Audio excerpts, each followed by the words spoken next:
The story kicks off with a desperate girl kneeling on the cold ground, screaming at the top of her lungs. I am your lawful fiancé, after all, your imperial majesty. The only one who truly belongs by your side, even if it means enduring the ultimate scorn and contempt, is none other than Scarlet Ackman. With those frantic words, she slowly raises her tear-filled eyes to gaze at the imposing man standing before her, crying out, Your Highness Kalia. But the only answer to her desperate plea is a razor-sharp blade pressed against her throat as tears stream uncontrollably down Scarlet Ackman's pale face. Please, promise to love only me.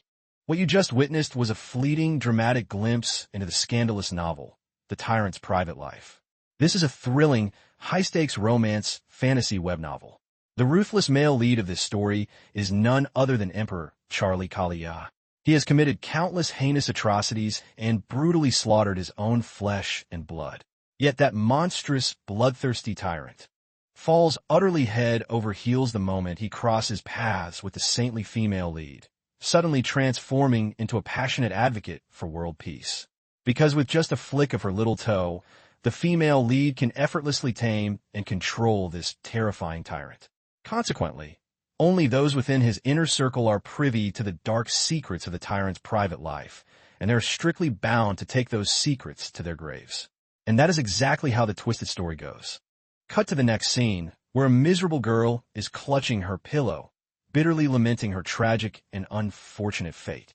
She groans, but seriously, what kind of ridiculous, cosmic joke is this? As tears stream down her cheeks, she realizes that the tyrant's sudden change of heart and redemption arc actually signals the exact moment the original storyline reaches its conclusion. She vividly recalls a fateful day back when she was just a normal 20-year-old. She met an untimely death and woke up transmigrated right into the pages of this very book. Trapped as the doomed fiancé of the ruthless tyrant, possessing the fragile body of Scarlet Ackman. The original Scarlet was madly, obsessively in love with that tyrannical monster, which drove her to constantly torment and harass the female lead. As a cliché, textbook villainess, her predetermined fate was naturally to suffer a brutal death at the hands of the tyrant himself. Of all the people to reincarnate into, why on earth did it have to be Scarlet, the tragic fool destined to be impaled by the very man she adored? And to make matters worse, why did I drop right into the middle of the established plot? Even so, it's an absolute miracle that the main storyline hasn't officially kicked off yet. A little later, and I would have been executed before even getting a chance to speak. The moment the original plot officially begins, Scarlet is supposed to start picking fights and causing chaos everywhere. But even if I act out, I haven't committed a capital crime like murder. So why in the world does my opponent have to be that bloodthirsty, overpowered tyrant? Lost in anxious thought, she steps off the bed to frantically piece the storyline together. The tyrant's very first taste of romance is absolutely nothing short of a catastrophic disaster. He is hailed as the youngest sword master in existence, and the single youngest individual to ever claim the prestigious title of sage. But honestly, what is the point of all that? Aside from his elite inner circle of friends, he treats me like I'm completely subhuman. Later, she approaches the maids to casually inquire about the enigmatic emperor. One maid replies with a thoroughly annoyed and unpleasant attitude. The reason why His Imperial Majesty is widely revered as a genius sage, you ask? It's simply because virtually no one possesses greater intellect than His Majesty. The disgruntled maid mutters under her breath with a heavy sigh, Good grief, I'm already busy enough as it is. Overhearing this, Scarlet wishes she could vanish in a thin air, thinking to herself, Hey, I can hear every single word you're saying. Back in her private chamber, Scarlet rubs her temples in sheer frustration, groaning, in short, this prestigious title of his is completely inversely proportional to his atrocious personality. She doodles Charlie's face on a piece of paper, branding him with the caption villain, while crossing out the words living with compassion. First of all, trying to appealing to his humanity is totally out of the question. Her own family is truly despicable, too. How could they possibly abandon their only daughter to a monstrous tyrant like him? No matter how chillingly cold and merciless he might be, they should have called off this engagement with that tyrannical beast a long time ago, for crying out loud. Is a real family actually supposed to act like this? Thank goodness that when I was sent away to this place, I still managed to retain all of the original Scarlet's memories. In her memories, the Duke is portrayed as a brutally cold and unfeeling man. Scarlet flashes back to an earth-shattering slap delivered by the Duke, accompanied by his completely affectionate voice commanding, "Lock her away in her room immediately, and do not allow her to have a single drop of water until tomorrow morning." No matter how hard I try to rationalize it, there's absolutely no way I can call a man who beats his child without a shred of hesitation a father. Even when she does absolutely nothing, people still glare at her with pure disdain, and even the lowly servants treat her with utter negligence. In her memories, this toxic family of hers consists of people who will never give you any affection, no matter how desperately you beg. Scarlet slams her notebook shut, executing her calculations. Escaping from this place as fast as possible is the only solution for dealing with this Duke's corrupt household, isn't it? But the most critical, pressing issue at this exact moment is successfully breaking off the engagement with that terrifying tyrant. Scarlet casts a sharp glance at the elegant invitation sitting on the desk after. In exactly 10 days, the Emperor's grand birthday banquet is scheduled to take place. This serves as the official high society debut of Scarlet Ackman, formally stepping into the spotlight as his imperial fiancée. This crucial event is the definitive signal that the main plot is about to kick into overdrive. And rather than being the dawn of Scarlet's romance, it is actually the exact moment that triggers her ultimate downfall and destruction. Scarlet clutches the elegant invitation, letting out a heavy sigh. In her inherited memories, she can only recall the cold, distant back of that tyrannical ruler. What on earth did the original Scarlet even see in him to fall so hopelessly in love at first sight? Anyway, I sure as hell won't be chasing after you like a lovesick fool, but here's the real kicker. The moment the actual female lead makes her grand entrance, there's no telling exactly when I'll be brutally slaughtered. Should I just pack my bags and make a run for it right now? Every single encounter with him is bound to be a complete disaster, so it's honestly best if we never cross paths at all. But if I can't successfully dissolve this engagement, what's the point of anything? Should I just muster up the courage and demand an annulment straight to his face? Scarlet vividly imagines how that confrontation would play out. "I'm terribly sorry, but let's just pretend this engagement never even happened, okay?" To which Charlie would growl, "How dare a mere mortal insult me?" And just like that, it's instant game over, so that option is completely off the table. If things keep going south like this, the tragic, bloody memories of the original Scarlet will inevitably become my own gruesome future. I'd honestly rather force quit this life myself than let that happen. Wait, creative urgence? Suddenly, her eyes light up with a brilliant realization. Hold on, a divergence. The sacred engagement with the Emperor is bound by a powerful, unbreakable magic contract. In order to legally dissolve this betrothal, it requires either the mutual consent of both parties or the literal death of one side. Which means I absolutely must secure his explicit approval. According to the strict terms of the contract, I am obligated to keep meeting with my terrifying fiancé. Even if he is a cold-blooded tyrant who slaughters people without batting an eye, that legal condition remains absolutely unchangeable. Scarlet lets out a wicked smirk. This actually gives me plenty of golden opportunities to make him completely sick and tired of me by acting like an absolute lunatic. If I have to play the part of a crazy woman, so be it. Just you wait and see. Mwahaha. Ooh, ha ha ha.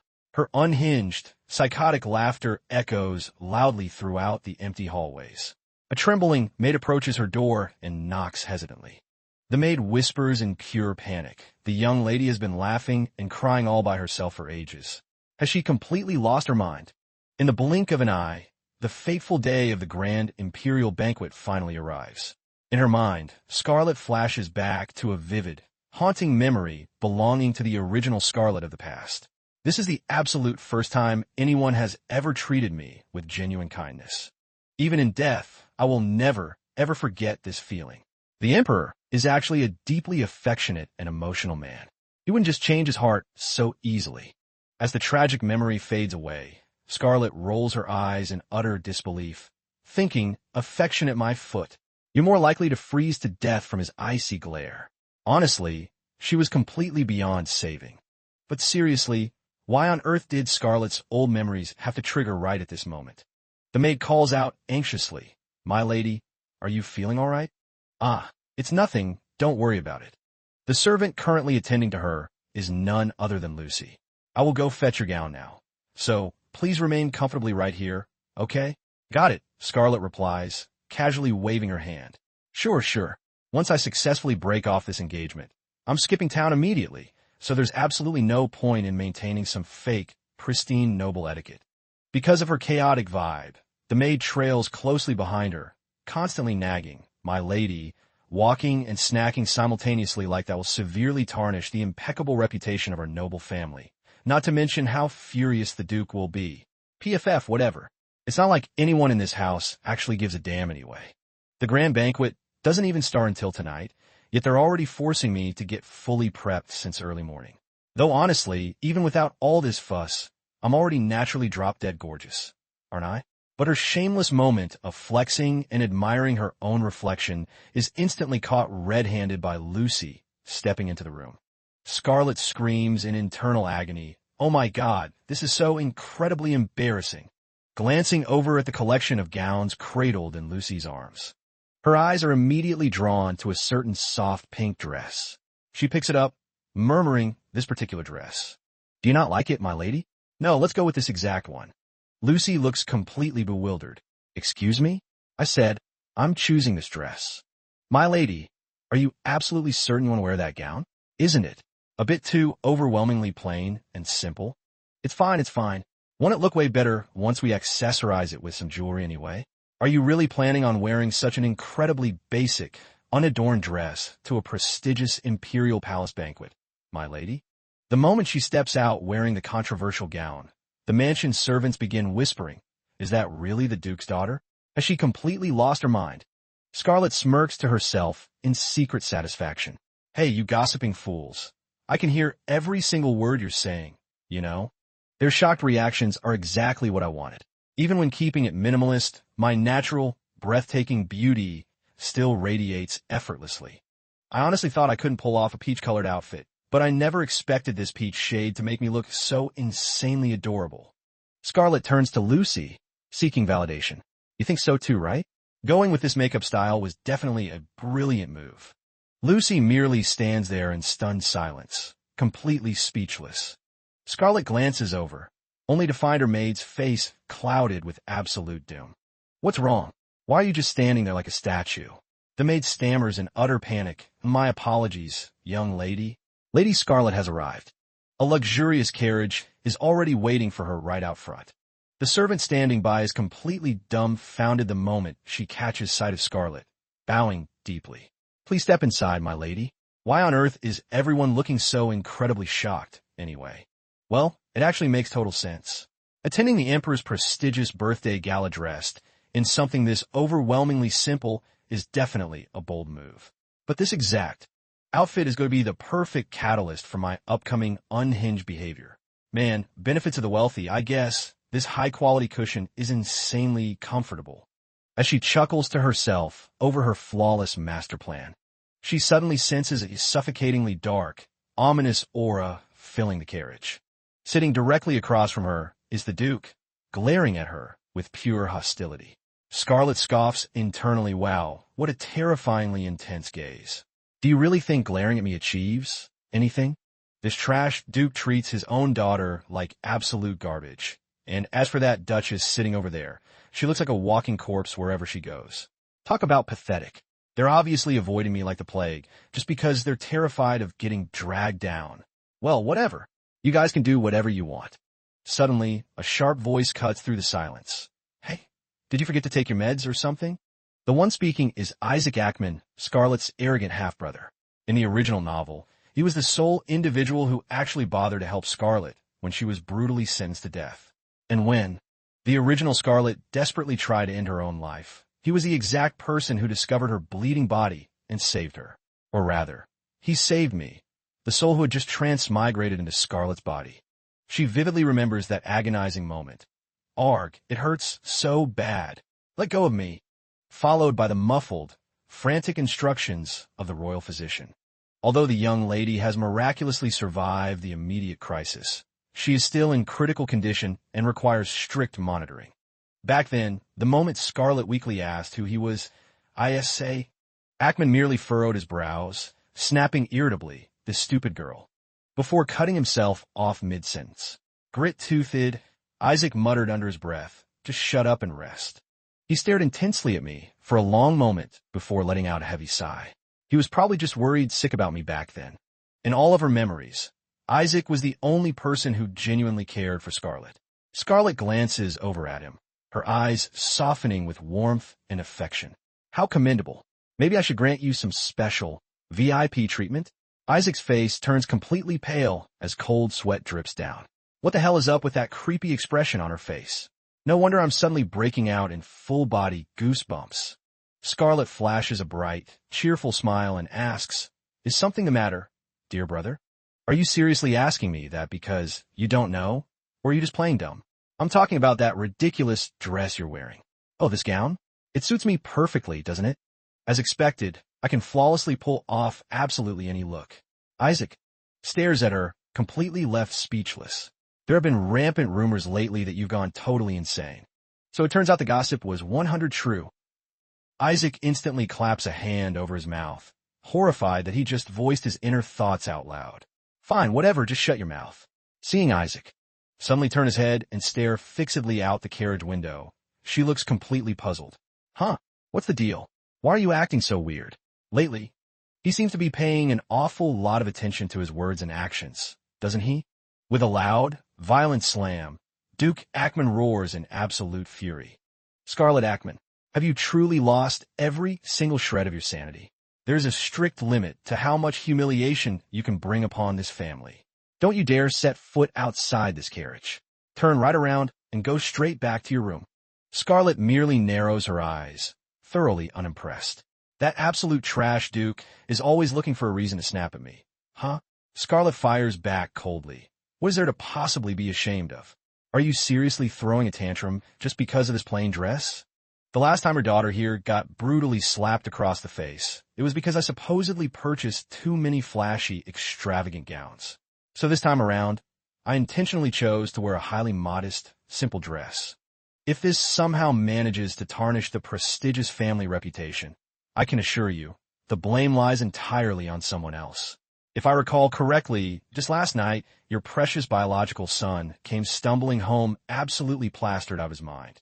The scandalous rumors about him being dead drunk and singing loudly in the public streets have probably already spread across every single corner of the capital city by now.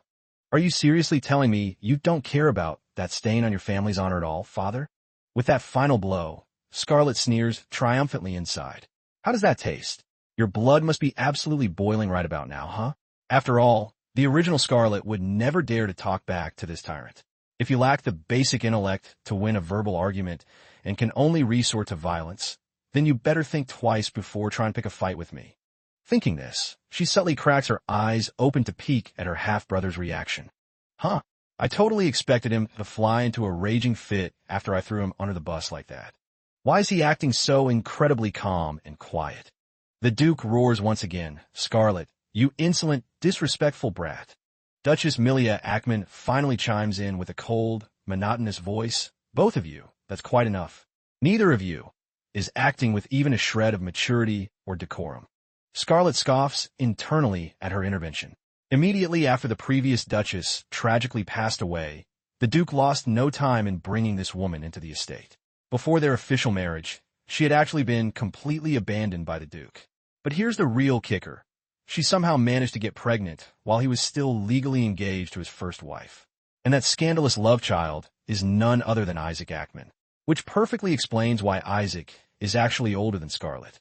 Looking at it strictly from her perspective, I can totally see why she's constantly miserable, since he stands as living, breathing evidence proving her husband's disgusting betrayal and infidelity. Sure, I can somewhat empathize with her situation, considering she was ultimately just another victim in this mess, but still. She flashes back to the painful childhood memories of the original Scarlet begging, "Please, stepmother, forgive me. I beg of you." Lock her away until she thoroughly learns her lesson and reflects. Understood, madam. I promise I'll never do it again, mother. Please, I'm begging you. Even if she was dealt a terrible hand in life, that absolutely doesn't give her the right to take out all of her bitter resentment and misplaced rage on an innocent child like Scarlet. Snap back to reality, and the Duchess sharply commands, "Scarlet, hold your tongue this instant and let your father speak." Scarlet completely tunes her out, ruthlessly ignoring her existence. "Oh, by the way, dear brother Isaac, is that scandalous rumor about you getting completely plastered and belting out songs in the streets actually 100 true?" Milia Ackman's brow instantly furrows in deep irritation the moment her own son is targeted. Scarlet smirks triumphantly to herself. "You better focus on managing your own precious son, madam." She continues, fueling the fire. "I also caught wind that you got into a massive fist fight. That's not exactly a regular occurrence for you, is it, madam?" Milia aggressively grits her teeth the moment she hears Scarlet refer to her so coldly as madam. "If you're so desperate to hear me call you mother, then I suggest you stop sticking your nose into my business, all right?" Seething with pure rage, the Duchess sharply whips her head toward the window.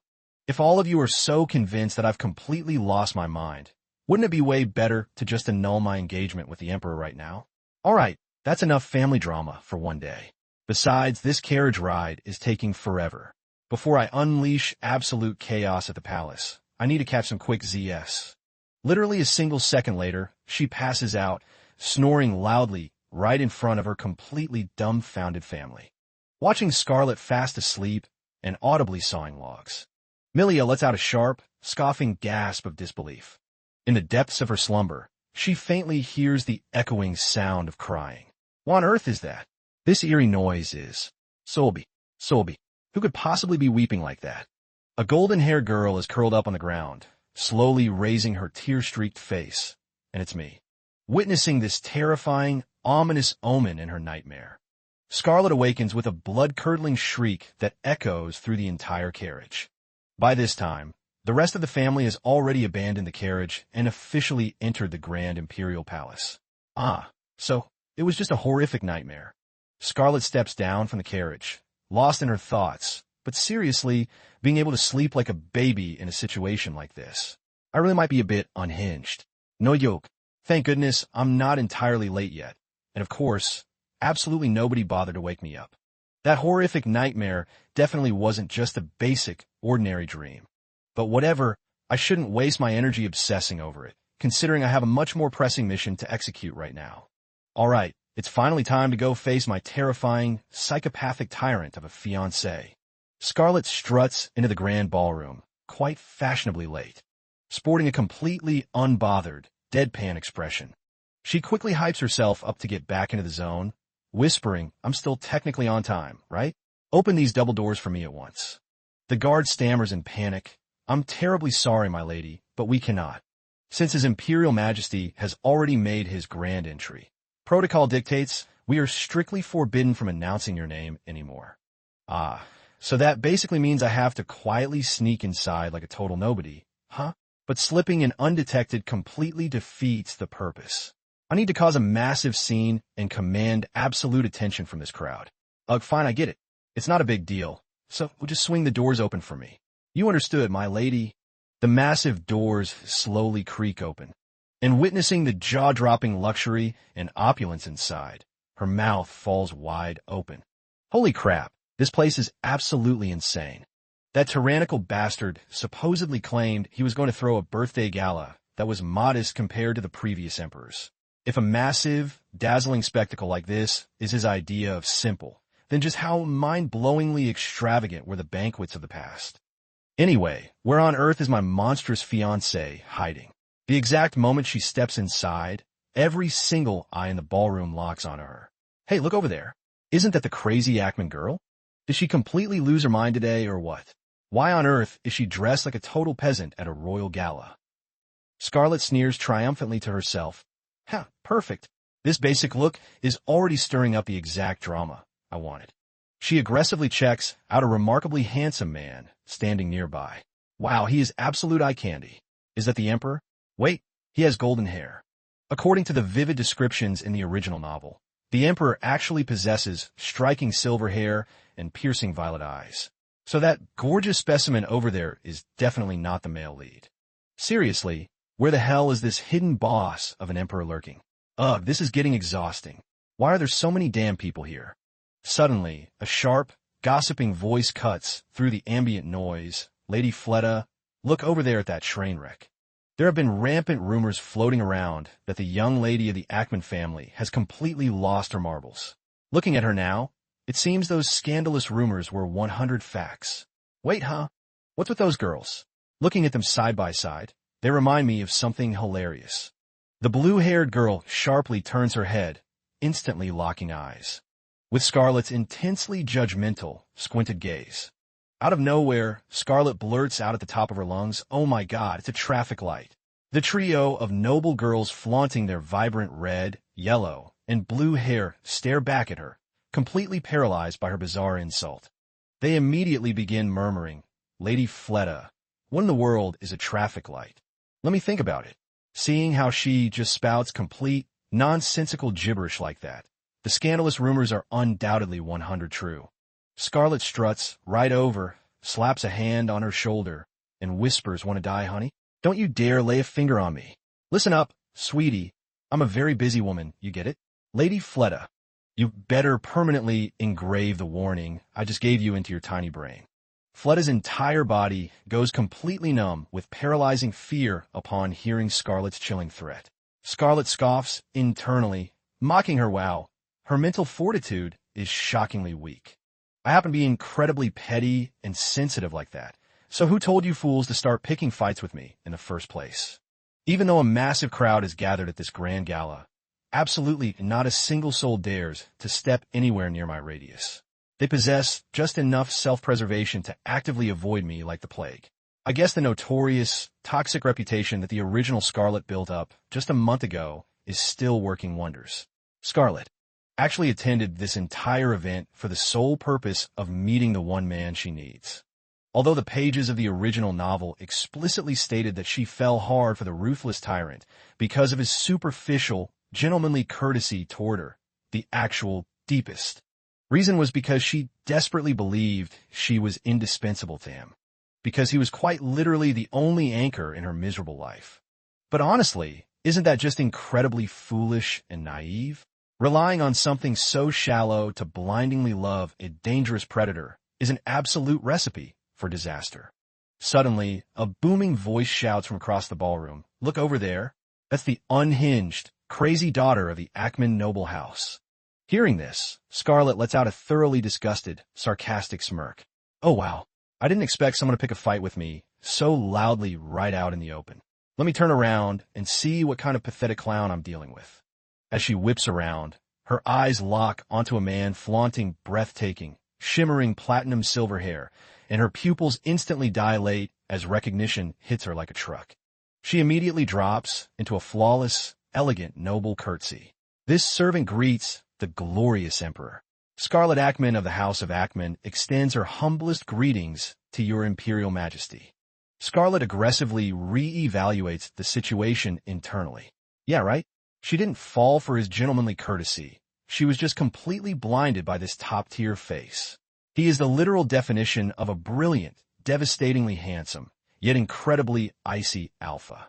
A nearby noble whispers directly to Charlie, "Your Majesty, it seems the scandalous rumors regarding this young lady are entirely accurate." To Scarlett, all the men standing around Charlie instantly shrivel up and transform into hideous squid. This man genuinely possesses the passive ability to obliterate everyone in his vicinity, roasting them into charred squid with his blinding, divine aura. Seriously, how can a human being look this absurdly flawless? Get a grip, Scarlett. You cannot afford to let yourself be swayed by a pretty face. That man right there is a literal tyrant, a ruthless despot. He is a cold-blooded killer who could slice my throat at any given second. So I absolutely, positively must keep my wits about me. Charlie interrogates her coldly. "Is there a problem, young lady?" Scarlett finds herself totally captivated and seduced by Charlie's breathtaking visual, thinking, "You're literally destined to become a bloodthirsty monster, so how on earth do you possess the power to make my heart flutter like this?" In the end, this terrifying tyrant will just become a submissive puppy for the female lead, anyway. Wait, what? Her cheeks suddenly flush bright red. No, no, no. Focus, Scarlett. I didn't come to this royal gala to play around. She quickly responds. Oh, it's absolutely nothing, Your Imperial Majesty. Since this is my very first time gazing upon Your Majesty, I was briefly entranced by your unparalleled beauty. Please forgive my lack of decorum. However, there is something I am dying to ask. I have caught wind of rumors stating that Your Majesty deeply enjoys witnessing miraculous wonders. Is that true? A nearby noble interrupts. Watch your mouth, young lady. If you're plotting to show His Majesty some cheap trick, you had better give up on that foolish idea immediately. Charlie's expression remains completely devoid of interest. Huh. I knew he'd react exactly like that. But this is already more than enough to set my trap. Since this marks the monumental first occasion of me greeting Your Majesty formally as your imperial fiancé, I have painstakingly prepared a marvelous spectacle exclusively for you, Your Majesty. Won't you grant me the honor of taking a quick look, Your Imperial Majesty? Fine. Let's see what kind of grand display the young lady has orchestrated. The prey has officially bitten the bait, sending a wave of pure thrill through her. If whatever the young lady has prepared turns out to be utterly mundane and far from a miracle, let's just see how long you can maintain that incredibly bored, unbothered facade of yours. Please do not worry, Your Majesty. Just keep your eyes glued to me and watch closely.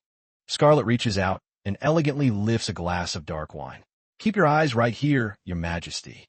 Utilizing my very own unique brand of magic, this servant shall now instantaneously transform this incredibly plain, uninspired gown into a magnificent dress that will capture the hearts of 10,000 souls. May you have the happiest of birthdays, Your Imperial Majesty. The exact moment the words leave her mouth, she violently splashes the entire glass of wine all over herself.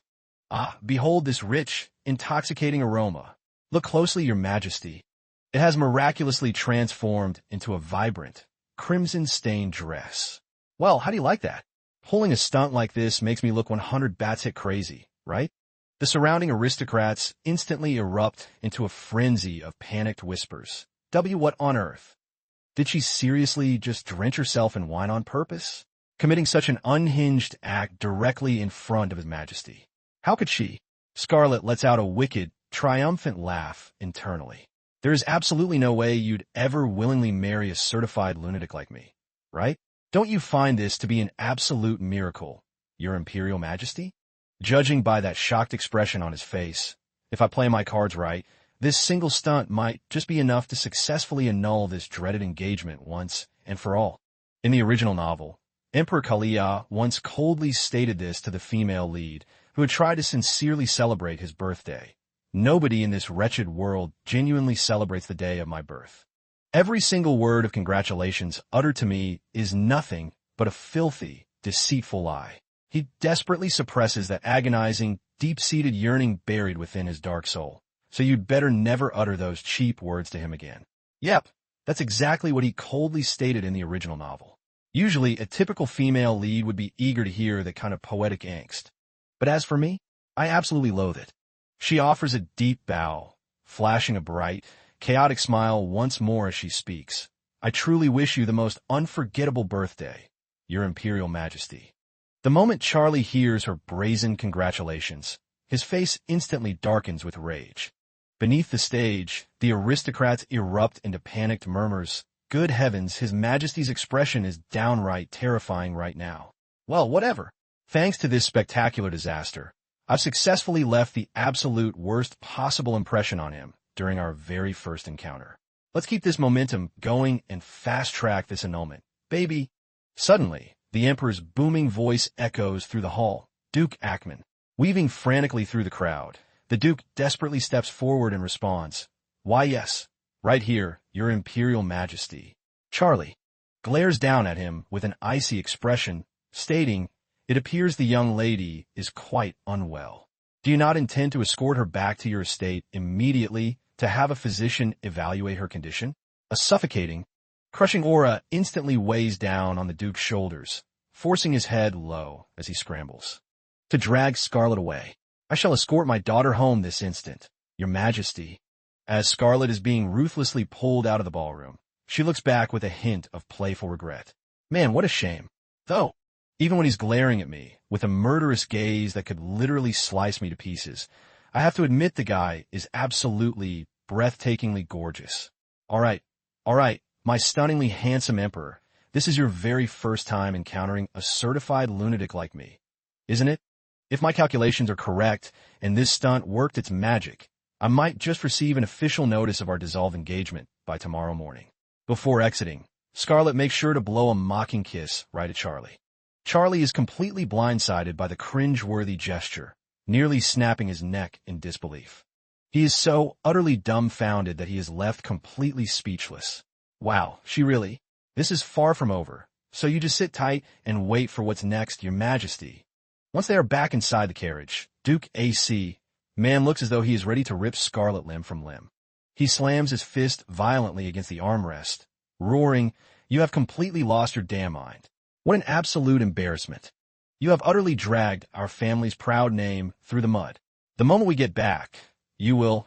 Completely ignoring the Duke, who is literally smoking from his ears right across from her, Scarlet casually stares out the window, admiring the scenery.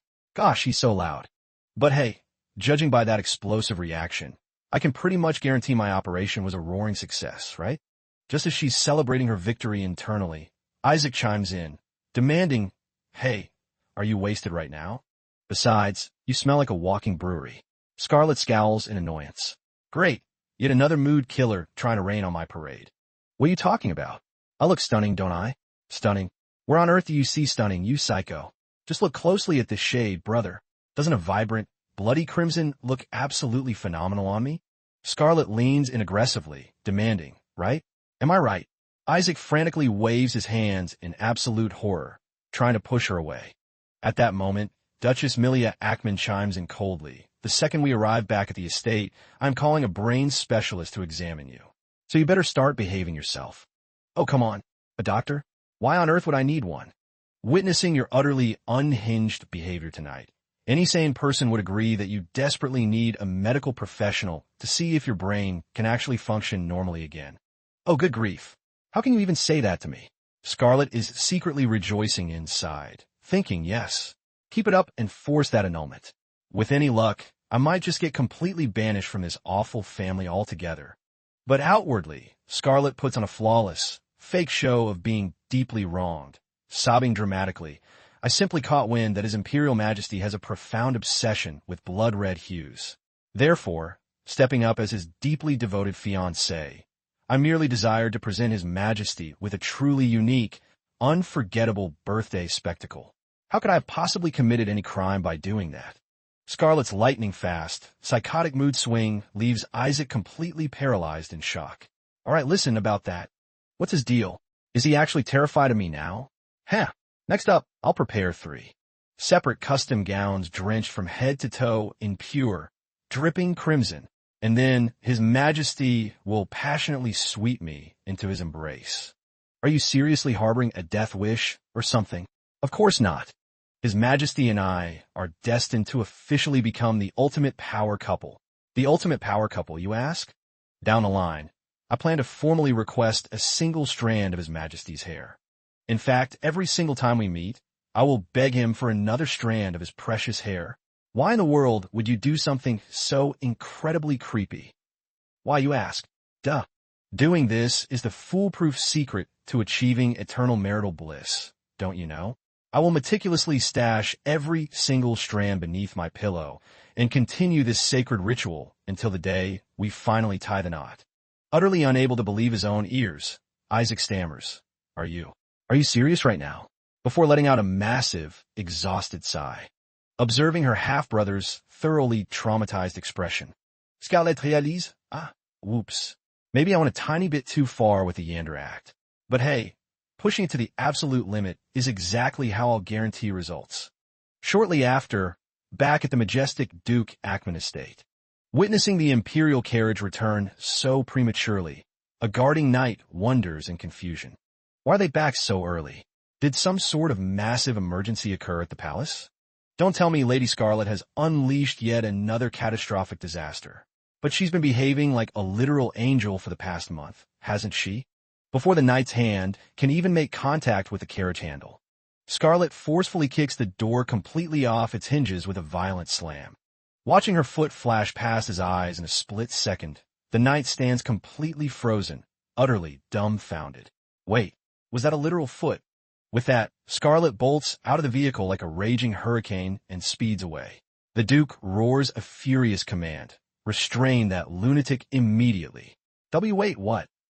Milia shrieks another order. Hurry up and call a medical specialist this instant. Scarlet is completely beyond saving.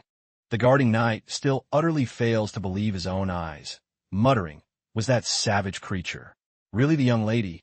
Glancing inside at the entirely vacant carriage seats, the knight asks hesitantly, but wait, did the young master not return home with you, madam? Milia Ackman furrows her brows and lets out an exhausted sigh, vividly recalling the chaos from earlier. No matter how I look at it, you've definitely lost every single shred of your sanity. If you actually end up getting yourself killed, what am I supposed to do? I sure as hell have no interest in attending your funeral, you know. Isaac, what on earth? The very next second, Isaac was brutally kicked right out of the moving vehicle. Get the hell out. You better start worrying about your own pathetic self, you idiot. Abandoned right in the middle of the dark street. Isaac stood there completely dazed. Wait, seriously?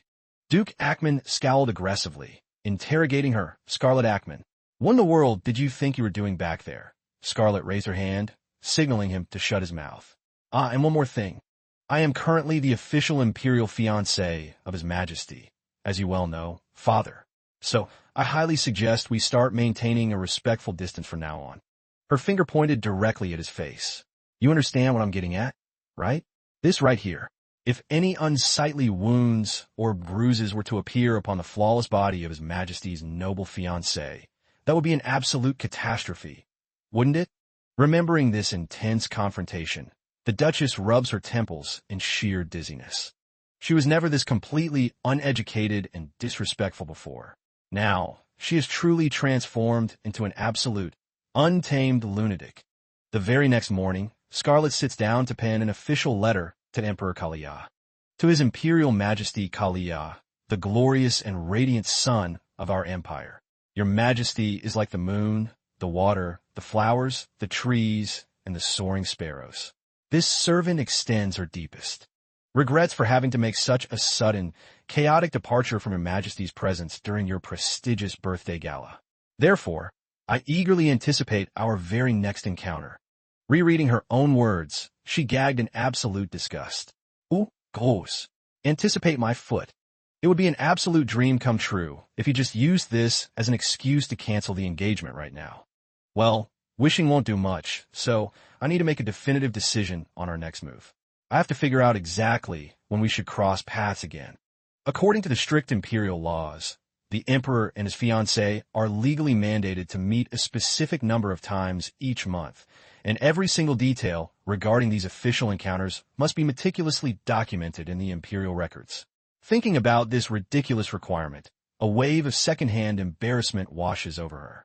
Ugh, seriously? How is this any different from a forced, state-mandated public date? Sending this to Your Majesty, the glorious son. She specifies the exact date, time, and location for their upcoming rendezvous. In order to ensure he doesn't find the arrangement entirely unbearable, I have carefully selected the perfect timing as well as a highly convenient location for this initial meeting to cater to his busy schedule. But the absolute kicker here is that I must use this opportunity to thoroughly convince him that I am certified insane. I need to walk a very fine line by continuously playing the eccentric weirdo, which should be more than perfect to completely deceive that hyper-paranoid tyrant. Now, let's just wait and see how exactly he's going to hit back. If he actually bothers to write back a formal reply to this unhinged letter, it means my chaotic stunt at the gala yesterday wasn't nearly wild enough to traumatize him. Lucy, are you out there? Right here, my lady. Bring me all the financial ledgers and accounting books immediately. The late biological mother of Scarlet Ackman, the former Duchess, passed away years ago and left a dedicated inheritance exclusively to Scarlet. Although the fortune isn't astronomically huge, according to the strict plotline of the original novel, the original Scarlet foolishly blew every single dime of this money just to harass and torment Charlie. And precisely because Scarlet utterly squandered her entire inheritance on such petty, villainous schemes, she was eventually forced to beg for loans and borrow money from the high-ranking elders of the clan. Scarlet sighs in deep regret, thinking this fortune was definitely not pocket change. How on earth could she just flush it all down the toilet in one go? Lucy enters the room, placing a freshly brewed cup of tea gently onto her desk. Oh, you've painstakingly prepared the exact blend that I love to drink, haven't you? Thank you so much, Lucy. Hearing a genuine word of gratitude escape Scarlett's mouth, Lucy breaks into a cold sweat of pure terror. Stuttering, in no need to. Yes, it is absolutely nothing, my lady. Scarlett casually sips her tea while amused by the reaction, thinking, Lucy, your sheer panic is written all over your face. Her terrified expressions are honestly so entertaining to watch. It makes me want to keep thanking her over and over again just to mess with her. Seriously, I truly appreciate your hard work. Why, yes, my lady. If you require anything else, please do not hesitate to call for me. Right after Lucy frantically scurries out of the room, Scarlett's face instantly turns serious as she begins calculating her finances. Now, the real roadblock ahead of me is this right here. Just as I highly suspected, the remaining funds are shockingly pathetic. With a tiny, meager sum like this, there is absolutely no way I can escape the Duke's clutches and live a completely independent, comfortable life on my own terms. This specific amount is what the original Scarlett managed to hoard over the years, but I absolutely must secure a massive stream of extra income immediately. Fortunately, I happen to know a foolproof method to multiply my wealth, even when starting out with nothing but this pathetic pocket change. The legendary safe zone. To be absolutely precise, this notoriously barren, dried-up wasteland is widely nicknamed the Cradle. Because pure mana is physically incapable of flowing through it, the entire region was completely abandoned by society as a useless desert. However, absolutely nobody in this world knows the grand secret, that this rejected plot of land right in the heart of the capital is actually a flawless sanctuary for mystical spirits to thrive in absolute secrecy alongside the original female lead, eventually transforming it into an incredibly fertile golden gold mine. Scarlett flashes a dangerously ambitious smirk, whispering, "So elemental spirits, huh? If I can somehow earn the sacred recognition of those powerful spirits, I'll literally never have to worry about cash flow or resources ever again. After all, the most exorbitantly luxurious treasure in this entire world is none other than spirit stones. If I can harvest these pristine stones and flip them on the black market." The moment the brilliant idea strikes, she confidently flings the door open and marches out. Lucy spots her sudden departure and frantically scurries after her, calling out, "My lady, where on earth are you heading?" "To the bank, of course. I'm about to withdraw some liquid gold. I am fully prepared to drain a massive chunk of this toxic family's fortune and abandon this place forever." Meanwhile, deep within the walls of the Imperial Palace, Charlie finally returns to his private quarters after a grueling, intense training session. Completely exhausted, he collapses onto his lounge to catch his breath. At that exact moment, a vivid, chaotic memory flashes across his mind. "May you have the happiest of birthdays, Your Imperial Majesty." He mutters in sheer disbelief. Unbelievable. Right in front of my face, she actually dared to. Suddenly, the echoing, malicious words of his own mother ring in his ears. "Oh, Kalia, my pathetic, wretched excuse of a son. Honestly, it would have been an absolute blessing to this world if you were never even born." Followed by the terrified, paranoid whispers of the nobles behind his back. "You must tread lightly and watch your every single breath around His Majesty if you harbor any desire to keep your head attached to your shoulders." The rigid, perfect boundaries he had maintained his entire life were utterly shattered by the image of Scarlett's unhinged stunt that day, which keeps aggressively looping in his head, forcing Charlie to bolt upright in frustration. TCH, this is incredibly irritating. Suddenly, the exact moment she boldly blew him, that ridiculous finger heart flashes vividly, making his cheeks flush. No, wait. Irritating isn't the right word. Scarlett. Ackman is supposed to be nothing more than a puppet bride from a highly influential, ancient bloodline. Even though that household is drastically deteriorating by the day, I originally only agreed to this strategic political arrangement solely to exploit the residual political weight of her family name. An imperial investigator kneels and reports, according to our rigorous background check, Lady AC, man is notoriously sadistic, vicious, and completely cold-blooded sire. Given her highly volatile temperament, I implore your majesty to deeply reconsider the grand question of whether this unpredictable young lady is genuinely fit to hold the sacred title of empress. Charlie scoffs internally. You call that dynamic vicious and sadistic? That absolute clown of girl? He vividly recalls her completely absurd, theatrical performance at the gala. This servant shall now demonstrate a magnificent, breathtaking miracle exclusively for your majesty. Relying purely on superficial surveillance reports makes it damn near impossible to uncover the actual truth about her. So, what exactly is your game, Scarlet? She acted completely unhinged and borderline psychotic, as if she wanted to murder the entire room, and yet, despite all of that chaos, I find myself completely unable to lose my profound amusement for that eccentric little lady. I suppose I'll just sit back and see how this plays out.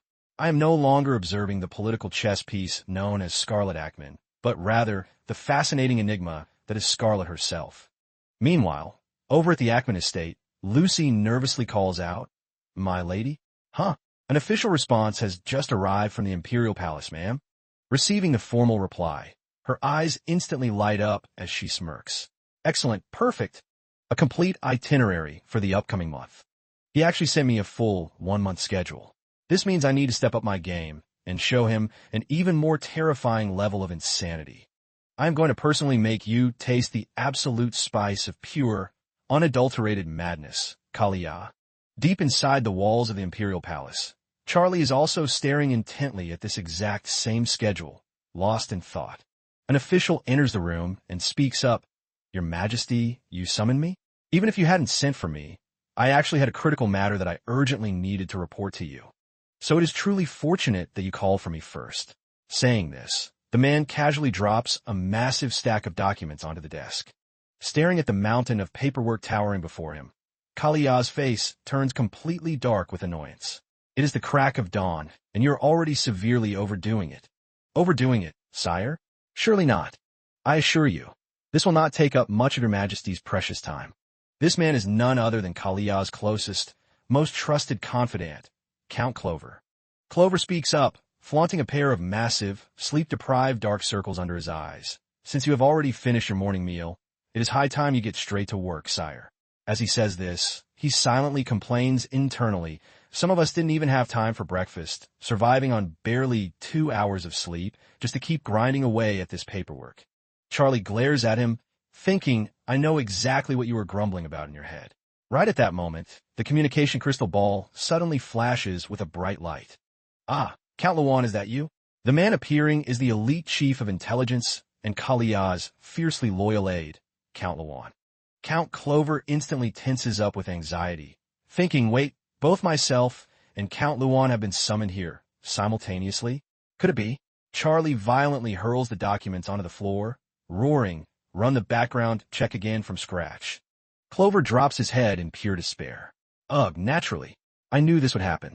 Luan panics, practically weeping as he nervously asks, "Is it possible that my detailed intelligence report was somehow lacking, Your Imperial Majesty?" Honestly, when it comes to digging up dirt on the powerful Ackman family, hitting a massive brick wall like this is completely understandable. After all, their ancient ancestors were legendary heroes, who fought shoulder to shoulder with the founding patriarchs of the imperial bloodlines, Kalia and Liza Ben.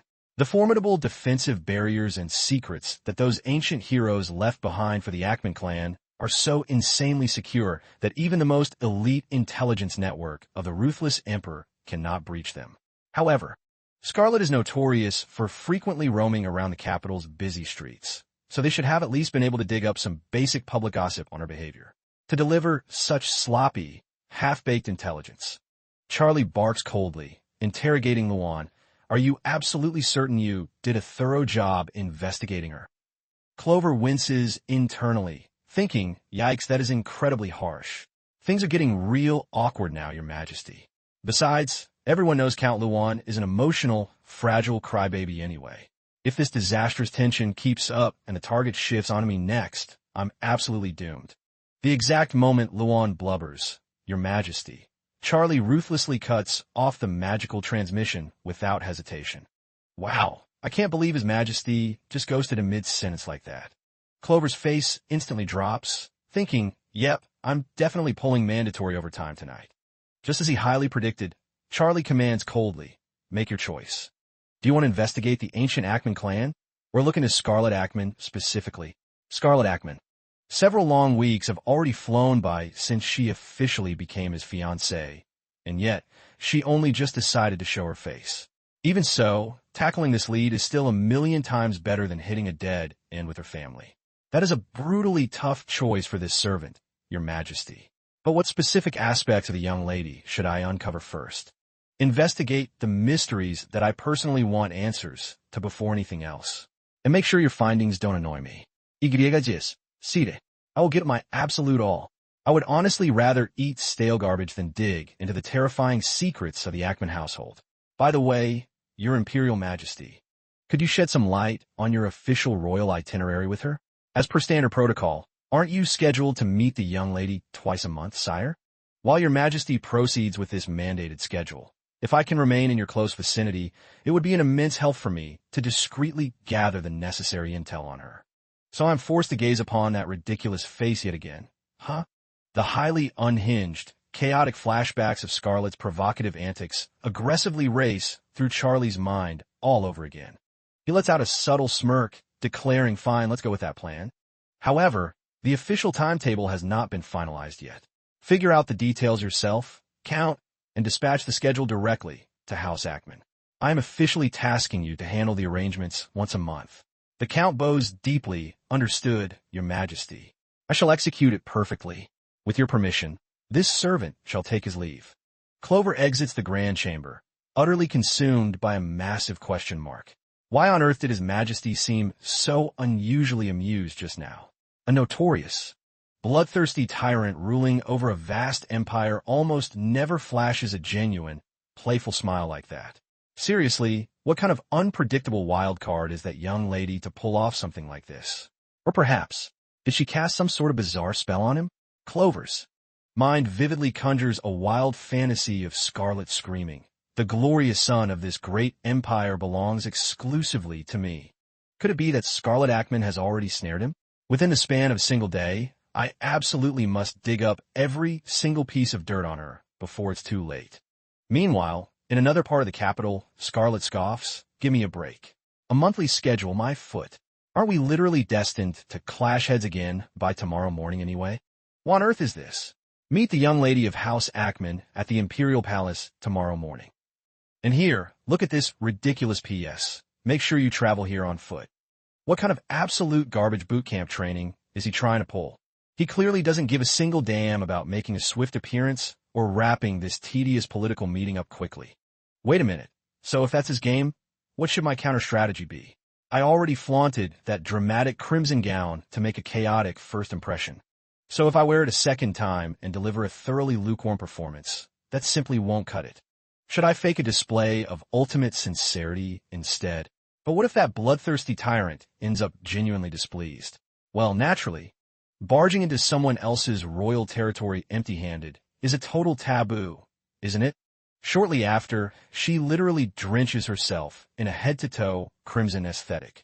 Wow, the bustling commercial district situated right near the palace gates is incredibly magnificent. Thanks to this perfect location, I can effortlessly scout around and track down those specific items. Bitter grapefruits and pristine white blossoms. These happen to be the two absolute triggers that the brutal tyrant despises above all else. In particular, he completely detests the sight of white flowers, though, as for the actual tragic backstory behind it, I haven't a clue. Man, the fragrance of these specific flowers is unbelievably potent. Perfect. If that's the case, I definitely need to gift him an extra large bouquet. I'll take this one. Oh, and that one over there too.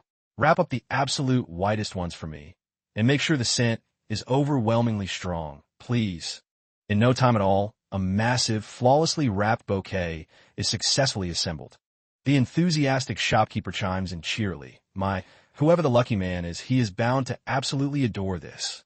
Scarlet flashes a sweet, innocent smile, while scoffing internally. Adore it? Yeah, right? He's going to completely, utterly loathe it with a burning passion. All right, all my toxic sabotage assets are fully prepared. So shall we finally hit the road? Showing up exactly like this should work like an absolute charm. Perfect. I'm going to completely wipe that arrogant, high and mighty smirk right off his stupid face. As time ticks away, she finally struts into the designated meeting spot. Lady AC. Man, to be absolutely precise, you have arrived late by exactly 2 hours and 13 minutes. Well, you see, a few highly chaotic, completely unavoidable situations spontaneously erupted on my commute over here, so... No, please do not fret, my lady. Fortunately, the final block of His Majesty's itinerary for today happens to be exceptionally flexible and relaxed. I am the Count tasking myself with guiding your official schedule during this visit. You may simply address me as Clover, young lady. The pleasure is entirely mine, Lord Clover. His Imperial Majesty is currently waiting inside, so I implore you to step lively, my lady. Just as vividly described in the original novel, this man is a total, sleep-deprived workaholic.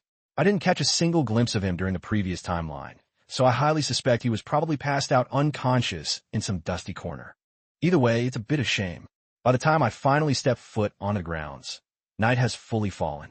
Under normal circumstances, the magical lanterns would be brilliantly illuminating the pathways, but tonight, they have all been deliberately extinguished upon the strict orders of His Majesty. If the young lady graces us with another visit in the future, you'll have the grand opportunity to truly admire the Imperial Palace bathed in its nightly splendor. Hey, Count, there's actually a burning question I've been meaning to pitch to you. Of course, my lady. Please, fire away. Are you absolutely positive this dreary place isn't a high-security prison? Clover instantly claps his hands together in mock admiration, exclaiming, the young lady possesses an incredibly sharp eye. Despite this being your monumental first time visiting the Imperial Palace compound, for you to deduce its structural layout so flawlessly is truly. Is that so? Both of them flash incredibly shady, passive-aggressive expressions, exchanging the most hilariously fake smiles. So this is seriously the bizarre, psychological angle he's choosing to play with me. Listen here, Clover, do you honestly think I'm completely clueless? According to the inner lore of the original novel, the daily life of the ruthless Tyrant isn't exclusively centered around the main hero and heroine. The Tyrant's inner circle of elite aides are also fleshed out with vivid, distinct personalities. They are the exact individuals who, while simultaneously keeping a hyper-vigilant eye on the Tyrant's private affairs, also happen to be the only ones brave enough to occupy the official role of relentlessly roasting and teasing him to his face. And according to the holy text of that novel, this specific Count, she abruptly invading his personal space, thrusting her face right up to Clover's, causing him to stammer in sheer panic. Why, young lady? Well, you see, Scarlet intentionally lets out a violent, chaotic snort, sending a flying spray of saliva directly onto the pristine lenses of Clover's glasses, instantly causing his entire face to warp into absolute dark despair. She casually continues, I have an urgent appointment to keep with His Majesty. This neat-free clown is notoriously famous for being a massive, textbook germaphobe. Oh my goodness, Count. Are you alright? Well, how do you like that? How does it feel to be caught completely off guard by a living walking disaster? Clover turns his body away, shuddering in absolute visceral disgust as he squeaks, I am perfectly fine. Smelling blood in the water, Scarlet ruthlessly presses her advantage. She whips out a visibly soiled, ancient rag from her pocket and begins aggressively scrubbing Clover's face. Clover's entire frame vibrates with pure, existential dread. Why, young lady, please? Oh, dear me. Why on earth are you flinching like that, Count? Are you sure you're not deeply traumatized? Scarlet cackles triumphantly in her mind. Serves you right, you smug prick. Who told you to start dropping snarky, passive-aggressive remarks the very first second we met? Man, the filthy floor rag I accidentally packed in my bag turned out to be an absolute godsend. Just as she's internally gloating over her victory, a chilling, low-frequency baritone cuts through the air. What exactly do you two think you're doing right now?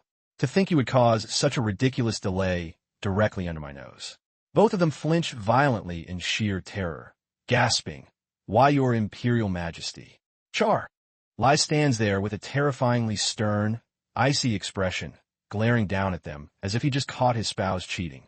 I extend my greetings to the radiant son of our great empire. So, the notorious Lady Ackman has finally decided to grace me with her presence.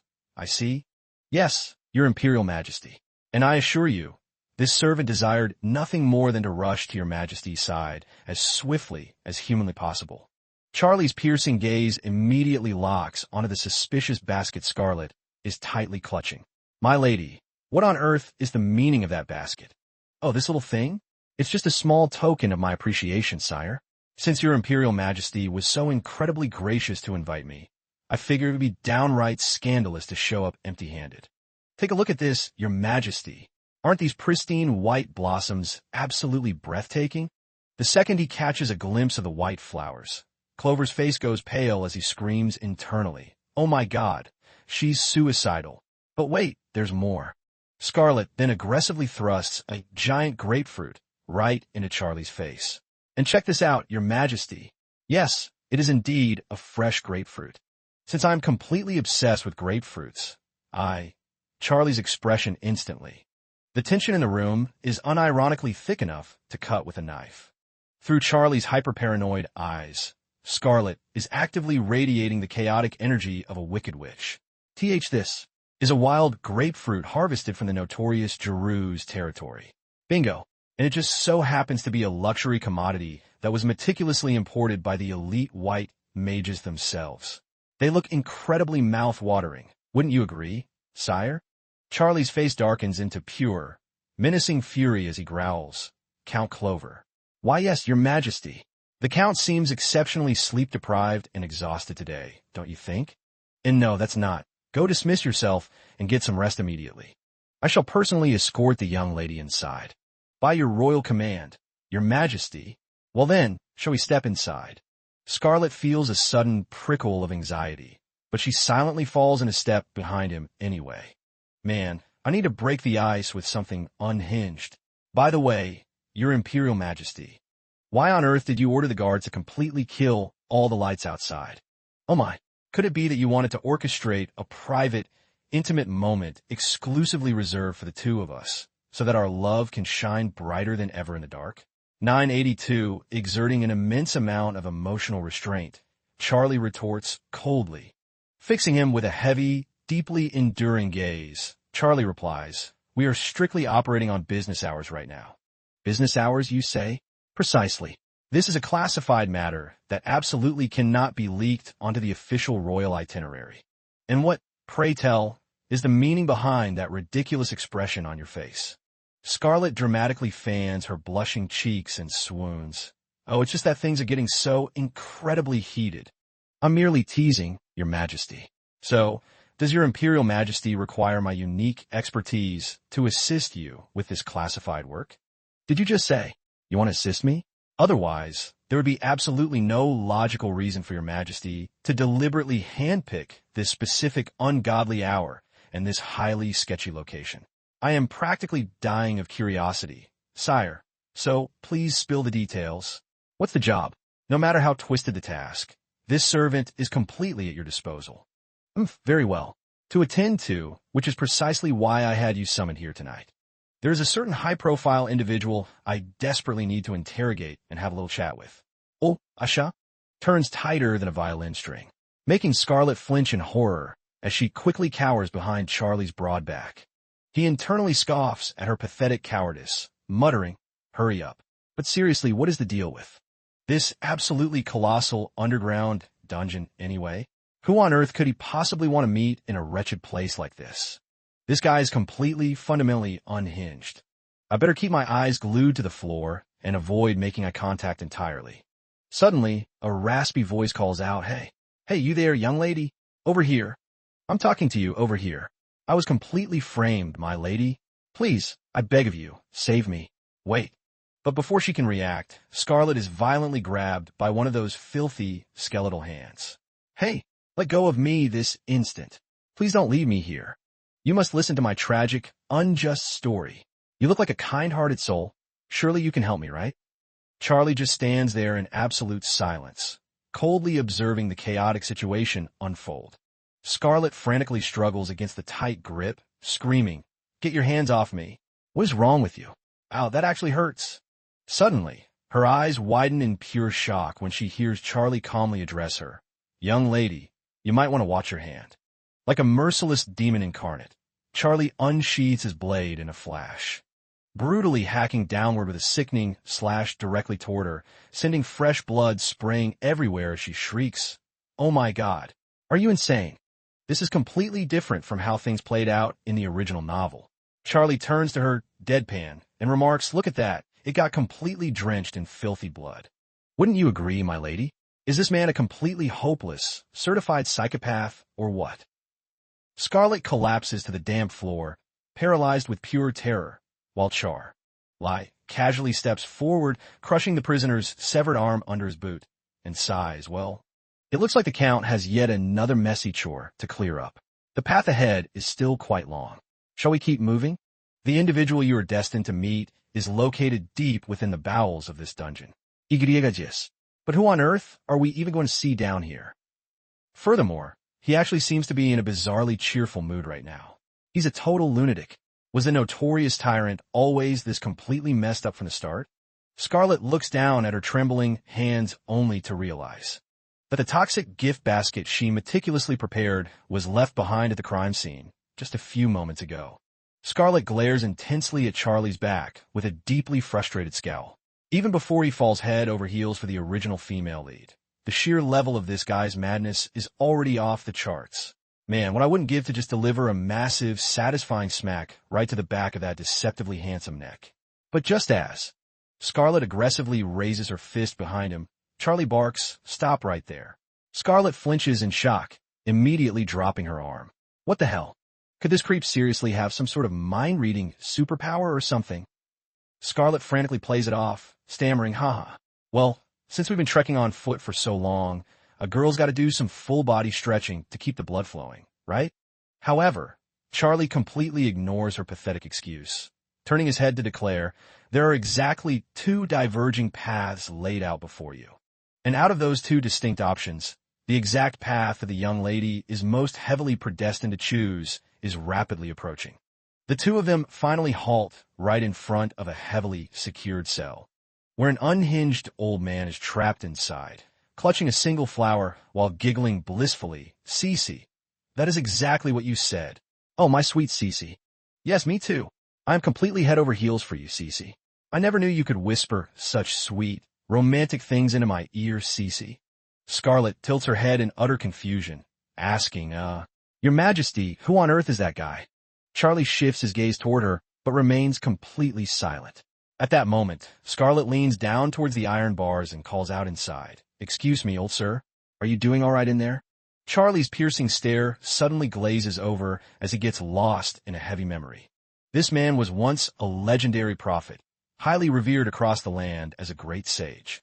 Even though he has been locked away in this dark dungeon for 19 months now, he has maintained absolute silence the entire time.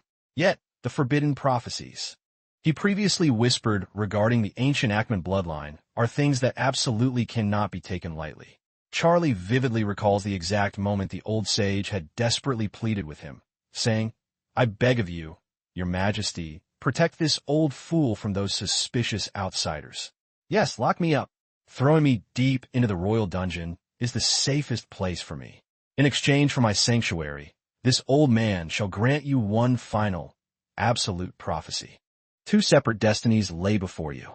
The path with the highest probability of being chosen is creeping closer by the second. However, that specific path is a cursed road that will inevitably trigger absolute, utter ruin, your Majesty. You will never be able to grasp even a microscopic shred of true happiness for yourself. Aside from the sacred holy temple itself, the only other entity capable of peering into the future is the mystical lineage of the Ackman family, the historic cradle where legendary seers have slept for generations." Scarlet gently inquires again, "Old sir, who exactly are you chatting with in there?" Charlie watches her intently, thinking, those who do not belong to the Ackman bloodline have always theorized that once the dark, hidden secrets of the Ackman clan are fully brought to light, the rest of the world will be consumed by overwhelming envy and jealousy. I might actually be able to weaponize this mad, old man to uncover those exact secrets. Wait, are you seriously communicating with mystical spirits right now? Is Cece actually an elemental spirit? Staring at the true nature of this bizarre girl, he thinks, could she actually be? For a fleeting fraction of a second, An intrigued smirk flashes across Charlie's face. He instantly wipes the expression clean, quickly stepping forward to block her. Step back, young lady. This man is a dangerous criminal who is merely faking his absolute insanity. It is highly unwise to get anywhere near him. Scarlet completely ignores the warning and eagerly asks, Wait, are there actually real elemental spirits, old sir? If Charlie wanted to drag her back, he should have done it sooner. Because the old man sighs, What's this? You don't believe me either, little girl? Well, it makes total sense. Only those who possess a completely pure and innocent heart can ever catch a glimpse of the spirits. So that's how it works. I guess the only time my heart is entirely far from pure is when I am thinking dirty thoughts about my lovely emperor here. Well then, there is absolutely nothing I can do about that. Did you just say, your lovely emperor? Yep, right now. The two of us are currently out on a romantic date. Scarlet chuckles mischievously to herself at the sight of Charlie's face. Just look at that absolutely murderous, terrifying expression. My lady, it appears you are currently. The old man slowly stretches his hand through the iron bars toward her. Oh wow, what an oddly specific and peculiar taste in men. Suddenly, Charlie's sheath violently slams down to block the man's path. His eyes instantly narrow with a lethal, menacing glare, warning the prisoner not to dare lay a single finger on Scarlet. Charlie warns her coldly, Young lady, this man is merely a manipulative convict who specializes in messing with people's minds for his own amusement. It would be wise of you not to buy into his absolute nonsense. You need to maintain your guard around everyone in this place. My deepest apologies, Your Imperial Majesty. Wait, it's not like that tyrant goes around slaughtering every single person he crosses paths with, which is exactly why I dared to approach the cell. Did Charlie not notice that? Could he actually be trying to protect me? Obviously not, right? Scarlet quickly plays it cool, saying, he mentioned elemental spirits, so this servant simply got a bit overly curious. To be honest, I truly believe spirits exist in this world. Spirits, you say? Yes, but I suppose it's totally pointless since I don't possess the ability to see them anyway. Charlie looks slightly caught off guard by her words, but he quickly lets out a dismissive, mocking scoff. Get back on the path. It is time for us to move. Charlie lets out a heavy, exhausted sigh and mutters, Now, I'm seriously beginning to doubt if you can handle this task at all. Scarlet tilts her head suspiciously. What on earth does he mean by that? But hey, look at the bright side. Masquerading as a completely clueless, naive airhead definitely has its perks, doesn't it? Exactly. Aside from pulling off my usual unhinged psychotic stunts, I also need to make sure he notices this supposedly innocent, uneducated side of me. After all, if a girl is both violently insane and completely lacks basic common sense, wouldn't that make her a walking natural disaster in his eyes? Suddenly, Charlie stops in his tracks and calls out, Young lady. Then, he suddenly extends his hand toward her. Reflectively, Scarlet stretches her own hand out to meet his. Her mind races with utter confusion, thinking, why on earth is this guy randomly offering me his hand right now? But completely out of nowhere, Charlie violently yanks her into his personal space. Standing right in front of her now is a mysterious, white-haired woman. Breaking into a cold sweat, Scarlet stammers, Is this the individual I am supposed to meet, Your Imperial Majesty? Precisely. Go ahead, young lady, and ask her absolutely anything. Anything, you say? But who exactly is she, sire?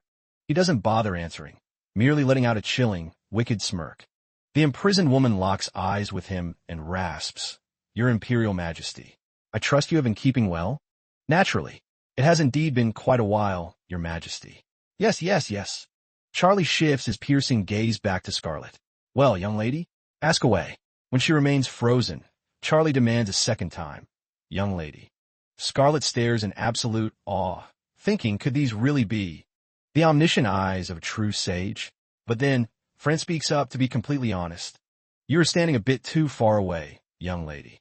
Though, I suppose this distance is more than enough for my eyes to see through you. Watching the old woman's withered hand extend through the bars toward her, Scarlet turns pale. Ugh, I feel so dizzy. The absolute moment to make a critical choice has arrived. Suddenly, Friend grips Scarlet's hand tightly and continues ominously, You poor, wretched young lady. Because of that soul, everything in existence is about to undergo a chaotic shift. The absolute destiny that was set in stone shall be completely shattered. From this moment on, you shall receive the ultimate blessings. Abruptly, Charlie yanks Scarlet backward, barking, "Enough. That is more than enough out of you." "Very well then," Fran scoffs with a nonchalant, eerie smirk. "Suit yourself." Charlie's eyes instantly cloud over, completely consumed by heavy, conflicted thoughts. Your Imperial Majesty? Would you mind letting go of my hand now, please?" Whether out of pure embarrassment or sheer annoyance, Charlie aggressively shoves Scarlet forward away from him. "Good grief. Let's head back." "Whoa. Hey, Your Majesty. To suddenly release me like that. What if this fragile servant had tripped and hurt herself? Do you seriously not possess basic survival reflexes?" Sitting in the dark cell, Fran suddenly lets out a faint, deeply cryptic smile. At the end of the day, Clover enters the office to debrief. "Ah, you've returned, Your Majesty." The young lady has officially departed the palace grounds and headed home. "Sire." Charlie responds with a detached tone. "Good. By the way, Your Majesty, did something dramatic unfold inside the underground dungeon down below? Did that woman, Fran, actually reveal anything to you?" "Yeah. Wait, really? Oh my God. What exactly did Fran say to you, sire?" Charlie slams his glass onto the desk and mutters. Fran claimed that the young lady of House Ackman is utterly pitiful. "Drop it. Huh? Igrejas, sire." Charlie's mind instantly flashes back to the dungeon floor. "Are you all right, young lady? You don't need to put on a fake front and pretend you are perfectly fine. Prophecies, after all, are merely a reflection of a single probability.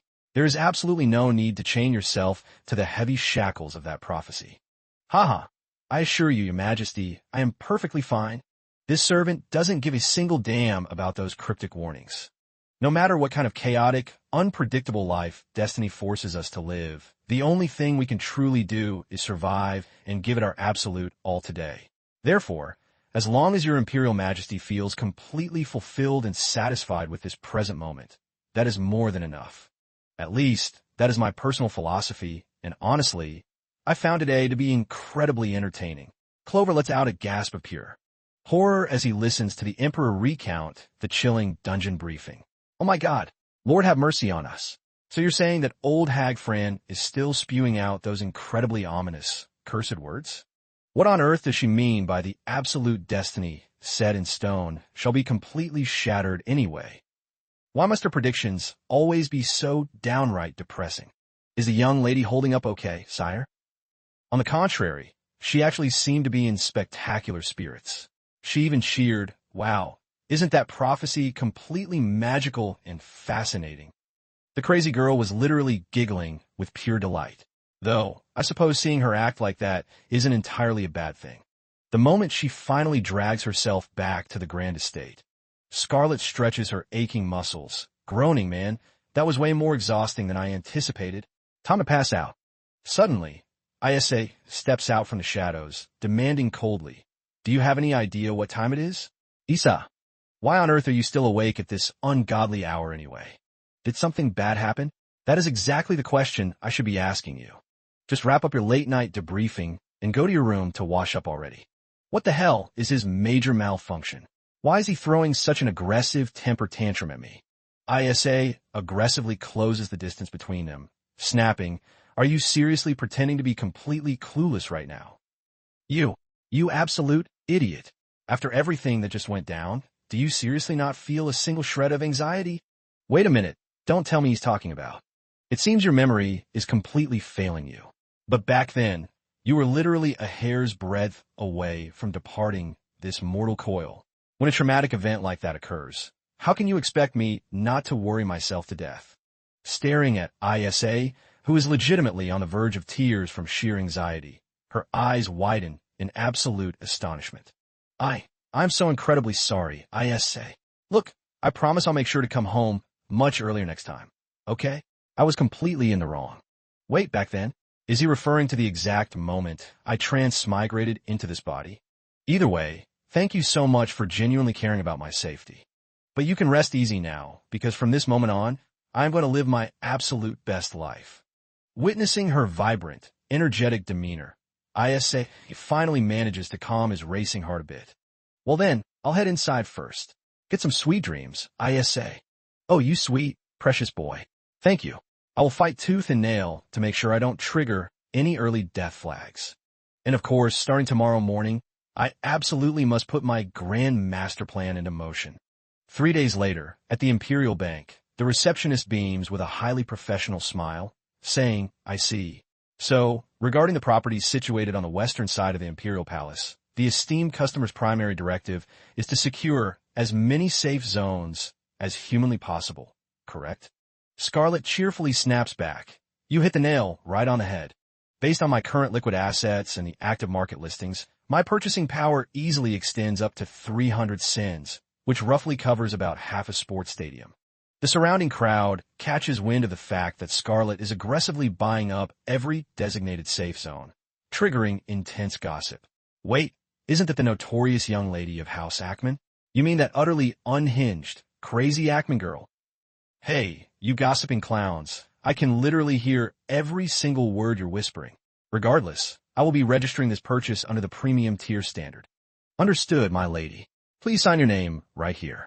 The final deed approval will be delivered directly to your estate by tonight. Fantastic. First major milestone achieved. The real estate situation is officially sorted.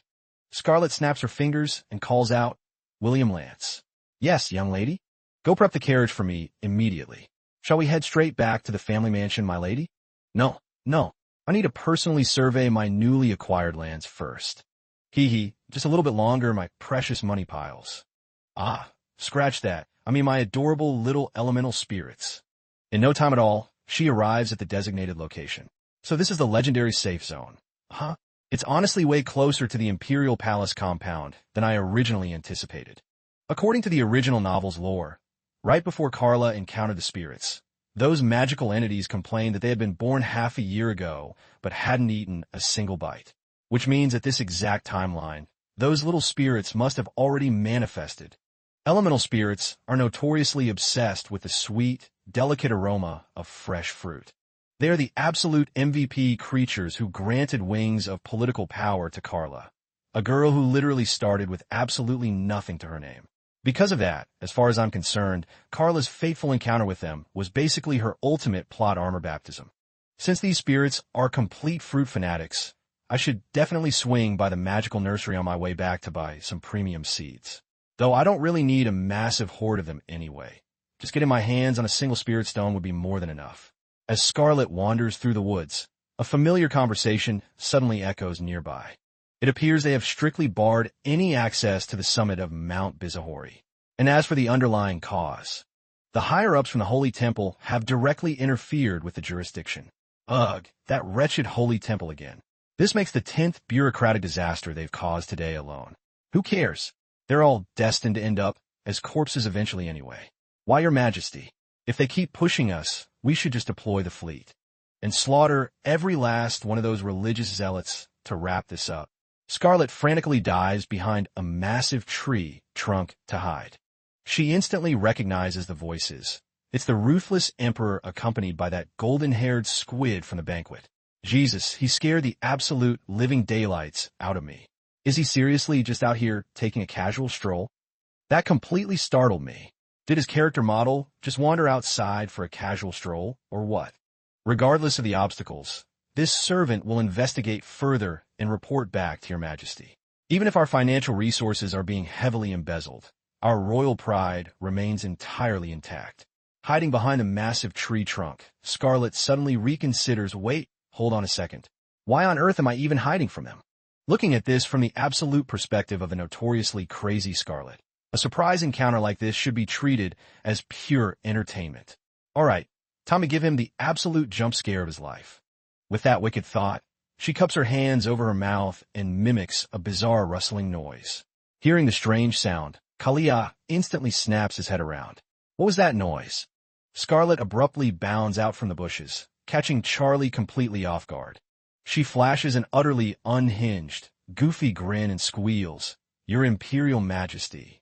This servant has missed you so incredibly much. Huh. Mid-sentence, she aggressively charges straight toward Charlie at full speed, only to completely lose her footing and twisting her ankle over a rogue root. Fortunately, Charlie reacts with lightning reflexes and effortlessly catches her midair. I thought I detected a familiar presence. So it really is the chaotic young lady of House Ackman. Scarlet blinks in a daze, thinking, wait, this is totally deviating from my master plan. But damn, looking at him from this close, his visuals are absolutely illegal. Well about that. Charlie distorts his face into a terrifyingly cold scowl, demanding, what exactly are you doing out here? Yikes. That expression is downright apocalyptic. Roman internally sweats. Only now does he fully register that this chaotic girl is indeed the infamous Ackman lady. Why on earth did Lady Scarlet just randomly materialize from the deep woods? His Majesty is already in a foul mood because of that disastrous Holy Temple situation. If the Emperor decides to brutally execute his own fiancée right here on the spot, it's going to turn into an absolute diplomatic nightmare. I need to aggressively de-escalate this situation before things turn bloody. Your Imperial Majesty, are you unharmed, sire? Since your Majesty must be utterly exhausted, please allow this servant to escort the young lady home. Charlie completely ghosted Roman's frantic intervention, turning his gaze to ask her, are you injured anywhere? She instantly switches to a highly dramatic pout, whining yes. I've suffered a fatal wound right to my heart, your Majesty. You didn't even hit the ground, yet you're claiming a severe cardiac injury? Roman thinks, flabbergasted. What kind of bizarre rom-com reality am I currently witnessing right now? It seems His Imperial Majesty doesn't actually loathe physical contact with her at all. Their dynamic is shockingly way more intimate than the rumor suggested. Scarlet ruthlessly presses on with her cringe assault, because your Majesty is just so blindingly handsome. The mere sight of your gorgeous face has caused my poor heart to completely. Seeing as you still possess the energy to spew absolute garbage, you're clearly perfectly fine. Feeling like a total third wheel, Roman quickly clears his throat and speaks up. Your Majesty, this servant still has an absolute mountain of urgent paperwork to process back at the office, so I shall humbly take my leave now. Charlie remains completely silent, offering no objection whatsoever. Taking that dead silence as a green light to escape, Roman vanishes from the scene at warp speed. Scarlet watches him leave, completely perplexed, thinking, why on earth didn't Charlie just ditch me and tag along with him? Honestly, if I encountered a messy, chaotic disaster of a person like myself out in the wild, I would have sprinted in the opposite direction. Just how many more times am I going to have to completely sabotage my own reputation right in front of his face like this? If things keep going at this rate, I'll end up dead exactly like in the original storyline. How on earth can this guy Charlie possess a heart that is so utterly stone cold? This is bad. I absolutely must devise a strategic countermeasure to handle him. She presses on with a forced smile. Your Majesty, didn't you just ask what I was doing out here? He merely offers a flat, disinterested grunt. Yeah. Well, this servant came out to personally inspect the land, because I just so happen to be the official buyer of this entire plot. Charlie knit his brows in pure disbelief. What? What exactly is your angle here? Oh, it's quite simple, really. It's because I caught wind of the rumors that magical elemental spirits have finally manifested here. Charlie is completely left speechless. Spirits, you say? His mind instantly flashes back to the rambling old lunatic in the dungeon.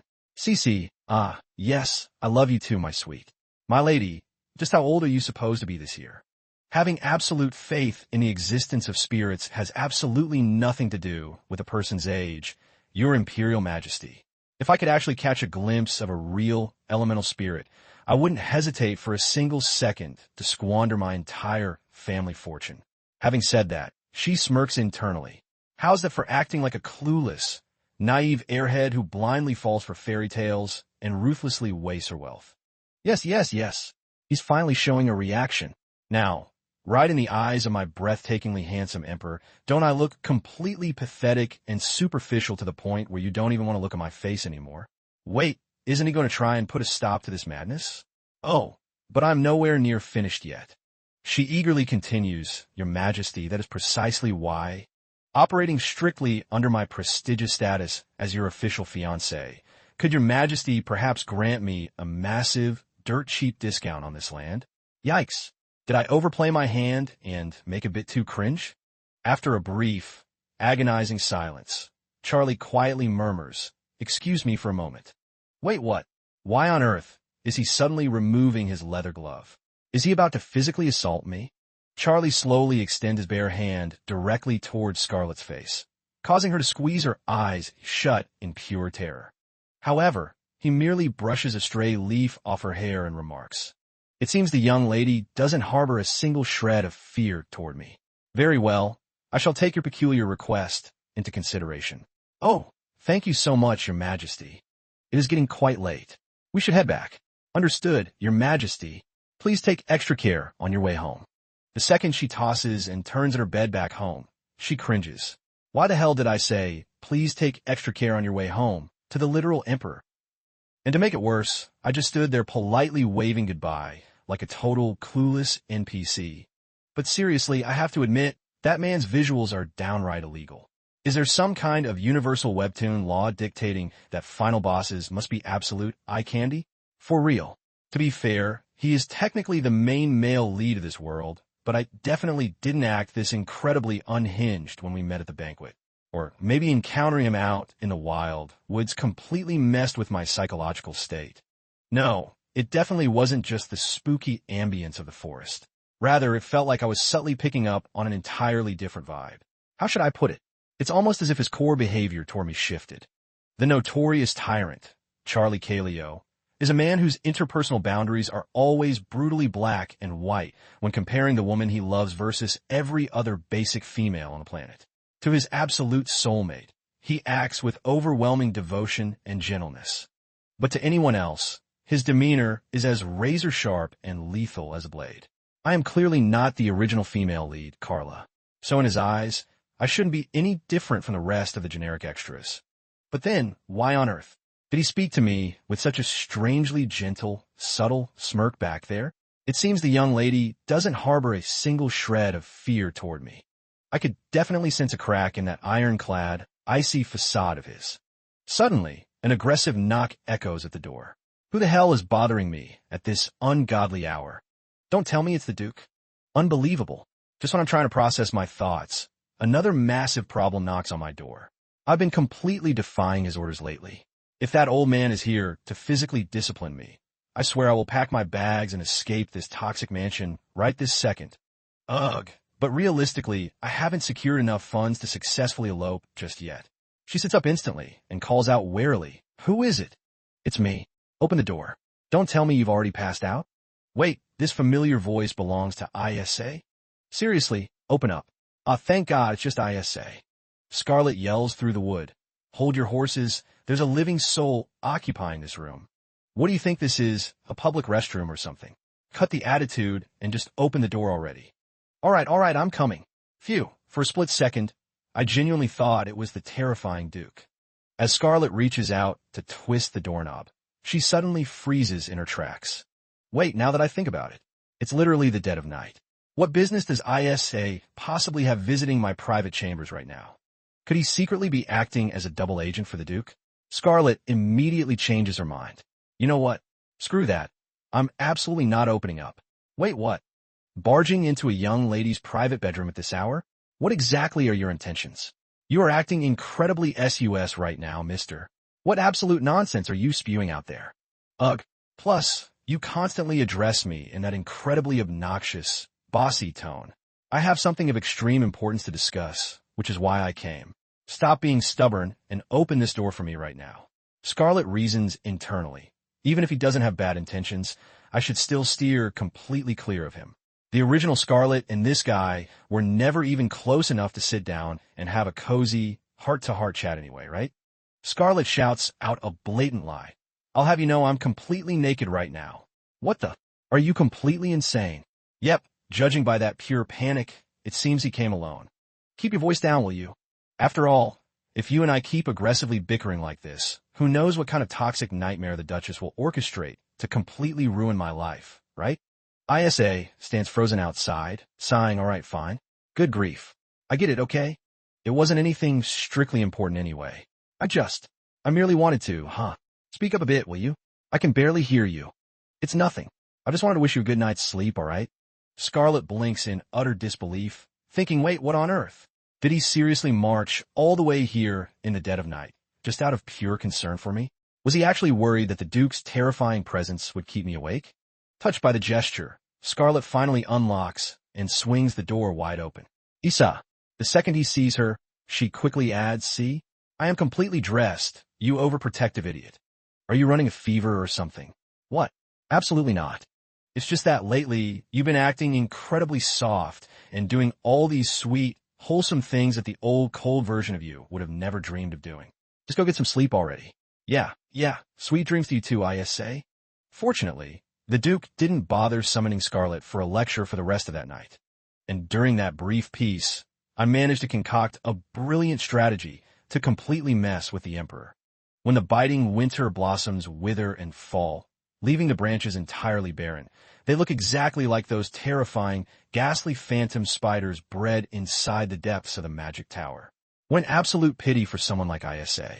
Meanwhile, back at the Imperial Palace, Scarlet's formidable fiancé, Emperor Charlie, finds himself deeply lost in thought, contemplating her absolute lack of fear. She didn't show a single sliver of intimidation, even when facing a tyrant king plagued with such monstrous, blood-soaked rumors. Historically, that cursed star of ultimate misfortune brutally dominated the skies the exact moment His Imperial Highness was born. If we choose to turn a blind eye to this catastrophic omen, the royal bloodline and the entirety of this grand empire will inevitably face absolute annihilation. The Pope's holy prophecy is an unshakable truth, not some baseless rumor. Back then, absolutely no one possessed the political leverage to defy that decree, as the sheer influence and authority of the Holy Temple were already staggeringly colossal. For the eternal prosperity and glorious longevity of this great empire, the young prince must humbly accept his tragic, predetermined fate. We must purge him to prevent an apocalyptic disaster from falling upon our lands.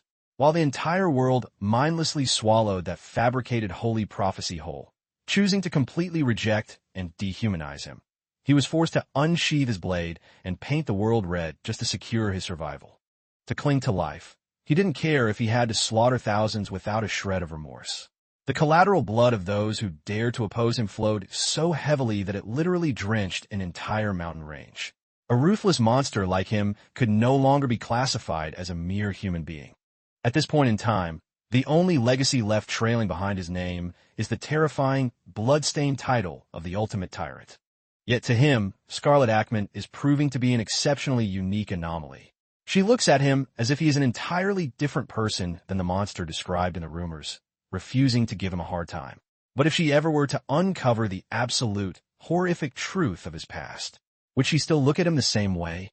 Charlie can genuinely sense that she doesn't harbor an ounce of fear toward him. Gazing down at the regional map on his desk, he recalls his own words, "I shall take your request into consideration," demanding a dirt cheap discount on Imperial land. Is she truly fearless, or is she just unbelievably thick-skinned? The fabled territory where elemental spirits are born. If I were to intervene directly right now, it wouldn't end well. She would undoubtedly throw an absolute tantrum. Could that be the exact reason why I've suddenly found myself so intensely intrigued by her? I can't help but wonder what chaotic move she'll pull next. Let's test her just this once. Meanwhile, back at the Ackman estate, these are the official ownership transfer documents for the designated safe zones, duly issued by the Imperial Bureau. Please review the terms carefully and sign here, my lady. This man is actually a top-tier royal guard deployed by Count Clover, disguised as a basic clerk for this mission. Thank you, Scarlet murmurs. Scarlet wonders internally, just how massive of a discount did they give me? Wait, what? Why the hell is the land price exactly the same as before? Hey, did the seller leave any specific messages with you? Is there an issue with the paperwork, my lady? No, not at all. So he's using this contract as literal bait to force another meeting with me. His Imperial Majesty didn't offer any verbal remarks, my lady. However, should you desire an audience, you may officially request a meeting, and I shall arrange the scheduling immediately. That bastard Charlie. He clearly said he would consider my request. She mutters through gritted teeth, "Is this clown seriously playing games with me right now?" Clover and the maid, Lucy, instantly freeze in sheer terror upon hearing her unhinged outburst. The young lady is visibly radiating pure, unadulterated fury. My lady, is everything all right?" Clover panics internally, thinking Do I seriously have to report this exact profanity back to the Emperor? His Majesty's strict orders echo in his mind. You are to memorize and document every single syllable she utters. Scarlet instantly flashes a brilliant, sweet smile. Oh, I just got a little overly excited. Please do me a favor and completely forget my little slip of the tongue, okay? Holy crap. This woman is way more eccentric than the rumors even suggested. In that case, my lady, if you could please sign the documents. Scarlet fumes internally. So you want to play mind games, huh? Fine, let's dance. Done. Clover's mind races as a wild, unbelievable scenario pops into his head. Don't tell me. Is His Majesty genuinely dating this crazy young lady? They're literally engaging in toxic, flirtatious power plays. The Emperor's actual romantic partner is. Scarlet aggressively signs the paper and shoves it across the table. This wraps things up, doesn't it? Ah, yes. Once the Imperial Palace grants final approval, the transaction is official. With that, I shall take my leave, my lady. Thank you for your hard work. My lady, shall I immediately prepare a wonderful meal for you? No need. Just go prep the carriage for me this instant. Where exactly are you heading, my lady? To the Imperial Bank. I need to personally re-verify the coordinates of the plot I just purchased. Understood. I will have everything ready right away. A premium box of luxury desserts is brought out. And the moment Scarlet takes a bite, her drained energy instantly surges back. All right, I've finally regained my composure. I put way too much blind faith in that Tyrant Charlie's words. I seriously deluded myself into thinking I'd snag that land for half its actual market value. Wait, could I have completely misread the entire situation? After all, that ruthless dictator only said he would consider it. Let's look on the bright side. Even when I blatantly demanded a massive discount, he didn't immediately lose his temper or execute me on the spot, right? More importantly, come to think of it, I still haven't made my way over to the magical nursery yet. Those enchanted magical seeds are typically used for elementary wizardry education, and with proper care, they will bear sweet, high-quality fruit in just under a month. Perfect. I'm going to knock out my entire to-do list today. The weather out here is absolutely gorgeous. Hey, how much longer until we arrive? We are just about to reach the destination, young lady. Let's see. The path to the magical nursery should be right here. Wait, don't tell me I took a completely wrong turn. Ugh, this is absolute madness. Let me double-check the directions. From this specific intersection, I need to hang a left into the alley.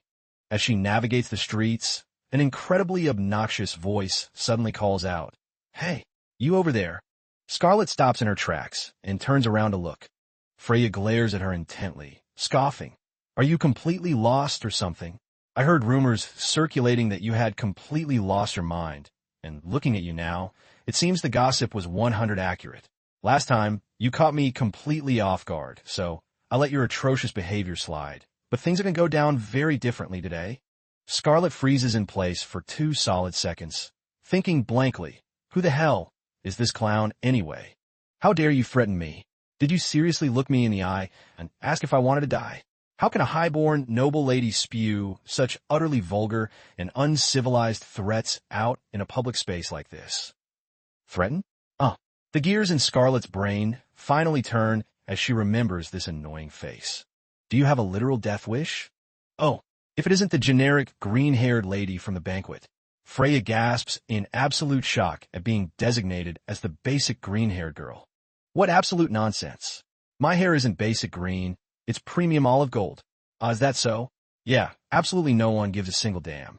Now that you've finished your little rant, I'll be taking my leave, Lady Olive Gold. Wait just a damn minute. Hold on. For your information, my name is Paradox Freya. Paradox Freya. Hey, are you even listening to a word I'm saying? Scarlet lets out a heavy, exhausted sigh.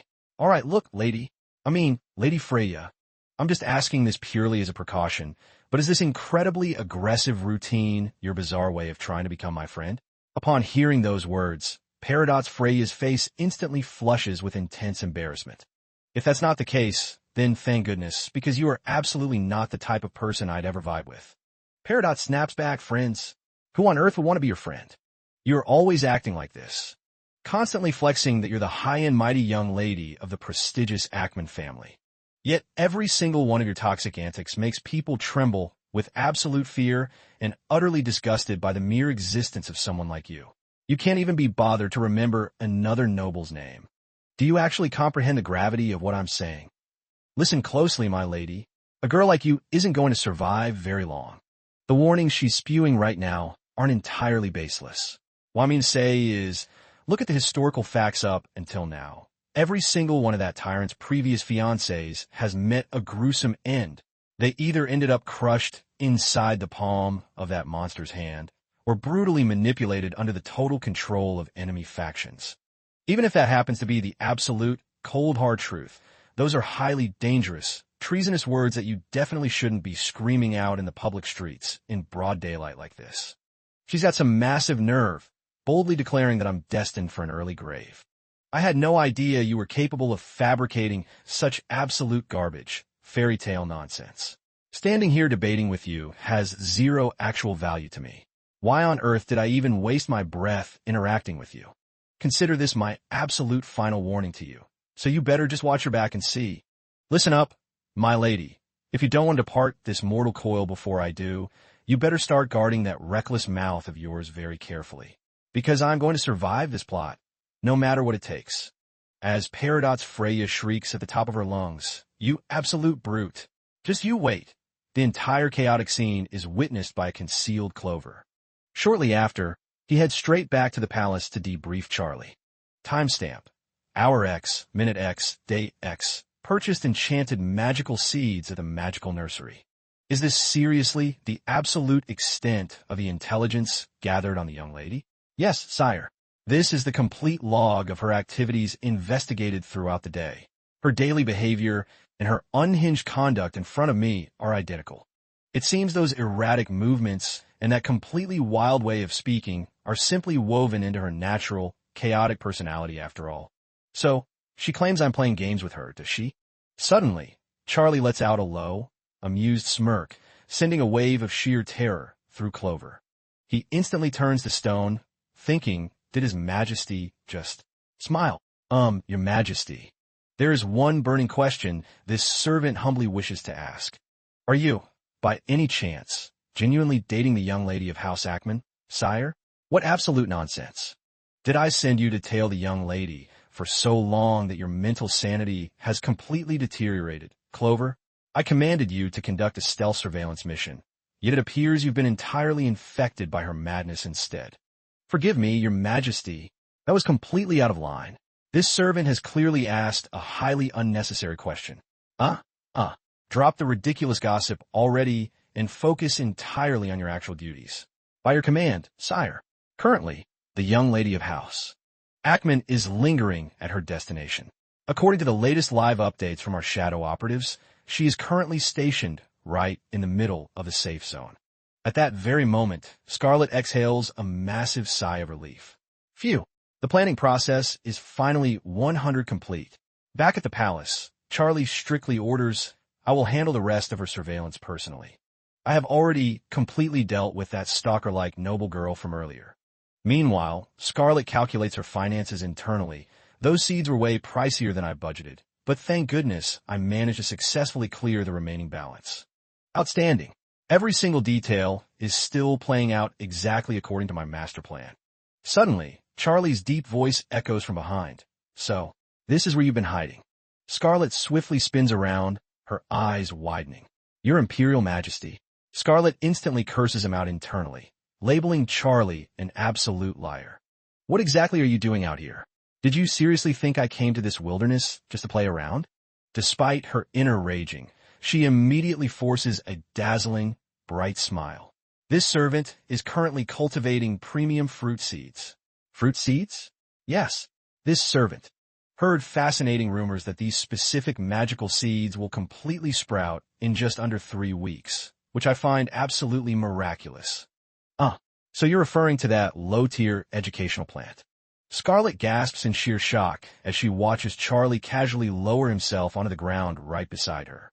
Wait, is the grand ultimate boss of the Empire seriously sitting directly on the bare dirt? This is completely unscripted. Scarlet subtly nudges Charlie's shoulder with her own, whispering, well, the truth is, I plan to present these delicious fruits as a welcoming gift to the elemental spirits. Spirits again? Scarlet panics internally. Oh crap, what do I do now? My brain is completely frying. I can't think of a single crazy stunt to pull right now. But since the elemental spirits are destined to manifest exactly at this coordinate, this servant wishes to aggressively accelerate their growth so I can hand them over to those adorable creatures as a tribute. Following that breathless explanation, I completely shut my mouth, unable to utter another word. After a long, agonizing silence, I finally muster up the courage to look up at his face. He is just silently staring down at me, the corners of his lips subtly curving upward into a gentle expression. It might just be my imagination, but it truly seems as though he doesn't even realize he's currently sporting a soft, genuine smile right now. Oh great, it feels like I've just accidentally witnessed a highly private side of him that a doomed extra should never see. She violently whips her head in the opposite direction. Hold on, this is way too embarrassing. I desperately need to say something to break this suffocating tension. Now that I think about it, from this exact moment onward, doesn't this entire plot of land legally belong to this servant? Intrigued by her sudden shift, he asks, "What exactly are you trying to imply, my lady?" Well about that. I see where this is going. Since this property is now officially your land, are you perhaps suggesting that I need to pay you a toll fee just to pass through? No, absolutely not. Please don't misunderstand me, Your Majesty. All right, fine. Seeing as Your Majesty has traveled all the way out here, we might as well completely draft a brand new custom contract. Instead of charging me a basic transit fee, how about I grant you absolute, unrestricted freedom to utilize this territory as you see fit, and in return, I shall slash the price of this land exactly in half. Wait, what? Are you seriously for real? Why the sudden change of heart? Isn't this getting way too easy? On one absolute condition. I knew it. I knew there was a catch. What toxic trap is he trying to spring on me now? Very well. Please state your condition, Your Majesty. I will agree to literally anything at this point. Just as long as it doesn't involve my immediate execution, then it is officially a deal. The moment Charlie calmly states his single prerequisite, Scarlet blinks in utter disbelief.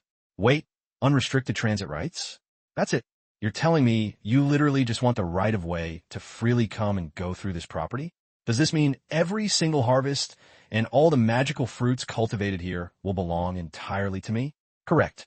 Gazing at the radiant, overjoyed expression illuminating Scarlet's face, Charlie muses, I certainly didn't expect her to find this particular arrangement so utterly exhilarating.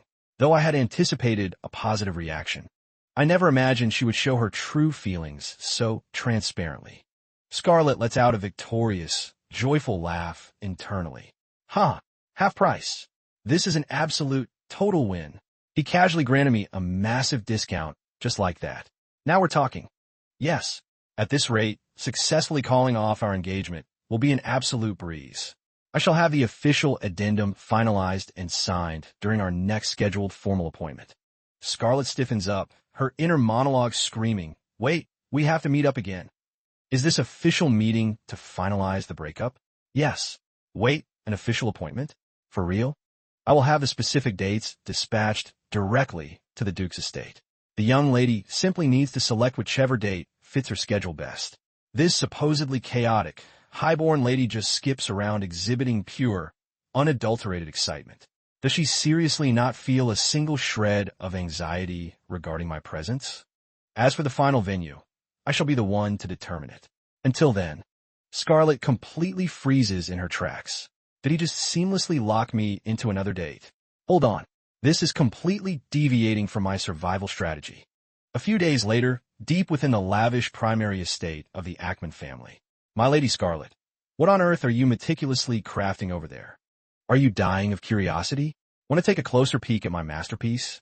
My lady, what you are currently holding is a failed prototype of an enchanted magical insect. According to market research, human beings experience maximum psychological disgust when stepping on bugs, which is why these were being liquidated dirt cheap at the magic shop. Scarlet abruptly thrust the giant mechanical spider right into Lucy's face. Lucy screams and instantly stomps it into oblivion. See? The moment you crush it, it leaves behind a pre-programmed, highly customized message. You idiot. But my lady, how do you even plan to utilize this? Oh, I've already mapped it out. Suddenly, a frantic, blood-curdling shriek echoes loudly from outside the courtyard. Out in the hallway, servants are scrambling in pure panic. My lord, what in the world is causing all this chaotic commotion? Get lost. But glowing right across the Duke's forehead are the words. When it comes to committing vile, inhumane, and utterly toxic crimes, I 100 deserve to be hanged. The Duke explodes in a fit of absolute rage, roaring, Scarlet Ackman. Scarlet smirks gleefully to herself. That is my ultimate, blood-soaked revenge for him brutally raising his hand against me the other day. My lady, the Duke is marching straight toward our quarters in a complete fury. Sounds like the old man's vibe is utterly ruined today, huh? Yes, my lady. I shall go prep the carriage immediately. Good. And make sure you change into some nice clothes as well, Lucy. Heck yeah, we're going out to treat ourselves to some gourmet food today. Understood. I will get ready right away. Meanwhile, the loyal head butler of the Ackman estate and his subordinate Victor hurry in. My lord Duke, you summoned me? What took you so damn long? Forgive me, your grace. But what on earth happened to your face? 1767, shut your worthless mouth. Where the hell is Scarlet? You guys are being unironically too loud. Where exactly is Scarlet's avatar? Treating your grace's face is a much higher priority than dealing with the young lady right now. Please, let me summon the royal physician immediately, or perhaps a high-tier healing mage. Since when did you have the absolute audacity to lecture me? You old fool. Go track that brat down and drag her before my eyes this instant. I swear I will not let her slide with her toxic antics today. The furious Duke violently smashes the butler's spectacles onto the floor, bellowing, "What are you standing there for? Move! Are you completely deaf in your old age, you utterly useless, incompetent old fossil?" Just a few short years ago, I could never have imagined the estate falling into such absolute chaos. Baron Ackman, the current reigning Duke, is merely the younger brother of the previous legendary Duke, Aaron Ackman. Aaron Ackman, the first true patriarch of the family, was an extraordinary man universally adored by every single citizen. During an era dominated by mystical prophets, he single-handedly restored immense prosperity to a rapidly declining noble house. Even the most stubborn, iron-willed elders of the council trembled in his presence and didn't dare cross him. So when he boldly fell madly in love with a completely ordinary commoner woman, absolutely no one possessed the leverage to oppose their romance. His glamorous life seemed as flawlessly perfect as a legendary fairy tale fabricated by historians. But that glorious golden era didn't last long. At the tender age of 22, the young prodigy met a highly suspicious, untimely death. And the beautiful woman he cherished, instead of rightfully stepping up as Aaron's duchess, Milia, was forcefully wedded off to his toxic younger brother, Baron, making her the first duchess under his new, dark regime. A highly sinister conspiracy had clearly unfolded behind closed doors, yet the duchess maintained absolute silence regarding the truth until the very day she passed. Inside the study, the Duke continues to scream at the top of his lungs, "Hurry up and drag her in here. Do you completely understand my orders?" "Yes, yes, your grace." Lord Baron's volatile temper grows more monstrous and aggressive by the day. The young lady has truly endured a living hell ever since she was a vulnerable child. The head butler stares down his freshly shattered spectacles, sighing internally. Just how many pairs of glasses is this already? Suddenly, Scarlet appears out of nowhere, asking calmly, "What's the matter? Did the toxic old man smash your glasses into pieces yet again?" "Oh, my lady, you absolutely cannot afford to linger around here. The Duke is in a state of absolute, murderous fury right now." "Well, I was actually already on my way out of this dreadful mansion anyway. Here, let me take those to the village and get them fully repaired for you." "Oh, there is absolutely no need, my lady. Don't worry, it's not a free service. In exchange for the favor, I have one simple condition." Scarlet leans in closely and whispers directly into the butler's ear, "Let's team up and pull off a glorious prank to totally mess with the Duke. You must promise to keep this entire operation a complete secret from him, okay? I shall do precisely as you command, my lady." "Perfect. Then it's a done deal." Even so, seeing the young lady radiating such vibrant, playful energy compared to her dark past brings immense relief to his heart. Meanwhile, deep within the imperial palace, Charlie lets out an amused chuckle. I honestly assumed she would merely offer a polite, reserved smile. I never anticipated she would literally jump up and down with such pure, unbridled joy. But then again, that chaotic charm is precisely who she is. Calling off our engagement. Just to secure those 4 words, she actually staged that entire, unhinged, calculated public performance. What an absolutely hilarious woman. The notorious Tyrant finds himself completely stunned by her totally harmless, transparent motives, and because her unpredictable antics constantly defy his expectations, he finds the entire situation utterly entertaining. Whether her tragic fate ends in her demise, or if his own life cuts short, this highly political imperial engagement is bound to move forward, regardless of how desperately she wishes to escape it. Yet, for a man who has rarely found a single reason to smile in his brutal life, her chaotic existence has suddenly become a highly intriguing breath of fresh air.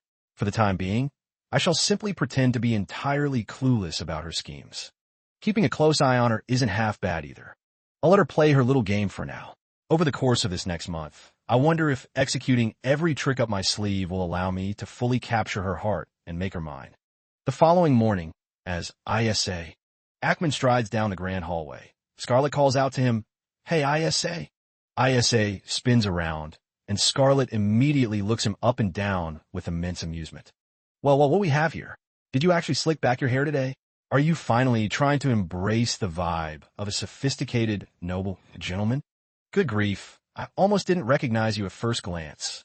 Dressed in an incredibly sharp, pristine outfit that completely contrasts his usual casual look. ISA sighs and asks, "What took you so long? Did you oversleep again?" Guilty as charged. By the way, what are the Duke and Duchess up to right now? They're likely frantic, currently prepping the estate to welcome today's esteemed guests. The entire mansion is decorated so ostentatiously, it feels like they're just aggressively flexing their wealth. Exactly.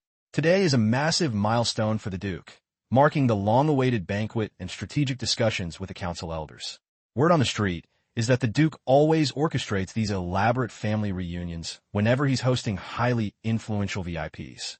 Even if the primary guest of honor fails to show up, it might seem incredibly extra, but it's all a calculated performance to project the illusion of a harmonious family. Honestly, I'm shocked you actually agreed to obey the Duke's summons so submissively. Wait, me? Submissive? Whatever. Let's just hurry up and get this over with. Scarlet muses internally. Just as ISA pointed out, I absolutely despise participating in these toxic family functions at the Duke's behest.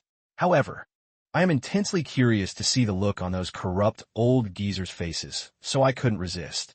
Hey, wait up, let's walk together. Oh, by the way, I recently bought some real estate. Wait, out of nowhere. Yeah, I secured a safe zone located right in front of the Imperial Palace. You know exactly where that is, right? Listen to me, you better not breathe a single word about this financial move in front of the Duke and Duchess. Relax, I know the drill. As they casually banter back and forth, the venomous voice of the Duchess suddenly cuts in from behind. Stop wasting time and move your feet already. What is wrong with you two? Duchess, it's been a hot minute, hasn't it? The council elders are arriving any second, so get inside this instant. Let's head in. Milia Ackman watches her, thinking how utterly bizarre. What on earth happened to this brat while I wasn't looking? Her gaze has become incredibly sharp and piercing. You haven't changed a single bit, Scarlet. Still wasting your life on utterly pointless endeavors, exactly like your pathetic mother. Scarlet abruptly halts and turns around, firing back. Hold on a second. Are you seriously insulting me right now, Duchess? Every time my mother is mentioned, you just can't resist spewing toxic garbage, can you? Get a grip, Scarlet. Who in their right mind talks like that to a young girl who tragically lost her birth mother? Seeing how recklessly you run your mouth without a shred of decorum, I suppose you've completely forgotten how advanced your actual age is, Duchess. You insolent little brat. Just as she's about to violently lose her composure and start a full-blown combat sequence, a stern figure leaning on a cane approaches. Booming, the young lady speaks the absolute truth. I harbor absolutely zero love for the young lady, but I must reluctantly admit her words aren't wrong. Scarlet merely blinks, blankly observing the newly arrived figures. One quick glance is all it takes to realize that these old fossils are the legendary council elders. It is a distinct pleasure to see you, Duchess Ackman. A pleasure to see you as well, young master and young lady. However, Just how long do you all intend to block the main entrance? Obstructing. The grand foyer with a toxic family dispute is an incredibly bad look. Wouldn't you agree? Precisely. It's not like today. It's the first time I've traded barbs with that woman anyway. Now, then, let us move inside. We are exceptionally busy men. ISA Ackman can only let out an exhausted, defeated sigh at the drama. The bitter Duchess and a completely unbothered Scarlet lock eyes, silently throwing shade as if to say, just you wait. Once seated at the lavish dining table, ISA asks quietly, are you truly doing all right? Huh? What do you mean? The toxic garbage the Duchess spewed at the entrance earlier.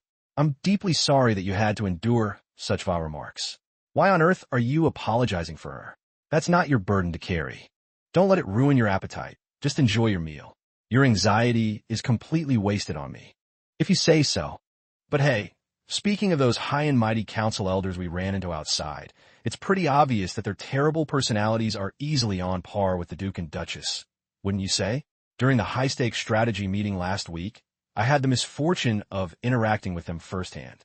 Trust me, their actual temperaments are no laughing matter.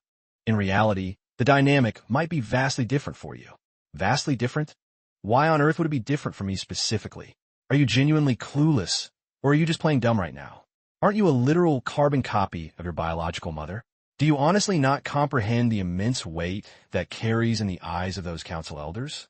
Isa proceeds to completely deconstruct the complex political alliance tying House Ackman to the council elders, a crucial piece of lore that was never explicitly detailed in the original novel. Since time immemorial, the noble House of Ackman served as the absolute shield defending the treacherous borders of the magical beast forest, completely independent from the internal politics of the empire. To successfully execute this perilous, monumental duty, maintaining seamless cooperation between the council elders and the reigning patriarch was absolute paramount. Consequently, unlike standard noble institutions found elsewhere, the core council elders of the Ackman clan wield an incredibly massive amount of political leverage. Ultimately, in order for any heir to be crowned as the official head of the family, they must unconditionally secure the formal endorsement and absolute, unwavering trust of the council. But now more than ever, we are living in an era where the toxic House of Ackman is locked in a thoroughly strained relationship with the council elders. Not only is there a complete lack of trust and loyalty, but we are actively receiving immense animosity and pure hatred from their side, directed toward our entire family line. While the previous Grand Patriarch was universally respected and revered, the current Duke doesn't command even a fraction of that prestige. If the council elders are still choosing to cooperate with this estate, it is solely out of lingering allegiance and deep respect for the late Duke's memory. Because those powerful elders highly valued the previous patriarch and his beloved companion, Scarlet's very presence holds an incredibly unique and sacred significance. Wow, so that's the real history. Did listening to this heavy lore about our family's inner dynamics suddenly trigger an existential crisis for you? Whenever it's something she claims not to care about, she goes completely clueless. I honestly didn't have the slightest clue about any of this. Hey, are you holding up okay with all this information? No matter how things look now, according to the original novel's plot, even these high and mighty council elders are completely destined to perish in the brutal crossfire between the two factions. My ultimate plan is to escape this doomed estate by myself. But if I just leave, everyone else will stay trapped in the narrative and follow the original tragic storyline. If things play out that way, the final conclusion for every single one of these people is a gruesome demise at the hands of that tyrant, including ISA. Earth to Scarlet, are you absolutely sure you're doing okay over there? Oh, right. Yes. Wait, what exactly did you just say? Snap out of it, will you? The moment this dinner wraps up, the high-stakes family summit begins. The survival of these characters shouldn't be my concern at all. No matter what tragic events unfold, there is absolutely zero reason for me to take responsibility for their fates. But right then, ISA suddenly reaches out and grasps Scarlet's hand, warning her, since every prominent elder is attending today, you better keep your notorious arrogance in check. Wait, Scarlet stares down. What's with the sudden hand-holding? ISA blinks, completely bewildered. Hand-holding? What do you mean? Following her gaze, ISA looks down at his own hand, realizing he had subconsciously grabbed Scarlet's hand without even noticing. He instantly whips his hand back in pure panic. Wait, I literally have no idea how that happened. You just look so completely lost and spaced out that it made me anxious. All right, I completely understand. I'll buy that excuse for now. Hey, what is that suspicious look for? Scarlet sighs deeply to herself. Ugh, as expected, I can't just coldly abandon them to their doom. Isa stepli, stammering. I literally told you to stop staring at me with that completely bizarre, mocking expression. There absolutely has to be a viable way to rescue ISA. When it comes to the few individuals who actually mean something to me, I swear I will do whatever it takes to secure their survival. Granted, I haven't been reincarnated into this chaotic world for very long, but the only people who genuinely care about my well-being and treat me with real kindness are my loyal maid Lucy and ISA, my surprisingly supportive half-brother.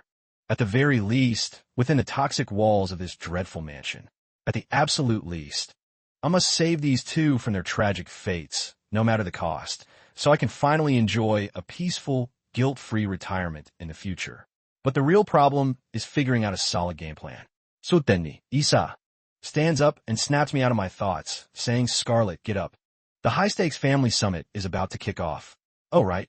I know for a fact that I lack the political leverage and raw power to single-handedly shoulder the responsibility of protecting them. But is there anyone else with enough authority to safeguard those two? Does an influential powerhouse like that even exist within the toxic Ackman clan? No, and even if such an elite figure existed, what earthly reason would they have to go out of their way to protect the two people I cherish? The head butler spots him approaching and bows deeply. Ah, you finally arrived? Young master, young lady. The esteemed elders are already waiting for you inside. ISA glances over, testing the waters. Are you ready for this, Scarlet? Born ready. For now, navigating this crucial summit is our absolute top priority. The heavy double doors swing open, and the piercing, judgmental glares of all the council elders instantly lock onto us. ISA Ackman and Scarlet Ackman. It is our distinct honor to greet the council. The Duke scowls in annoyance, grumbling, what on earth took you so long? You're late. Hurry up and take your designated seats already. Understood, Your Grace. Scarlet scans the intimidating lineup of elders as a sudden realization hits her. Wow, how on earth did I completely overlook this glaring loophole until now? Doesn't Scarlet already hold the ultimate trump card in the form of these council elders? I finally found it. The absolute perfect strategy to completely alter the narrative and rescue Lucy and ISA from their doomed, horrific demises. In the original plot, the massive funds Scarlet used to relentlessly harass Charlie. That entire fortune was directly bankrolled by none other than these council elders. But why on earth did these strict, powerful men willingly lend her cash just to let her ruin her own reputation and sabotage others? The underlying reason is incredibly simple. They possess a massive, unyielding soft spot for Scarlet's late biological mother. And because Scarlet is her only surviving daughter, the guilt-ridden elders had absolutely no choice but to continuously indulge and spoil Scarlet's every single whim. I had to survive and grow up entirely abandoned without a mother by my side. Are you old geezers seriously going to just callously turn your backs on me too? Do you even possess a single shred of human empathy? No matter how exceptionally close they were to Scarlet's late mother, pulling off a manipulation tactic like that just to extract cash from the council is downright wild. Ultimately, anyone found directly financing illegal black magic operations would face immediate execution under imperial law. But this time around, I have absolutely zero intention of borrowing money from you old geezers. Instead, you guys are going to end up heavily indebted to me. The Duke clears his throat, announcing, now that everyone is officially present, let us officially commence this emergency summit of the Ackman clan. A short while later. So, in the end, this is just another aggressive demand for cash.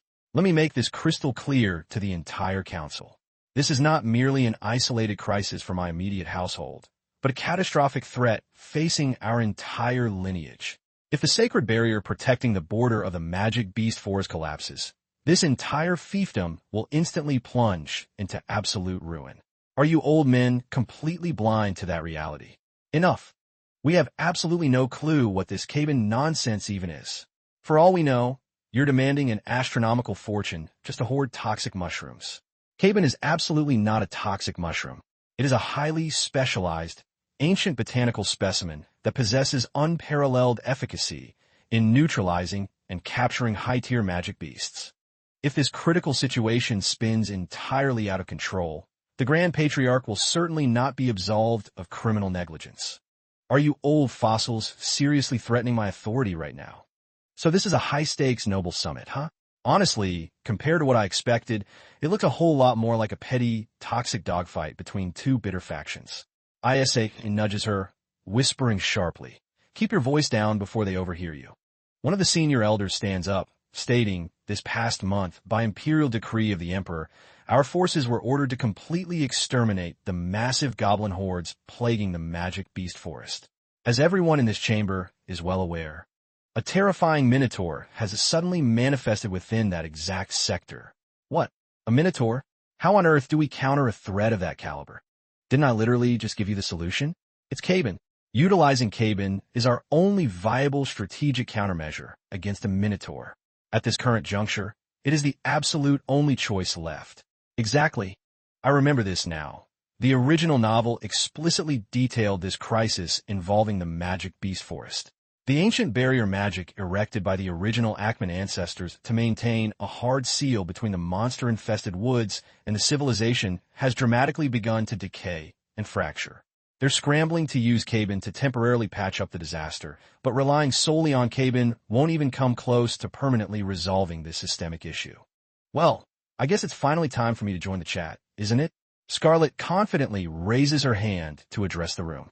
I completely understand that this dire situation demands a massive supply of Caban. But as for why this catastrophic breach occurred in the first place, you esteemed gentlemen have mysteriously failed to explain that part. Actually, that specific mystery is the very core of our dilemma. It's just that even we have absolutely no clue why this is happening. You honestly have zero idea? The Magic Beast Forest is an absolute forbidden zone, strictly off-limits to everyone. How do we possibly risk our lives to venture deep inside, just to investigate? True, I totally expected that answer. And that's precisely why their sheer incompetence ends up getting them brutally hunted down by that tyrant later. To sum it up, the ultimate culprit behind this entire catastrophic outbreak is actually a mutated flower. This sinister flora drives the magic beasts into a frenzied, hyper-aggressive state where they feel absolutely no pain. Unaware of this dark truth, the council elders of the Ackman clan will futilely try to suppress the outbreak using basic Caban, causing the crisis to spiral into an absolute disaster. In the original timeline, the Tyrant Emperor eventually invades the Magic Beast Forest himself to forcefully put an end to the chaos. To his utter shock, he discovers the source flower growing right in the safe zone near the border, allowing him to easily stabilize the entire region. However, every single council elder is summarily executed via beheading for their failure. Once the Minotaur is finally suppressed, a terrifying wyvern will immediately spawn. I absolute must intercept and neutralize that threat first if I want any hope of altering the tragic fate of this family. The Duke scoffs, interrupting, "Regardless of your warnings, I don't have a single coin to fund your budget. I'm highly certain you old fossils are already well aware of that financial reality." Scarlet smirks internally, thinking, thank goodness, the exact methods and locations the tyrant utilized to track down that mutated flower. I've completely memorized every single detail. For someone like me, locating that specific botanical specimen is no different than picking ordinary weeds in a backyard. It's going to be an absolute walk in the park. So, given the current crisis, I'm going to graciously handle this disaster for you old geezers. Isa leans over, whispering in deep concern, "Hey Scarlet, are you losing your mind? Why on earth have you been grinning like a maniac this entire time?" "Oh, don't worry about it. I just came up with a brilliant business idea," Isa watches her suspiciously, wondering, what chaotic scheme is she cooking up to be this hyped? The following morning, amidst a flurry of frantic packing and hurried preparations, Elder Brian barks orders to the servants. Organize those supplies carefully so nothing gets mixed up. Load them into the primary cargo carriages immediately. "Understood, sir. Right away." Scarlet strolls up casually, calling out, "Lord Brian, Lady Adrian." "Ah, Lady Scarlet. A very pleasant morning to you both. Lady Adrian narrows her eyes, asking, what is the meaning of this sudden visit? Is the young lady here to mock us helpless old folks yet again? Oh, absolutely not. Far from it. Scarlet waves her hand dismissively. It's nothing overly dramatic. I simply brought a little parting gift I wanted to personally present to you too. Lucy promptly steps forward, carrying an exquisite, heavily adorned jewelry box. These precious items are the formal, sacred inheritance passed down by my late mother. Staring at the shimmering hoard of priceless gems, Lord Brian and Lady Adrian are completely frozen in absolute shock. My lady, why on earth would you willingly hand over such an irreplaceable treasure to us? Because I'm fully aware that you two desperately need financial leverage right now. Didn't we thoroughly debate this entire crisis during yesterday's intense family summit? Since I don't hold the official title of Grand Patriarch, this personal inheritance is the absolute maximum capital I can provide to aid your cause. However, I genuinely, from the bottom of my heart, want this dangerous situation resolved safely and successfully. You elders are the foundational, indispensable pillars of our entire clan.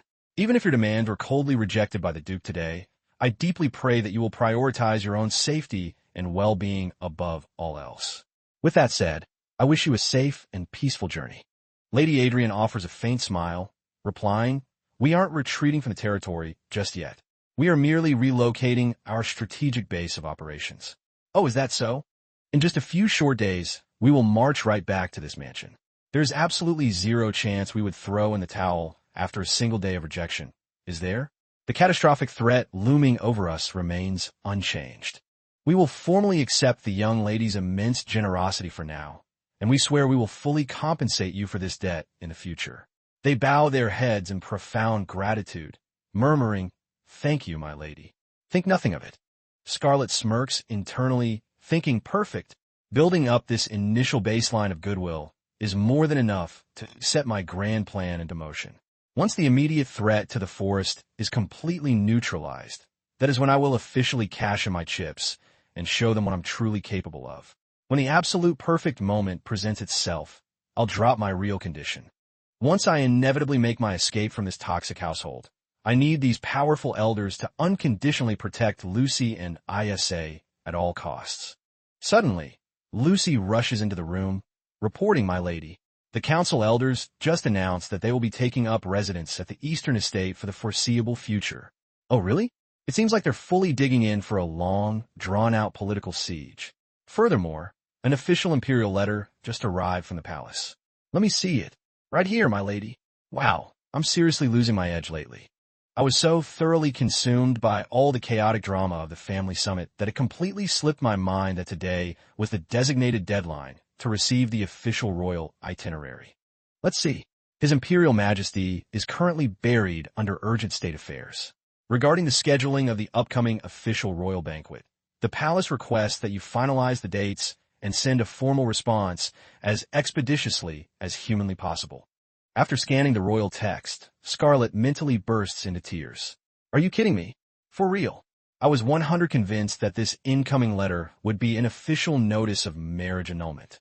Are you telling me that acting like an absolute unhinged lunatic wasn't enough to get me dumped? As expected, when dealing with a ruthless, cold-blooded tyrant of his caliber, a minor public scandal isn't nearly enough to faze him. What the poor girl fails to realize is that in the eyes of that notoriously savage emperor, she isn't a threat at all. She's just an incredibly unique, highly entertaining enigma. Scarlet tightly grips the parchment, narrowing her eyes. Well, it looks like I have absolutely no choice but to completely pivot my strategy. Lucy, fetch me a proper outfit. I'm heading out immediately. What kind of aesthetic are we aiming for today, my lady? Pick something that radiates pure, unblemished elegance and innocence, yet still carries an undeniably powerful aura. Oh, and choose a stunning color palette. It's about time I actually dress to impress for once, wouldn't you say? Understood. I shall prepare it ahead of time, so you can wear it tomorrow morning. No, I need it right now. I have to go confront a certain someone immediately. Let's see if he can actually handle a woman with a toxic personality like mine. Meanwhile, Count Clover muses, I have no idea what cosmic alignment caused it, but everything has been running incredibly smoothly today. For the first time in a month, all my bureaucratic paperwork is completely finished. On top of that, my dreaded morning meeting was abruptly canceled, leaving me with a glorious window to take a peaceful nap.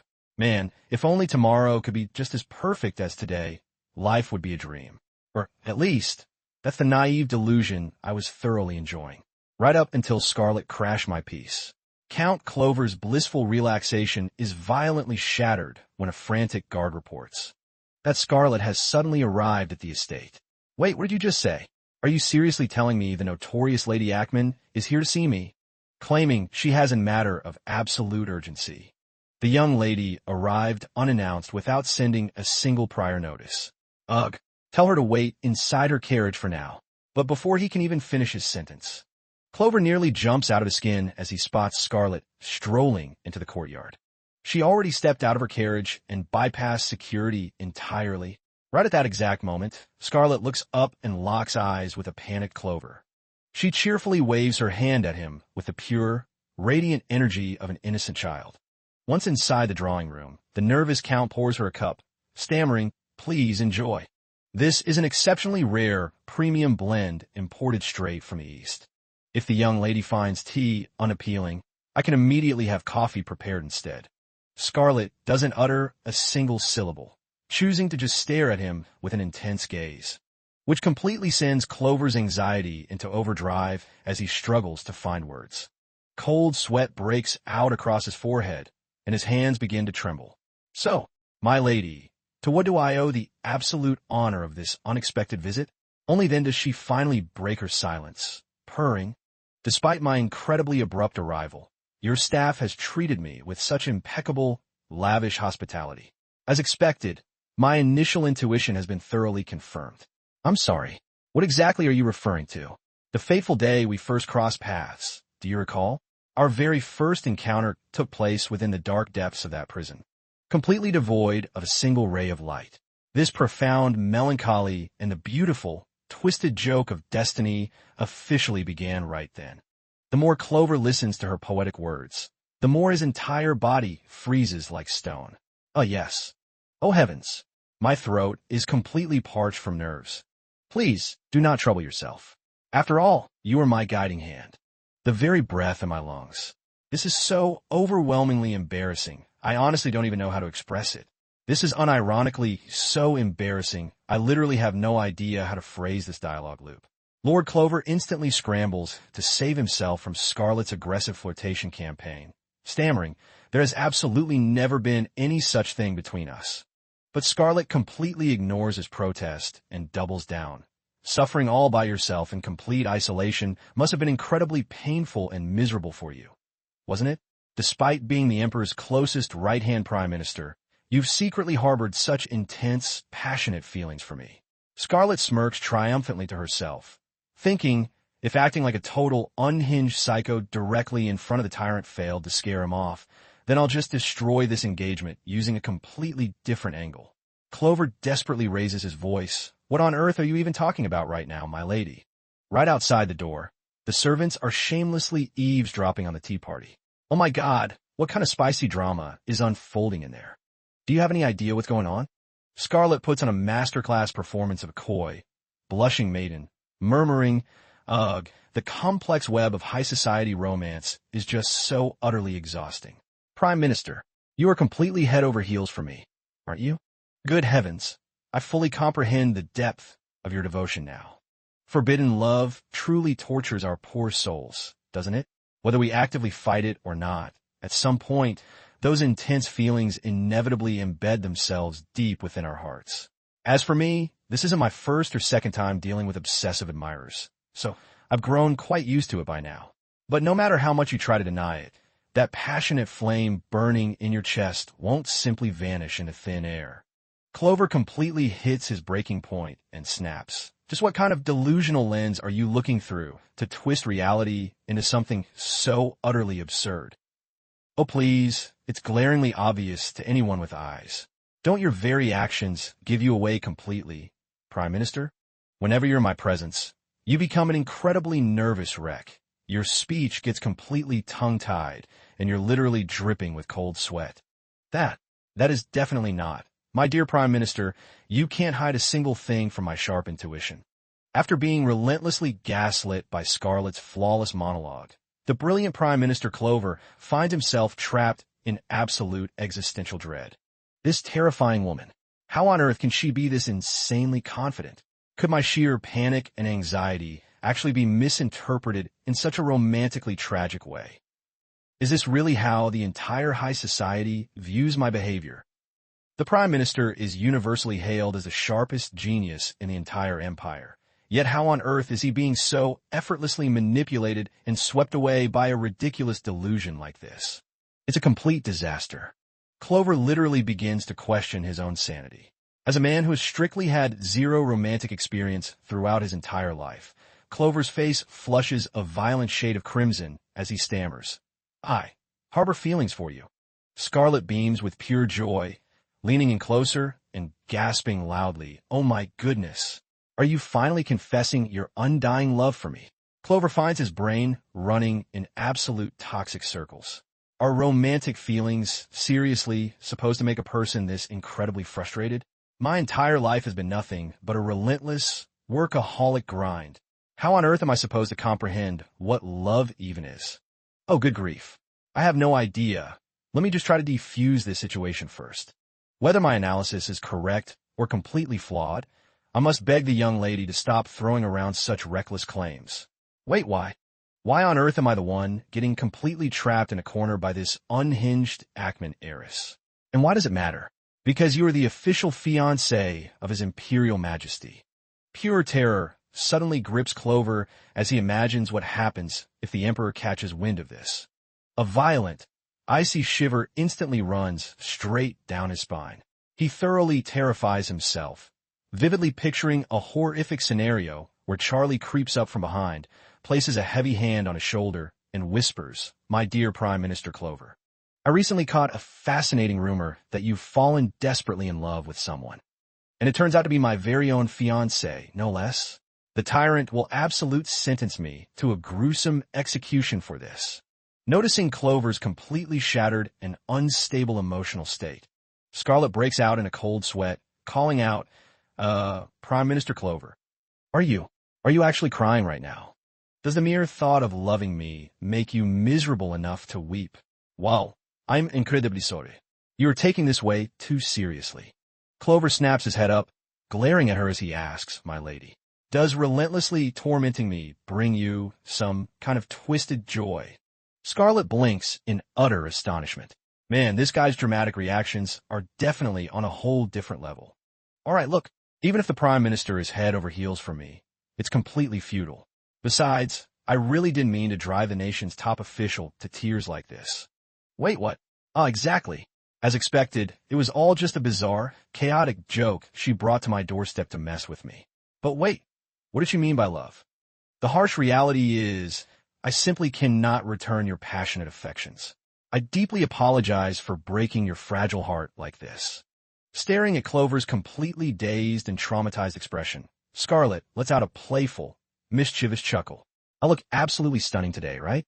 Don't worry, I'm already well aware of my own breathtaking beauty. Clover loses his mind, screaming at the top of his lungs. That is absolutely not the issue here.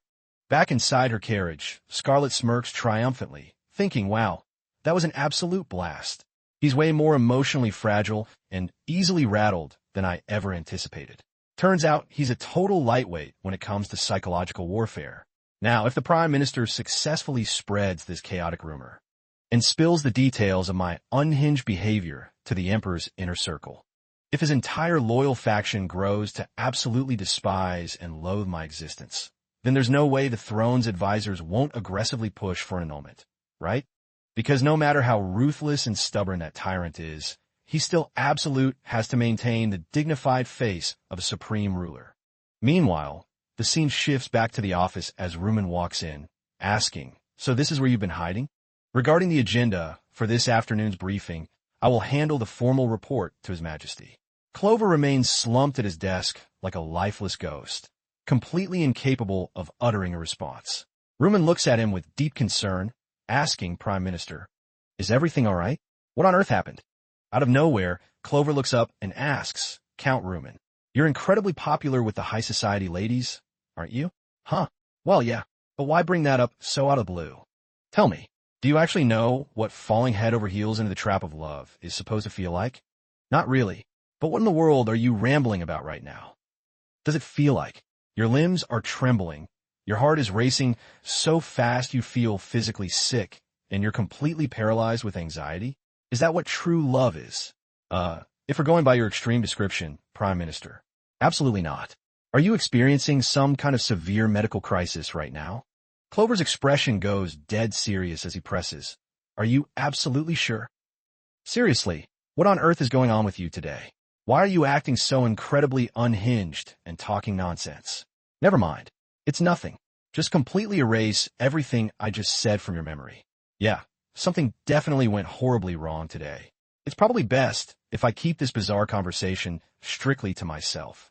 The following morning, over at the annex of the Ackman family estate, Scarlett looks around in utter confusion, wondering this is bizarre. Where did everyone go? It's not even past the breakfast rush yet. I specifically asked Lucy to bake a fresh batch of pastries for me, and yet, before I set out to permanently neutralize that crisis in the Magic Beast Forest, I explicitly told Lucy to keep a close eye on things, but she's completely vanished from the manor. Where on earth could they have gone? Just then, Lady Adrian approaches from the corridor, calling out, Lady Scarlett. Oh, Lady Adrian. Greetings. A very pleasant morning to you. The elder lady eyes her suspiciously, asking, what is your angle this time?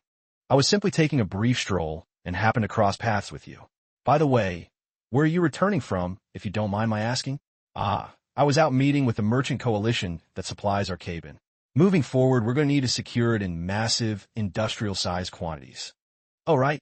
You've met her briefly before during our last encounter, haven't you? This is Lucy, my dedicated personal maid. Yes, I remember. So, are they officially delivering the primary shipment of cabin today? I've only ever read about its unique properties in historical texts, but I've never seen it in real life. Needless to say, I'm incredibly intrigued. I actually managed to secure a few advanced samples beforehand. I highly doubt a sheltered young lady like you has the slightest clue what cabin even looks like. Oh wow, so this little thing is what cabin actually looks like? Oh my goodness, it looks absolutely adorable. Are you telling me this tiny little mushroom can actually repel high-tier magic beasts? It's merely a temporary fix, but its unique aroma can effectively paralyze a magic beast's senses. Suddenly, an intense wave of dizziness washes over Scarlett, making her head spin violently. Huh? What's going on? Why is my vision blurring all of a sudden? I can't hear a single word she's saying anymore. Her knees buckle, and she begins to clumsily stagger backward in total disorientation. Lucy watches in absolute horror as Scarlett's eyes roll back, lunging forward desperately to catch her collapsing body. My lady, oh my goodness, Lady Scarlett. But she instantly hits the cold ground with a heavy thud.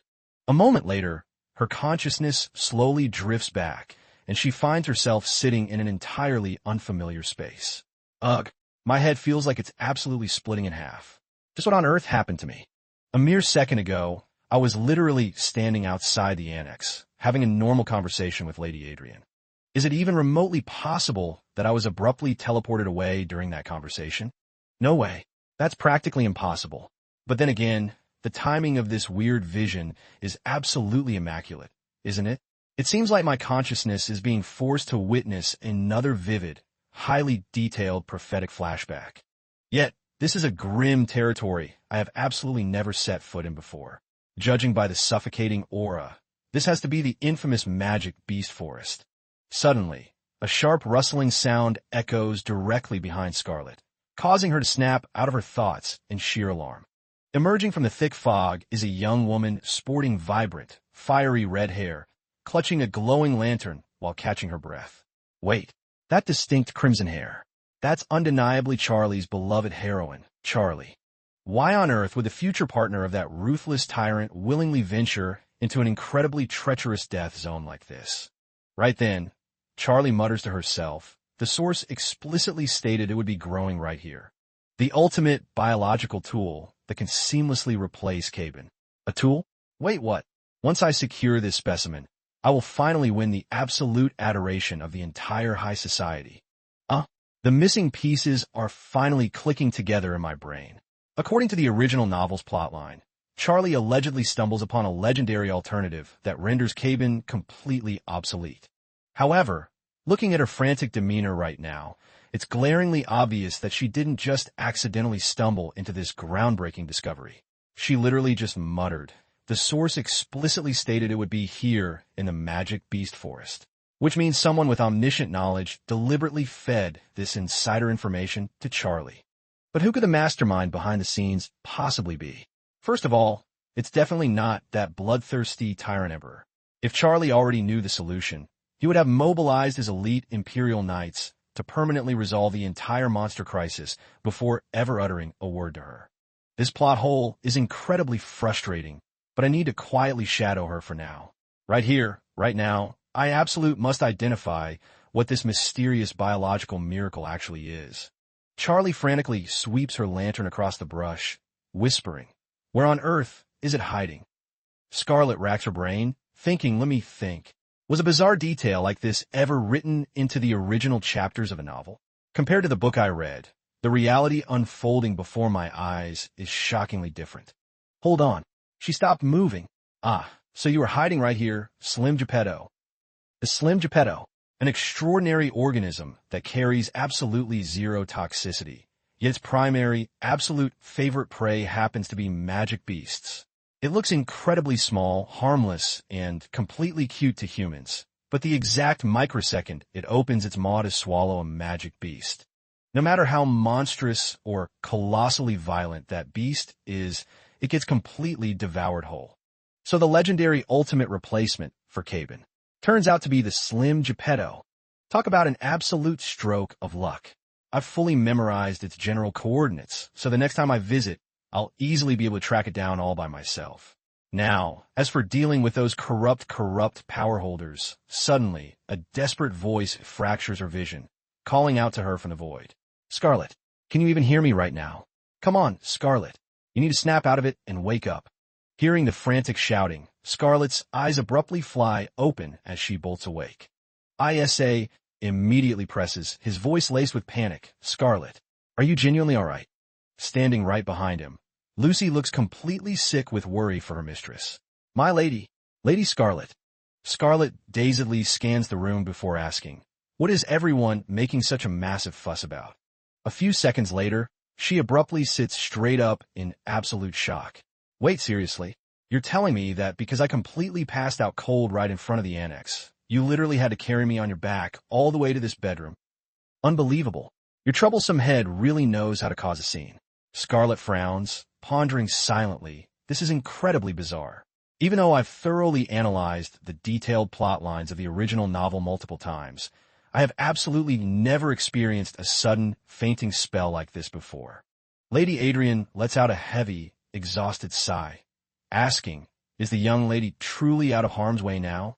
Honestly, dropping unconscious out of nowhere like that is a highly alarming issue. Indeed, Lady Adrian makes an exceptionally valid point. It was pure luck that the servants were nearby this time, allowing us to discover your collapsed body before it was too late. If you happen to pass out in a completely isolated area where no one is around, just what on earth do you think will happen to you? If your health is failing, please have the common decency to rest properly instead of actively driving everyone around you insane with worry. If staying at the main manor feels too suffocating for you, then find some other quiet estate to recuperate in. Scarlet stares intensely at the two scheming council elders, hatching a brilliant plot. Since I'm officially supposed to be in medical recovery anyway, what if I use this chance to forcefully crash at the eastern estate managed by these two elders? Isn't this the absolute perfect golden excuse? Scarlet flashes them a blindingly radiant, utterly mischievous smile and announces, I've just thought of the absolute perfect vacation destination for my recovery. Predictably, her announcement is met with immediate, roaring backlash. Absolutely not. I refuse. I couldn't care less whether the young lady goes on a luxury holiday or a medical retreat, but why on earth do you have to barge into our specific territory of all places? Why? Because the territory managed by you two esteemed elders is ultimately still the sovereign domain of our grand clan, isn't it? So there shouldn't be a single issue with me visiting, right? Are you insane? The sector under our direct jurisdiction borders the dangerous magic beast forest. Does a young lady have even the slightest concept of how terrifyingly lethal that place is? Well, I strictly intend on going regardless. So what are you going to do about it? Hand over the comprehensive operational reports of your territory immediately. Otherwise, I'll march right back and personally deliver a formal complaint to the Duke. And exactly what I witnessed down there. Well, I fully plan to record it using an official mana projection device. After all, compared to just listening to second-hand rumors from others, witnessing the raw devastation firsthand is infinitely more impactful. Wouldn't you agree? Ugh, if that is your true underlying motive, then it is admittedly difficult to refuse. Perfect. I'll officially take that as your formal agreement to my terms. Hey, exactly. This is working out absolutely beautifully. I knew for a fact those stubborn elders wouldn't dare maintain their rigid defiance. Once they are forced to escort me to the location personally, and considering the highly volatile political position of the Duke, my dear father will have absolutely no alternative but to grant his permission. With that settled, I'll go have a quick word with the Duke right now. Just then, ISA abruptly cuts in with his own furious objection, shouting, "Absolutely not.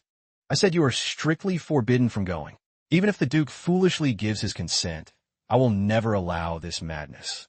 How dare you even dream of venturing into such a notoriously lethal death zone? Just traveling to that remote border will take at least 3 whole days of hard riding. This is completely out of the question. It would be 1,000,000 times safer if I went in your stead." Scarlet smoothly leans across the table and purrs, "Oh, chill out, ISA. You don't need to stress yourself to death. It's not like I'm traveling entirely unescorted. Then who on earth is going to accompany you on this dangerous trek? Oh, don't worry. You'll find out soon enough." Meanwhile, shortly afterward within the grand halls of the Imperial Palace, Charlie finishes reviewing Scarlet's formal letter and barks out an order too. "Clover. Understood, Your Imperial Majesty. Clear my entire official itinerary 2 weeks from now. Ensure there are 0 conflicts. I have a highly important personal engagement to attend to." "As you command, sire. But if I may ask, what is our destination?" "It seems my chaotic little fiancé desires to visit a rather peculiar location. A few days later, directly outside the main gates of the Grand Estate." "All right. Our travel preparations are completely wrapped up now, correct?" "Yes, my lady. The heavy-duty transport carriages are fully packed and ready to roll. We will officially depart the absolute second His Imperial Majesty arrives." The Duke coldly delivers his final stern warning. "It has been an exceptionally long time since the supreme ruler of the Empire has graced our domain with his presence, so ensure your behavior is completely flawless. Maybe you should try acting like a proper, competent patriarch yourself for once, dear father. What did you say?" Scarlet celebrates triumphantly in her mind, thinking, "Yes, this is absolutely golden. Finally, I'm officially on my way to conquer the mysteries of the magic beast forest." But wait, why on earth is Charlie taking so long to show up? According to the palace reports, his royal convoy set out hours ago. The Duke scoffs, grumbling his majesty is running incredibly late, isn't he? Indeed, even if he is a supreme sovereign, he is still strictly required to abide by the ancient protocols when entering the sovereign territory of the noble Ackman clan. Why is this old fossil acting so hilariously arrogant right now? He seems to be taking immense, petty pride in the fact that the Emperor is technically forced to travel on foot here. Scarlet blinks in absolute bewilderment. Wait, what? Are you seriously telling me that members of the Imperial royalty cannot use carriages and must literally walk when crossing into Ackman territory? Good grief. You mean to tell me that up until this very second, you actually thought that law was a joke? This ancient law is an absolute historical reality, and it actually has nothing to do with the incredibly smug, prideful tone the Duke is using right now. The complex dynamic between Kalliur and Ackman. The deep historical relationship between these two houses isn't built on standard imperial protocols or the typical political hierarchy of high society nobles. Instead, this blood covenant is treated with the absolute highest priority. A sacred, sovereign boundary that has been strictly preserved for centuries. Though realistically, this entire legacy is bound to face a brutal end under the ruthless iron fist of the Tyrant Emperor, simply because House Ackman is currently failing to fulfill its ancient hereditary duties. Right at that moment, ISA abruptly turns around, firing off another intense question, Just what on earth is going on in that chaotic brain of yours? I still absolute cannot wrap my mind around you going on a romantic retreat with His Majesty. Oh, come on. Why the shock? He is literally my official fiancé, after all. While she smoothly speaks those words, she mentally rolls her eyes, thinking, to be completely honest, being trapped in close quarters with him for 3 whole days and nights just to execute my secret agenda sounds utterly exhausting and makes me sick to my stomach. But seriously, what kind of excuse did you feed the Duke? You claimed it was a casual vacation, and he just mindlessly granted his absolute permission on the spot. The whole setup feels incredibly suspicious. Scarlet vividly recalls the exact moment she barged into the study, running right inside. "Greetings, Lord Duke." The old man jumped out of his seat in pure panic, snapping, "Have you never learned to knock?"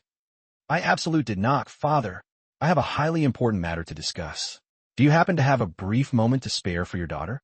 She smirked internally, thinking, "Go ahead and try to hide it, old man, but I already saw everything. The issue is I've been experiencing these sudden, terrifying fainting spells lately. It appears my physical condition has taken a severe turn for the worse, so I've been seriously contemplating taking a peaceful medical retreat." Staring intensely at the way his fingers tightly clutched the device, she thought, "Wait, isn't that a premium communication crystal orb? Is this old hypocrite secretly having a scandalous affair or something? Where exactly did you say you want to go?" "I plan to travel to the Eastern Territory managed by Lord Adrian for the next 4 years." "Don't you dare look at me with those eyes. Do you honestly think I don't know you're secretly plotting to usurp the position of clan successor? Why on earth would I ever want that? Becoming the Grand Matriarch? I wouldn't take it even if it was handed to me on a silver platter. My ultimate dream is to live a life completely free of work, basking in absolute luxury and fun." Ugh, what kind of ridiculous nonsense are you spewing now? I absolute can never expect anything resembling a normal conversation with a parasite like you. Scarlet wondered to herself, seriously, why on earth does he loathe my existence so intensely? It's not just basic hatred either. His body language shows he's actively threatened by me. And that's the whole story. So, the Duke is officially granting me permission to go on my recovery retreat, right? After all, I am such a fragile, helpless, and delicate young lady. I desperately need to go on this vacation and dream peaceful dreams in a place blessed with pure, unpolluted mountain air. Fine, having you completely out of my sight might actually be a blessing. Excuse me? I'm afraid I didn't quite catch that, Father. I said I am officially granting you permission to leave. Pack your bags and shadow those old fogies out to the border. Oh, magnificent. Then I shall happily take my leave now. But the exact microsecond Scarlet takes a few steps toward the exit, the Duke's voice drops into a menacing register. However, are you honestly going to keep pretending that you remember absolutely nothing? I'm talking about the hereditary crest, or rather, the ancestral signet ring. I've interrogated you about this countless times already, so why do you constantly act like this is the absolute first time you're hearing of it? The hereditary crest? The ancestral signet ring? Oh, absolutely not. It's just that. Your sudden question caught me so off guard that my mind temporarily went blank, that's all. Could this be the ultimate secret treasure that greedy old man has been desperately hunting for? Whatever. It's completely fine if your useless brain can't recall it right now. The sacred ancestral crest of the Ackman clan, the Scarlet Stigma.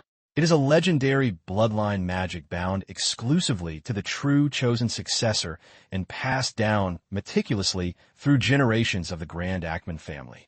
This absolute sorcery serves as the ultimate undeniable proof of the rightful patriarch. Historically, it has manifested itself in the physical world as a signet ring and a glowing crest. As for the current Duke, if he fails to secure this absolute source of authority, he will never be recognized as a legitimate, sovereign ruler of the clan. And the only thing he desperately craves to legitimize his power is that exact Scarlet Stigma. But why on earth is he relentlessly trying to track down the family's sacred crest through the original Scarlet?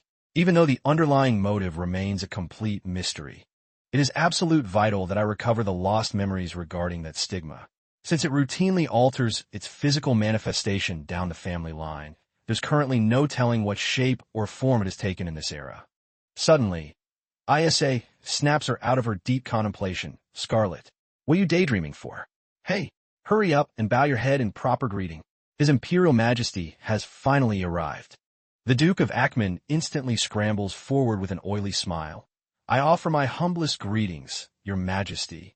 Traveling such a grueling distance on foot must have been an absolute hardship for you. You have my thanks for extending the formal invitation, Duke of Ackman. Oh, it is our absolute honor, sire. Your Majesty, as you are already well aware regarding the ancient laws of our noble house. Scarlet watches the pathetic display with utter disdain, thinking, wow, he is over-indexing on the flattery big time. The tyrant clearly has absolutely zero intention of listening to your boring speech, old man. Spot on, sister. By the way, do you happen to recognize any of those high-tier elites standing behind him? That flashy blonde guy over there is Count Rumen, the Supreme Director of the Imperial Intelligence Bureau, and the formidable warrior standing right next to him, if my memory serves me correctly, is the Supreme Commander of the Imperial Knights who serves as Charlie's personal vanguard. Even though she recognizes them instantly from her modern knowledge, she needs to play dumb for now. So she calmly fibs, nope, this is absolute the very first time I've ever laid eyes on them. Is that so? Then why on earth are they staring at you so intensely like they're hypnotized? How should I know? Wait, what is up with that? Why are those two high officials smirking at me with those incredibly knowing grins?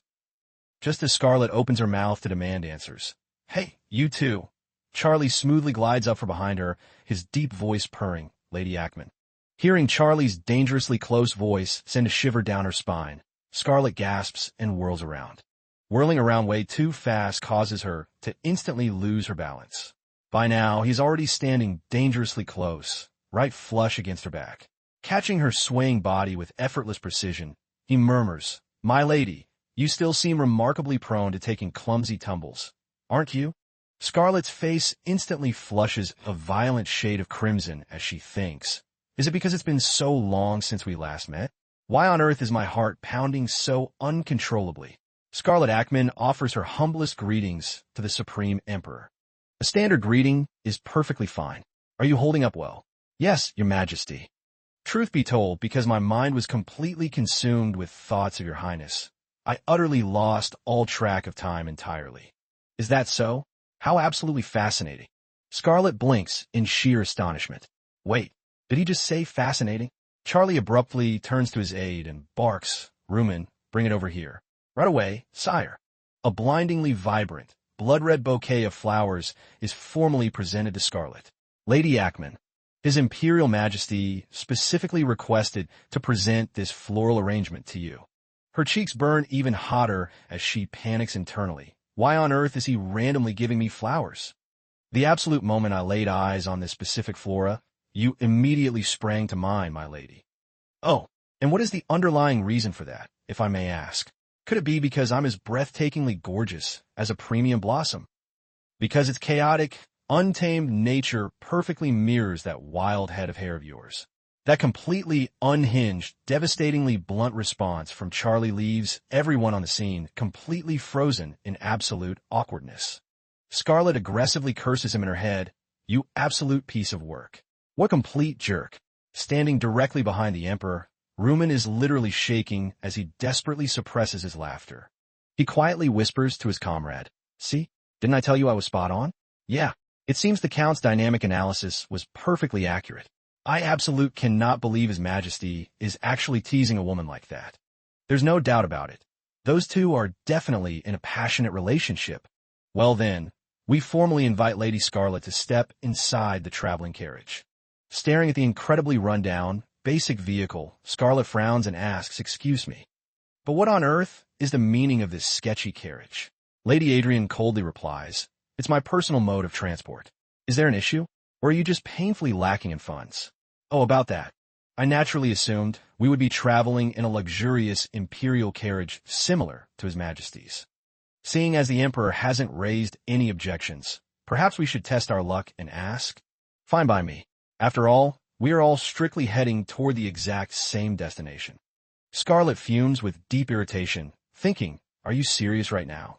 At a critical moment like this, they absolute refuse to recognize me as the official imperial fiancé. Just then, ISA comes sprinting toward them, shouting, Hey, Scarlet, what is it, ISA? Haven't you retreated back inside the manor yet? How can I when you haven't even officially departed yet? More importantly, you still strictly remember the crucial conversation we had last night, correct? No matter how much she overanalyzes it, behind that overprotective tsundere facade, it's crystal clear that her brother deeply and genuinely cares about her safety. She flashes him a warm, reassuring smile. Don't worry, I completely understand. Her mind briefly drifts back to their tense conversation from the previous evening. Scarlet, answer me honestly. Is it even remotely possible that you've actually fallen for the Emperor? Me? Why on earth are you bringing up something so completely absurd out of the blue? What do you mean out of the blue? Just give me a straight answer. I mean, you've already gone and gotten officially engaged to him, haven't you? The reality is, you are well aware of the terrifying reputation that man carries, right? His Imperial Majesty is notoriously famed for possessing a brutal, blood-stained hand. Calling that ruthless tyrant a man with a brutal hand? Well, that's an understatement, considering the corpses he's piled up could literally form a mountain range. You really have a fascinating way with words, I say. What on earth is that sarcastic tone for? Did I say anything factually incorrect? Not at all. In fact, your choice of words this time was absolutely brilliant. Oomph. So, tell me honestly, what is your genuine opinion about the man holding that dark reputation? I say, does that detail even remotely matter at this point? To me, it matters immensely.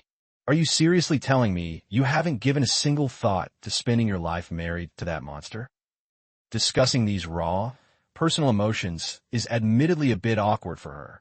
Even so, she knows she absolute has to set the record completely straight. Because at the end of the day, you are my cherished little sister. Are you deeply terrified that he will unleash that signature violence upon me? Exactly. That is precisely why I am losing my mind with worry. No matter how deeply infatuated you might be with His Majesty, I will absolute never stand idly by and watch you get physically or emotionally pulverized by anyone. Staring directly at ISA's intensely serious, protective expression, Scarlet abruptly bursts into uncontrollable laughter, tears literally welling in her eyes. Ha! Oh, come on, ISA. What is with that utterly dramatic face of yours? I have literally reiterated this to you countless times already. I told you there is absolutely zero reason to stress yourself to death over me. I am more than capable of handling myself. Uff! Can you seriously not take a life-or-death conversation with proper gravity for once? Thank you so much, brother. As expected, the only person in this entire world who genuinely suffocates me with love is Is, isn't it? Even if that's the case, you're strictly taking this item with you on your trip. Huh? What is this strange trinket? It's a high-tier mana communication crystal artifact.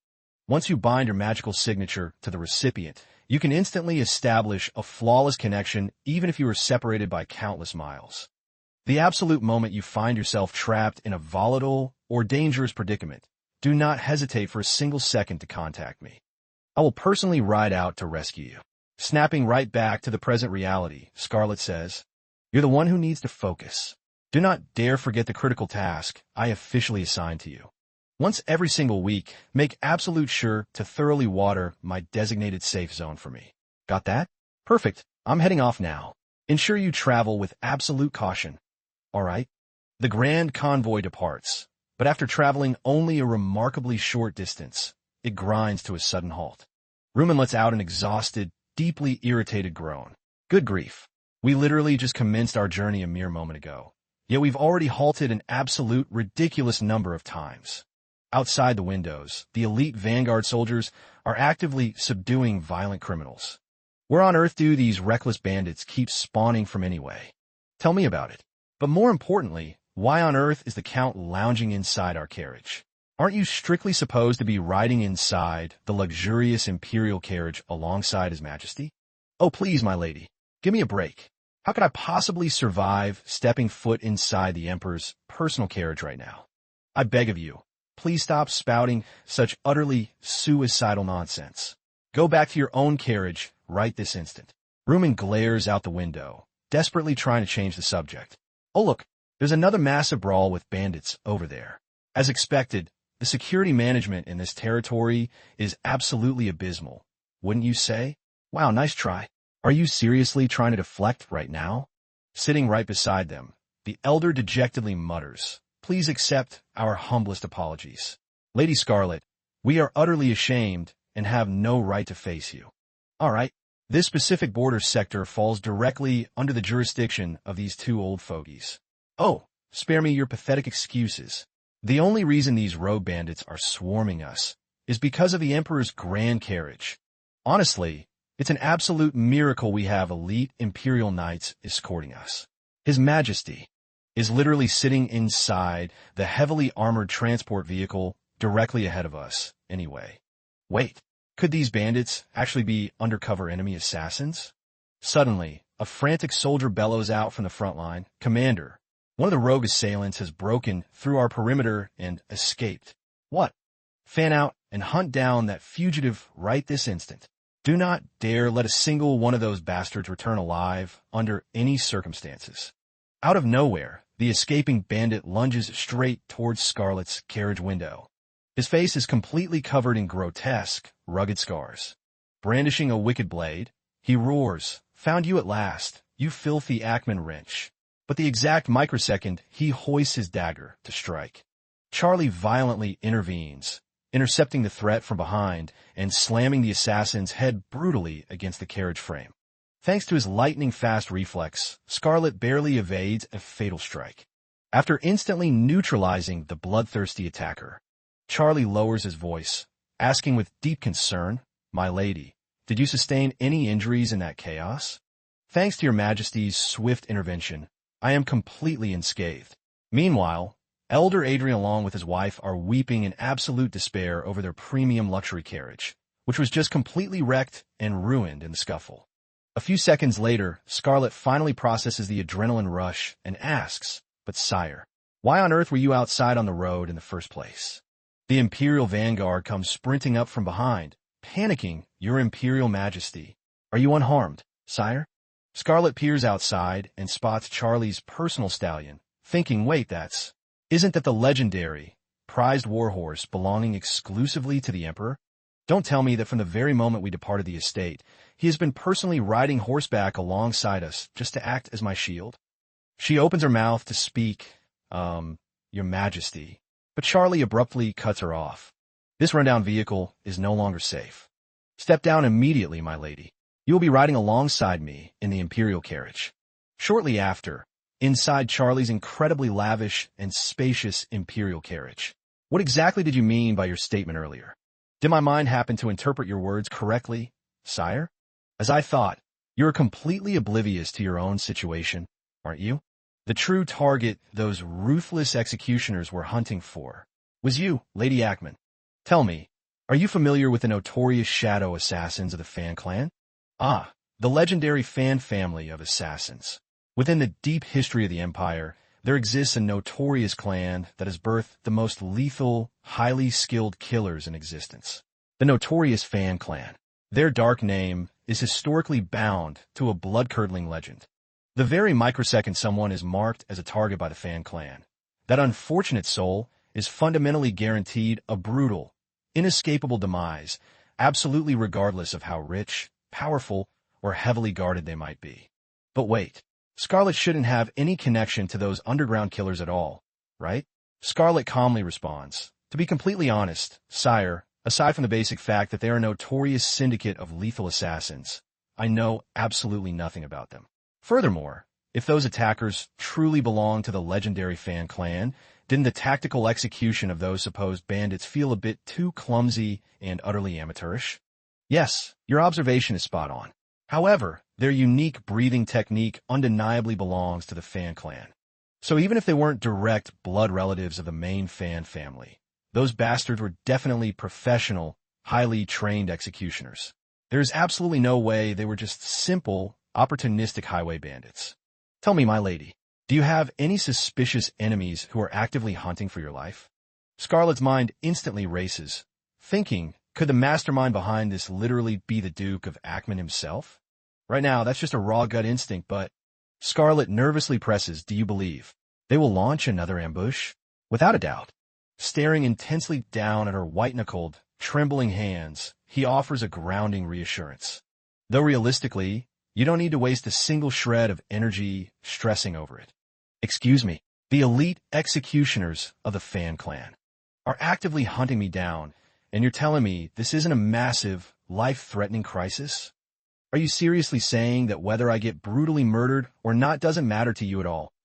I guess my imminent demise might be a trivial joke to an almighty sovereign like your majesty, but this is literally my one and only life we are talking about here. Charlie smoothly leans in close, his deep voice vibrating as he mutters, "My lady. What I meant is that you have absolutely zero reason to be terrified. Because as long as you are standing directly by my side, not a single soul in this entire empire will ever be able to lay a violent finger on you. Therefore, you can sleep with an absolute peace of mind." Those powerful, unexpected words hit Scarlet like an absolute freight train of raw emotion. "Lady Ackman, we offer our absolute, humblest apologies. The chaotic ambush that transpired this morning was entirely due to our sheer carelessness. We desperately beg for the young lady's grace to forgive our failure just this once." "Oh, please don't stress over it. It's completely fine. After all, didn't everyone manage to arrive here completely safe and sound anyway?" She mentally grumbles to herself, safe and sound indeed. I was so incredibly relaxed that I literally slept through the entire journey. Meanwhile, a certain overprotective emperor kept his eyes wide open, acting as her ultimate shield. The guard stammers nervously, but the exact moment Scarlet glances back, she catches Charlie standing directly behind her. Noticing his terrifyingly icy, expressionless demeanor, she wonders, why on earth is His Majesty giving off such a suffocating aura? Very well. Since the young lady is completely unharmed, I shall graciously overlook your incompetence this time. We thank your Imperial Majesty for your infinite mercy. The guard blinks, completely bewildered by the intense atmosphere. Suddenly, Ruman's loud voice shatters the tension. "Your Imperial Majesty." "Ah, Sai, there you are. We have an urgent matter of utmost importance that strictly requires your personal review immediately." Scarlet slowly tilts her head up and says, "I shall happily rejoin you during dinner, your Imperial Majesty." "Rest well for now, my lady." "Understood, sire. I shall eagerly await our meeting." Being trapped in that incredibly tight, shared carriage ride was admittedly a bit awkward and embarrassing for me, but it's entirely thanks to his presence that I managed to reach this destination completely unscathed. I absolutely have to find a proper way to repay his immense kindness, don't I? Later that evening, as the entire entourage is comfortably winding down and relaxing, the sharp, rhythmic clinking of a glass suddenly cuts through the chatter. "Attention, please. Gather around, everyone. Could I trouble you all to lend me your ears for just a brief moment?" The individual commanding the room is none other than Scarlet herself. It's nothing overly extravagant, but I simply wanted to extend my deepest, most heartfelt gratitude to each of you. You have all endured such a grueling, exhausting journey just to escort me safely here. And so, Lady Adrian instantly mutters with an annoyed roll of her eyes, "Ugh, what kind of nonsense is the young lady plotting now?" Now that our formal dinner has officially concluded, and while we enjoy this peaceful moment of rest, I would love to present a special token of appreciation to everyone who has relentlessly shielded and protected me throughout these chaotic past few days. I shall perform a classic melody entitled "Breathtaking Serena." Charlie's sharp gaze immediately locks onto her, tracking her every single micro-movement. Scarlet deliberately shifts her eyes, meeting Charlie's intense stare head-on. The silent contact causes Charlie's heart to instantly skip a violent beat. "Please sit back and enjoy the performance." Scarlet confidently takes a deep breath and begins to belt out the opening chords. As the lyrics begin to echo through the night air, the entire audience is instantly paralyzed, completely transfixed by the sheer audacity of the sound. But just when she expects an absolute masterpiece, an elite knight whispers under his breath, "Wow, the young lady's singing voice is absolute, unmitigated trash." Huh. What follows is a sea of utterly deadpan, completely unenthusiastic faces across the entire night vanguard. Scarlet panics internally, sweating nervously as she thinks, "Oh, how are they genuinely reacting to this?" I openly claimed that this was my grand gesture to repay everyone's hard work, but by delivering a performance this incredibly agonizing, that notorious tyrant emperor should absolutely despise me by now. Isn't that exactly how the reverse psychology is supposed to work? Let's take a quick peek and see what kind of disgusted expression he's making. But the exact second Scarlet snatches a glance toward the throne, she discovers Charlie desperately covering his mouth, violently shaking as he suppresses a laugh. Her eyes widen in absolute, sheer bewilderment. Wait, is Charlie actually laughing right now? After slinking back to her personal tent in total defeat, she flops on her cot and groans, "Ugh, I'm absolutely exhausted. I genuinely calculated that executing such a spectacularly horrific performance in front of the elite crowd would instantly make me the most loathed person in the entire entourage. Who on earth could have predicted it would backfire so catastrophically? I mean, seriously? Who in their right mind bursts into genuine amusement at a musical train wreck like that? Is he completely immune to second-hand embarrassment? Ugh, what tactical strategy am I supposed to deploy for the remaining duration of this grueling itinerary? There is absolute zero chance I can fall asleep now. Maybe a midnight stroll will clear my head. Scarlet, completely unable to rest, decides to wander out into the quiet night. She unexpectedly crosses paths with Charlie, who is standing quietly beside his loyal stallion. At that precise moment, he shifts his gaze directly toward her. Scarlet rushes over and asks, "Your Imperial Majesty? What on earth are you doing out here?" "I was just making my way back from a routine security patrol. But what about you, my lady? Is something the matter?" "Oh, not all, sire. I merely stepped out to catch a breath of fresh air." Wandering around completely unescorted at this ungodly hour, she blinks blankly, wondering if she always needs a chaperone, while inside his mind, Charlie is suddenly flooded with some incredibly intense, less than innocent thoughts. "Your Majesty? Is something wrong?" "It's nothing. If you're determined to stroll, it is not my place to forbid you." "Are you not planning to head back to your quarters, sire?" Suddenly, Charlie turns back and casually offers, "Care to join me for a ride?" And just like that, Scarlet finds herself awkwardly seated right behind Charlie, sharing the exact same horse. Scarlet's face burns with anxiety as her breathing grows completely erratic. Good grief, this proximity is so suffocating I can barely breathe. What sudden whim possessed him to drag me along for a midnight ride anyway? Doesn't sharing a saddle with me make him feel incredibly uncomfortable? No, wait. From the very beginning, a tyrant like him wouldn't care about such trivial details. Is there any safe topic I can bring up right now? After a long, agonizing mental debate, Scarlet finally breaks the ice. Your Majesty, I overheard that you have urgent business elsewhere tomorrow, correct? Where exactly are you heading, sire? I'm making a brief trip to Razahel, then returning. Razahel? Wait, that specific location was never mentioned in the original novel. The journey will only consume half a day, so I shall depart precisely at dawn. I am calculated to make my return by noon, so will not disrupt the main travel itinerary. Ah, I see. So due to some pressing diplomatic matters first thing in the morning, Charlie will be temporarily absent from the entourage. To be completely fair, judging strictly by his outward actions, I actually quite respect him. He doesn't impose utterly ridiculous, tyrannical demands on his subjects. In fact, ever since his official ascension to the throne, the ruthless tyranny of neighboring foreign empires has significantly plummeted. But seriously, why does he always look so incredibly unapproachable and tense? Suddenly, a bizarre, rustling noise echoes from the dark brush behind them. Charlie catches the sound instantly, his elite combat instincts locking in a high alert. "My lady, hold on to me with absolute grip." "Ah, yes, sire." The next microsecond, the stallion lunges forward, tearing through the night at a suicidal speed.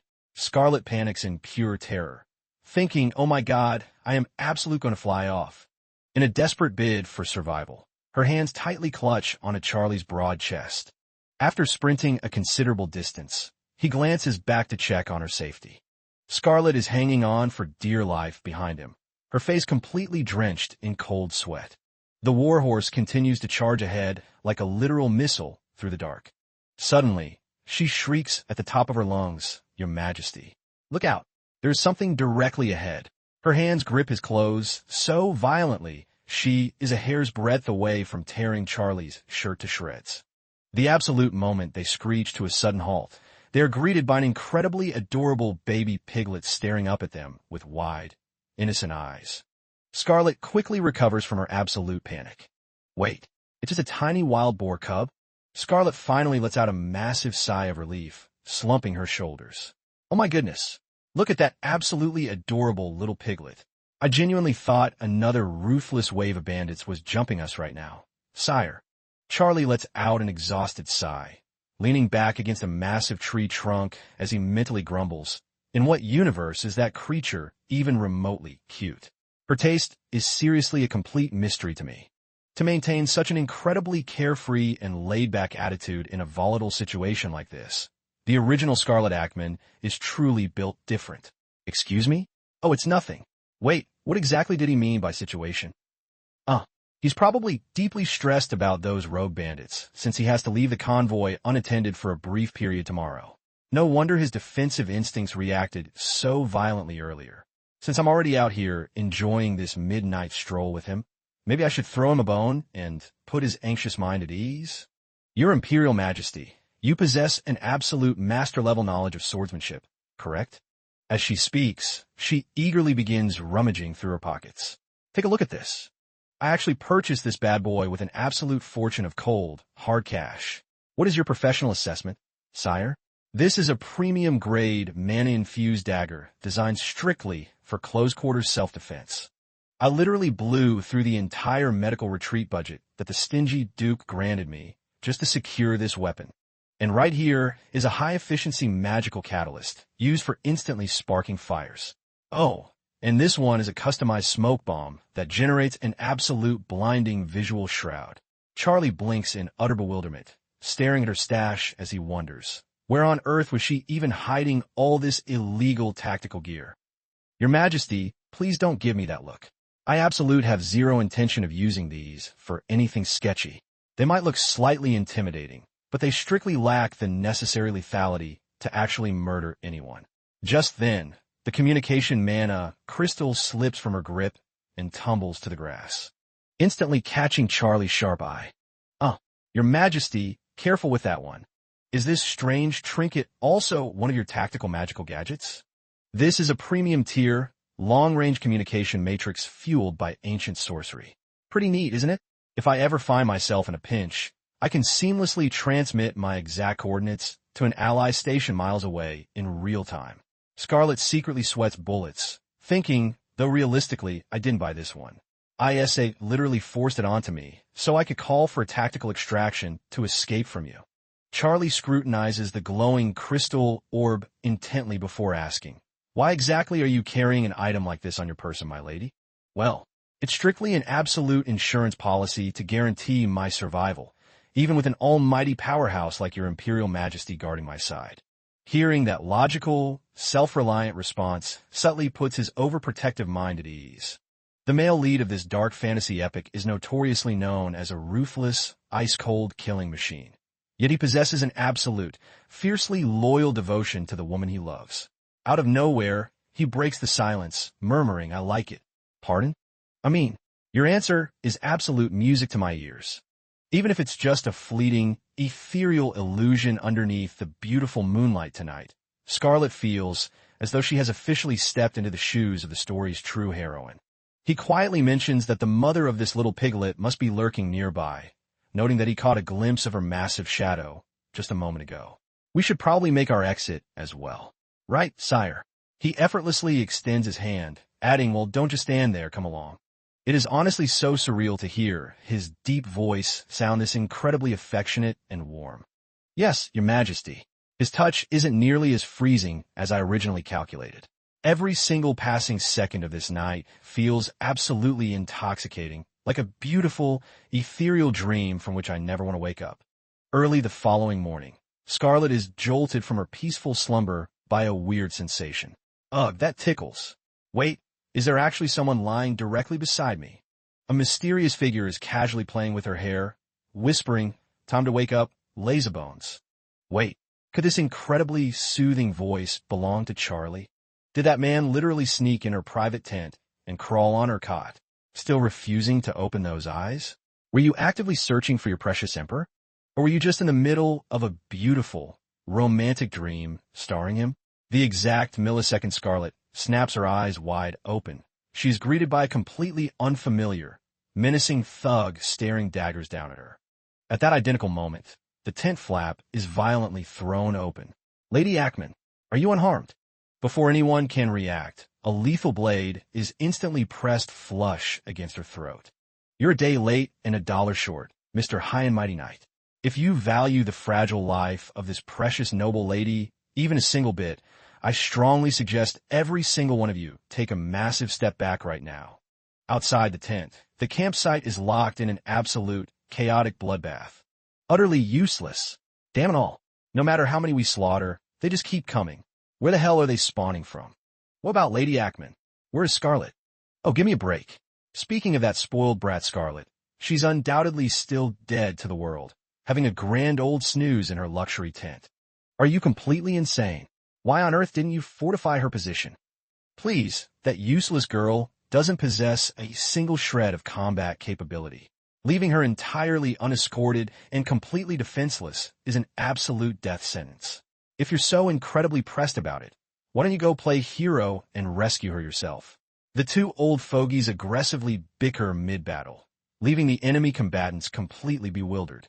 What on earth are these two ancient dinosaurs doing throwing a tantrum right now? Suddenly, a frantic scream echoes across the clearing. Unban that blade. Release the lady. Lady Scarlet. The fiery, red-haired assassin digs his dagger aggressively deeper into Scarlet's porcelain skin. Now, didn't I strictly advise you bastards against throwing a reckless tantrum? Every single one of you drop your weapons immediately. Do not dare commit any futile, suicidal actions. Even the elite Grand Commander of your precious Knight Order has officially surrendered. See? The defeated Knight Commander hangs his head in absolute shame. I offer my humblest apologies, Lady Ackman. I am nothing but a useless, pathetic piece of trash. Scarlet calmly assesses the crisis, asking, very well. But where on earth is Charlie? His Imperial Majesty departed for Razahel at the absolute crack of dawn. There is absolute zero chance the Emperor will be returning anytime soon. My lady. What on earth are these clueless fools rambling about? This is honestly getting so incredibly boring. It's almost as if these pathetic grunts are strictly waiting for Charlie to officially leave the perimeter before executing their calculated ambush. Could they potentially be directly affiliated with the ruthless shadow assassins we encountered yesterday? What exactly do you intend to achieve here? Is my life your primary target? My precious little noble lady, what could I possibly gain from leaving you a corpse? You can officially rest easy. As long as you remain perfectly submissive, your life is completely safe. Though whether you sustain a few brutal injuries or not, well, that is entirely up to your cooperation. Scarlet analyzes the situation rapidly, thinking, so their ultimate objective isn't to assassinate me on the spot? Because of this highly coordinated, sudden ambush, I didn't have a single microsecond to pull out my tactical gear. The only asset at my immediate disposal right now is... She tightly grasps the glowing communication mana crystal hidden inside her palm. I never calculated that I would end up utilizing it in a desperate manner like this. The crystal instantly transmits an emergency distress flare straight to Charlie. He instantly intercepts Scarlet's critical magical signature, his sharp eyes narrowing as he violently wheels his steed around. Rumen panics, asking, Your Imperial Majesty, what is wrong?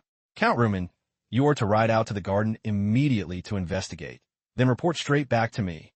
The garden, sire? But what on earth is the emergency reason to suddenly raid the garden? I have just detected a highly specific, familiar ripple of raw mana. Back at the chaotic campsite, a sharp, agonized shriek pierces the tense atmosphere. The crimson-haired thug sneers. Oh my sincerest apologies. Did that leave a nasty mark? The weather out here is freezing, yet I am standing here, showing you absolute goodwill. Hey, order the rest of the squad to pile all the looted treasures straight into the transport carriage. Right away, Commander. My lady, are you sustained in any way? I am completely fine. Even so, we cannot dare to lower our guard for a single second. Those lowlifes are undeniably far from simple, average highway bandits. Most notably that psychotic, red-headed ringleader. What on earth is his true, hidden identity? Scarlet abruptly turns her head to press the captive elders. Are either of you familiar with the legendary shadow assassins of the Fan Clan? The two senior nobles freeze in absolute shock for a brief moment before asking, "How on earth does the young lady possess knowledge regarding that forbidden syndicate?" His Imperial Majesty personally enlightened me on the matter yesterday. The Emperor noted that their distinct combat forms perfectly mirror the secret breathing techniques of the Fan clan. Wait, is it possible that their existence is heavily obscured from the general public? A few years ago, that entire bloodline was completely obliterated by the ruthless hands of the supreme patriarch of the Ackman family, the very ruler who was absolute, never recognized by the public masses. Every single practitioner who possessed knowledge of that secret style was supposed to have been thoroughly purged from existence.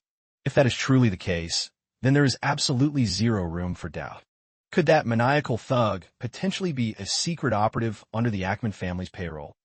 The red-haired commander swaggeringly approaches, clapping his hands. "Oh, color me absolutely impressed. You ancient fossil are remarkably sharp, aren't you, old man?" Sometimes, pretending to be completely clueless makes life a whole lot easier, old man. He aggressively strides forward, violently hoisting Lord Brian up by his collar as he sneers. "Drag the young lady out of here immediately. Right away, boss. What on earth do you think you are doing? Lord Brian has absolutely nothing to do with this internal conflict." "Exactly. And since he's a nobody, it won't matter a single bit if he ends up as a corpse, right? Because he has nothing to do with this. It won't matter, even if Lord Brian is brutally murdered right before our eyes." Hearing those chilling, ruthless words echo through the camp, Scarlet screams at the top of her lungs, "Unband him. Stop this madness right now. Isn't your ultimate, high-value target strictly me anyway? Whatever your demands are, I will comply with absolute obedience. Just do not dare lay a single violent finger on anyone else." The red-haired commander stops in his tracks, turning around with a wicked smirk. "Oh, what's this? If I take my own life right here, your grand operation is completely ruined, isn't it? I have heavily calculated that to their mysterious employers, keeping me breathing is of absolute, paramount importance. Though I still lack the specific data as to why, they strictly require me alive to fulfill their hidden agenda. However, this high-stakes gamble is an absolute double-edged sword. If my threat fails to hold weight, my life is fundamentally forfeit right here and now. Like I just declared, I will absolute end my own life right this second. I am going to completely sabotage the Duke's grand scheme," and the red-haired mercenary merely scoffs, wearing an utterly amused, arrogant grin. Scarlet presses on aggressively. "I am fully aware that I am the sole prize you are hunting for. I have to deploy every single psychological tactic in the book to fracture his composure. Isn't the strategic layout of your ambush painfully obvious to me? You cowards purposely launched your assault the absolute second His Majesty vacated the perimeter. Knowing I possess zero combat prowess, what exactly do you think you can do to me?" Suddenly, Scarlet's eyes widen as she gasps, looking past them. "Ah, your Imperial Majesty." The very instant those dense mercenaries catch the name of Charlie, pure panic strikes their souls, and they frantically spin around to look. Recognizing the perfect tactical opening, Scarlet instantly sheds her bounds, which she had secretly sliced open using her hidden mana crystal beforehand. With absolute precision, she drives her elbow viciously into the solar plexus of the guard beside her. The crimson-haired leader roars in pure fury. "What the hell are you useless morons doing? Seize her now." Scarlet swifts a hidden ornamental blade straight from Lady Adrian's waist pouch, leaving the old noblewoman completely paralyzed in sheer terror, before firmly pressing the cold, razor-sharp steel directly against her own porcelain throat. "What's with that utterly pathetic look on your face? Huh? It's almost as if a low-life mercenary like you never once calculated that a fragile noble lady would throw such a wild card into your perfect little plan, right? Drop the steel and quit playing games, girl. That volatile, suicidal stunt doesn't suit a refined, drop-dead, gorgeous noblewoman like yourself at all." "Oh, really? Because personally, I think this dramatic aesthetic suits me beautifully." As the words escape her lips, she aggressively tightens her grip on the hilt, to break free from this suffocating, life-threatening deadlock. "I have absolute zero options left on the table. I beg of you, Charlie, do not dare arrive too late to save me. You pathetic low-life bastards. I'll see you all burning in the depths of hell." But right on cue, just as her desperate heart had prayed, Charlie abruptly materializes from thin air, firmly clamping his powerful hand around her wrist. Scarlett's eyes light up with pure, ecstatic joy. It's Charlie, your Imperial Majesty. How on earth did you make it back so incredibly fast? Charlie casually flicks the stolen dagger straight out of Scarlett's trembling grip. We will discuss your reckless stunt later, my lady. He narrows his icy eyes, glaring forward with absolute malice. Our absolute top priority right now is to thoroughly liquidate these low-life pests first. Count Rumen, escort the young lady to safety immediately. Right away, sire. Lady Ackman, please follow me this way. Please be careful, your majesty. Those mercenaries possess. Charlie ruthlessly cuts her off, his deep voice dropping to a dangerous whisper. Lady Ackman, you possess absolute zero reason to worry about my safety. Simply close those eyes tightly. Do not dare look and do not dare listen. Even I cannot predict what horrific state their corpses will be left in. Consider my current temperament is extremely displeased right now.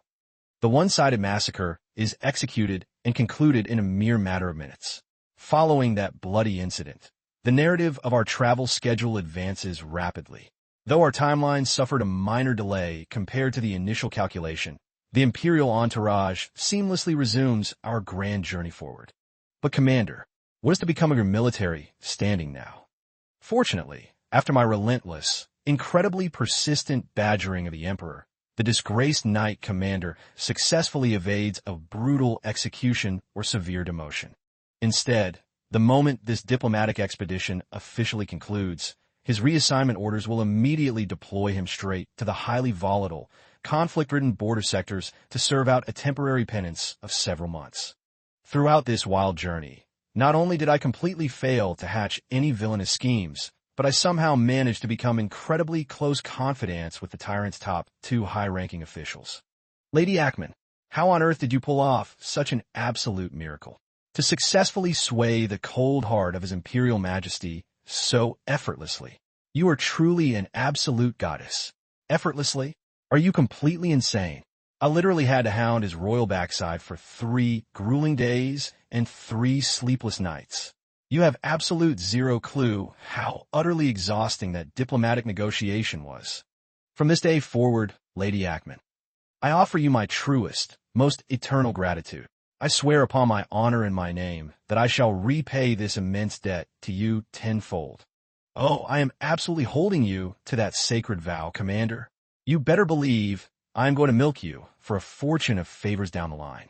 Without a single shred of doubt, my magnificent lady.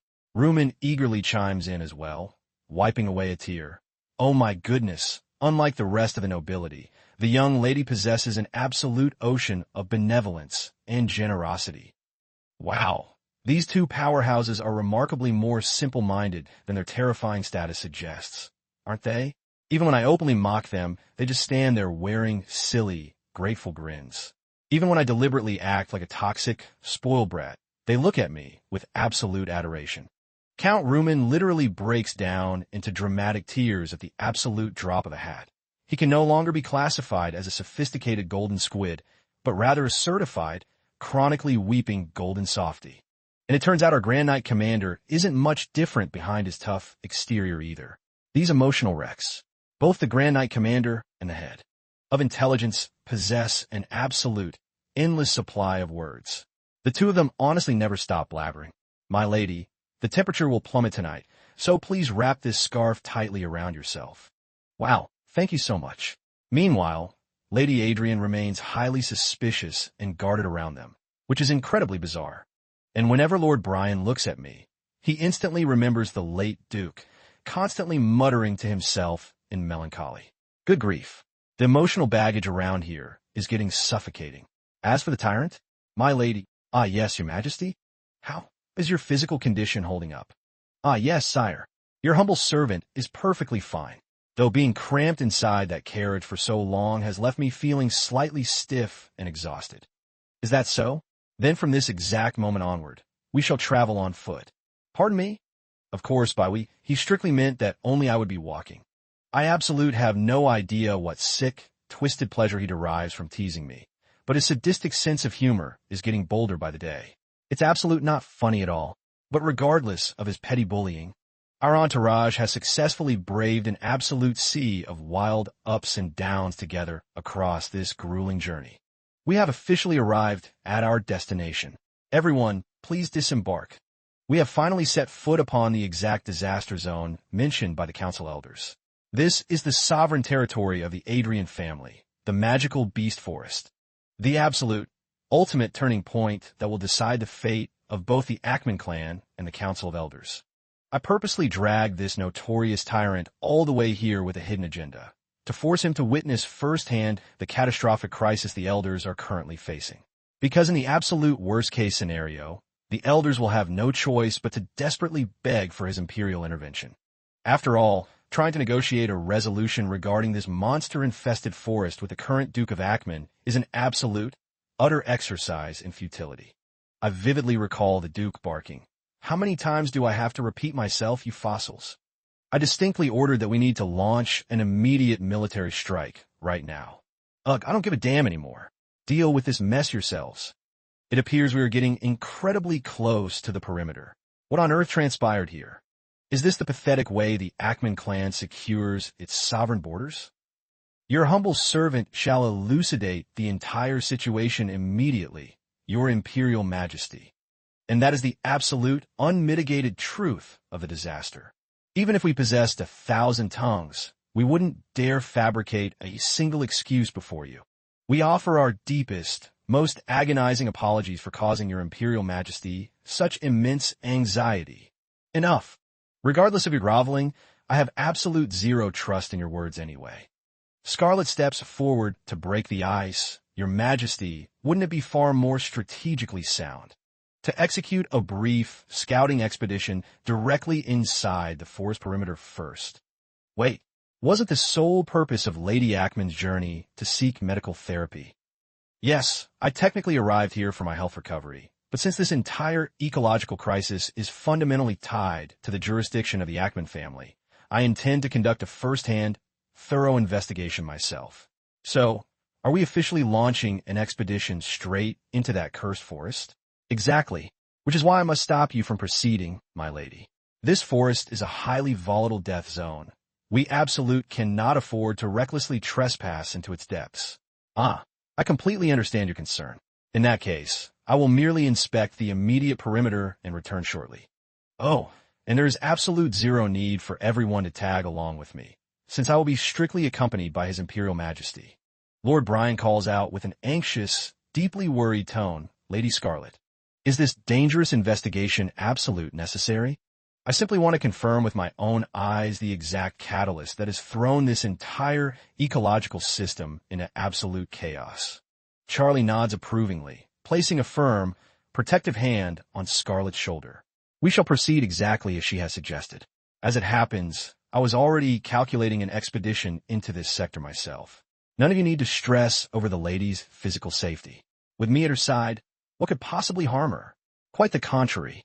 Leaving her with a bunch of incompetent weaklings is where the real danger lies.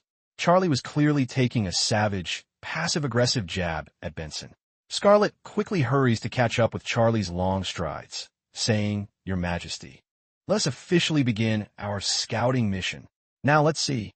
From the primary gateway, if we advance directly toward the eastern grid, we should eventually cross paths with a massive ancient tree." Watching Scarlet seamlessly navigate the terrain, Charlie raises an eyebrow and asks, "Have you secretly explored the depths of this forbidden forest before, my lady?" Scarlet instantly freezes in her tracks like a literal statue. "Pardon me? Absolute not. How could that even be possible? This is a hazardous territory that even the elite council elders dare not trespass.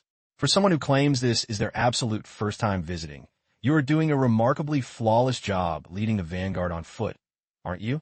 She lets out a nervous, awkward chuckle. "Well, maybe I scouted it out in a dream. Just kidding. Your humble servant simply possesses an absolute thirst for dangerous adventure, so I subconsciously took the initiative to lead the charge. That's all. Do not dare wander too far ahead of me, because I have absolute zero data on where these magical beasts will choose to launch an ambush." "Understood, sire." After trekking for a while, she abruptly halts. We've arrived. Your Majesty, please focus your attention right over here. Did I not just strictly instruct you to stay close due to the extreme danger? Right over here, Your Majesty. Scarlet gasps in sheer, absolute awe as her eyes lock onto the sight. The hidden clearing that this supposedly clueless noble lady had accidentally discovered was a breathtaking sanctuary of ancient golden blossoms in full, radiant bloom. The exact botanical phenomenon responsible for aggressively attracting hordes of magical beasts. Shortly after, the duo brings a specimen of the mystical plant back to the camp, leaving everyone stunned. Oh my goodness, does this legendary flora actually exist? Is this truly that ultra-rare, mythical specimen from the archives? Calling it merely rare is an absolute understatement. In this modern era, this botanical anomaly is universally recognized as a plant that only exists within the pages of ancient fantasy lore, which is why your servant calculates it to be incredibly precious. But putting that botanical miracle aside, Lady Ackman, where on earth did you manage to get your hands on that bizarre creature? Rumen is frantically pointing his finger directly at the wriggling entity in Scarlet's arms. Oh, this little guy? It's just an absolutely adorable fairy baby, don't you think? I literally just stumbled upon it while strolling through that dangerous forest, so I decided right then and there to adopt it as my new personal pet. Rumen panics, yelling. That is absolute not a harmless fairy. That's a high-tier magical beast known as a Beto hybrid. In ancient lore, it is literally referred to as the gluttonous apex predator that devours other monsters whole. Wow! Who knew the head of Imperial Intelligence possessed such a massive, encyclopedic knowledge regarding ancient flora and fauna? Scarlet acts completely blindsided by this revelation, playing dumb. Oh my, is that so? But then, Charlie chimes in with his cold, authoritative tone. Even if it poses zero immediate threat to your physical safety, it is absolute not a creature a fragile human can domesticate as a pet. It serves as a natural ecological anchor used to aggressively repel other magical beasts within this perimeter. And our notorious Imperial Tyrant proves to be a literal genius once again, possessing an absolute mastermind level of historical knowledge right out of the gate. Initially, the entire entourage appears completely shell-shocked by this absurd, anticlimactic revelation, but they quickly shift into high gear, eagerly moving to resolve the crisis with absolute efficiency. We systematically gathered specimens of every single unique blossom, along with core soil samples, while the captured Beto hybrid beast was officially designated as our primary high-priority research subject. And of course, the absolute millisecond we finalized all the necessary preparations for the scientific analysis, we executed a tactical deployment to completely incinerate that infested sector of the forest. Following that, Count Rumen and the senior leaders of the Ackman clan officially convened to launch a series of high-level diplomatic discussions regarding the comprehensive data harvested from these scientific breakthroughs. If we maintain this flawless momentum, this entire border catastrophe will be perfectly resolved without a single hitch. Wouldn't you agree? Furthermore, Scarlet is suddenly presented with a beautifully polished crystal orb. Wait, is it truly acceptable for a humble lady like me to receive such an exquisite treasure? Considering the vital role you played, my lady, you absolutely require this asset. After all, as a key stakeholder, the young lady will need to stay completely up to date regarding our ongoing laboratory breakthroughs and reports. In that case, I offer you my absolute, sincerest gratitude for this magnificent token. I've overheard that flawless, high-grade mana crystal matrices like this fetch an absolute fortune. Please, my lady, compared to the monumental favor you have bestowed upon our house, this petty trinket is absolute garbage. He is completely right. The young lady is quite literally the almighty savior who rescued our entire bloodline from ruin. Though it strictly doesn't function as a standard communication device, should the need ever arise, the young lady merely has to command us, and we will move mountains to assist you. Whatever your plight may be, our swords are completely at your disposal. Well, since both of you noble lords have spoken with such absolute conviction, I cannot predict the specific timeline, but if the day ever comes when ISA and my loyal maidservant find themselves caught in a life-threatening crisis, can I absolute count on your solemn word that you will step forward to shield them from harm? Without a single shred of hesitation, my lady, We give you our absolute, sacred vow that we will deploy our entire military might to rescue and protect those two individuals, standing proud as the supreme vassals under the glorious banner of the Ackman family. We swear this blood oath upon our eternal honor. Excellent. I shall place my absolute, complete trust in your capable hands then, gentlemen. And with that, our border mission is officially accomplished. Lady Adrian, Lord Brian, please take the absolute highest care of yourselves until we meet again. Once the political dust completely settles, I shall return to visit when spring arrives. My ultimate strategy is to maintain a secure, direct line of contact with the council elders. After all, I am heavily calculating that the Duke is actively plotting to leave me as a corpse. During perilous times like these, having at least one more powerful faction fundamentally backing you up is a literal lifesaver. As Scarlet continuously sticks her head out to look back, Rumen gently cautions her. My lady, please secure yourself properly in your seat. His Imperial Majesty possesses some highly critical matters to discuss with you. Matters to discuss? Exactly. I intend to address the specific shadow assassins who deliberately targeted the young lady's life. The shadow assassins? It turns out Count Rumen and Charlie have been aggressively interrogating the high-value captives who dared to threaten my physical existence throughout this entire journey. But among that low-life crew, there was one specific rat who attempted to break custody.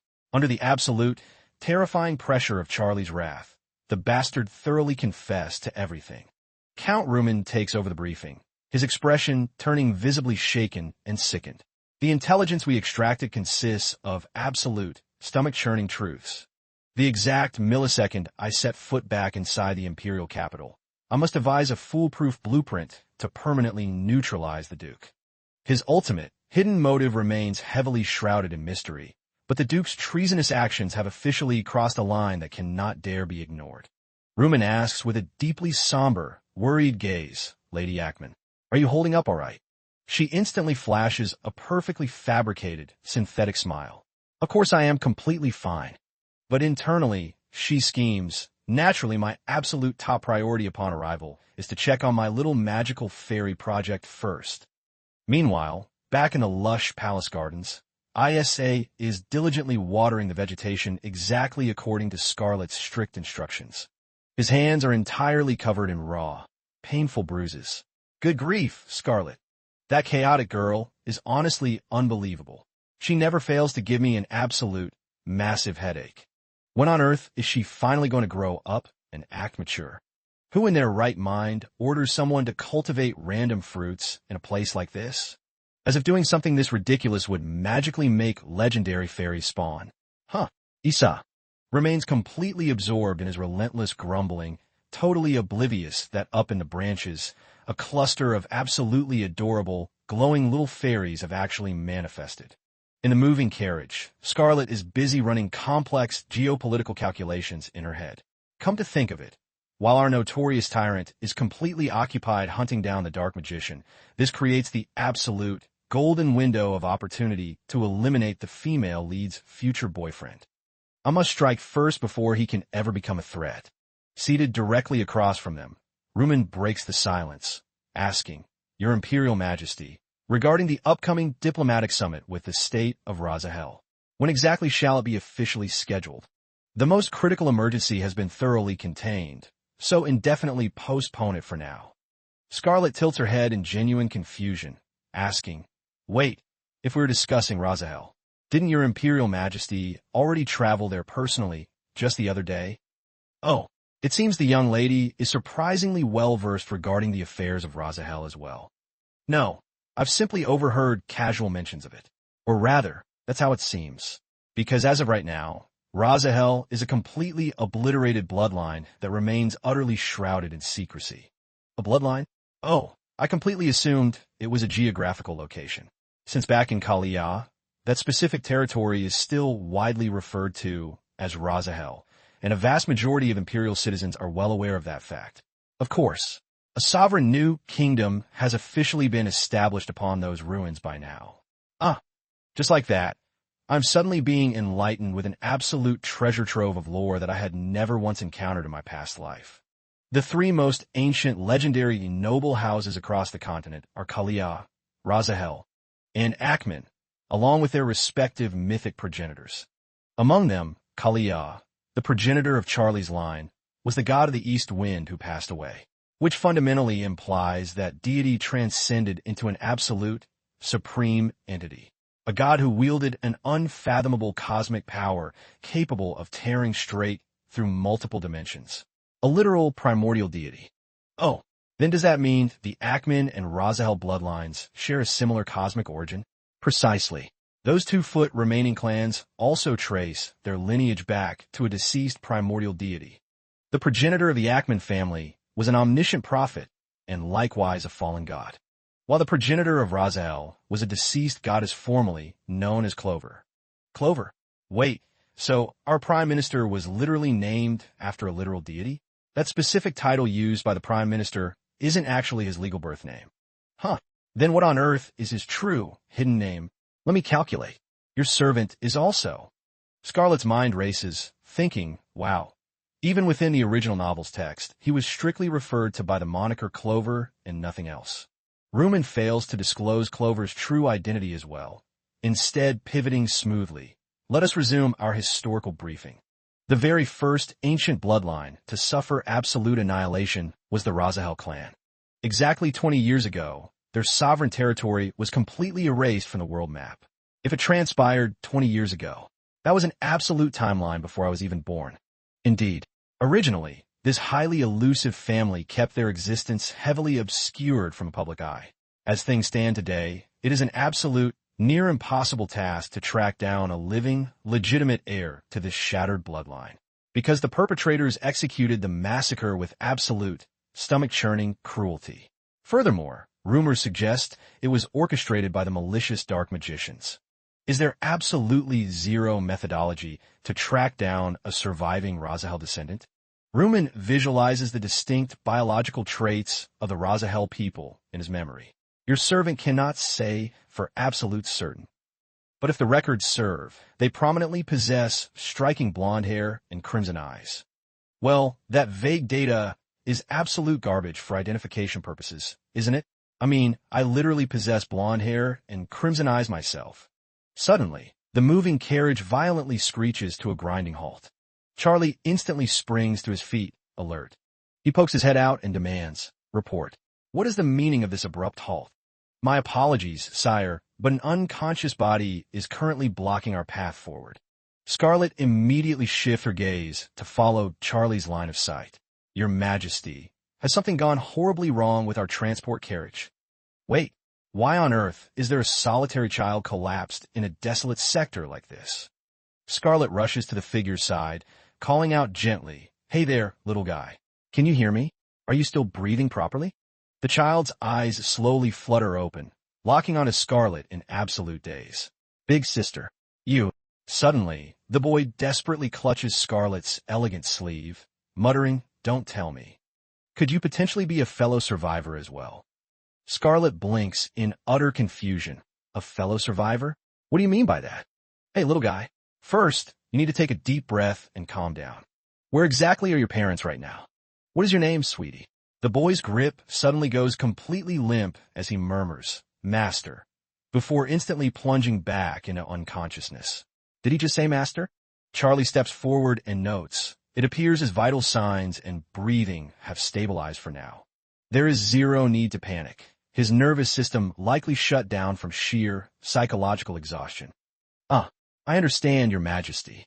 Scarlett's mind instantly begins to race, striking blonde hair, ruby red eyes, and that specific name.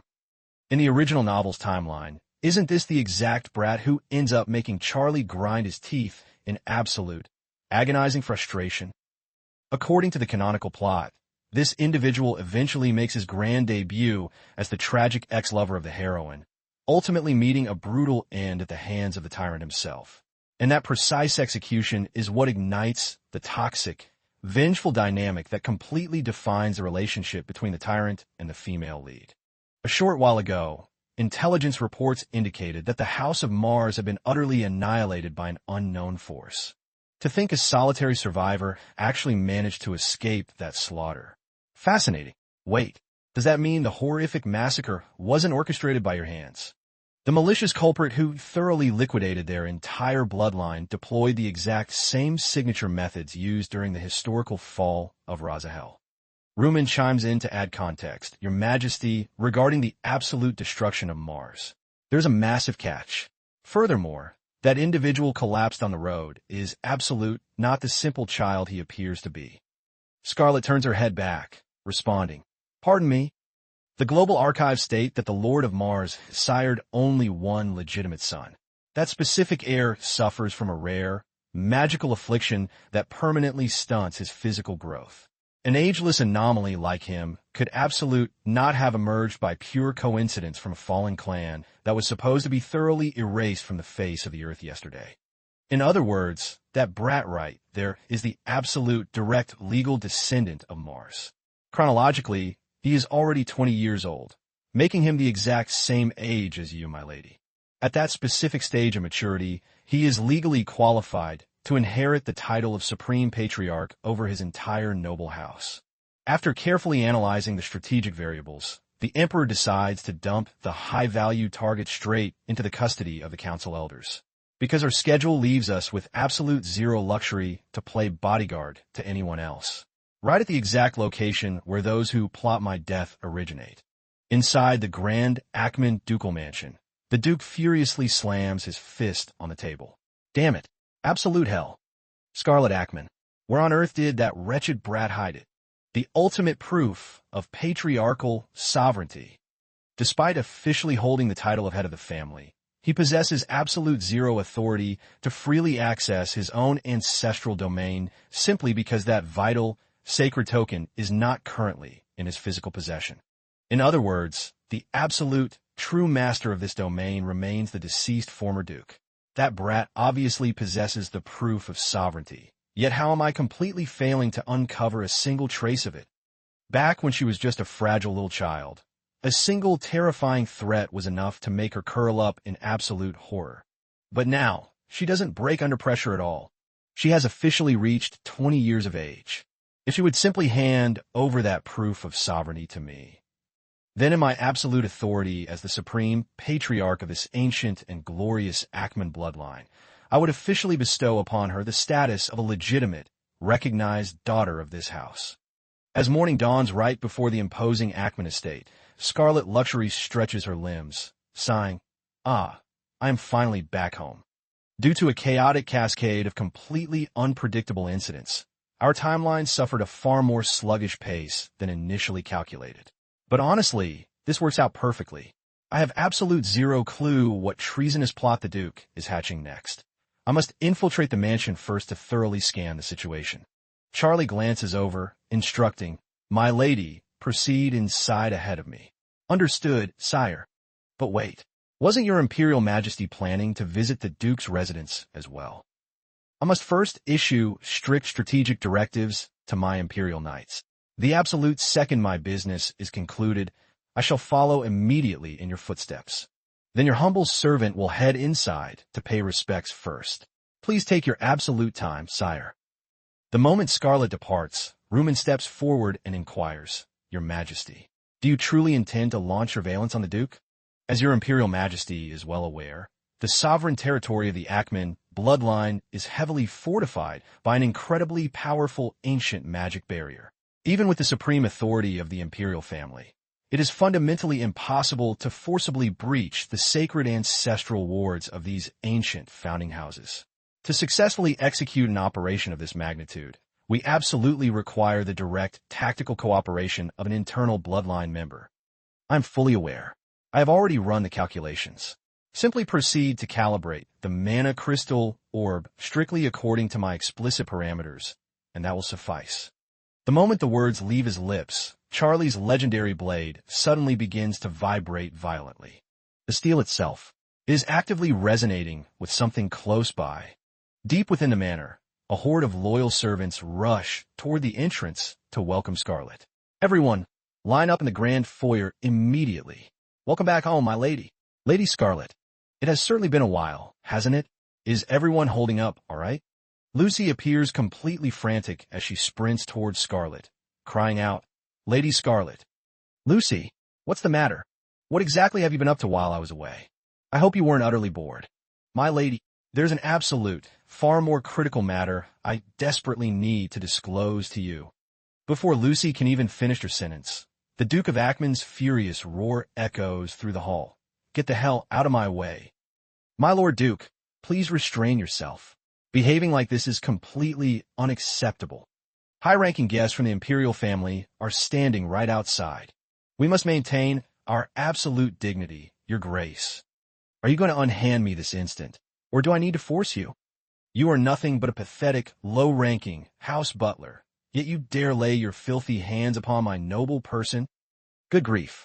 Why on earth is he throwing such an absolute, unhinged tantrum? The Duke of Ackman, radiating pure, murderous intent, locks his eyes onto Scarlet and aggressively storming straight toward her.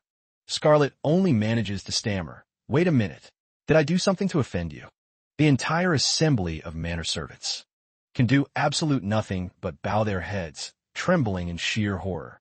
The Mad Duke abruptly closes the distance and violently slaps Scarlet right across the face with an echoing crack. He grinds his teeth in absolute malice, snarling, "You useless, wretched brat. Do you have any idea how much immense public humiliation I've had to endure solely because of your pathetic existence? To hell with that monster-infested forest, and to hell with everything else. You should have never crawled back here in the first place. Stop obstructing my path." Up on the grand staircase, ISA desperately tries to rush down the steps, shouting, "No, father, stop. How could you commit such a horrific act? What did Scarlet ever do to deserve this?" ISA's exposed skin is completely covered in nasty, severe bruises. Charlie enters the foyer, clenching his fists as his voice drops to a lethal whisper. "I am highly curious myself.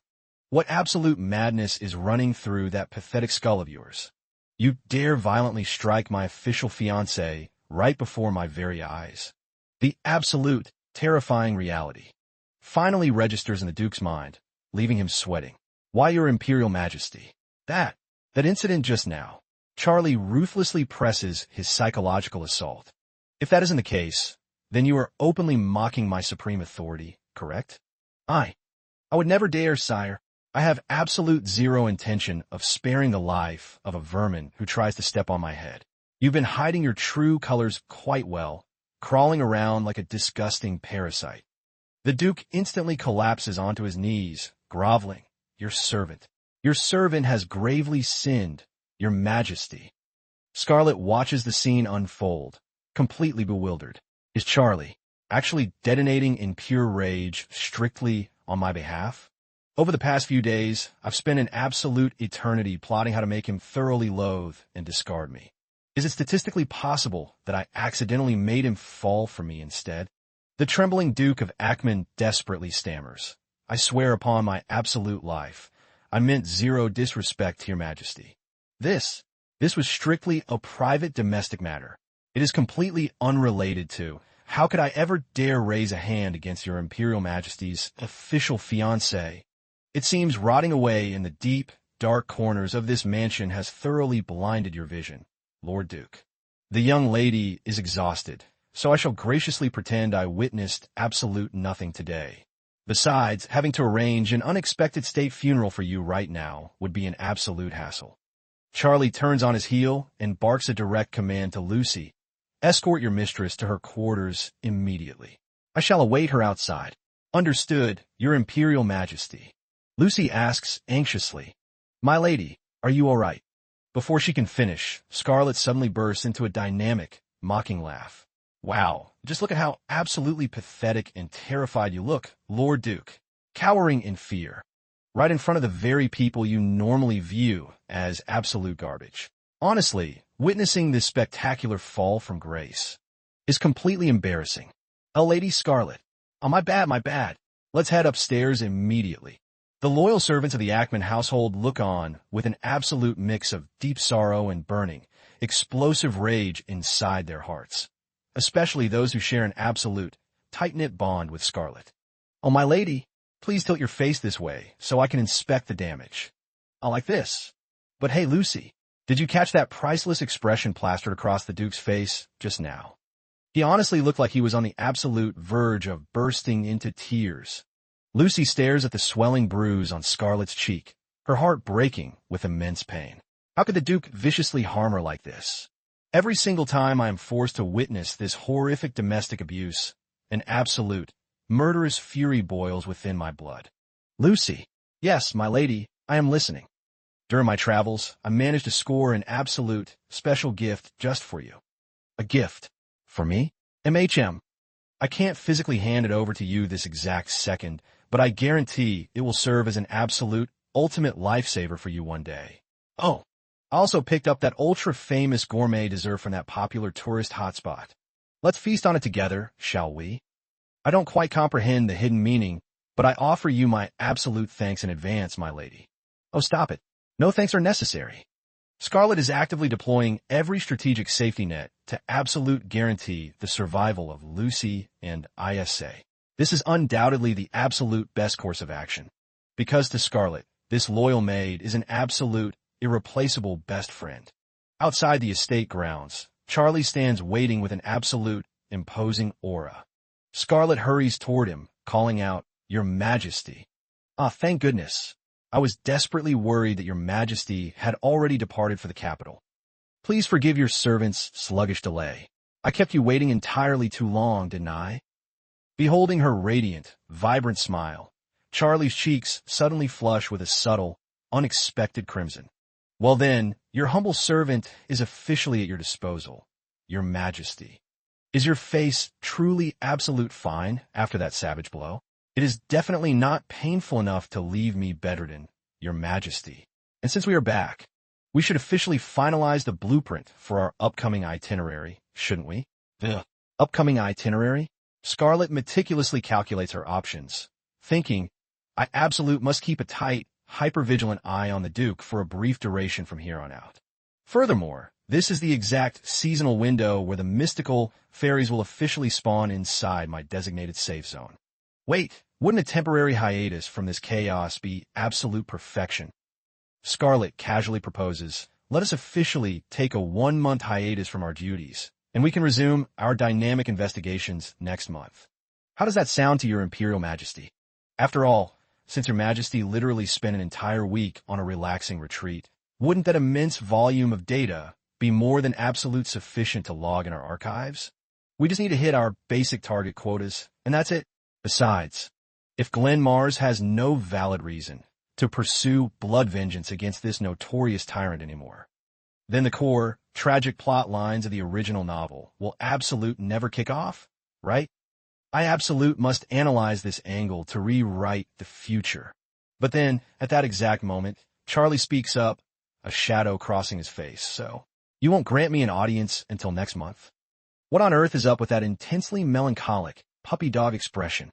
Though visibly disappointed, he reluctantly relents. Fine, understand.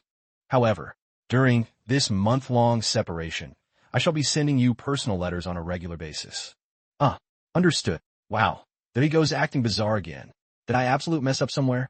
I'm completely in the dark as to what the real issue is here. Could it be that because the Duke of Ackman brutally struck me in public, the tyrant's psychological state has been thrown into this absolute, unpredictable loop of irritation?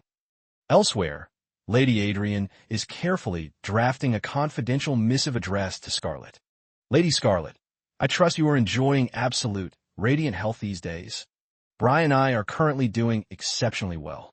The analytical research on a magical forest ecology is moving forward with absolute, flawless momentum.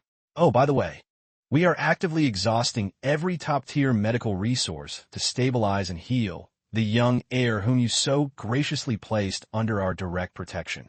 If fortune favors us, there is an absolute certainty he will regain full consciousness in the near future.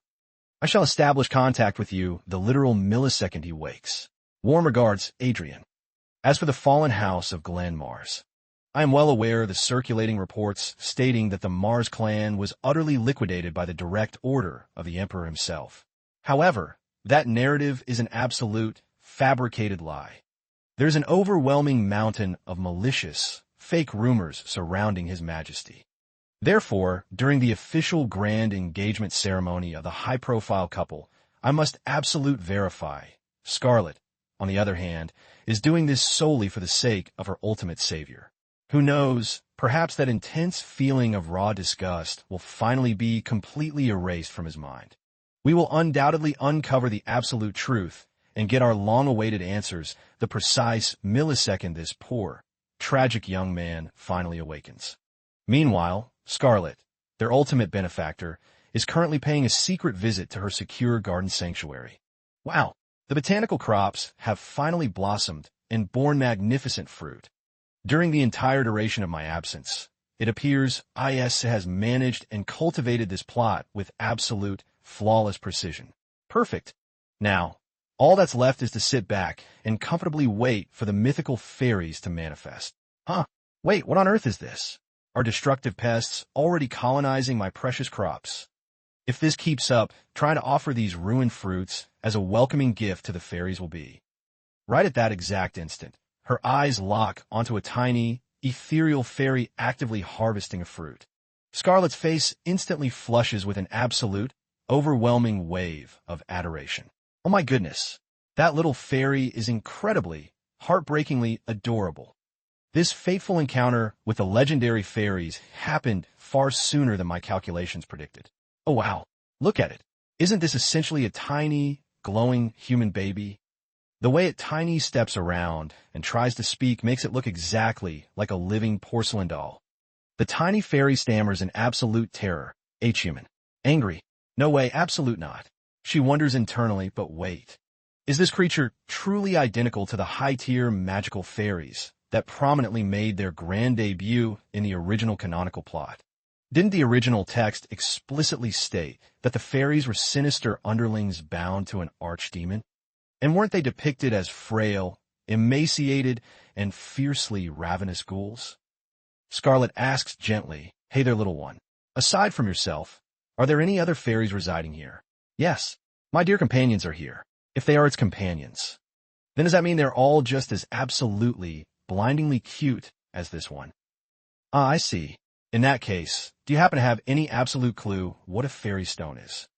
The tiny fairy instantly turns hypervigilant and vanishes into thin air, crying, "An evil human who greedily lusts after our sacred fairy stones." Scarlet internally weeps, crying out, "The little cutie completely ran away from me." A brief moment later, the creature cautiously peeks back out, whispering, truly not angry. She instantly reassures it, "Not even a little bit. Damn it. Did I completely miscalculate the physical coordinates of this spawn point? Or did I totally botch the exact calendar timeline of the fairy's biological birth cycle? If that's the case, then the massive fortune I poured into this investment is absolute garbage." Suddenly, a sharp, loud stomach growl echoes from the tiny fairy. She smiles warmly and asks, "You're absolutely starving, aren't you?" "Yes." "Ugh. I physically cannot force myself to turn a blind eye to this adorable little creature. Go ahead and summon all your little companions out from hiding. Big Sister will happily share all these delicious fruits with every single one of you."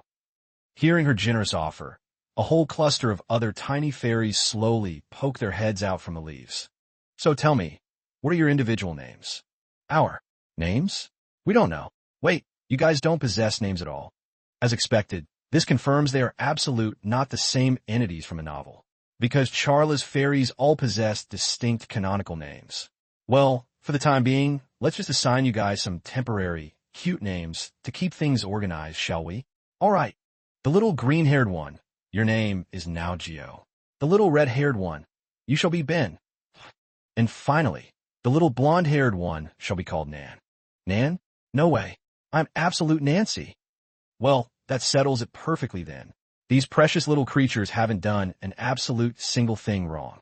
Hey, there's absolute zero need to fight over food, all right?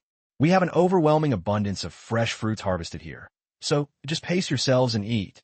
Scarlet calculates internally. Even if I fail to secure a fairy stone before retiring to the countryside, I should still be capable of living absolute luxury solely off the massive inheritance my biological mother left behind for me. But the literal second she opens her vault, she gasps in absolute horror. Wait, what the hell? The entire fortune my mother left behind has been completely liquidated already. How is this statistically possible? I explicitly stockpiled and budgeted it. Did you truly believe you successfully saved that capital? Oh, this is an absolute disaster, Lucy. If things keep deteriorating at this rate, the moment I move to the countryside, I'll be a literal beggar, right? Up until now, my entire blueprint was heavily banking on trading high-value fairy stones. Since that dynamic is currently out the window, I must instantly engineer an alternative method to generate massive capital. Ugh, why does the air in this room feel so incredibly suffocating? Scarlet steps out onto the balcony, catching sight of a carriage. Wait, who is that entering the gates? Lucy answers. Ah, Her Grace the Duchess has finally returned from her travels. It's highly probable that Her Grace just concluded a high-stakes corporate executive board summit, or so I estimate. The Duchess is currently operating on an absolute, exhausting schedule because she's launching a highly lucrative new continental trade route. Lest we forget, before she officially married into the ducal house, Her Grace was a legendary, elite tycoon in the business world. Hold on a minute. How on earth did I completely overlook that vital piece of lore? Lucy, I need to head out for a brief moment. Wait, my lady, where are you rushing off to? Where else? I must secure an absolute, immediate audience with the Duchess. To be completely candid, if my political engagement contract with that notorious tyrant gets successfully obliterated, then my ultimate dream of living a completely unbothered, carefree lifestyle will finally manifest into reality. I was heavily plotting to lounge in pure luxury, using my inherited generational wealth. But because I foolishly gambled everything on the existence of that mythical stone, I completely drained every single cent of my mother's money.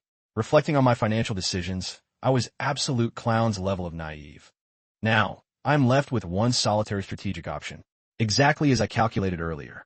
Scarlet requests a formal meeting with Milia Ackman, who furrows her brow and demands, "So, you have the audacity to seek an audience with me? Are you plotting to shamelessly leech more funds from my accounts again?" "Absolute not, Your Grace.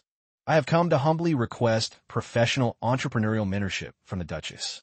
She notes internally, "I am officially backed into a corner where I must rely entirely on my own hustle to survive." Let's be real. As a tactical investment blueprint, it seems the two of us are absolute not on familiar enough terms to be engaging in this type of intimate corporate discourse. Wouldn't you agree? Especially regarding your current alliance with ISA, or at the absolute least. I haven't committed a single atrocious act that would warrant you wanting me dead, which is exactly why I believe the Duchess is someone I can actually reason with. I am fully aware that you harbor no affection for me, and I know you are exceptionally capable, but I also know you would never resort to murdering me. The girl had never been so brutally honest before. She had also never shown such profound awareness of her own past. Milia scoffs, "I despise this entire household just as much as you do. That is precisely why I intend to completely sever ties with the Duke when the right moment presents itself.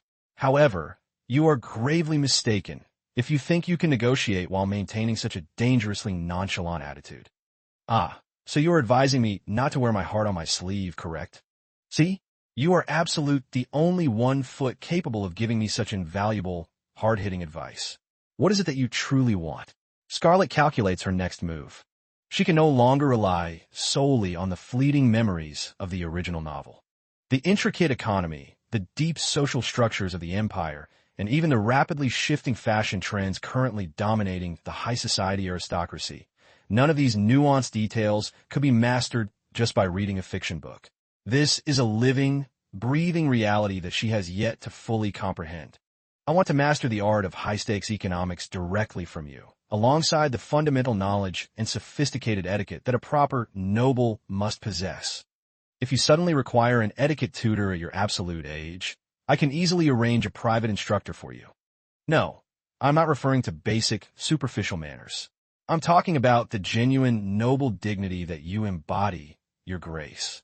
The ability to look down on vile, underhanded schemes and to remain unfazed by blunt, physical intimidation. Is that so? Fascinating. Either way, I desperately need to absorb practical, real-world skills like that. So please, teach me the ultimate art of survival for when I am inevitably left completely on my own. And of course, I am eager to learn the ins and outs of commercial trade as well. You are clearly cognizant of your highborn status and the fact that you reside within a formidable noble house. Yet, despite being backed by the monstrously powerful Ackman bloodline, you still crave to solidify your own personal standing. Therefore, you desire to build your own empire and carve out a self-sufficient destiny for yourself. Is that correct? It is utterly laughable. If you truly had the capacity to comprehend my teachings, you would have taken action ages ago. I have no time for foolish games. There is absolute nothing left to discuss. I shall take my leave now. Please hold on for just one moment. If my unrefined actions have somehow managed to provoke your annoyance and wrath, then please go ahead and fiercely scold me. You possess absolute authority to do so, Your Grace. Whether you choose to believe my words or not, I genuinely view you as a completely phenomenal woman. Granted, our current dynamic is a bit tangled and complex, but if you could just respect me as an independent individual, and if your strategic insights prove to be effective, then I will absolutely follow your guidance to the letter. In return, I highly expect you to stop venting unprovoked fury on me. Because deep down, the true target of your burning resentment is absolute not me. Is it? Is the wretched Duke of Ackman himself? Scarlet notes internally, exactly as I calculated. The Duchess utterly loathes her husband to the absolute core of her being. And honestly, it makes perfect sense. That monster prioritized marrying the former Duke's wife solely to usurp absolute power, forcing her into the degrading position of a mere secondary wife. If you back my play, I will absolute repay the favor by forcing that man to pay a devastating price. Hearing these bold words, the Duchess falls completely silent, contemplating the variables for a moment.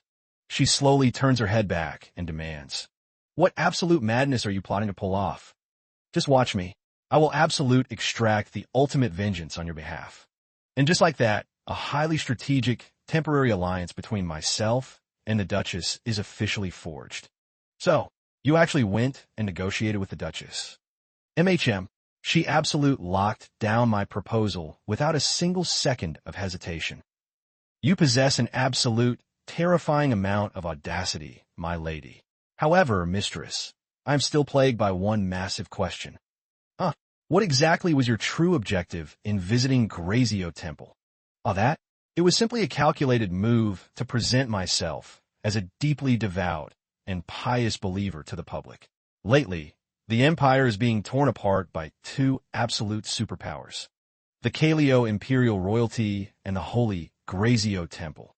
Historically speaking, up until now, the absolute, true sovereign rulers of this realm weren't the royals, but the corrupt high priests of the temple. But everything completely flipped when Charlie entered the equation. The ruthless prodigy who systematically assassinated the imperial lineage and seized the Iron Throne at an incredibly young age. Imperial authority was instantly split right down the middle. The literal second he secured the crown, he launched a devastating campaign to suppress the temple, the very institution that insulted him with fabricated malicious prophecies. Knowing they were absolute, greedy parasites to the core, he completely choked off their massive financial lifelines, ensuring they couldn't fund any treacherous underhanded plots behind his back. Thanks to this brutal chokehold, a fragile peace and natural stability reigned across the empire. However, the absolute tyrannical methods used by the emperor only served to solidify his public image as a bloodthirsty, unhinged tyrant. Regardless of the political crossfire, navigating this tight spot means I absolute must put on a show of deep, unshakable loyalty toward the Holy Temple, but acting as an open ally to the throne's bitter enemy while being the emperor's actual fiancée. Doesn't that strike you as incredibly reckless? Lucy stares intently at the velvet jewelry case and notes, "Wait, isn't it the exact diamond necklace you were formally gifted for your 17th birthday, my lady? Are you truly plotting to surrender such an absolute, priceless heirloom to the priesthood?" "Oh, it's absolute fine. It's not like it serves any practical purpose to me anyway. Besides, those greedy high priests are going to utterly salivate over it." Terrified of provoking the emperor's devastating wrath, the high society aristocrats have completely choked off all economic funding to the church. So, aren't they naturally going to worship anyone bringing massive financial capital? Even though I personally despise this corrupt sanctuary, If I want to completely obliterate this marriage contract, then I have absolute zero luxury to nitpick between morality and survival. Deep inside the sacred grounds, a priest bows. Grazio is profoundly honored by your presence. May the divine, illuminating light and holy grace of the Almighty eternally rest upon your noble soul. Our sanctuary warmly welcomes both of you devout believers. Scarlett instantly activates her overly enthusiastic actress mode, chanting, "Hallelujah." Lucy stands right behind her, dying of cringe as she whispers, "Amen, my lady." In that case, young lady, allow me to personally escort you to the private prayer quarters. Oh, absolute not. Please guide me directly to the grand public chapel instead of a secluded room. Catching sight of the luxurious chest clutched in Scarlett's hands, the priest smiles. Ah, it seems the young lady has come to generously distribute the Lord's blessings. See? Exactly as I predicted, right?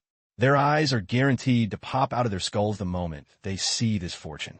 Forgive my absolute lack of preparation for your grand arrival. Please grant me a brief moment to clear the arrangements, and I shall return instantly. Of course, thank you for your swift assistance. The majestic grand chapel stands as the absolute heart of the entire temple complex, where the high priest delivers the sacred divine doctrines and openly hosts distinguished visitors from all across the continent. It effectively serves as a massive hub for holy rituals and where the elite nobles execute their high-profile financial endowments. Because the architectural layout is staggeringly vast and wide open, it stands as the absolute ultimate stage for pretentious high society highborns to brag about their immense piety. It practically screams to the crowd, "Look at how incredibly wealthy and charitable I am." A moment later, a senior official emerges and greets her. "Salutations, young lady. Welcome to the holy sanctuary of Grazio." She smirks internally. Wow, so a massive bag of money can buy an absolute, immediate audience with the high priest this effortlessly? Splendid. I was informed that the young lady arrived with intentions to bestow a grand endowment upon our temple. You may officially deposit your luxury endowment items directly into this sacred offering chest right here. Scarlett notes with absolute amusement. Ah, it's completely empty. Should I initiate a solemn prayer first, Your Eminence? Oh, missing a prayer won't pose an absolute problem at all, wouldn't you say? After all, the specific thing this vacant chest desperately hungers for isn't exactly silent prayers, correct? Wow, look at him. How can a high priest be so shamelessly blunt about his greed? Lucy, bring the offering case over. Right away, my lady. If one wishes to bestow a holy offering, one must physically place it inside with their own hands. Very well then, to pray for the absolute, grand prosperity of this temple, I shall happily donate, but then... Her eyes suddenly widen with an absolute wave of pure shock. Wait, is that structural carving? A black hyena insignia? Noticing Scarlett's abrupt freeze, Lucy calls out, "My lady? What's the matter?" I just suddenly recalled something incredibly bizarre. Isn't that pattern way too obvious to overlook? My lady, are you truly all right? No, it's hidden so well that normal eyes wouldn't notice it at a casual glance. The absolute signature identifier of dark magic warlocks, the infamous astronomical emblem of the Recost constellation. But how? How on earth is the sacred seal of black sorcery embedded inside a holy temple's offering chest? The high priest aggressively presses her.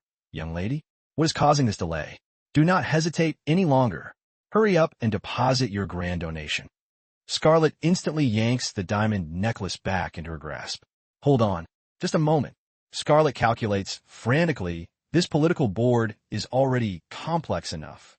I absolutely refuse to get dragged into a dangerous conspiracy involving dark warlocks. Scarlett snaps out a direct order, leaving the high priest completely bewildered. "Lucy, pack up our valuables immediately. We are retreating straight back to our carriage." The high priest sputters. "Young lady? No, wait. Princess of Ackman. To journey all this way only to retreat at the finish line? What an absolute tragedy.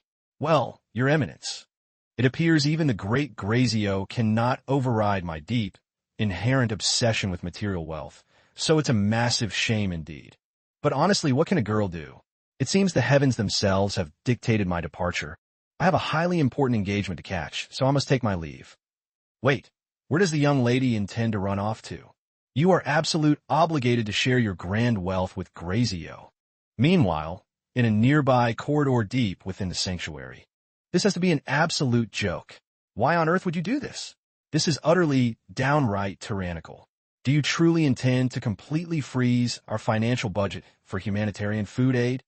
Lord Clover responds with an absolute, icy calm. According to the official, administrative records of this temple, there are 0 sectors requiring welfare distribution. Furthermore, this is an absolute decree straight from the emperor himself.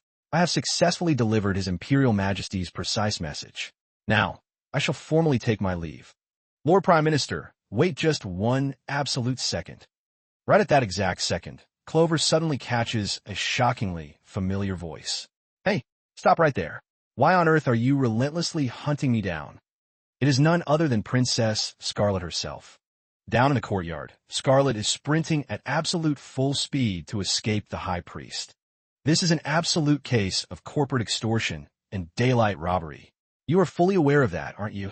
But regardless, young lady, you already brought the precious jewels inside the sanctuary.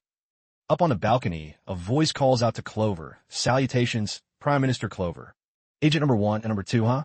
Are you both on active surveillance duty again today? The crimson-haired shadow guard flashes a bright smirk and responds, yes, directly tracking under Imperial orders. Your humble servant initially suspected some massive crisis was brewing, but everything seems completely fine and under control. Clover turns around, his eyes narrowing as he demands, what absolute chaos is unfolding down there with Lady Scarlet? And what is the true meaning behind that mob chasing after her? The mysterious agent number 2, a loyal shadow operative under Charlie's direct command, explains the young lady originally arrived at the sanctuary to execute a high-value financial endowment, but abruptly chose to abort the mission and withdraw. And exactly as you can observe with your own eyes right now, the High Priest is absolutely exploding with unbridled fury. A few of his personal goons are even tracking her down without any clear justification. Why on earth would she pull off such an absolute, reckless stunt? I have explicitly mapped out the political landscape, yet she still acts completely unpredictable. What is her play? Honestly, your servants are equally baffled. We genuinely have 0 absolute clue what the Lady of Ackman is plotting this time around. Ugh, seriously, how can a holy institution be crawling with such absolute, spineless cowards? Even if you thrust a literal blade right at their throats, they only know how to tuck tail and hide. They possess absolute 0 pride or dignity left. Exactly. First and foremost, we must immediately construct a strategic escape vector for her. Issue an immediate directive to Lady Ackman's coachman to reroute the carriage straight to the rear exit. Understood, sir. Do we need to formally transmit this intelligence to His Imperial Majesty? At this, Clover flashes a highly devious, knowing grin. I shall handle the Imperial brief personally later on. On the contrary, I guarantee His Majesty will be absolutely thrilled by this chaotic development. This is pure madness. The apocalypse is genuinely looming on the horizon.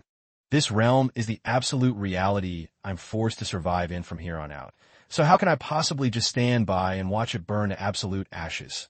Even though the Holy Temple acts as a major canonical antagonist, it is still absolute child's play compared to the terrifying network of dark magic sorcerers that have suddenly manifested in this timeline.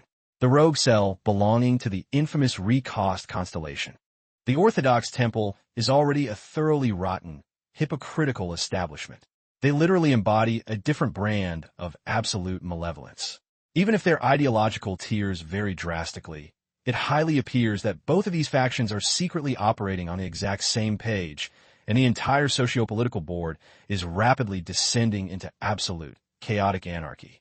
Back at the Ackman estate, ISA notices her arrival and asks, "Ah, you finally returned, little sister?"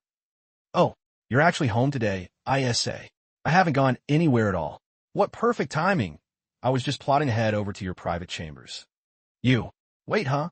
An urgent official missive addressed to you just arrived straight from the Imperial Palace. An Imperial letter? Exactly when did it drop? Our next officially scheduled itinerary shouldn't be happening for quite a while, though. It literally arrived just a brief moment ago. Here, catch. She remembers, when I was preparing to depart from his grand palace, he acted as if he absolute wouldn't establish contact for an extended duration. What on earth is the meaning of this? Skimming through the opening paragraph, she abruptly gasps, "Wait, what the hell is this? Why on earth has his entire conversational tone become so incredibly, unnervingly gentle?" The script reads, "I am eagerly anticipating our upcoming itinerary, Scarlet." The way Charlie phrased his words is sweeter than any text he's ever generated before, to the point where it literally gives me full-body chills. What's more, he demands an early meeting before our official scheduled date. Just why? ISA, burning with curiosity, asks, "What's the play? Did something massive happen? Hold on a single second. Let me finish scanning the rest of the text first." Right then, ISA senses an absolute presence approaching and pivots around. "Oh, salutations, mother. You've officially returned home?" Milia coldly demands. "Why are you two still lingering around here at this hour?" "I simply had an urgent item to deliver directly to Scarlet." "Ah, I see." Scarlet thinks. She's probably absolute stunned to see us acting so surprisingly close, right? And indeed, from an outside perspective, it highly appears that Scarlet and ISA have successfully upgraded their sibling dynamic to a much tighter level. Hee, why don't I try teasing her just a tiny bit to test the waters? Scarlet smoothly links her arm through ISA's. "Mother, haven't you been executing exhausting corporate labor up until this absolute moment? Now that we've exchanged formal greetings, I shall take my leave and head straight back to my quarters. My brother and I have some highly confidential private matters to discuss with each other. Let this bones, Issa." W8. What? The Duchess completely freezes in absolute bewilderment. What on earth is this dynamic? Once they safely retreat inside the private chambers, ISA inspects the parchment and asks, "So this is a confidential imperial missive straight from the Emperor?" Precisely. Even if you are completely in the dark regarding what triggered his sudden shift in mood, shouldn't this be an absolute cause for celebration for someone in an active engagement contract? Why on earth are you wearing such a tragic, weeping expression? You just don't get it. There's an absolute certainty he already caught wind of the total chaos I caused at the temple. Yet, instead of feeling utterly humiliated or enraged by my actions, he responds by acting significantly more tender and gentle than before. Like what? It is physically impossible to divine what that absolute tyrant is calculating inside his skull. I absolute did not anticipate our next fateful encounter would happen this incredibly fast. How on earth am I supposed to navigate the board during this upcoming meeting? Regardless, the underlying energy of this letter is just straight up bizarre. It does absolute zero justice to that terrifyingly stone-cold visage of his. Scarlet abruptly tilts her head up and echoes. Visage? His face. Exactly, that face of his. It literally looks as frozen and piercing as a block of pure ice. Don't tell me you actually dig that aesthetic. Scarlet lunges forward, completely blindsiding ISA as she firmly locks her hands onto his face. Her sudden proximity causes him to instantly break out into a cold sweat. Whoa, wait, why the sudden? Just sit completely still for a second. Hey, ISA, completely objective speaking, do you honestly consider me beautiful? ISA's brain completely short-circuits, leaving him utterly frozen for 2 whole seconds. He violently shoves Scarlet back and snaps. What absolute nonsense are you spouting out of nowhere, huh? Before roughly shoving Scarlet away, snapping, what absolute nonsense are you spewing? Get away from me. That's pure cringe. Did you catch a fever? Or did your brain not wake up yet? No, that's absolute not it. You know it better than anyone, ISA. I am absolute not the type to act like a submissive, docile lady. But just scan through the text of this imperial letter. Why on earth is His Imperial Majesty acting so uncharacteristically sweet? At this point, it is an absolute undeniable fact. It's all because of my staggering, top-tier visual aesthetics. But I absolute cannot allow this flawless visage to ruin my survival blueprint. What should I do, ISA? Completely bewildered and dizzy from her unhinged rant, ISA abruptly stands up. Yeah, I'm going to bed right now. Wait, already? But still so early. Tone down the absolute narcissism and go get some sleep yourself, you absolute clown. Scarlet pouts, totally confused. Why is he getting so pressed out of nowhere? Even if the statistical probability is low, extreme vigilance is always the ultimate play to secure the bag. If that ruthless tyrant refuses to easily dissolve our marriage contract solely because he's completely mesmerized by my elite visual tier, then my solitary counter-strategy is to completely shatter his ultimate delusions by exploiting this exact face. Time skips forward, and the fateful day of the official meeting finally arrives. All right. Listen up, everyone. This afternoon, I am scheduled for a high-stakes meeting with His Highness at the Imperial Palace. I am highly certain you all comprehend, for a high-tier fiancé like myself, just how monumental a day like today truly is. Therefore, let us execute the preparations swiftly. Scarlet suddenly pauses, blinking at a young maid. Wait, who exactly are you? How have I absolute never caught sight of you around here before? I am Nancy, my lady. I've been officially employed at this grand estate for roughly a whole year now, ma'am. Oh my God, my bad. I am so incredibly sorry, Nancy. Anyway, make sure to layer on the makeup and make me look absolutely drop-dead gorgeous today, all right? I shall absolute do my utmost best, my lady. Staring at her sheer, unadulterated vanity, the maids are completely stunned into silence. Actually, don't sweat it too hard, since I am naturally born an absolute visual goddess anyway. Understood, my lady. I will execute the styling with absolute perfection. She strategically calculates her move internally. The main objective is to engineer the most dramatic, jaw-dropping visual contrast possible. Serve up an absolute masterpiece of beauty, only to viciously sabotage and ruin it in the most disastrous manner imaginable. That will absolute obliterate whatever romantic fantasies he's harboring about me. Lady Scarlet, which specific gown do you desire to wear for the imperial audience? Let's see. What about that stunning blue velvet gown we purchased the other day? Is that appropriate? The temperature outside today is a bit scorching, my lady. Oh, it's perfectly fine. It's not like I'll be executing a massive amount of physical movement anyway. But honestly, rocking heavy velvet fabric in this intense weather is a bit. Lady Scarlet, what do you think about this option instead? Scarlet holds up the gown, silently scanning its design. Nancy immediately panics, completely misreading her silence. This is actually the dress you were plotting to throw away. I personally took the liberty of altering it by hand. I calculated that if I upgraded it with more intricate details, it would do absolute justice to your aesthetic tier. Granted, it's not as flawless as the luxury boutique gowns, but at the absolute least, regarding the stitching technique. Scarlet cuts her off. You said your name is Nancy, correct? I absolute adore this dress. Wait, how on earth? Am I only discovering just now that I have a maid with such god-tier, elite fashion taste operating right under my nose? Next time, Nancy, you're absolute hitting the luxury shops with me, all right? Witnessing this wholesome dynamic, Lucy finally relaxes her shoulders and lets out a sigh of relief. Why, yes, it would be an absolute honor, my lady. Excellent. Let us execute the final touch-ups.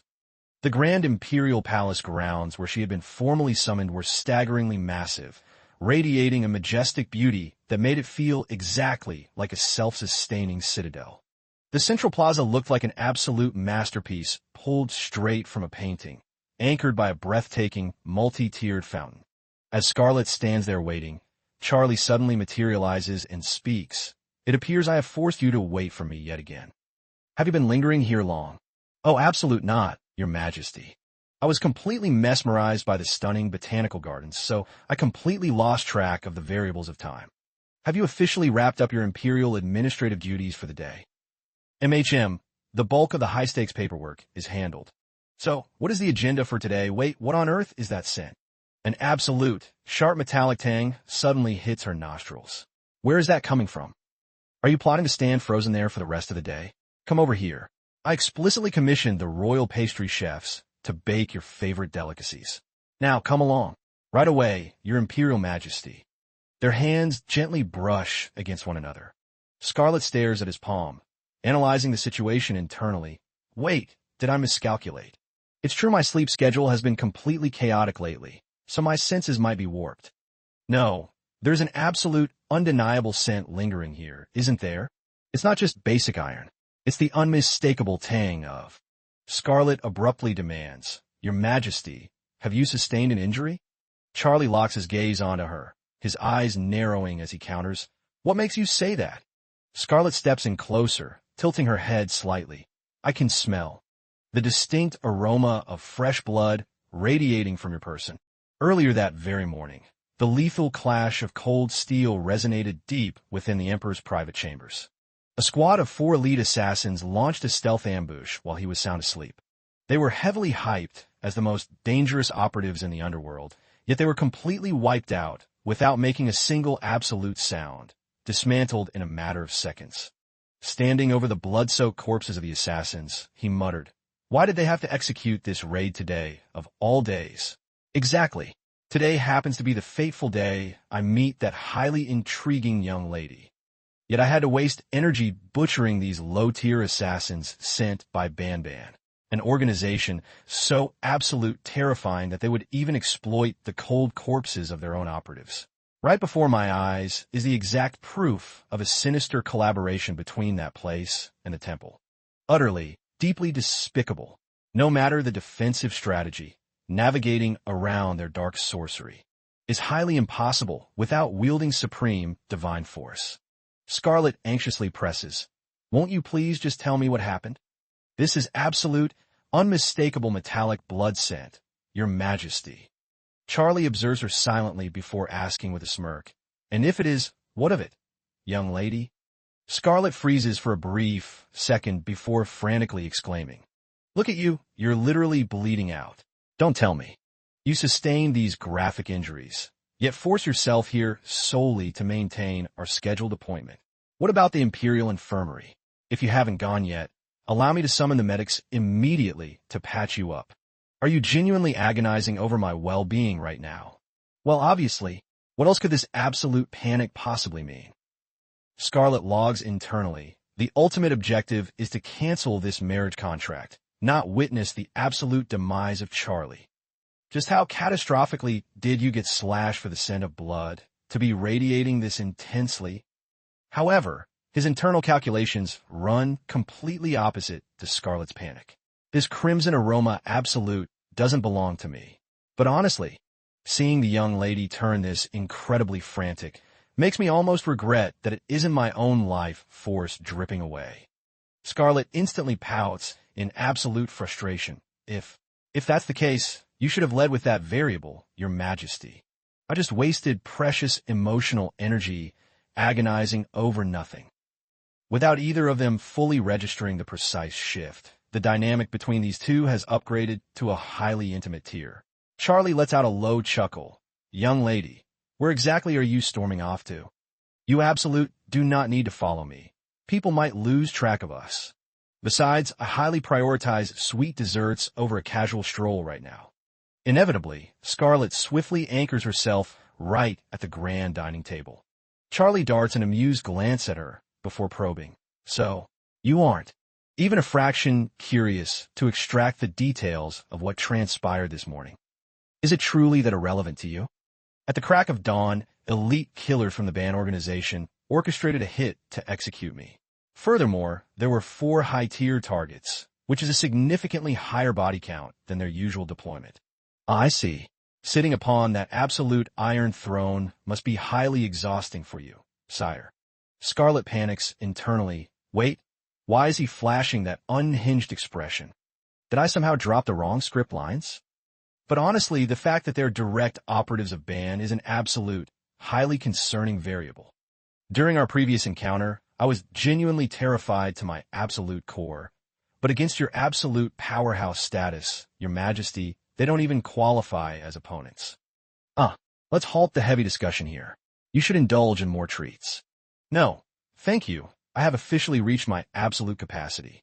This highly awkward, suffocating atmosphere, it is absolutely vital that I do not let this awkward vibe drag on. By the way, didn't you mention you had something spectacular to show me today?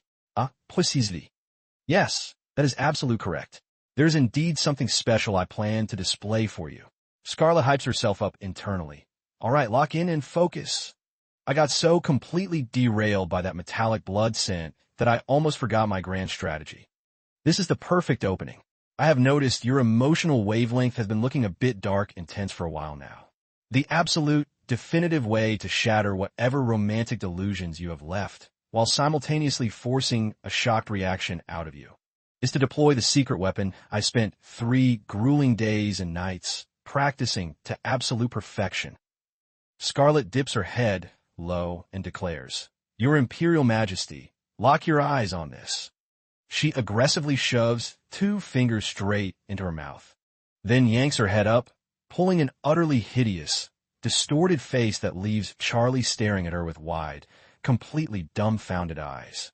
Yes, her ultimate move is to completely clown herself using her god-tier face. And this masterpiece is a pig. Young lady, what on earth are you attempting to achieve right now? Scarlet instantly freezes in place, screaming internally, "Oh my God." Executing this cringe stunt is a million times more humiliating than I initially calculated. WL, it highly appears you are not amused at all, Your Majesty. Moments later, in a completely separate corridor, Agent Number 1 is literally doubling over, howling with laughter. Ha ha ha! Oh my God! Man, without absolute fail, every single encounter with the future Princess of Ackman is a breath of fresh air. It's pure comedy. I genuinely have zero clue what is going on inside that elite lady's brain to make her pull such unhinged stunts right in front of the Emperor himself. Agent Number 2, fighting for his life to suppress a smirk, warns, "Quiet down.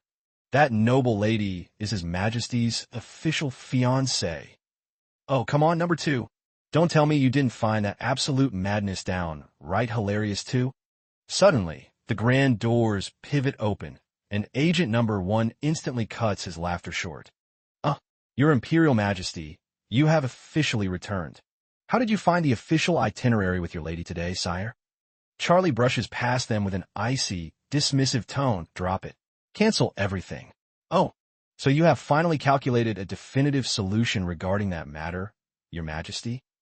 However, initiating this tactical move so abruptly is a massive variable. Haven't you historically looked down on them and treated their petty underground movements as completely beneath your notice? As you're fully aware, Ban may be operating merely as a covert syndicate of assassins, but they still possess substantial merit and historical legacies that have actively survived since the absolute founding era of this empire. Yes, sire, but why the sudden escalation? The underlying reasons are irrelevant. Mobilize the Imperial Vanguard forces immediately so we can execute a deployment without a second of delay. Your loyal servant comprehends the directive perfectly. In that case, I shall formally transmit your updated operational itinerary straight to the Prime. Negative. I will not be participating in the physical march. Pardon? Does that imply you intend to maintain your position here at the palace, sire? Charlie maintains a heavy, absolute silence, offering zero verbal confirmation. Agent Number 1 flashes a highly knowing grin toward Agent Number 2 and bows. Understood, Your Majesty. Your humble servants comprehend your true intentions with absolute clarity. Your loyal servants will handle the deployment flawlessly, so please do not stress, sire. Very well. I shall leave the execution entirely in your hands. I will initiate the operational procedures this absolute instant, Your Majesty. Once the Emperor departs, Agent Number 2 asks in confusion, "Hey, what exactly is the play here? Are you seriously that blind aboard? Isn't his strategy completely obvious? He wants to absolute wipe that rogue syndicate off the map, yet he refuses to swing the blade himself today solely because he wants to avoid getting stained with the stench of blood. And every single variable of this decision is purely because of that young lady. Granted, His Imperial Majesty will inevitably jump into the slaughter later down the line anyway, but for the time being, he is content with this arrangement. Besides, this is honestly the first time I have ever witnessed him looking so genuinely amused.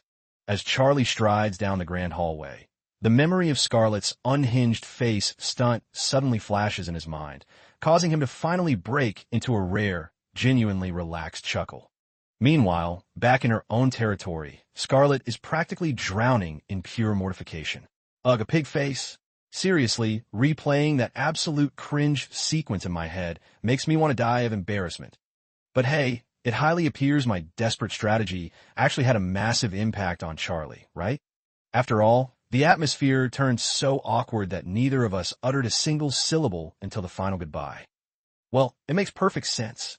To take a god-tier, breathtaking face like this and viciously distort it into such a hideous, shameful expression is an absolute plot twist nobody could have anticipated.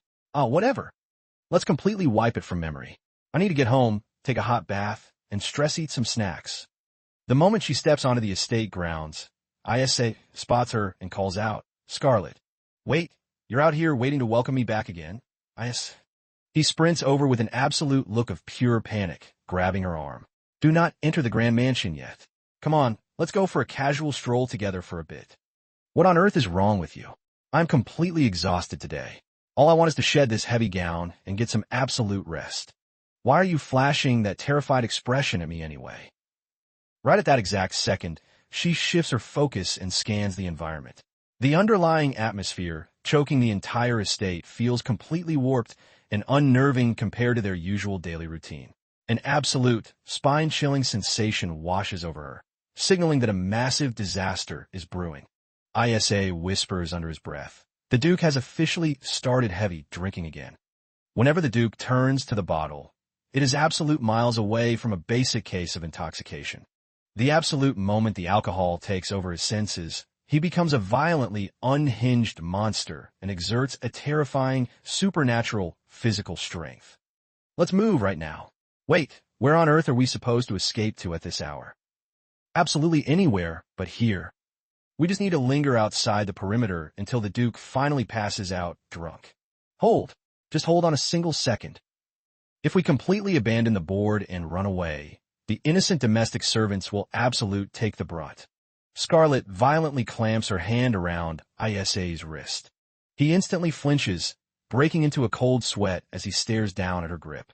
Scarlet drops her gaze, her tone turning dead serious as she demands, "Isa, exactly since when have you been actively dodging the question? What are you hiding? Since when have you been getting physically abused like this too? And no, that's absolute nonsense.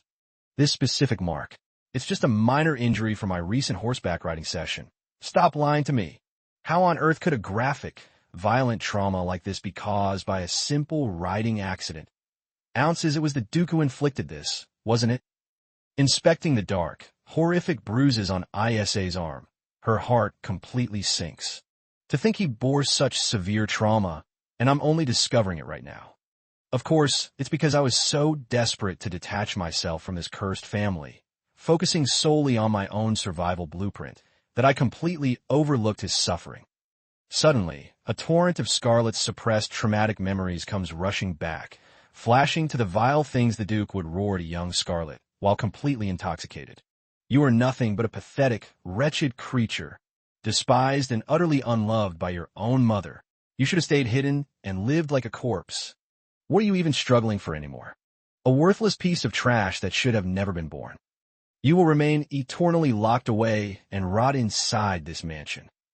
And then, he would down the mysterious liquid, the dark elixir contained within a strange blue vial, stamped with the forbidden insignia of the Recos constellation, before brutally raining down merciless blows upon a defenseless, trembling young Scarlet. Snapping back to reality from those horrific flashbacks, Scarlet declares, "I am officially done tolerating this madness. Not anymore. Wait, what did you just say? I am going straight to confront the Duke. I have officially hit my absolute limit with his toxic, violent, drunken episodes. Scarlet, hold on. What on earth do you plan to do in there?" Inside the mansion, the head butler's spectacles are violently shattered yet again. Scarlet marches past him and commands, "Butler, I demand an immediate audience with the Duke this very instant." The butler desperately blocks her path. "My lady, I strongly advise against this. His Grace is currently, well, he is highly intoxicated right now. I don't give a damn. Step aside." Scarlet. As she approaches the grand study doors, a sinister conversation leaks from within. Has the high-tier sacrificial offering been fully secured and prepared? Scarlet instantly freezes in her tracks. Wait. Whose voice is that? This is highly alarming. The direct descendant of Rastro has successfully broken custody and fled. I was under the absolute impression that the boy had been thoroughly baited. The primary sacrifice managed to escape? No matter. Within the Ackman lineage, there remains another highly suitable vessel. I assume you successfully neutralized the escapee, correct? He perished in the most agonizing manner imaginable, just like the rest of Rastro. Unless a direct blood relative of the Rastro lineage is actively present beside him, there is absolute zero statistical probability of survival. Excellent. Then he has undoubtedly drawn his final breath within the Ackman domain. Affirmative, somewhere within Ackman territory, highly close to the monster forest. However, if he is indeed deceased, where on earth did his latent power migrate to? There are no surviving members of Rastro left. Give it a bit more time, as it will take a considerable duration for the energy to manifest here. Furthermore, what is the status of the Inquisitor? Rest assured, Inquisitor Callier is on the verge of being permanently eliminated. All that is required on our end is a minor window of time, but a flawless master-tier blueprint has already been mapped out. Leave the execution entirely to me. Excellent. Now, regarding the House of Ackman. That territory has officially reached its ultimate endgame, correct, Duke? Precisely. As the current patriarch, I shall completely submit to your dark directive. Callier, Rastro, and Ackman. The three high-tier families inheriting the absolute essence of the ancient deceased gods. They are the exact figures who forged the supreme demonic seal that these rogue sorcerers are frantically attempting to shatter right now. Or more accurately, that divine power actively resides deep within their bloodlines. Ironically, in order to completely break the demonic seal, possessing that exact inherited divine frequency is an absolute requirement. If there are zero surviving descendants left to inherit the bloodline, sure, the dormant cosmic power will automatically snap back to the nearest localized point, which happens to be right here, the exact location where the demon remains sealed. Very well. The next high-value sacrificial offering shall be a member of Ackman. A father sacrificing his own biological son. How noble. The demon will be highly pleased. Ensure that everything is prepared without a single second of delay. The Duke flashes a highly sinister, unhinged smirk and responds, "Do not stress. I shall personally deliver ISA Ackman to serve as the ultimate sacrificial lamb." Lingering right outside the door, Scarlet is completely struck with absolute horror. Wait, what absolute madness is the Duke spouting inside right now? ISA quietly approaches her and whispers, "Hey, Scarlet, what's the play? What's going on?" She gasps, spinning around to look at ISA with wide, panicked eyes. Offering up his absolute flesh-and-blood son, ISA is officially scheduled to become a tragic sacrifice for those dark magic sorcerers. Later, after retreating to safety, she breaks the terrifying intelligence directly to ISA. I already decoded that he calculated to execute me, but I absolute did not anticipate he wouldn't even spare his own son. Wait, he planned to execute me as well. It is highly likely because you bear the absolute brand of the true successor. But why on earth can't I recall any variables regarding that memory? I was under the illusion that he had completely abandoned the hunt. Yet now he is even deploying high-tier assassins to hunt me down. That absolute goddamn bastard. ISA punches the wall in fury. Why on earth didn't you just pack your things and escape this house long ago? Don't be naive, Scarlet. This happens to be the grand estate of the Supreme Duke of Ackman. Staging an escape? That variable is statistically impossible for both you and me. We have both officially transitioned into adulthood now, which automatically comes with an absolute mountain of socio-political shackles. Unless we completely sever those heavy chains, we will remain permanently paralyzed. If that is the absolute reality we face, then let us join forces and completely crush those villainous bastards together. ISA completely freezes in place, echoing in utter shock. Crush them? Wait, no. If we aggressively dig into the hidden vulnerabilities of those dark sorcerers, who is to say we won't extract a game-changing counter-strategy? That is technically a viable possibility, right? Therefore, the immediate priority is to secure your absolute safety first. Right now, I must help you land a powerful, strategic official position. Ideally, it needs to be an absolute powerhouse faction that can guarantee your permanent protection. The very next morning, she realizes plotting the strategy is easy in theory, but how on earth am I supposed to secure him a high-tier job placement right now? Scarlet exhales a heavy, exhausted sigh, then slides onto the grass, calling out, "Hey, little guys, I'm officially here. Come on out, don't be shy, little guys." Suddenly, she tilts her eyes upward, staring forward in absolute bewilderment. Three little spirits poke their heads out and ask, "Is it truly safe for us to emerge?" "Wait, it really is, you guys, isn't it? You've grown staggeringly massive. I literally couldn't recognize you at first glance." "Yes, because we've been indulging in the elite, delicious fruits you provided. We upgraded our physical size like this." "Oh my God, you guys. Wait, hold on. Where are you going with that? What are you dragging over here?" The three spirits frantically haul a massive gift box towards Scarlet. "Are you offering this to me? This is a special tribute for you. An absolute fair trade for all the top-tier fruits you've blessed us with." Scarlet beams with absolute delight. "Oh, stop it. Since when did we start keeping score and demanding repayment anyway? Wait, isn't this an ultra-rare, high-tier artifact? Hold on. This is an actual fairy stone. Wait, you guys have zero use for this. Of course I'll take it. Are you kidding me? I desperately need this, more than you can possibly calculate. Remember when I said friends don't need to repay each other? Yeah, let me just casually delete that previous statement, okay? Retracted, completely retracted. Hand over that gorgeous fairy stone right now. With an absolute jackpot like this in my inventory, securing a high-tier position for IS is going to be an absolute walk in the park. Make sure to harvest and bring me plenty more of these in the future, all right? Only if you keep supply dropping us with infinite delicious fruits. We strictly consume provisions received directly from our absolute best friends. A premium fruit supply in exchange for this god-tier mineral? Deal. I will supply you with an absolute mountain of fruits, whatever it takes." Equipped with a legendary artifact, Scarlet directly breaches the Imperial Palace. Just a single pristine specimen of a fairy stone like this is worth the absolute transaction value of an entire major territory. However, since you are the Supreme Emperor, I shall specially sweeten the deal by tossing in an extra 30 platinum coins. In exchange, I beg your majesty to officially induct ISA into your direct service. ISA is an absolute top-tier prodigy. He managed to utterly crush the Imperial Civil Service examinations, securing the absolute #1 rank without ever stepping foot inside the elite royal academies. I'm already fully aware of his analytical metrics. Is there anything else? Furthermore, within the span of 1 week, your majesty must issue an absolute imperial decree ordering him to vacate the duke's estate and relocate to the palace to initiate his administrative duties immediately.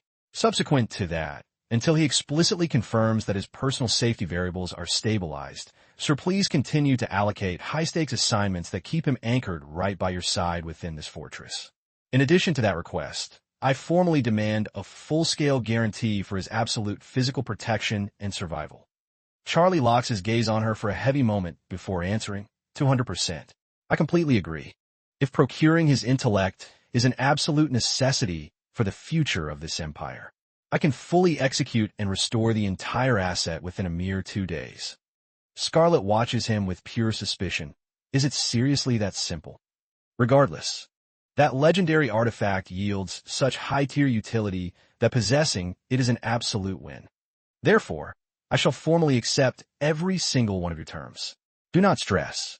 An absolute rule of mine is that we never engage in any transactional agreements that put either cooperating party at an unfair disadvantage. After all, why on earth would we resort to such low-tier tactics? We are, after all, the supreme reigning emperor. He pivots his head back and sharply barks an order. "Prime Minister, at your absolute command, your Imperial Majesty. Draft the binding Imperial contract for me immediately." Shortly after, the two find themselves taking a casual, scenic stroll through the palace grounds. "Your Majesty, I recently intercepted a highly fascinating folklore. Word has it there exists a legendary individual known as Santa Claus. And who exactly is this figure supposed to be? An absolute kind-hearted saint who supply drops special gifts to well-behaved children precisely once a year. Is this character male or female? According to my data, Santa Claus is male. Fascinating. But what of it? Why is he a relevant variable right now? Oh, it's just a fun piece of lore, nothing more. Ah, I see. Then, if this entity named Santa actually turns out to be real, I would ruthlessly exploit his labor to extract maximum assets. Exploit his labor. Precisely. Oh my God. How on earth can he drop such terrifying, villainous statements with a straight face? No, it is actually highly possible for him.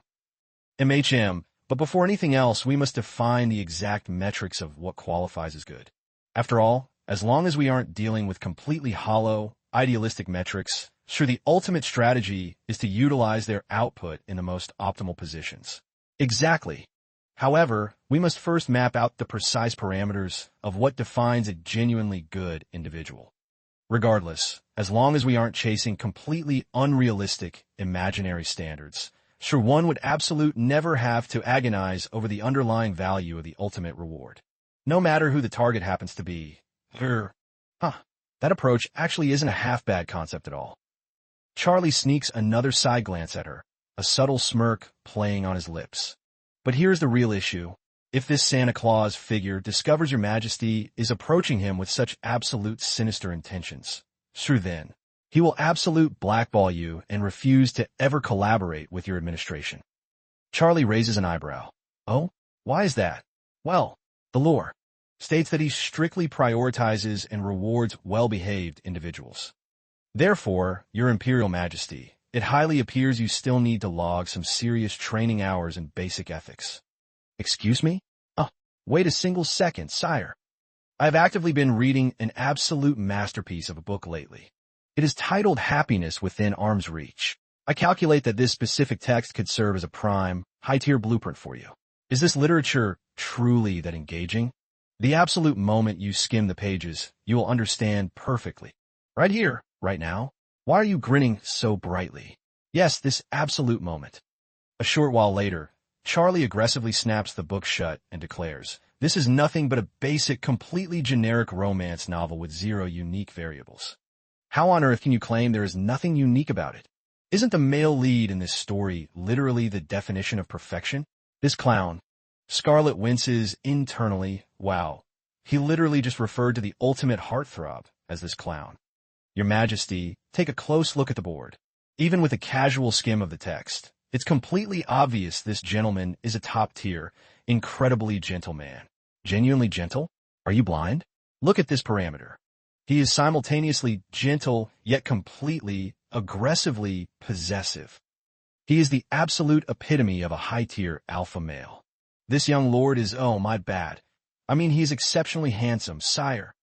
And the absolute most critical variable is that this specific literature boasts a highly rare concept completely absent from other generic books. And what exactly is that? For instance, his absolute manner of speech. Charlie frowns in utter confusion. His manner of speech? What about it? Marriage is a bond of absolute, 100 equal standing between husband and wife. And that equality must manifest directly in their verbal communication. It's not merely about treating one another with basic public decency, but even in the privacy of their casual, daily conversations, they must actively maintain a high tier of mutual respect. Mutual respect? Is that the play? That is the absolute, most foundational pillar of a relationship. If you completely delete that variable, it will inevitably trigger catastrophic, highly toxic complications down the line. Therefore, ultimate romantic happiness originates directly from mutual respect. Charlie blinks, completely stunned for a second, before murmuring, so that implies. This specific character archetype is the young lady's absolute, god-tier, ideal partner. Scarlet spirals into deep internal panic. Wait, what? How on earth did the conversation suddenly get so completely derailed? Young lady, if I were to formally grant you an absolute, unconditional wish right now, what exactly would you demand? An absolute wish? She calculates. Is this my golden opening to drop the marriage cancellation script early? He aggressively interrupts her train of thought, speaking strictly in my capacity as your fiancé. Scarlet lets out a heavy deflating sigh. Ugh, never mind. Let's redirect the wish parameter. Suddenly, a brilliant stroke of genius hits her. Oh my God, I am an absolute tactical prodigy. In that case, I have formulated my definitive wish, Your Majesty. I officially desire that your Imperial Majesty and I become best friends. Charlie completely freezes in his tracks, echoing in disbelief. Best friends? To be highly precise, let's be absolute best friends for the rest of eternity. Charlie aggressively massages his temples in sheer exhaustion, while Scarlet just flashes an incredibly innocent, playful giggle. An absolute, simple, and high-utility wish. Wouldn't you agree, Your Majesty? Yes, an absolute stellar dynamic for a pair that is literally engaged to be married. His face darkens completely as he snaps. Absolutely not. His eyes narrow into an icy glare as he commands. That specific wish is far beyond my operational capacity to grant. Wait, why on earth? Charlie abruptly pivots on his heel and storms off, muttering, best friends for life? Ridiculous. This is utterly, completely unbelievable. Why on earth not, sire? Does your majesty seriously have 0 friends? Well, that makes this an even more pristine opportunity. No, that's not the case at all. There is absolute 0 chance I misheard you. Clearly, your majesty, you explicitly stated you would fulfill any desire of mine. After storming ahead a few paces, Charlie abruptly pivots and snaps.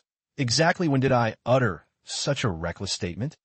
Scarlet strains her neck, fiercely shooting back. You absolutely, undeniably said it. He doubles down on his firm, icy stance, never. But he catches a side glance of Scarlet completely slumping her shoulders and pouting aggressively. Why on earth is it so impossible? He clears his throat and clarifies. Being lifelong best friends is out of the question, but acting as casual companions right now is within operational bounds. Casual companions right now? Is that the play? Precisely. And just like that, we have officially updated our status to temporary companions. Upon retreating to the Grand Estate, Scarlet immediately debriefs ISA. Are you serious right now? I am 100% serious. The Supreme Emperor directly issued the confirmation himself. Starting tomorrow, you will officially be stationed under the Prime Minister's direct command, and, mid-sentence, she suddenly cuts herself short. Wait, brother ISA? What's the matter? It's just transitioning to become the next Duke, as well as securing the absolute validation of the Imperial Parliament, is guaranteed to be an exceptionally brutal uphill battle. Right now, it highly appears we have far more complex variables to stress over than just 1 or 2 basic issues. Huh, why is that? Those ancient corrupt politicians are absolute monsters to deal with. They will ruthlessly nitpick every single microscopic flaw. Under these highly irregular circumstances, their screening will be 1,000,000 times harsher. I haven't even officially graduated from any elite royal academy. That single variable alone is a massive deduction against my profile. Furthermore, you're currently the official fiancé of the Emperor. While His Majesty might treat our faction with a modicum of absolute decency, there is 0 guarantee those high-tier clan elders will show any mercy. She flashes a bright, unbothered grin and replies, well, that is absolute facts. But whatever, we won't know the ultimate metrics until we test the board, right? Late that exact same night, Scarlet stealthily positions herself right outside the study, covertly intercepting the dark dialogue echoing inside the Duke's private chamber. The target has officially blundered straight into Callier's trap. That pathetic wretch. He has officially degraded himself into a puppet for the Emperor. Shut your mouth. A worthless creature like you is utterly devoid of real talent, addicted to chasing nothing but empty, fleeting vanity. You can't even execute a simple, high-stakes operation flawlessly. Does Callier truly intend to sabotage our grand design until the bitter end? Listening intently from the dark corridor, Scarlet logs the data internally, just as I calculated. He is actively collaborating with the Dark Sorcerers. Scarlet Ackman is still universally perceived as merely an eccentric, unhinged noble lady, docilely taking absolute psychological abuse from her biological father before being ruthlessly sold off as a political chess piece to the Tyrant Emperor. But there is a massive anomaly regarding Charlie. Inside, the dark, cryptic conspiracy continues to unfold. That boy is strictly my designated prey. Let's put that minor complication aside for the immediate moment. Indeed, executing him prematurely will completely ruin the configuration. Then what is the counterplay? We require a high-tier scapegoat. Sir, the urgent variable right now Is that wretched girl actively sabotaging my board? Scarlet's eyes narrow in the dark. Are they shifting their primary target to me? Though her gender metric is highly disappointing for the ritual, she still carries the absolute, pure bloodline of House Ackman. Affirmative. I shall ensure she flawlessly fulfills her role as the ultimate sacrificial lamb. That aligns perfectly with our parameters. In that case, I have formulated a brilliant tactical play. Are you familiar with anyone operating under the alias Bassa? Bassa. Scarlet racks her brain. I have absolute zero memory of this name appearing in the original novel lore. Who exactly is that? The lone surviving high priest. Among the holy faction that managed to execute a successful escape. Precisely. The man is currently masquerading as a low-tier street healer, but he is a bona fide, high-tier high priest. Ah yes, magnificent. But let us not forget, I successfully plundered 2 sacred relics from his possession. Are you suggesting those artifacts have completely lost their mechanical utility? Fortunately, I can still actively exploit their latent magic. The specific sacred treasures currently in my inventory possess the absolute cosmic authority to force the ancient gods into a permanent slumber, locking down their physical vessels, forcing the flesh into stasis while their consciousness is trapped in an absolute void. And if they attempt to exert raw power to breach that supernatural prison, it is statistically and fundamentally impossible. Sure, exactly, an absolute impossibility. The divine fortune of the Rastro lineage and the absolute, sharp analytical foresight of Kaliur are still highly insufficient. Sure, only the absolute precognitive domain of the Ackman bloodline is potent enough to engineer a successful breakout. Judging by your tone, I've already deduced the current state of play. You have officially awakened as the true successor, haven't you? Precisely. Since the Supreme Demon King remains sealed by ancient magic, isn't your capacity to channel his forbidden power highly restricted? Which is exactly why I plundered the high-tier relics of the mid-rank deities, allowing us to bypass those operational limitations. That is our lone viable strategy to completely crush the combined residual cosmic authority of the 3 deceased gods. However, your specific scenario is an entirely different variable. You have already established a permanent, high-frequency synchronization with the demonic realm. Are you referring to my current status? That baseline synchronization does not automatically mean you can shatter the absolute, core demonic seal on your own. Only by fusing the supreme essence of all 3 deceased gods can we successfully annihilate the seal holding the Demon King. Even for elite practitioners like us, who have actively grinded along this dark path for 15 grueling years, success is absolute miles away from being guaranteed. Precisely, that is absolute facts. Therefore, we shall ruthlessly exploit this vulnerability. However, Scarlet Ackman possesses the ancient bloodline crest of the family, a high-tier mark that the Duke of Ackman can absolute never obtain on his own. So, if we completely lock away the current bearer of that crest, you will no longer have to stress about losing your absolute position as patriarch ever again, correct, Duke? Yes, that is absolute music to my ears. A mysterious chest will soon be supply dropped to the grand estate containing 3 artifacts. Concealed inside the container is the forbidden grimoire forged by Bassa himself to lock down the lingering cosmic essence of the ancient gods. The moment Bassa arrives at the mansion to reclaim the grimoire, simply breach the room. However, you must execute the trap at the exact microsecond he makes physical contact with that grimoire. You must violently knock him unconscious and lock him deep inside the private chamber of Scarlet Ackman. This shouldn't pose a single challenge to an elite asset like you, right, Duke? Provided that I can permanently monopolize the supreme seat of power. Yes, of course it won't. I beg you not to stress over this variable, my lord. This time, I will absolute secure a flawless victory. Failure is absolute 0% an option. But if I may, could I interrogate you on one minor detail? Speak. What exactly is the nature of this grimoire engineered by Bassa? How precisely does it permanently trap Scarlet when paired with that artifact? What an absolute fascinating question. Sir, the cosmic grimoire that Bassa forged. The internal flow of reality inside that text versus the external world operates on a completely asymmetric timeline parameter. It spawns a pocket dimension where basic mortals are physically unable to perish, forcing their existence into an absolute, infinite time loop. A whole year inside that void scales to a mere week in our world.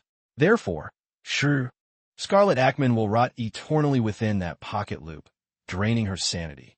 Sir, Scarlet Ackman will absolute never open her eyes in the real world again. Unless an absolute miracle occurs, involving Callier, Rastro, and Ackman.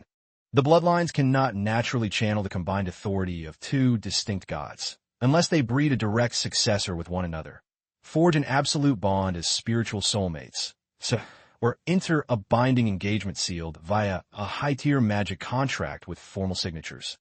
But the probability of such delusional variables ever manifesting is absolute zero, isn't it? To truly awaken and wield the supreme authority of the gods, one must undergo literal death and cosmic rebirth, sure, exactly as mapped out in the ancient scriptures. That condition is basically a definitive death sentence. Hence, our dark blueprint is guaranteed to yield 100 success. Up until that exact second, those villainous conspirators remain completely blind to the existence of the one anomaly who can utterly break their entire strategy. There is absolute zero chance I will allow the Dark Sorcerer's blueprint to succeed. The very next morning, Scarlet announces with a bright, cheerful beam, "We have an absolute VIP guest arriving today." The exact second he sets foot on the premises, discreetly escort him straight to my private chambers without letting a single soul find out. Understood, absolute understood, my lady. I am completely counting on you, butler. And right on cue, Bassa makes his grand entrance. He crosses his arms aggressively and demands, "Hey, I tracked down the coordinates of my stolen grimoire to this exact location. Is it truly stashed here? Give me the book." The absolute instant Bassa's hand reaches out to touch the chest. "Ah, thank you." Scarlet violently snatches it away first. "What on earth do you think you're playing at? Are you not aware? This specific cosmic grimoire. Word on the street is that it carries an absolute catastrophic curse." Bassa blinks in absolute shock. "What? Wait, what is the meaning of this?" I intercepted intelligence that this grimoire was engineered strictly to seal away and compress the lingering divine essence of the ancient gods. Where on earth did you extract that high-tier data? Oh, I just casually overheard the blueprint. The Dark Sorcerers are actively plotting to force both you and me into an infinite, permanent slumber void. Next on their absolute hit list are the Emperor, Charlie, and Callie. Wait, you aren't an active operative for the Dark Sorcerers. How on earth could I be? Use your brain. I am an absolute beacon of pure righteousness. Do not be so quick to slap such a toxic, villainous label on my brand. Seriously, I have zero clue what kind of chaotic entity you take me for. She complains internally. I literally grinded so hard to salvage his life. Yet he almost let himself get delivered straight to the Duke on a silver platter. If you remain highly skeptical, the moment you retreat to your base, go double-check if your two high-tier sacred relics are missing from your inventory. Sure, the data says a Dark Sorcerer successfully plundered those two exact items. Boss's mind instantly begins racing in overdrive. I have actively been tracking down the exact coordinates of those two divine relics myself. And the cosmic grimoire vanished at the exact same timeline milestone. Could it truly be? Fine, let us operate under the assumption that you are speaking absolute fact for now. But what is your hidden motive for leaking this critical intelligence to me? Why on earth do you keep talking in such circular riddles? Magnificent. It is highly refreshing that you want me to skip the filler and get straight to the point. The core reality is that the Dark Sorcerers are aggressively moving to shatter the absolute seal of the Demon King. Later that exact evening, the Dark Cabal completely loses their minds in pure fury. God damn it! What is the meaning of this absolute failure, Duke? Regarding that variable, I successfully received the containment chest, sir, and my units were lying in wait for Bassa, but Bassa completely ghosted the rendezvous point, and the chest has mysteriously vanished from the inventory. I have literally turned this entire estate upside down, but there is absolute zero trace of it. Do you honestly calculate that such a pathetic, low-tier excuse sounds logical to me? But it is the absolute truth. I beg you to believe my data, my lord. Shut your mouth. you utterly worthless, incompetent piece of trash. Duke, you had better step away from this operation entirely from now on. No, please, have mercy. I beg you.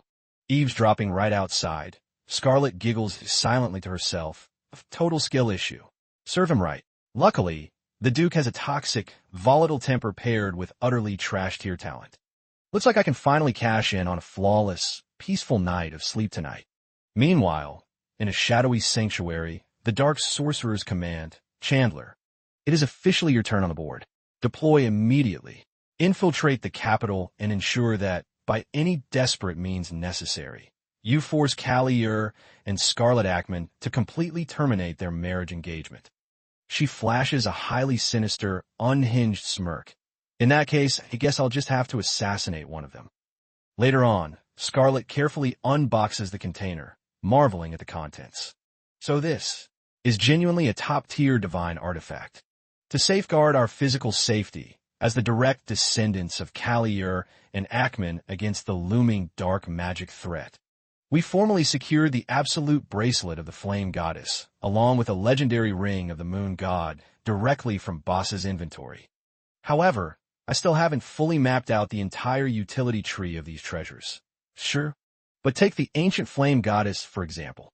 Unlike the other main deities, she didn't leave a highly visible divine footprint in lore. Do you possess any high-tier knowledge regarding this Flame Goddess, Your Majesty? Negative. It is highly unfortunate, but I have zero detailed logs on her history either, sir. Wait, even you are completely in the dark? Then it highly appears that data surrounding her existence was never broad-dropped into public archives or mainstream history. That is a highly probable assumption. It is entirely possible she lacks even a baseline foundation in standard mythology. After all, the absolute extent of my research only yielded a vague, minor illustration of a flame etched into a hidden corner of the ancient texts of the primordial Genesis. I see. In that case, young lady, so is deploying this artifact actually a safe tactical option for you? This specific relic can trigger absolute resurrection and custom healing, sir, but its core mechanical function relies on pure absorption. The actual resurrection trait triggers completely passively. The goddess's absolute authority centers on the capability to completely absorb the physical agony of another individual and purify that toxic energy inside her own vessel. And during that absorption process, sir, instead of experiencing agonizing pain, the host vessel simply enters a severely weakened state. Entering a severely weakened state. That sounds highly unsafe and sketchy to me.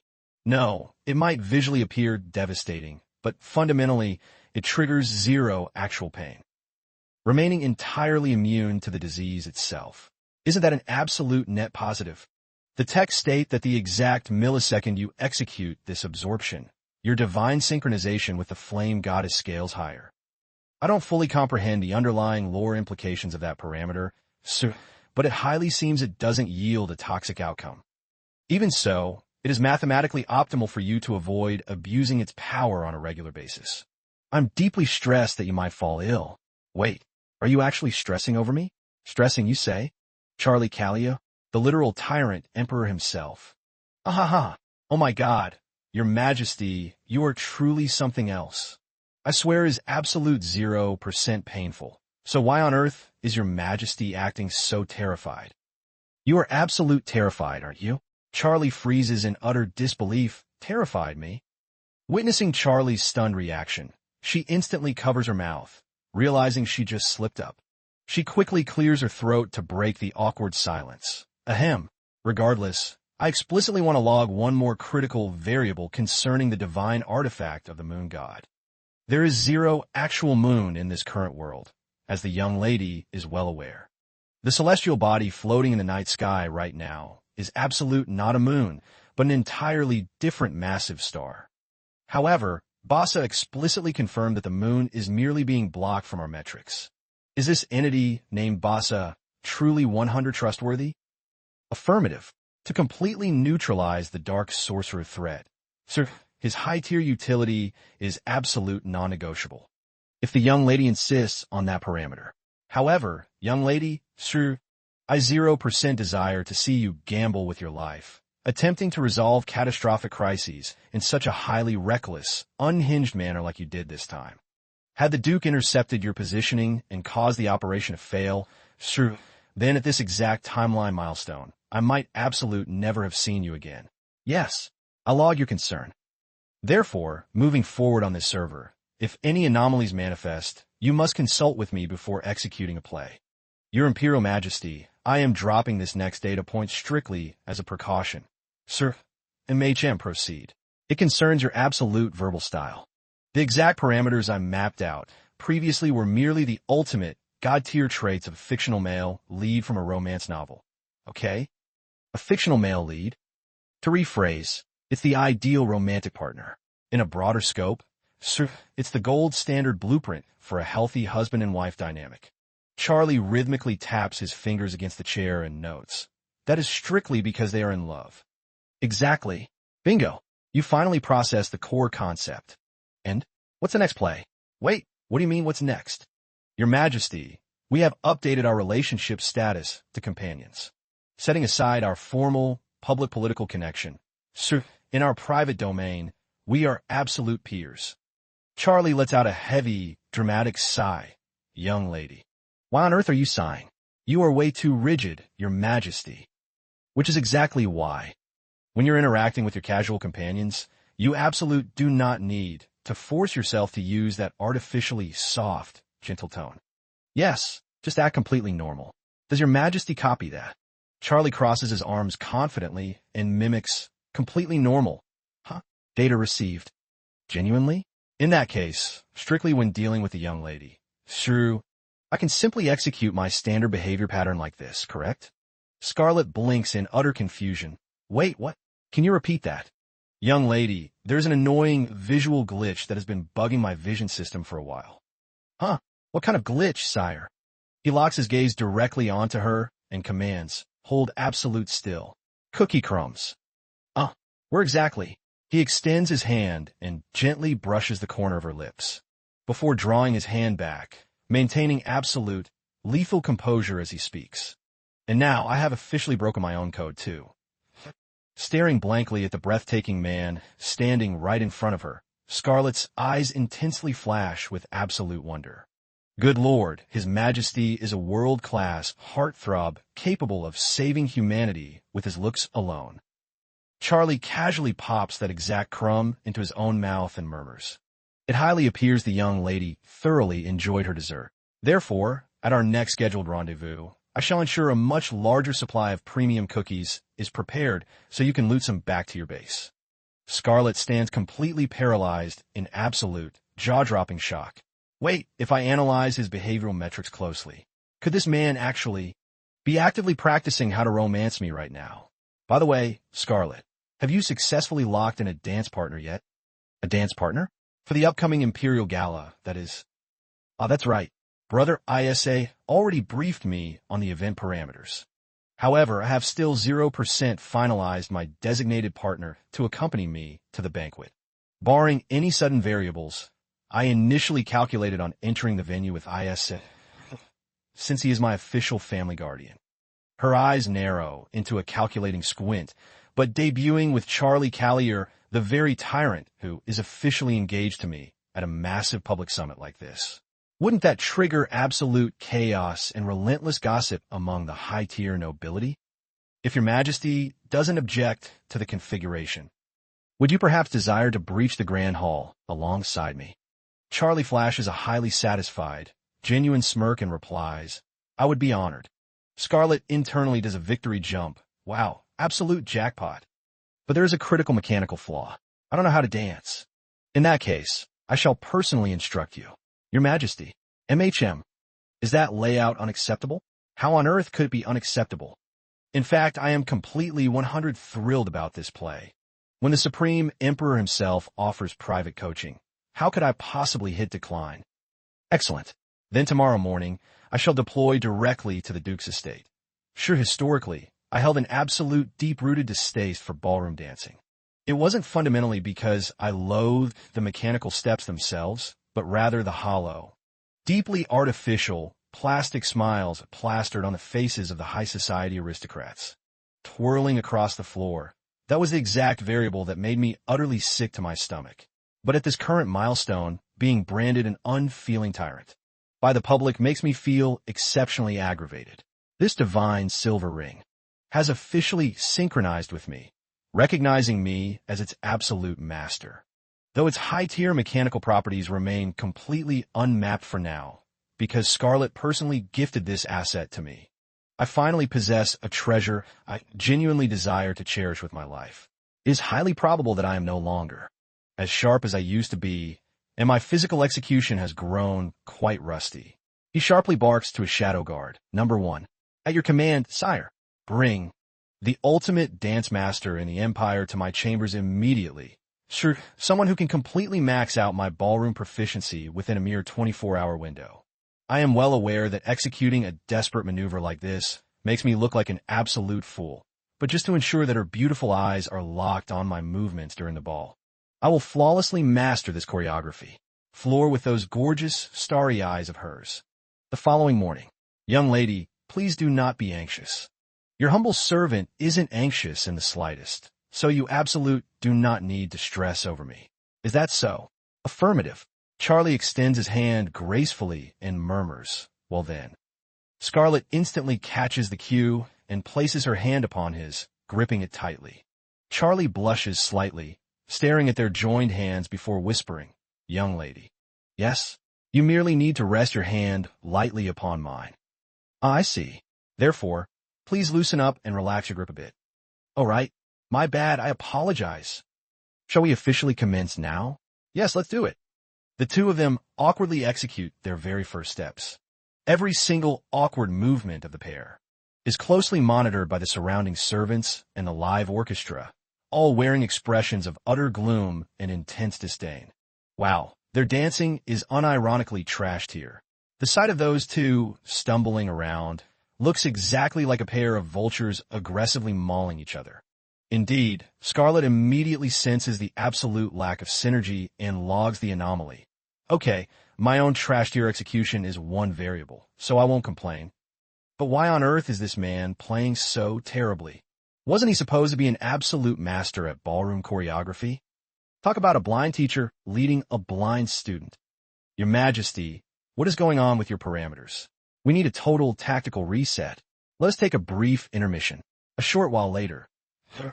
Have you successfully finalized your preparations? Affirmative. Having fully adjusted his posture, he elegantly extends his hand toward her once more. The two smoothly sync up with the rhythm of the melody. This time, their synchronized movements flow with a modicum of genuine grace. Scarlet blinks in absolute astonishment. Wait, what is this? Why are his movement mechanics so vastly superior to before? Mid-spin, she casually probes, Your Majesty? I am listening. Scarlet, have you ever researched the legend of the True Love Covenant? The True Love Covenant? Yes, that exact lore parameter. A true love covenant materializes only when two individuals develop genuine, high-frequency affection before advancing to holy matrimony. Such a layout demands a series of destined encounters, paired with numerous calculated cosmic coincidences. And they must actively conquer extreme adversity together as well. That is an exceptionally classic narrative template. But what is your underlying motive for bringing up this specific topic? Charlie, because it represents the absolute pinnacle of a happy ending. Sure, that parameter must be incredibly pristine. Would you perhaps desire to test it out once? While maintaining the choreography, she looks down at their feet, mapping out a toxic play. If I deliberately execute a massive blunder like violently stomping directly onto his foot, it should highly assist in fast-tracking the cancellation of this entire engagement, right? Charlie suddenly cuts through her thoughts. By the way, Scarlet, lock your eyes up here for a moment. Obeying his command, Scarlet instantly tilts her head up to gaze into his eyes. As their locked gazes collide, it creates an absolute, breathtaking, cinematic moment.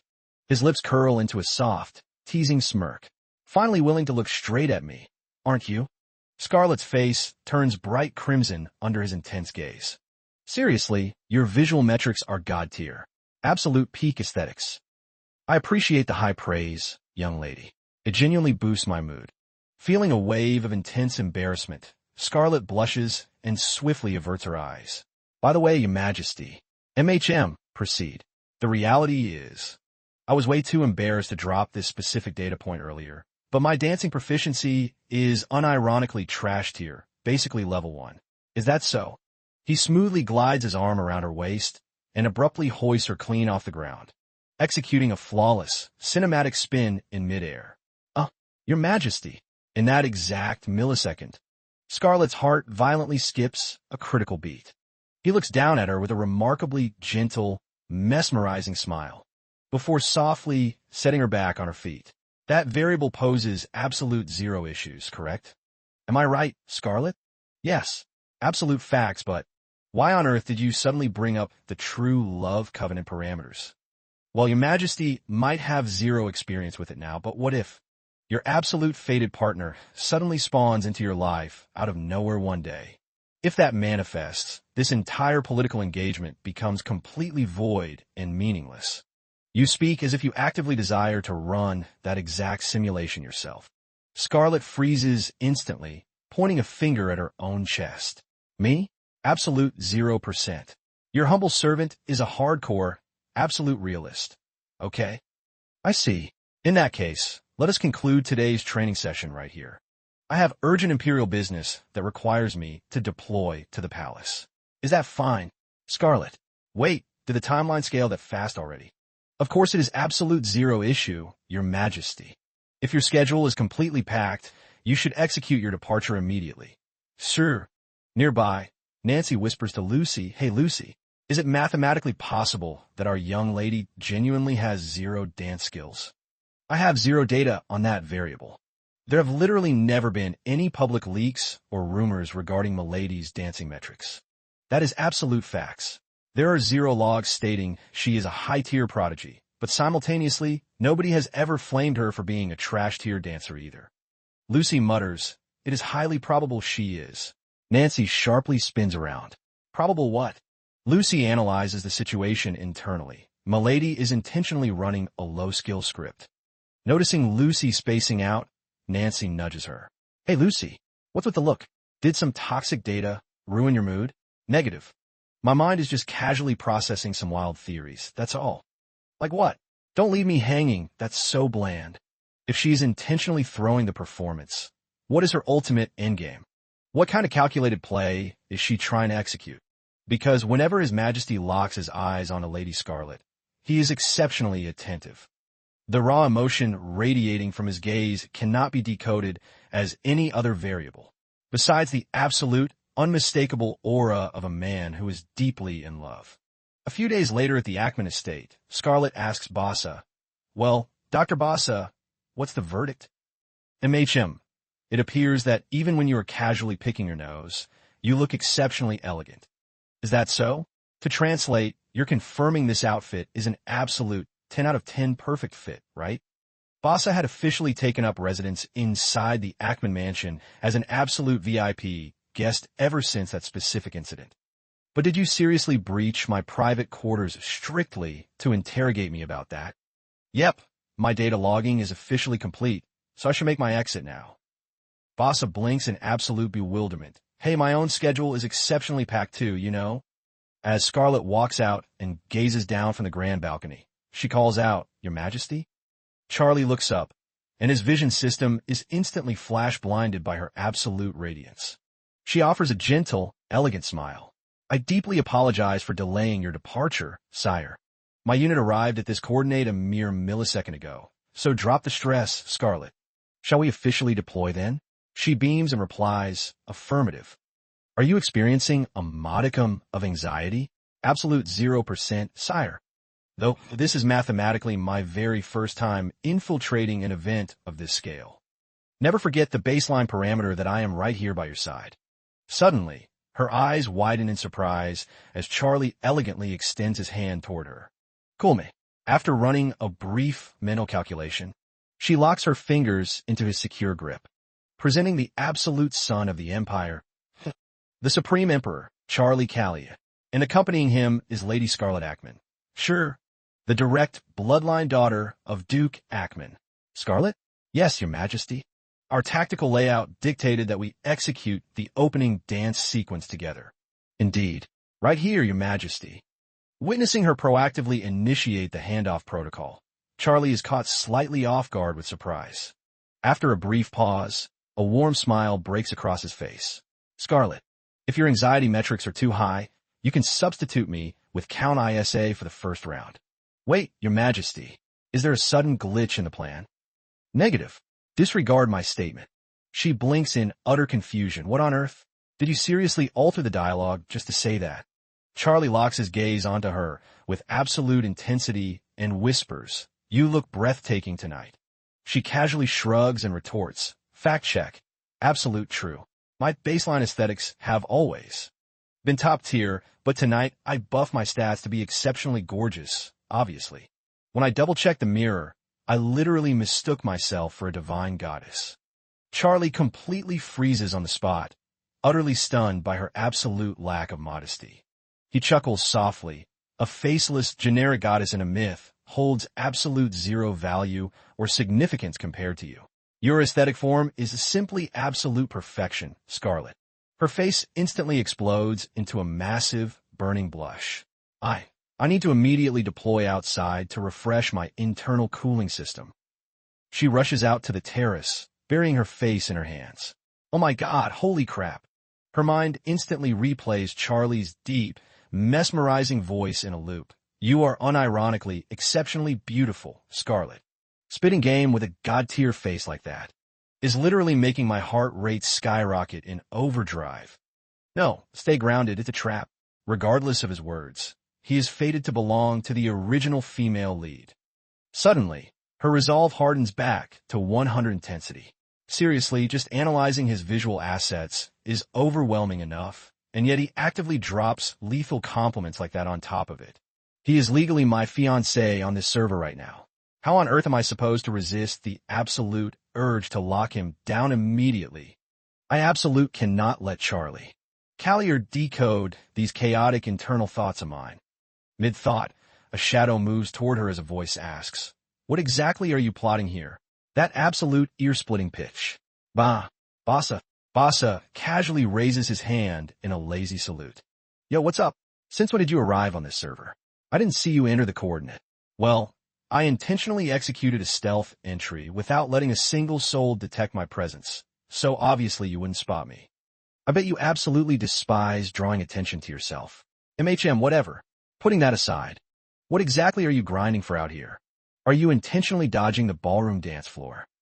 Wasn't your opening sequence scheduled to be with the Emperor himself? I calibrated my expectations for that layout, but it appears the script changed. The Emperor highly likely has higher priority metrics to attend to right now.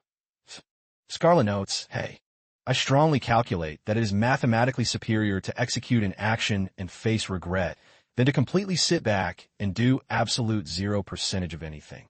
Huh? What kind of philosophical nonsense is he spitting now? He presses on. What is your baseline assessment of Emperor Charlie? She hesitates. Well, he is the singular individual whom I genuinely desire to see experience a modicum of absolute happiness in his life. Right at that exact microsecond, Charlie approaches the terrace, unintentionally intercepting their private dialogue. Hearing her response, Bassa lets out a knowing smirk. Ah, I see. He analyzes the two characters in his mind.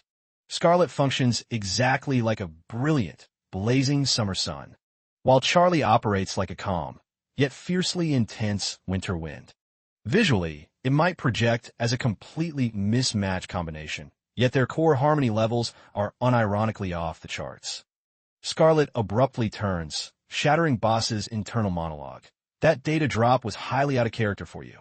Why on earth did you ask that out of nowhere? No, it is absolute nothing. It is merely because. Merely because what?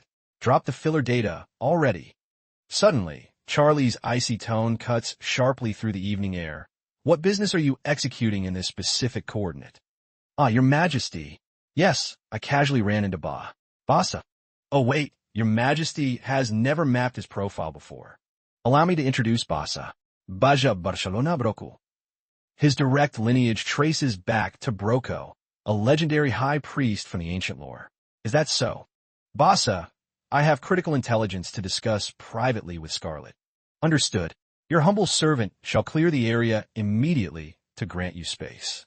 The climate tonight is exceptionally freezing. I don't accurately detect a dangerous temperature drop myself. Charlie casually drapes his heavy imperial coat over her bare shoulders. Scarlet tilts her head up in surprise. Your Majesty? Do you possess zero desire to return to the ballroom inside? If your current strategy requires you to log hours right here, then simply stay put.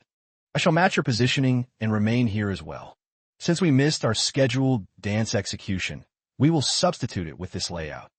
Wait, you can't just execute a force play. A second ago, you granted me absolute zero tactical options, so this doesn't count. Your hands are unironically freezing, Scarlet. Sure, Scarlet shivers slightly, admitting internally, all right, I surrender. Deploying to the terrace was completely useless. I'm going to catch a cold at this rate. Fine, I fully admit it. I actually have massive feelings for this tyrant. I like him. Unironically like him so much. However, my confidence parameters are currently at 0 when it comes to evolving into a flawless, grand romantic partner worthy of a legendary, century-defining love story. On the flip side, this specific man possesses all the god-tier traits necessary to spark a love story for the ages. She breaks the silence. Your Majesty, at this point, you don't actively need to run romance simulations with me anymore, correct? What baseline topic are we even processing right now? And concerning this, he coughs awkwardly. No, dynamic data, override, disregard that. Why on earth did your Majesty freeze mid-sentence and delete the rest of your dialogue? Did a critical anomaly just manifest? Your Majesty? Why are you suddenly muted? Oh, look over there. A shooting star. Charlie internally notes that it's a total bluff, while Scarlet instantly hypes up, shouting, wait, where? Where's the shooting star? Its trajectory already cleared the screen. Charlie executes a deep internal monologue.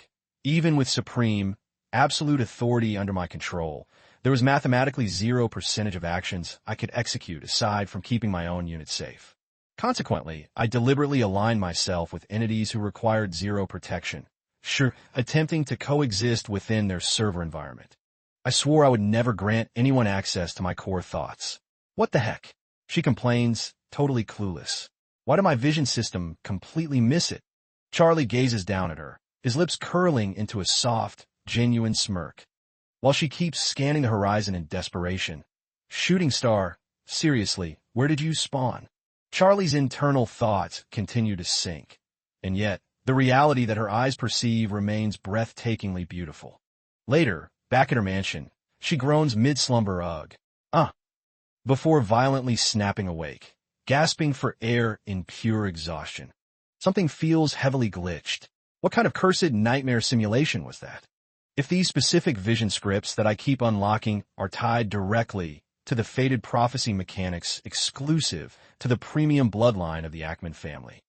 Back when I was eavesdropping in the Duke study, sure, I only captured audio data without visual confirmation, so I couldn't verify the profiles. If that holds true, then one of those two targets is strictly scripted to die.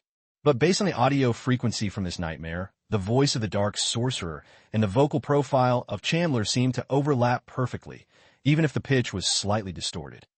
The background entities monitoring the initial encounter between Charlie and Chandler weren't locking eyes on them because of their god-tier visual assets or pure aesthetics.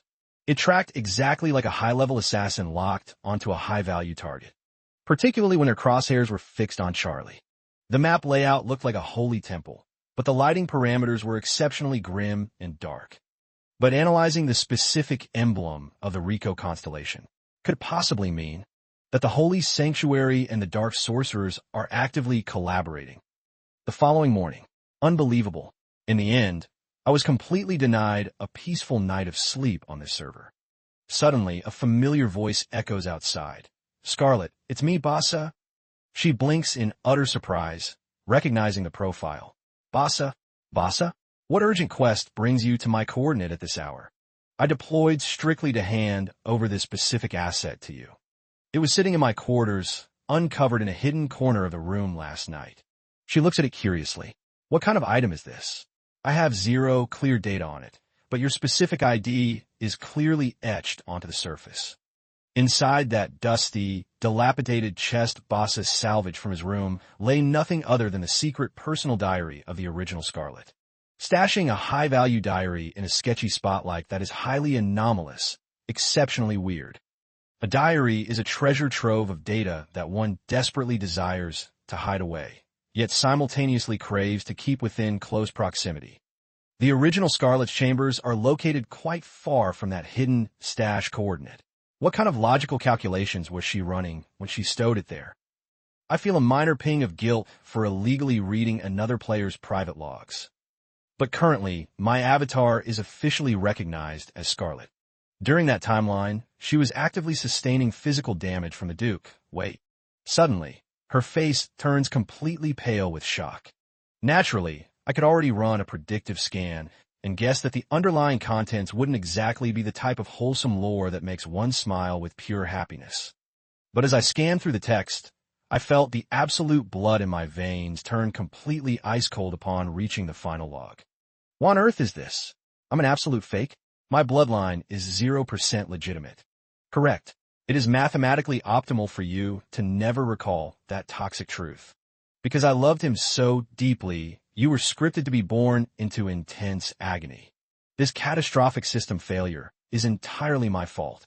The supreme, absolute authority of the God of Light is an immense power that cannot be contained within a fragile vessel.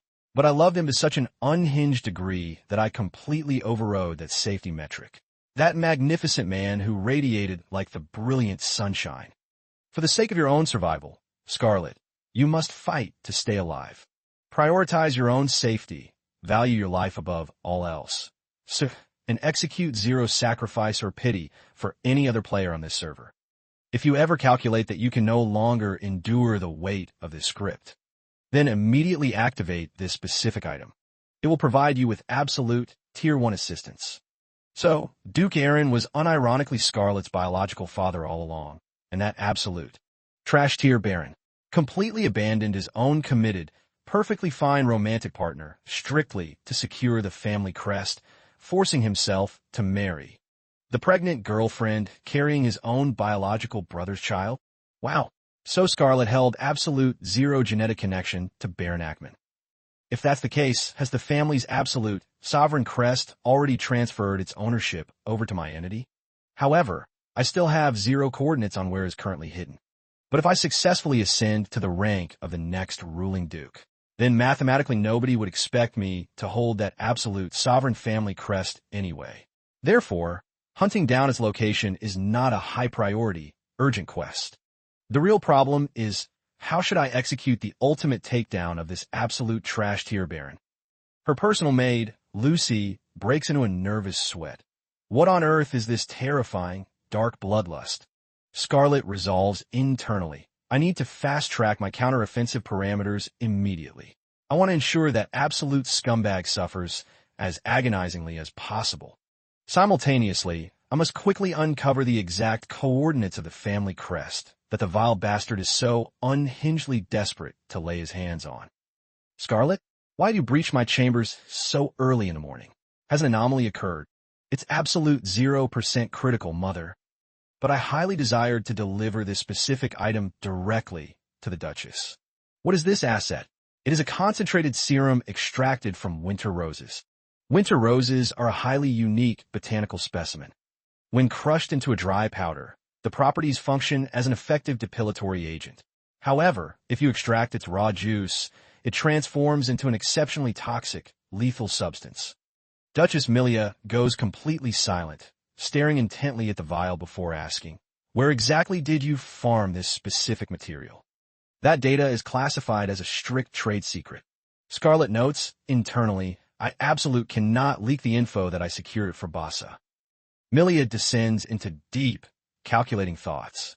After a prolonged silence, she finally reaches out, grips the vial, and inquires, "Do you have any further operational directives for me?" Negative, but she gently unzips her storage pouch. Our primary objective should strictly be to force him into absolute, irreversible baldness. Sure. Before placing several smaller, concentrated packets directly onto the table. Shortly afterward, the current Duke, Baron, swaggeringly enters the room and demands, "Duchess, what business caused you to summon my unit?" "Well, your current spawn rates have been exceptionally low. making you quite rare to encounter lately. He analyzes her expressions, suspicious. Could this woman be actively plotting a tactical coup to permanently wipe out my position and fast-track her own child to ascend as the next duke? Tell me, how have your vital stats been holding up lately? Do you genuinely care about my survival metrics, or how I live my life? But of course, sure, please do partake. I have personally prepared an exceptionally high-tier, premium tea for you. Baron sneers internally. This woman remains absolute, insufferably arrogant as always, before speaking aloud. On a side note, I have recently synchronized with a magnificent woman. Our initial encounter occurred not too long ago, and her visual aesthetics are unironically god-tier. Is that so? And what logical purpose drove you to drop that specific data on me? Why ask? It was bound to be leaked to you eventually anyway. Regardless, I'm still the ultimate prize asset that your faction desperately requires, so you must have run extensive calculations before executing your next move. What absolute nonsense are you spitting right now? Milia reflects bitterly in her mind. The situation is tracking exactly as Scarlet predicted. I hold absolute zero value or leverage in this man's eyes anymore. I already warned you. I have never been an angel. And I certainly don't consider myself any better than you, Duke. Did you? Did you seriously just address me as Duke? Indeed. I called you Duke. Is there a technical glitch with that title? He violently slams the table, roaring at the top of his lungs, Duchess.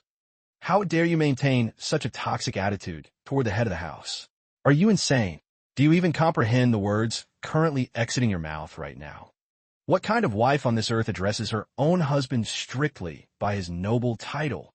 Regardless of the variables, sure, you were still the asset I required, so I ran extensive calculations and hesitated. But in the end, it was mathematically impossible to tolerate you any longer. Duchess, are you even listening to a single word I am spitting?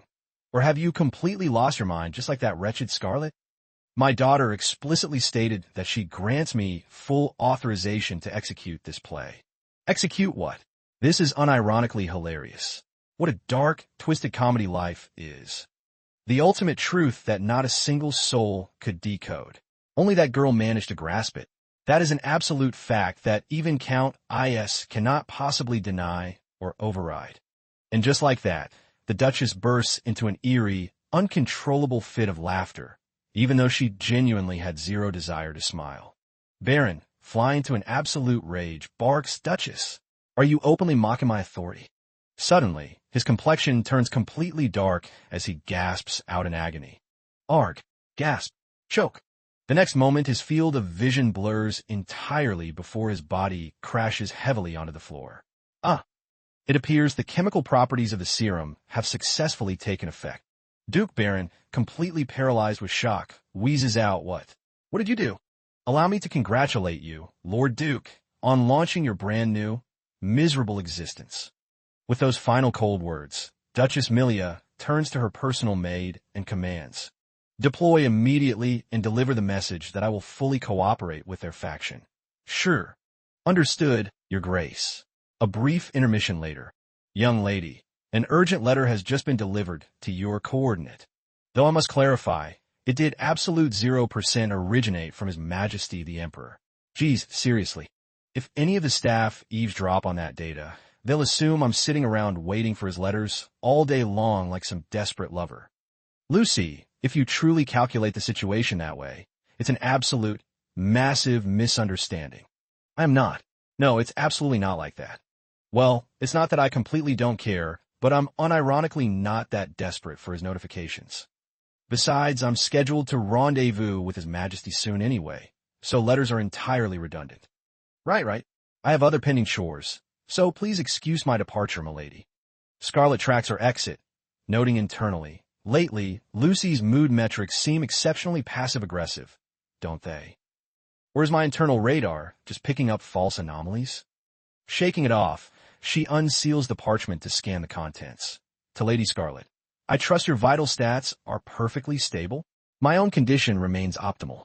I am penning this specifically to update you that the high-value child asset you previously placed under my custody has successfully regained consciousness and has been officially cleared with a full recovery. According to the hidden lore logs I have successfully uncovered, sir, that exact kid is verified to be Glenn Major, the sole legitimate heir to the prestigious Major bloodline, the direct descendant of the Major family. The target is 20 years old and keeps addressing you as his big sister. Do you possess any pre-existing lore connections with this individual? Signed, Elder Adrian. Scarlet blinks in absolute bewilderment, whispering, Big sister? Seriously? The text logs further state, I will be deploying the boy to your coordinates shortly. Please ping me with your optimal availability for a visitation window. Once we rendezvous, I shall brief you on further high-value intelligence and critical world news. I already calculated that the kid's true identity was Glenn, so that data point is perfectly fine for now. But we're literally tracking at the exact same chronological age, so why is he calling me Big Sister? This kid is unironically hilarious. Regardless, concerning the escalating crisis surrounding the Duke's faction, I urgently need to coordinate a meeting with the elders anyway. This layout actually turns out to be exceptionally convenient. The scene abruptly cuts to the depths of a dense forest. Charlie is navigating the terrain when he cross paths with Chandra, walking from the opposite direction. Both units instantly freeze on the spot, locking eyes with extreme intensity. The entire atmosphere drops into absolute dead silence. Neither side breaks cover to utter a single word, until Charlie finally shatters the quiet, demanding, Why are your visual sensors locked onto me like that? What the? Chandra trembles, muttering under her breath. How is this mathematically possible? Indeed, Charlie echoes her exact wording smoothly. How is this mathematically possible? Ever since I equipped that sacred artifact ring Scarlet successfully farmed for me, my auditory perception stats have been massively buffed to pick up distant frequencies. Consequently, I can flawlessly decode even a low-register, whispered vocal transmission like that. Charlie barks, Shadow 1. Awaiting directives, Your Majesty. Chandra analyzes the tactical shift internally. Since when did this? Wretched Tyrant have stealth bodyguards, shadow stepping behind him, ambushing my unit out of nowhere like this. If this absolute monster begins running threat assessments on me, my entire operational position will plunge into a massive disadvantage. This is incredibly tilting, but I have to suppress my aggro level. Calm down. I just need to lock eye contact with him and initiate the sequence. The communication failure that just manifested must have been caused by a minor execution error on my end. The standard data transfer rate might just be slightly lagging. As the ultimate remaining descendant of the Kalier bloodline, he has inherited an ungodly, planet-tier pool of raw power, essentially making him the living avatar of a deity on this server. How on earth could a broken variable like this even exist? Scarlet watches the memory play out, horrified. Wait, don't tell me. Is that monster actively reading her mind in real time right now? To completely upend the world order established by Kalier, I am strictly forced to execute this catastrophic protocol. Yet, accomplishing that objective is technically impossible. That absolute tyrant possesses a god-tier relic item that reduces my win condition against him to absolute 0. Are you claiming that my very existence on this server is an anomaly? Have your processing units finally decoded the obvious truth? Charlie internally notes that he was actively en route to rendezvous with Scarlet, only to have his movement phase aggressively obstructed by this woman, spitting the same old exhausted cliches that unironically bore him to death. You dare claim to be the one who permanently deleted my beloved Glenn?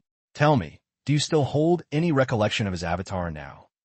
This is an absolute waste of my processing time. Charlie abruptly hoists his hand, causing her to violently flinch in sheer terror as a suffocating, massive wave of dark bloodlust begins to overflow and swirl violently around the coordinate. Charlie's expression turns pitch black as he locks eyes onto her. The next microsecond, nothing remains but an absolute, ear-splitting shriek of agony. Af! Meanwhile, shifting focus back to the designated safe zone. Why did your unit take so long to spawn at this coordinate? Scarlet, we unironically missed you so much. Scarlet extends her palms, letting the swarm of tiny spirits anchor onto her. Oh my, is that so? I deeply apologize for the delay, little ones. Scarlet, what active quest lines are we grinding today? We're going to farm and cultivate some fruit trees. since you little gluttons completely consumed our previous harvest crops. I explicitly purchased a premium batch of replacement seeds from the market. Scarlet is unironically the sweetest. Facts, absolute facts. Suddenly, a deep, resonant voice spawns from right behind her. Are those entities? Actual elemental spirits. She sharply spins around only to realize the incoming player profile is Charlie. Your Majesty, you've already deployed to this location. Back when I gifted that premium spirit stone asset to you, young lady, I mathematically should have decoded your connection to them. So, these specific spirits are merely low-level whelps? Correct, sire. She locks eyes with him, her face instantly flushing crimson as she admits internally, wow, his visual metrics are unironically god-tier and striking today. Holy crap. Listen up, little ones. This is the Supreme Emperor. Execute your greeting protocols immediately. One of the spirits aggressively retorts, no way. He reeks of a toxic, overwhelming eggplant aura. Wah, what on earth did you little glitches just say? Gross, a pitch-black eggplant. Get lost, trash. Maintain maximum distance from Scarlet. Do not let that monster approach her avatar. Scarlet blinks in absolute bewilderment, thinking to herself, what triggered this sudden, unhinged aggro spike out of nowhere? She asks the spirits, why are you labeling him an eggplant? What technical issue could you possibly have with a generic vegetable asset like that? Because it's pitch black, hideous, and toxic. A total dark eggplant. To clarify, aside from your current squad, are there other spirit entities active on this server? Affirmative. There's a whole cluster stationed over at that specific landmark. The Imperial Palace. Wait, are you little guys dropping legitimate lore right now? Are there actually high-tier spirits residing inside the Imperial Palace domain? Those dynamic mobs can't even craft basic rice cakes properly. They do absolute zero grinding and just play all day long. It is highly probable that those low-tier casuals lack the ability to match your crafting skills, which is why they're trolling and jealous of your faction's metrics. Genuinely? Highly likely, without a doubt. Scarlet processes the dialogue, thinking, but why would the scent signature of a SPI, writ eggplant scent, would actively emit from His Majesty? Deep within Scarlet's scattered lore databases, she recalls a crucial fact. The dark eggplant spirit aura directly mirrors the scent profile of Charlie's blood. He asks, inform me of the specific premium fruit assets you little glitches prefer, and I shall personally supply Scarlet with the absolute highest tier stock. Noticing their complete silence and zero response, Charlie presses on. If your cultivation process requires top-grade seeds, I can easily modify their growth parameters to drastically accelerate the harvest speed. For the record, I also utterly despise eggplants. Scarlet blinks. Genuinely, sire? It's not that my unit completely lacks the capacity to consume them. I simply hold a massive aversion to their flavor configuration. Ah, affirmative, I comprehend. Who knew the Supreme Emperor could actually manifest a wholesome side like this? But then again, it makes logical sense since his avatar explicitly avoids drawing aggro or being disliked. By the way, sire, my quest schedule originally dictated that I rendezvous with Glenn today, but I have officially put that event on a few days cooldown. A rendezvous with Glenn right now. Affirmative. The young orphan asset whom I previously took under my custody. Though, data correction, he has already leveled up into a full-grown, 20-year-old youth by now. That calculates as an exceptionally brilliant strategic decision. Pardon? I am explicitly referring to your choice to avoid meeting that individual. It's not that my unit lacks the desire to rendezvous with him. Then what is your objective? The absolute millisecond I return to headquarters, I shall forcefully summon a full gathering of the Elder Council. In reality, all my preparation metrics are currently capped at 100, but I am still delaying the execution phase to wait for the absolute optimal server window. The sole disadvantage is that we still lack the absolute, ultimate smoking gun evidence required to permanently ban and convict the Duke. However, I calculate that we can strategically weaponize our currently logged evidence files. At the very least, it will grant us massive leverage to completely break his composure. Following that tactical opening, I shall officially press charges against the Duke for the entirety of his toxic, corrupt crimes at a later stage. I'm highly anticipating the execution of that specific script. Specifically, The part where you permanently delete the Duke from power and ascend as the true family head. Understood. Scarlet opens her mouth to drop additional dialogue, but decides to cancel the prompt. She offers a soft smile and replies, affirmative. The very next day, taking absolute tactical advantage of the Duke currently suffering from severe health debuff, the High Elders and I successfully initiated a top-secret emergency tribunal.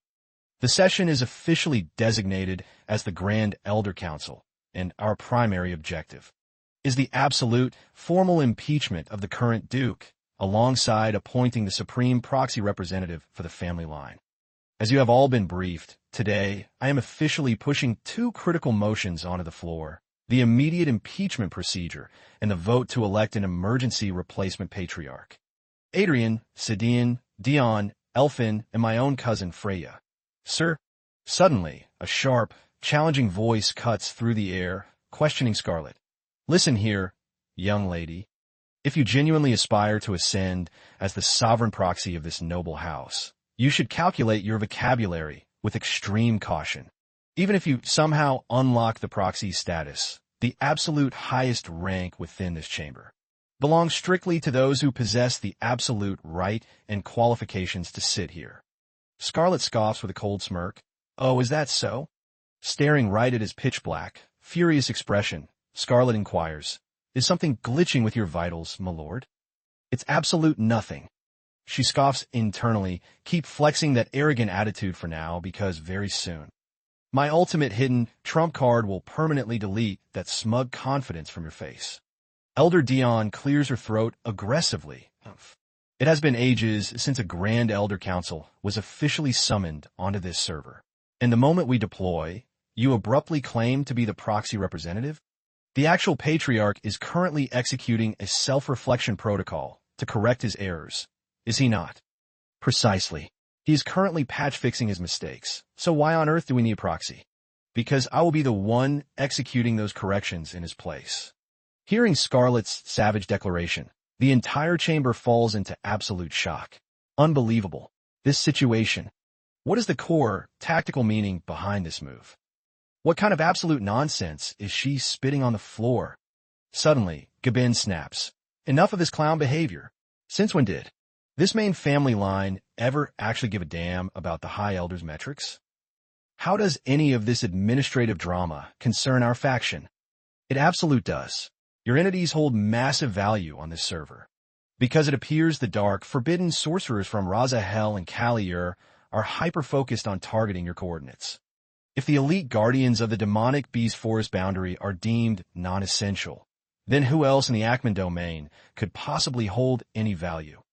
It is strictly due to your immense power, maintaining the boundary defenses alongside countless premium protective wards, that the vile dark wizards are completely blocked from launching an open, full-scale invasion into Ackman territory.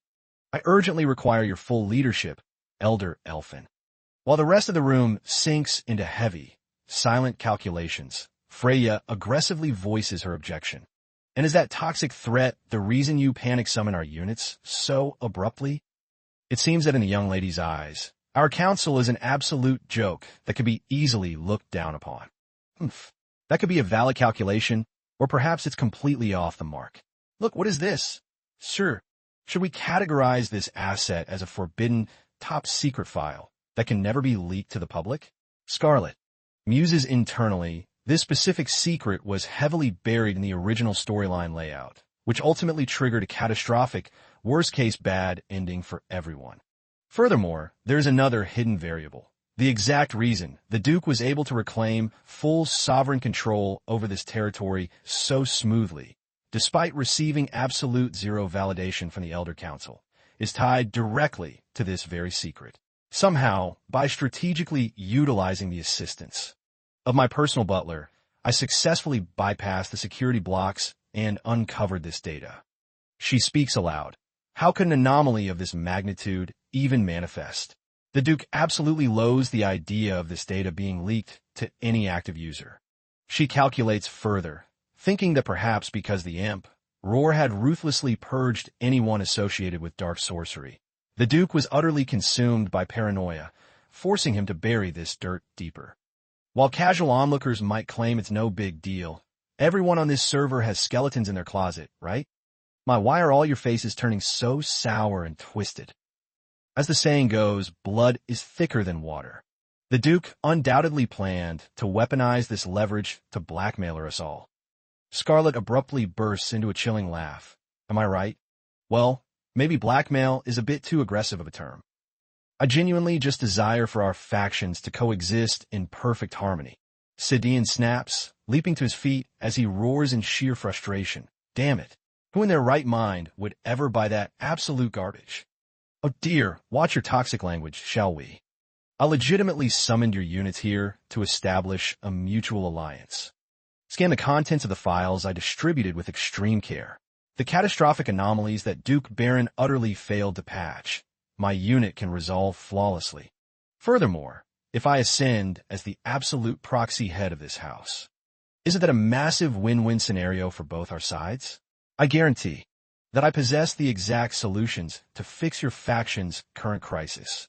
Consequently, if I successfully clear this objective for you, you must officially validate my claim as the Supreme Duchess. Meanwhile, that very same day, that cursed tea was definitely poisoned. Where on earth did that wretched woman farm a lethal recipe like that? And where did she source those toxic ingredients? Damn it all. Those absolute, ungrateful parasites. Those treacherous snakes. How dare they mutiny against the absolute authority of Baron Ackman? I will personally dismantle every single one of you. If it weren't for my carry, you bastards wouldn't even be living luxury lives. Just you wait. I'm going to permanently delete all of your avatars. The butler slides the door open, gasping in sheer panic. Oh my heavens. My lord, your HP bar hasn't even recovered to 100. Exerting yourself like this is a massive health hazard. Shut up. Who authorized you to breach my chambers and lag my console with your whining? And my humblest apologies, sire. Where is that wretched Duchess currently stationed? Don't you dare log a lie. So you had better spit the raw truth right now. The Duchess logged off and left the estate early this morning. Sire, left the estate. So the entire mansion is completely unguarded, while the literal patriarch is down with a severe status debuff. And what about the brat? Lady Scarlet is currently hosting the Emergency Grand Elder Council. Sire, what? Based on what authority does that insignificant glitch dare to initiate a council meeting? Any legitimate player bearing the noble Ackman bloodline holds the administrative right to summon the members, sire. Then what is her core objective for launching this dynamic event? I lack precise data on her agenda. However, word has leaked that she is presenting damning evidence secured from young Master ISA. Oh, son of a bitch. Why are you only now revealing your intent to rejoin Scarlet's faction? She retorts, up until this exact moment, how could the Ackman clan possibly, bloodline, allow themselves to be manipulated so effortlessly? This exact critical vulnerability is why I, Scarlet Ackman, shall officially initiate the absolute impeachment of the Duke of Ackman. Therefore, cast your definitive votes immediately. While the council members run their final mental calculations, an enraged, thunderous roar suddenly shatters the atmosphere. Scarlet Ackman. Baron barges through the doors, bellowing, "What absolute nonsense do you think you're pulling?" Every single High Elder locks a fierce, menacing glare onto his form. Within a split second, the entire tribunal room drops into an incredibly dark, suffocating tension. What utter, unbridled insolence! You low-tier, wretched brat. I should have permanently deleted you from this server long ago. What business does the current patriarch think he has in this sacred chamber? A selfish tyrant who only calculates his own survival stats. Yet you dare drag your pathetic avatar into this sacred space? Absolutely shameless. Have you no decency left? He gnashes his teeth, barking, "Shut your toxic mouths. I have zero data to share with any of you old fossils. Judging by your completely unhinged physical state, you must have already scanned and parsed our current operational layout. If you have any final counter-arguments to log, feel free to take your time." Magnificent. Perfect timing. Listen to me very carefully, you insects. Just because I executed a minor disciplinary punishment on you, you dare to trigger a catastrophic, map-wide crisis like this? You are unironically a brainless brat who lacks any real-world logic. And why on earth is the Elder Council allowing this glitch to run rampant on the floor? Do you genuinely calculate that ascending to that supreme throne is that easy? Unbind yourself from that seat and beat it right now. Scarlet maintains absolute, deadpan composure, chuckling. Are you finished venting? What? This tracked exactly as my system predicted. Your conversational vocabulary is unironically restricted and pathetic, isn't it? His face warps into a pitch-black, furious scowl. What did you just spit? If that basic trash talk is the absolute limit of our dialogue tree, then since your unit has already deployed here anyway, you are cordially invited to spectate the remainder of this historic trial. Now, drag yourself over and take your designated seat in the criminal box. Scarlet locks eyes with the panel, interrogating them. Elders, does the Grand Council officially confirm that the current Duke of Ackman has committed severe physical and emotional abuse against a direct, pure-blooded descendant of the sovereign Ackman family line? The Council roars in unison. Confirmed. Does the Grand Council further confirm that he has systematically deceived and extorted heavy capital from the loyal vassal houses of this family? Confirmed. The Duchess herself has also officially logged her absolute endorsement of this formal indictment. Excellent. Therefore, I hereby declare that the current Duke of Ackman, the active head of this house, has been officially and irreversibly impeached. Baron barks defiantly, his voice trembling with toxic rage. Who authorized this? Who granted you insects the administrative permission to strip my title? I will personally ensure your entire faction burns for this. I'm going to end your life, Scarlet Ackman. Spitting his final threat, he madly lunges directly at Scarlet, intending to execute a lethal strike. But his reckless offensive is instantly and violently parried, causing the mysterious artifact in Baron's hand to break free. Scarlet tracks the dynamic shift and swiftly backsteps to evade the impact. The item plunges straight into a vibrant, lush green potted plant as Baron crashes heavily onto the floor, accidentally triggering the container holding the vials on Scarlet's desk. Predicting the chaotic event sequence perfectly, her lips curl into a highly satisfied smirk. The toxic potion lands dead center on Baron's skull, shattering into pieces. As a luminous green chemical solution splashes violently all over his body. My head. My freaking head. Baron clutches his skull, groaning in absolute agony. Arg. Ugh. Watching him roll frantically on the floor, screaming under immense pain, Dion rushes forward to assist, asking, My lord, are your vitals stable? But Scarlet abruptly cuts her off, commanding freeze right there. Do not approach his coordinates or engage in physical contact with him. Dion listens to the directive and immediately executes a tactical retreat. Scarlet steps closer, declaring coldly, Baron Ackman, your game is officially over. A massive patch of his hair melts away, leaving a giant bald spot on his head. I command you to back off, you absolute unhinged psycho witch. You are completely free to label my avatar however you desire. But hold this data close to your chest. Even if a Supreme Saint-class healer casts a spell, your condition is mathematically incurable. There is absolute zero antidote available on this server. The atmosphere is instantly pierced by his agonizing shrieks. Do not let that bald fraud escape the perimeter. Deploy all units and suppress him immediately. Understood, Lord Patriarch. The newly appointed proxy family head, Gaben, notes gravely, merely locking that trash in a dungeon cell won't suffice, I'm afraid. Why is that? Scarlet turns her gaze toward Gaben, asking, did an anomaly manifest? This is the exact high-value asset that the target was guarding. This thing? You mean this pitch-black corruption energy, correct? Precisely. I have cross-examined a localized trace of this energy once before. What is its lore? In truth, my system lacks the exact, precise data logs, but I am certain that its source code is deeply connected to an elite class of exceptionally high-threat entities. An elite class of exceptionally high-threat entities, you say? There's only one notorious faction on this entire server that forces us to exercise such extreme caution when deploying the term threat. The Dark Sorcerers. TCH. then I must accelerate my counteroffensive parameters. If Baron von Ackman has active co-conspirators on this map, this crisis will continue to duplicate. Furthermore, I have various other pending primary quests that require clearing. Staring intently at the rapidly decaying, withered plant, Scarlet decides, I shall take full custody of this potted asset. The Council expresses deep concern. That is a high-risk move. Lord Proxy? I will personally coordinate a tactical strategy with His Majesty regarding this matter. This step is absolutely vital for our next phase. Honestly, I can't disclose the full details right now out of concern that the hidden weaknesses your factions are burying might be linked directly to those exact dark sorcerers. That layout should be perfectly easy to comprehend. Precisely. If the damage was limited to that metric, it would still be manageable.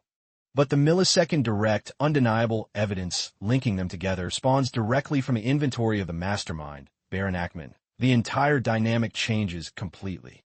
This asset serves as raw, undeniable proof confirming that Baron Ackman and the Dark Sorcerers are locked in an active alliance. Suddenly, Scarlet's internal radar picks up an anomaly. Wait. This scent. She carefully hoists the potted plant asset into her arms. The calculations out to be a much safer play to leak this entire data log to His Majesty instead of hiding it from a system. I highly anticipate working alongside everyone to clear this difficult server event. Shortly after, ISA questions, it isn't 100% solid black, is it? Are you claiming your unit has actually scanned this exact substance before? Yeah, to be mathematically precise, it's a dark, toxic purple-blue shade, but he actually consumed it? He drank this toxic slurry? Affirmative. His avatar would frequently enter a heavily intoxicated status, and that's how my unit accidentally caught a glimpse of this item profile once. It appears his processing core completely crashes and he loses all sanity after drinking it. I originally calculated he was just a generic alcoholic, but it turns out that theory was wrong. Correct. That is exactly how my memory files log it. It's incredibly bizarre. Baron Ackman was already naturally toxic and aggro when drunk, but his behavior metrics kept getting progressively more unhinged over time. There's an absolute system failure occurring here. That horrific facial expression with those bulging blue veins. It was triggered by the drug. It feels like punishing Baron Ackman with a basic house arrest script, as Gaben suggested, is unironically far too soft of a penalty. With her decision finalized, Scarlet locks coordinates with her brother Isa, apply maximum crowd control to Baron Ackman immediately, throw him in chains, and lock his avatar down in the deepest mansion dungeon. Meanwhile, over on a different map coordinate, Chandra interrogates herself. I meticulously optimized every single variable to trigger a checkpoint encounter with him, mimicking the exact traits of Scarlet Ackman, the sole user he holds deep affection for. So why on earth? Wait, pause. Why did that monster willingly allow me to exit the perimeter? That absolute tyrant. He possessed 100% win condition to delete my avatar right then, yet he chose to let me disengage safely. My stealth parameters should have been completely hidden. Furthermore, what was the true intention behind that cryptic dialogue he dropped? Shifting focus to an entirely separate scene layout. Are your visual sensors tracking this data, Gaben? Dima, what kind of high-risk, cursed asset did you drag back to base this time? Because it is a mandatory item required for my in-game build, Gaben. Even if your brain cells lack the capacity to process it, make sure you hardcode this rule. To be highly specific with the lore, this substance is a literal fragment harvested from the sealed demon god. This putrid stench is unironically revolting. What specific item classification is this? It is black water, dark fluid. That is the universal term players use to log it. To break it down accurately, then this substance is an actual fragment of the sealed demon god. The very next day, it traces out exactly like that. Everything is wrapped up and concluded in a rapid, seamless metaplay. I calculate that to be an exceptionally wise strategic move. Scarlet has absolute zero data left to debate. Everything is locked in. Let's go. Understood. ISA and Scarlet sink into a heavy, silent cooldown window for a moment. Before ISA stands up, spins around, and exits the perimeter. Witnessing this, Scarlet calls out to him, Brother Isa. Then she turns her gaze toward the Duchess, opting to drop zero dialogue as she stands up. Then my unit shall also log off and take our leave first. A few days later, on the scheduled checkpoint to rendezvous with Charlie. It is mathematically proven that I have caught feelings for the Emperor. But the millisecond the original female lead spawns into this world order, and his AI scripts force him to fall head over heels for her at absolute first sight. Then what? She lets out a heavy sigh before locking in her resolve, declaring, I must maintain my stride. Just keep driving forward without dropping frames. The butler driving the carriage outside notes internally in absolute dismay. Good grief, what kind of lag is the young lady's brain experiencing now? Scarlett continues running simulation calculations in her head. If his system genuinely triggers a crush on her at first sight, well, I'll calculate the countermeasures for that scenario later. As long as I detect that his avatar holds a mutual interest in me, I will launch an aggressive first strike offensive. Securing romance is all about perfect macro timing, after all. But there's a far more game-breaking glitch bothering me right now. Recalling her unhinged behavior at the previous Grand Ball, she furiously scratches her head. How on earth am I supposed to patch the cringe and toxic moves I executed the night before that event? Right now, my sanity points are at absolute zero. I'm losing my mind. How do I fix this hot mess? Why did my system waste such precious clock cycles, running such useless, brain-dead operations? From the outside, the butler's voice echoes into the carriage. Young lady, that's highly dangerous. Please keep your avatar completely seated and still. She sinks right back in her thoughts, even though His Majesty lacks the data logs to know that my actions were explicitly optimized just to get myself dumped. The second-hand embarrassment is unironically lethal. Wait, pause. Why am I stressing? My visual stats are completely god-tier and stunning anyway. Therefore, as our first phase objective, I'll just interrogate him about his ideal type asset, and then launch my full offensive. A short while later, upon initiating the encounter with Charlie, she states, aside from my active quest assignment today, to act as the Duke's proxy representative in delivering this specific potted plant asset. Your Majesty, my unit has a critical query to submit. A query? Affirmative. Please grant me permission to speak, sire. Go ahead, Scarlett. Well, the thing is, Feng, she clearly wants to log a question, so why is she stuttering and lagging like this? Summoning every last bit of her courage metrics, she fires a direct shot at the Emperor. Do you happen to have a specific ideal type configuration for a romantic partner, sire? Charlie immediately spits out his tea, coughing. What did you just say? Your ideal partner configuration, sire. It's merely a trace of casual curiosity on my end. What precisely triggered your system to log such an inquiry? Oh, well, would your Majesty be willing to share those metrics with me? Charlie lapses into a heavy, silent calculations window before answering. An entity who places a flower on her head and frantically dashes along the main streets, completely oblivious to how other active players look at her. Whether it involves alcohol or flowers, it makes absolute zero difference. Someone who occasionally leaves her mouth wide open, eagerly devouring treats. Oomph. And whose hips sometimes aggressively outposition her own skull. Furthermore, recalling the scene of Baron rotting in the dungeon grid, Charlie continues, possessing the raw attack power to permanently delete an opponent in a single strike. Oh. Scarlett completely fails to run the data analysis that the entity Charlie is profiling is unironically herself. She muses internally. Who knew his preference parameters were so bizarrely customized? Oh great. Doesn't this mean my chances of securing this romance route are absolute zero? She speaks aloud. That calculates out logically. The specific archetype your Majesty prefers must be incredibly rare to source. Rare to source? He counters. Are you implying such unique builds are easy to encounter? Scarlett seems to be experiencing a massive data corruption. The true reason I realized. I hold far more affection for this individual than my system initially calculated is because, no, your servant fully comprehends your intent, sire. My emotional stats suffered a massive drop and 70 disappointment, the absolute microsecond I parsed his definition of an ideal partner. Your Majesty clearly prefers anomalous entities who are completely unique and hold absolute zero care regarding how the rest of the server views them. Precisely. However, unlike all my previous trash-tier suitors who flubbed the matchmaking quest, you were the absolute first to initiate a formal engagement prompt. Because of that anomaly, I allowed myself to harbor a sliver of hope.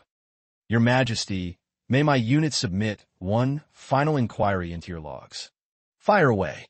My unit wishes to decode the exact variables behind why you chose to link your engagement status with mine. Charlie's dialogue routine briefly freezes regarding that specific operational phase. It was strictly because my radar flagged serious anomalies within the Ackman faction line. So according to your logic, sire, you hold absolute zero affection for my avatar, and merely treated me as a narrative tool to exploit when you locked in this engagement? This is unironically the absolute first time I'm hearing this raw data aloud. But since my internal simulation had already predicted this layout, my core processing unit isn't experiencing much of a shock. The actual issue doesn't reside in querying that piece of data. Dropping her gaze to the floor, she logs further dialogue. You are fully aware of the toxic atmosphere and high-risk status currently suffocating my entire family faction right now. Furthermore, our units are locked in a mutual friendless status, are we not? Even if we choose to permanently delete this engagement contract, you can still maintain an active alliance with my unit to run deep diagnostic sweeps on whether those vile dark sorcerers have actively compromised the Ackman clan databases. Since you have already parsed the entire situational layout so flawlessly, why do you still adamantly desire to maintain this problematic engagement contract with my unit? At the start, I genuinely calculated that if I submitted a drop engagement prompt or locked in this specific query, his AI would instantly execute an insta-kill command on me. But now I've verified that such a catastrophic crash won't manifest. It's just, if only his dialogue routine would just state that maintaining this link was due to holding raw affection for me, it would be a total win. Instead, Charlie drops a heavy reality check, because it is hazardous. Late, her system registers a major jolt as she snaps her gaze up to scan Charlie's face. The absolute microsecond you bound your status to mine via this engagement, your own avatar was automatically placed directly into the danger zone. Even if we trigger a complete cancellation of this betrothal contract, the active threat level targeting your coordinates will not simply depend. Parsing the raw, unfiltered logic behind his dialogue data, my core processing unit is genuinely hit with a massive shock. Every single high-profile fiancé asset previously linked to Charlie has ended up permanently deleted from the server. Not only that, but elite members belonging to the prominent May family faction were also recently assassinated in a brutal sweep. But none of those toxic bans were executed by His Majesty's hands. She forcefully voice chats her analysis, asking, could it be? There is a hidden mastermind who explicitly demands the absolute death of Your Majesty's fiancé. Any high-value entities locked in close proximity to me, or any users showing potential to establish a tight metabond with my avatar. There will always be shadow factions plotting to wipe them out at any cost. So your calculation implies they will seek a tactical window to assassinate them inside the Holy Temple. Precisely. So that is the core script behind their strategy. Those bastards are actively scheming to completely dismantle the houses of Kalia, Ackman, and Razahel, all to seize a legendary, high-value asset. That is a given logical progression. Charlie notes that since this official engagement status has remained locked in for such an extended timeline, their aggro and targeting algorithms are focused hyper-aggressively on my coordinates. But as Your Majesty's database is well aware, up until this current server timestamp, no fatal, life-threatening anomalies have actually managed to breach my defenses. Your evaluation is accurate, but that is solely because both your family clan and mine possess high-tier resistance stats that cannot be easily debuffed by the temple's underhanded plays. If one of our core avatars is permanently deleted from a map, I cannot calculate what catastrophic server events will break loose inside that temple. Furthermore, your log data explicitly stated that you successfully cross-examined and identified the crest of the Rico Church, the newly deployed signature emblem of the Dark Sorcerers, hidden within the temple. Affirmative. Baron Ackman, the corrupt former patriarch of the Ackman family line, has also been consuming a volatile elixir, and the specific vial containing it was stamped with that exact identical sigil. It is highly probable that the Dark Sorcerers are stationed far closer than our radars predict. They might unironically be embedded right inside the central temple itself. Precisely. That scenario has 100% probability of being true. Consequentially, maintaining an absolute, unyielding connection between your unit and mine is a mandatory strategic requirement to survival. Blushing furiously, she stammers, as so. The true implication behind those words is that you're actively trying to protect me? Is that why you've adamantly kept our engagement active this entire time? Am I hitting the target or what? Noticing Charlie's sudden silence, she impatiently presses for answers. Your Majesty, why have you suddenly gone completely muted? Isn't it true that you're maintaining this betrothal solely to serve as my shield? Please drop some dialogue, sire. Your Majesty, are you leaving my words on read? She closes the distance, turning up the heat with rapid-fire questions. Your Majesty, why is your face suddenly blushing so hard? Are you experiencing some sort of physical health debuff right now? Charlie bashfully averts his gaze, dodging her eyes. My vitals are completely stable. Are you absolutely certain, sire? Yes, positive. Suspicious. She cross-examines him. Are you really, though? I said yes. Could there be poison mixed into your tea? Absolute zero chance. Then stop deflecting and answer my previous prompt. What exactly are you implying? What am I implying, you ask? The fact that your unit locked in this marriage promise with me up until this precise moment was entirely to keep me safe, right? How on earth did your cognitive system manage to pathfind its way to that bizarre conclusion? Did my statement contain a factual error, sire? It's not that, it's just, perhaps. Yes. Please continue executing your sentence, Your Majesty. But Charlie abruptly cuts the connection. Never mind, let it drop. Seriously? Why freeze your dialogue routine mid-sentence like that? Is this some kind of pop quiz? Why must I submit an official answer to this? No teacher in the world assigns a quiz like this, Your Majesty. Charlie instantly changes the topic to dodge the aggro. Regarding that potted plant asset you delivered, leave it stationed here so my team can run a thorough diagnostic sweep. Hold on, Your Majesty. That completely misses the core issue. Sire, are you even aware that up until this exact timestamp, you haven't provided a single concrete answer to any of my inquiries? I am fully aware. However, the specific input I desire to fetch from your database right now is completely unrelated to that topic. Did your unit honestly intend to drop off a highly dangerous, cursed flowerpot asset without sharing a single piece of intel? She bows her head politely, offering a formal response. I erroneously calculated that our units shared a deep, mutual friendship, but it appears my evaluation was completely off the mark. I humbly request Your Majesty's immense grace to overlook my insolence. I shall dispatch a formal letter to your coordinates. She beams with a radiant smile. I await your message. On her journey back to the estate, a tiny glimmer of hope sparks within her thoughts. Even if it's just a fraction of a percent, it seems the romance route isn't entirely dead, right? Regardless, if this entire operation was engineered by the Dark Sorcerers, then the fact that their target tracking is locked onto my avatar is undeniably true. My optimal strategy right now is to strictly minimize my outdoor exposure. Suddenly, her core processing units completely freeze. Wait, what? Peering out the window, she gasps internally in absolute shock. Isn't that unique avatar? Chandra. Wow. Her character model is unironically stunning. Crimson hair paired with matching crimson eyes. Compared to the blurry low-res rendering I caught a glimpse of in my dream, her actual aesthetic is 1,000,000 times more cracked. Wait, hold on a second. Red eyes? Something in this database is mathematically incorrect. The fiery scarlet hair alongside eyes gleaming like deep rubies. It radiates an incredibly intense, seductive aesthetic, yet hides a dangerously magnetic mystery that's impossible to resist. According to the official lore of the original novel, Chandra is canonically detailed to possess sapphire blue eyes, though.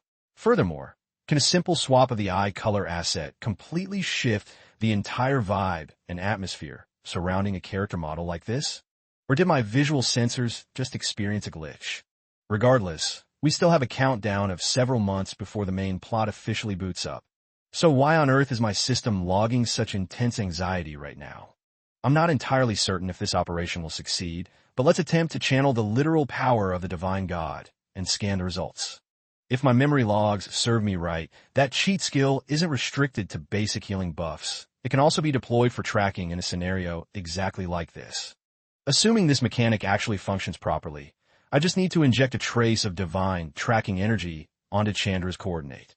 That way, when we trigger a future encounter, even if her skin modifications change, my system will instantly ping her identity. Please work. Just let me successfully link a fraction of my energy pool to Chandra. But up until that exact timestamp, I was completely blind to the fact that the original storyline's source code had already been corrupted. The millisecond she returns to base, a maid reports, "My lady, an urgent mail asset was delivered to your coordinates, and I've placed it on your desk." Mail? Could His Majesty have dispatched a message already? No way. The cooldown is too short. Unsurprisingly, the senders are logged as Brian and Adrian. Even so, if they're forced to deploy an official letter to reach me, this must be an exceptionally high-priority crisis. What kind of quest line just dropped? Scanning the contents of a letter, her eyes widen in absolute horror. What on earth is this? Oh, young lady, I was just heading up to serve a stamina-restoring tea buff to your avatar. But to what coordinates are you sprinting off to? Lucy, fast travel, and ready the carriage for my unit immediately. The dinner event timer is about to trigger. What do you wish to eat, my lady? Archive that for later. She tells herself internally, right now is absolutely not the time to worry about food consumables. I can finally initiate a face-to-face encounter with Glenn and clear up this mess properly. Shortly after, Scarlet arrives dead center at the designated quest coordinates. She storms into the room, demanding answers. Where exactly is Glenn stationed right now? I need to interface with him before we execute any other moves. Brian and Adrian sink into a brief, heavy silence before finally voice chatting. Despite our high-tier combat stats, our current role here is basically just basic NPC guards. All our units can do is stand here helplessly and stare blankly at the entrance. Basic guards? What exactly do you mean by that description? Just initiate the room encounter, and you'll instantly decode the layout. Please fast travel along this path. It's this specific room coordinates. Scarlet halts in front of the door, forces it open, and logs her grand entrance dialogue. Greetings. My system identity is Scarlet Ackman. The exact core entity your unit has been desperately waiting to interface with. Glenmoss gasps internally in absolute awe. Wow, her visual skin is literally an angel.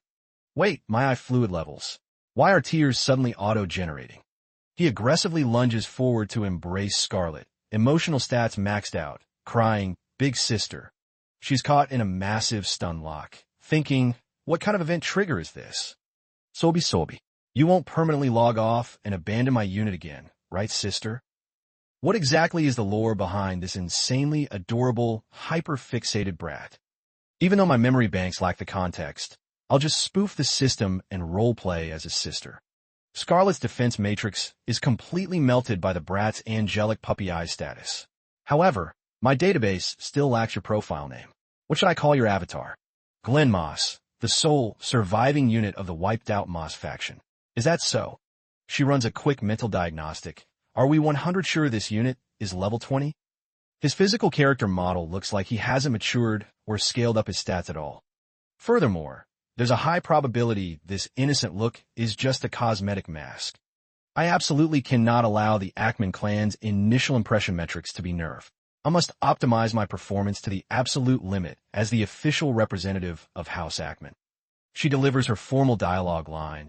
I am deeply sorry for the total wipe of the Moss faction, my lord. Sister, please just drop the formal honorifics and call me Glenn to keep it chill. If that specific dialogue configuration pleases you, I shall update my settings. Please downscale your speech settings to be completely casual too. Very well. She calculates her current social standing. Since her promotion to active proxy family head hasn't been broadcasted map-wide yet, on paper, my unit resides within the exact same tier ranking as his avatar. However, I still hold a high-tier passive buff in the Imperial Palace by virtue of being locked into the Emperor's official fiancé slot. Consequentially, I can safely downscale my speech formality a bit without catching flack. That being said, Glenn, could you parse the exact logic for my system regarding why your unit is aggressively spamming the sister label at me? Our avatars have literally just initiated our absolute first face-to-face encounter today. Your persistent usage of that specific kinship tag leaves me somewhat glitched and confused. I once had an elite older sister who sacrificed her entire HP pool to secure my survival. Due to our highly toxic and restricted family circumstances, her official server identity was completely hidden from the public leaderboards. But she was unironically the one and only sister asset I possessed in my life. When a savage bandit guild raided our base and abducted me, I missed her processing power immensely. The moment my unit booted back up, the High Elders stationed at this specific checkpoint informed my database that every single account associated with the Moss faction had been permanently deleted. The traumatic playback of her voice screaming until her vocal cords crashed, desperately begging for the enemy units to spare my life, is the absolute last memory file saved in my brain. Sniff. Sister. Being able to rendezvous with your avatar like this gives me an absolute dopamine overload. Scarlet stands there completely dumbfounded, thinking, wait, why on earth is this kid? Even though his emotional acting script flags a minor trace of being artificially spoofed, but putting a heavy wall of suspicion on display before the sole survivor of a wiped clan is unironically a terrible tactical move. Glenn, deep breaths. Bring your emotional matrix back online. I'm incredibly sorry. My core settings just became too overwhelmed. It's fine. Suddenly executing a playful maneuver, she cracks a joke to reboot the boy's mood and force a smile. If your eyes need to purge tears, then go right ahead and let it break through. When hit with a major emotional debuff, draining all that bottled-up toxicity is the optimal play. Consequentially, your database has absolute zero reasons to issue an apology. Once you finish this emotional cooldown, our units shall proceed with the official interrogation. Interrogation? What are you talking about, sister? Why are we triggering an interrogation script? Are you aware that your avatar's location marker was flagged right inside Ackman territory? In extreme proximity to the demonic beast forest, the high-security zone under our maximum airtight surveillance grid. Furthermore, your HP and physical status metrics at that timestamp were completely critical. Therefore, assessing the situation strictly from our faction's perspective, your unit flags as a massive, high-risk anomaly. On top of that, during your amnesia debuff state, you explicitly logged a statement claiming you were the absolute last surviving asset. But here is the most game-breaking variable. Immediately following your spawn, shadowy entities radiating mysterious dark energy began patrolling the perimeter of House Ackman. Consequentially, there are countless data gaps we must systematically cross-examine. With her dialogue loop concluded, she repositions and exits to the outer corridor. Brian prompts, did the data extraction conclude successfully? Affirmative. But Glenn ultimately failed to bypass the tracking perimeter of the wiped-out Mei clan and got captured. A bizarre female entity whose facial textures are completely blurred in his memory banks. Yet she possessed a striking, vibrant crimson hair asset and constantly held his consciousness locked under a severe hypnosis debuff. And that toxic woman explicitly labeled Glenn as a sacrificial asset. Scarlet calculates internally. Glenn stated that from a millisecond his unit spawned on the map, the Dark Sorcerer's aggro algorithms began tracking his precise coordinates. Even if that statement was a partial spoof, the fact remains that Glenn is undeniably being hunted down like crazy by the Dark Sorcerer's Guild. The variable that Glenn managed to break away from their capture is a stroke of pure RNG luck. No, scratch that. It calculates out to be an absolute god-tier miracle. Out of nowhere, during a hyper-brief script timeout where the hypnosis status effect was temporarily purged, his avatar managed to execute a stealth escape. He was caught in a pathfinding dilemma between the desolated wasteland zone of Raza, Hell, and the high-alert border files of House Ackman, but his AI ultimately optimized the route straight toward Ackman territory. Because up until that specific server timestamp, the Ackman faction map hadn't been completely infiltrated or compromised by the master code of the Dark Sorcerers. Sifting through the lore, she pushes her dialogue forward, and Glenn explicitly logged that he detected the distinct energy signature of Raza Hell radiating directly off my avatar. Why on earth would his sensory radar ping a Raza Hell aura emanating from my unit? Scanning the physical micro-expressions of Adrian and Brian, it's glaringly obvious that their databases are hiding a secret. Even though they're currently locked into my active alliance list, if they're concealing something that triggers them to keep it classified, there's a massive probability that it links directly back to the mother of Scarlet, who canonically is flagged as a commoner in the system data. Then again, maybe her true spawn origin wasn't from that low-tier class at all. Sister, my internal radar has an exceptionally precise intuition. Even right now, my sensors can detect that dark aura radiating off you very clearly. Only elite accounts who inherit the true, potent strength of the Raza, Hell bloodline, can ping each other like this. Even though my unit hails from a minor branch clan, my profile is an anomalous build that fully awakened the dormant power. Is that so? In that case, your only viable path is to fast travel to my estate immediately. Even if I can't fully calculate their in-game raid strategy yet, those dark sorcerers absolutely require both ISA and Glenn to act as sacrificial catalysts. Consequentially, I cannot simply let them abduct him from this map grid. Therefore, every single unit here, gear up and prepare to deploy to the exterior immediately. Switching maps. Your Majesty, their targets have initiated movement from the temple area. Ultimately, the literal millisecond after I secured the water deity relic, I dispatch high-level scouts to the temple perimeter to run surveillance on every micro-action executed by Scarlet Ackman. If this were the early game meta, my system would absolutely never resort to such underhanded tactical methods. This encrypted transmission feeds directly from a bribed temple official asset. No matter how catastrophic the situational crisis became, I swore I would never corrupt a holy official's loyalty status. But for this specific instance, I have permanently shattered my core programming. All of this is driven by the single variable that I refuse to let her avatar be deleted from my life. Returning to Scarlet's coordinates. What is the optimal macro play right now? Even if we haven't officially begun our retreat, my unit can't just remain in stealth and camp out in this hiding spot indefinitely. Sister, should my unit also deploy to the exterior map and act as your combat support? Negative standby. I'm going to draw all the aggro to my coordinates. Draw the enemy aggro. Sister, does your system actually have a concrete tactical plan? Absolute zero. But truth be told, standing right here is Scarlet Ackman. Exposing your avatar like that is a totally high-risk play. Sister, I am entering the active combat zone alongside you. Denied. A low-level kid like your unit. What kind of DPS output could you possibly contribute? Your stealth buff has finally expired. I found you at last. Prepare to face a permanent account deletion, Scarlet Ackman. Scarlet locks her eyes onto the massive battle axe, slicing toward her head, calculating. Glenn genuinely believes that his RNG luck metrics have completely hit zero, and that his avatar is about to be completely destroyed right here. Right at this critical frame, a lethal blade blitzes through the air, piercing clean through the assassin's skull. Grah! That distinctive pitch-black greatsword. Sister, a high-tier entity just entered our radar field. Is it another hostile boss?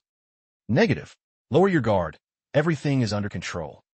Charlie steps into the immediate perimeter, announcing, so your coordinates were locked here all along. Your macro play during this phase was incredibly reckless and sloppy. Without a shadow of a doubt, that overpowered avatar belongs to Charlie. An entity who places a flower on her head and frantically dashes along the main streets, completely oblivious to how other active players look at her. Whether it involves alcohol or flowers, it makes absolute zero difference. In possessing the raw attack power to permanently delete an opponent in a single strike. Could it unironically be that this overpowered man has fallen for my avatar? Seeing her completely locked in a stunned state, Charlie calls out, Scarlet, has your avatar sustained any physical damage or debuffs anywhere? Your servant's HP pool is completely untouched, sire. But what about your own parameters? My vitals are perfectly normal as well. What a relief. I offer my ultimate gratitude for your timely assistance, Your Majesty. Drop the absolute formality. My blade has successfully cleared out several hostile mobs in the vicinity. If your system desires, I can safely escort your unit back to the estate map. Is that unironically true? Constantly receiving these massive carries and assists from your end leaves my social metrics feeling somewhat awkward and embarrassed.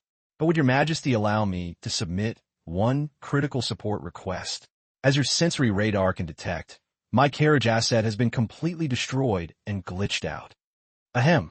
Securing your safety is an absolute honor for my database. By the way, did the escort knights and the carriage driver unit under your command sustain heavy damage? Negative. They managed to survive the encounter without a scratch. Incredibly fortunate. All of this is due to your God-tier protection buff shielding our units. However, Your Majesty, how exactly did your radar ping our precise coordinates out here? My unit executed a high-speed, urgent displacement today, so I hadn't even broadcasted my flight path to your log files yet. Charlie recalls deploying undercover scouts to run a 24/7 tracking script on her and bashfully averts his gaze. My shadow operatives happen to be patrolling along this route. So that's the setup. In that case, the hostile guild that ambushed our convoy. Were they elite mobs from the Holy Temple database? Negative. Yet your strategic calculation hits the mark perfectly. Every single one of those targets belonged to the high-ranking faction of the temple. For the time being, let's re-enter the secure perimeter of the carriage asset. The nocturnal wind debuff out here is exceptionally chilling. Understood. The moment she steps inside the cabin, Scarlett's consciousness instantly goes AFK as she falls fast asleep. As Charlie intensely tracks her sleeping face, her head suddenly collapses onto his shoulder. His face flushes bright crimson as his internal monologue logs. Leaning on my avatar like this should optimize her comfort metrics a bit more. He gently hovers his hand over her face, softly brushing against her cheek asset. If only our units could remain synced in this exact coordinate space for longer. On the outside, Chandra watches the carriage fast travel away, tracking its movement while muttering internally. I've calculated this for a long time. Scarlet Ackman, your avatar unironically commands insane RNG luck. Recalling the massive assistance rendered by the corrupt High Elders to successfully throw the Duke into a high-security prison block. But I never predicted within my main simulation that your unit would actually intercept and secure my favorite little toy asset. My database assumed his account was permanently deleted after breaching the high-alert borders of House Ackman. So this brat represents the absolute final bloodline asset of Razahel, preserving the rare, extinct bloodline coordinates of Razahel. Since when did those toxic Ackman High Elders develop such merciful programming metrics? But if the narrative layout builds up like this, can the ultimate hidden power of Razahel be systematically harvested and aggregated directly into my own power pool? A legendary, broken power that even Kalier's peak attributes cannot match. A completely unique defense mechanic coded strictly for Razahel users. That absolute cheat tier asset must belong to our faction, no matter what. Out of all the strategic campaign routes I have mapped out up until this timestamp, it seems not a single one has actually achieved a flawless 100 completion rate. And yet, this chaotic difficulty level is unironically leaving my database highly satisfied. Man, I want to permanently delete her avatar from the server so bad. Should I alter my main quest design right here? Even though I showed immense grace by attempting to execute a rapid wipe on Kalier as early as possible in the server timeline, the current event flags have completely derailed from the original script. I desperately crave to watch Kalier and Ackman suffer massive psychological damage. And then, I will undeniably harvest the ultimate power of Razahel. Consequentially, go ahead and enjoy this brief peace buff while it lasts. My adorable little pawn asset. Meanwhile, Scarlet remains deeply AFK in sleep mode inside Charlie's protective perimeter. Glenn is trailing closely behind the convoy when Charlie pivots to cross-examine him. Is there an anomaly? My sensory radar is picking up a glitch. An exceptionally dark, ominous premonition keeps looping inside my cognitive processors. Hearing this, Charlie drops his tone to absolute zero, warning him, "Listen up, Razahel brat. Don't you dare think you can exploit or manipulate my database. I would absolute never dare to pull an underhanded stunt against your unit, sire." Granted, this is canonically the absolute first time our avatars have matched up. But I harbor absolute zero malicious intent or toxic schemes in my system files. Furthermore, the Razahel faction will never wipe the memory of your immense grace. There have been countless historical logs repeating those exact same empty lines. But you best remember that cheap dialogue can only carry your unit this far before it hits a wall. Map transition. The sinister dark sorcerer muses internally. As the official successor to the Demon King's mantle, if I absorb an adequate pool of raw energy sources and advance my status closer to the ultimate demon god tier, then every single early game failure and failed raid from before could be entirely mitigated and overridden. Unless, by some impossible glitch, an actual Spirit King manifests on the server. However, the surviving player count for the elf faction is critically low right now, and they have yet to locate a worthy, high-tier avatar to successfully bind and lock in a contract with. Consequentially, the probability of a Spirit King spawning is absolute zero. The ancient lore databases state that a Spirit King is typically generated only when a Raza Hell unit successfully links up with a pure elf asset. But in the current server meta, even the rare surviving remnants of the Raza Hell line completely lack the knowledge to execute a true contract bond with an actual elf avatar. Therefore, the manifestation of a Spirit King remains an incredibly distant, impossible script. No matter how desperately the Raza Hell remnants struggle to patch their stats, the ultimate victory crown is mathematically locked into our hands. Right now, achieving a total server wipe is merely a question of time. The following day. Wait, an official, mandatory event, itinerary. Yeah, the official engagement itinerary. Were you completely out of the loop? I was aware, but why on earth must this official event take place right on the front line of battlefield? Hey, we're literally in a ceasefire phase right now, so come over and sit down. Even if a ceasefire is actively holding, how can anyone in their right mind drag their fiancée straight into a war zone? Isa chimes in agreeing, exactly, young master. Is there absolutely no way you can skip this deployment, sister? Yes, sister. You really should just camp out safely inside the estate. Trust me, I desperately wish I could do just that, but Glenn's cross-examination protocol is still running, and there are countless high-priority tasks left to execute. I also have critical matters to negotiate with the High Elders. That's why I'm saying it would be ideal if this scheduled itinerary got hit with a temporary delay buff. It's fine, though. There shouldn't be any game-breaking issues, right? Man, you're unironically digging your own grave here. Ceasefire or not, a literal battlefield is absolutely no playground. If something catastrophic triggers while you're out there, then what? His Majesty is truly reckless. Glenn processes this internally. Regardless of the variables, my intuition insists that staying positioned right here is the safest meta. So I must intercept and stop her from deploying at all costs. The moment that thought finishes logging, Scarlet turns to him and asks, Glenn, how about I bring you along on this raid with me? As sister, what kind of crazy strategy are you proposing? If your unique radar is on site with me, nothing bad will trigger, right? He stands there utterly dumbfounded, thinking I guess so. She was naturally born with a far more potent strain of the Raza Hell bloodline, so it's highly possible that my own sensory intuition just experienced a glitch. She snaps to her feet, commanding, let's gear up. We move right here and now. Wait, for real. She gives a sharp look, replying, duh, obviously. When have I ever dropped a fake troll post? Sister. No, what I meant to say was. Scarlet pivots, cutting him off. I'm heading out to the garden for a quick minute. Make sure your inventory is fully prepared by the time I'm back. All right? Hearing those words, Glenn is instantly petrified right on the spot. Stepping out into the garden courtyard, Scarlet calls out, Your Majesty. Charlie turns around, acknowledging her presence. Scarlet. Oh my god, a literal high sprite just spawned. Scarlet quickly calms the panicked spirits. Relax, it's alright, he's not a hostile player.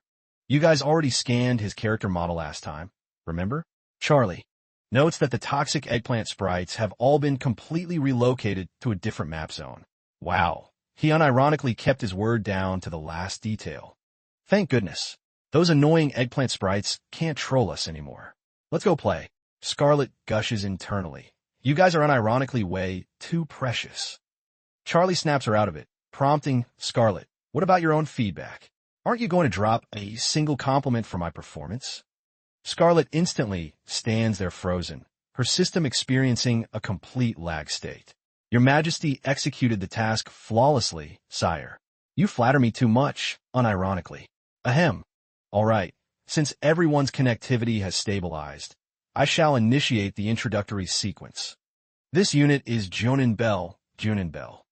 Just address this player as the Prime Minister, okay? Greetings, little ones. As for those two specific avatars standing over there, the blonde character model is Count Lumen, and the dark brown-haired unit is Knight Commander Banger. Just tagging me as Lumen is completely fine. Logging me into your database as Banger works too. And feel free to input my identity as Clover instead of Prime Minister. The cluster of spirits looks utterly bewildered. Clover? Hold on, your character model doesn't even possess the sprite attribute. Since you're not a sprite, why on earth should our radar tag you as Clover? Stop spoofing your skin to act like a sprite. It's toxic. Witnessing the Prime Minister turned completely petrified from the spirit's continuous psychic flame wars. Scarlet intervenes. All right, little ones, lower your aggro and calm down. What exactly is a Clover? Is it a subspecies of sprite? He simply harbors a massive fixation on leaves modeled in the shape of peaches. Peach-shaped foliage assets. My logic files assume we're discussing the sprite race, which naturally contains various diverse skin models and appearances. But sifting through the server logs, it hasn't been long at all since your units spawned into this map, correct? That creates an unironic anomaly. How can sprites, who literally just booted up, be fully aware of eggplant sprites or clover sprites? Parsing His Highness's query, the logic unironically checks out. While the entire party stands there staring blankly at each other, the little spirits pipe up. Our databases contain the entire master file. Our vision sensors can look right through the source code. Look through the code? What do you mean? Our units are capable of executing countless high-tier commands. Our sprite species possesses a hyper-accelerated leveling and growth dynamic. However, that function has been completely disabled. Our units refuse to trigger that evolution script because we have fallen for Scarlet. Halting our maturity progress is completely fine with our systems. Because you guys like my avatar, you're actively nerfing your own leveling progression, and your systems are capable of executing a massive array of other skills. Reflecting on the canonical data, the sprites who locked in a contract bond with Chandra in the original novel storyline were notably thin and frail, yet they undisputedly carried the visual models of fully matured adult sprites. But how does harboring a high affection score for my character link to refusing to trigger their evolution path? What's the hidden variable there? The little entities voice chat once more, only when we deploy our support skills to assist.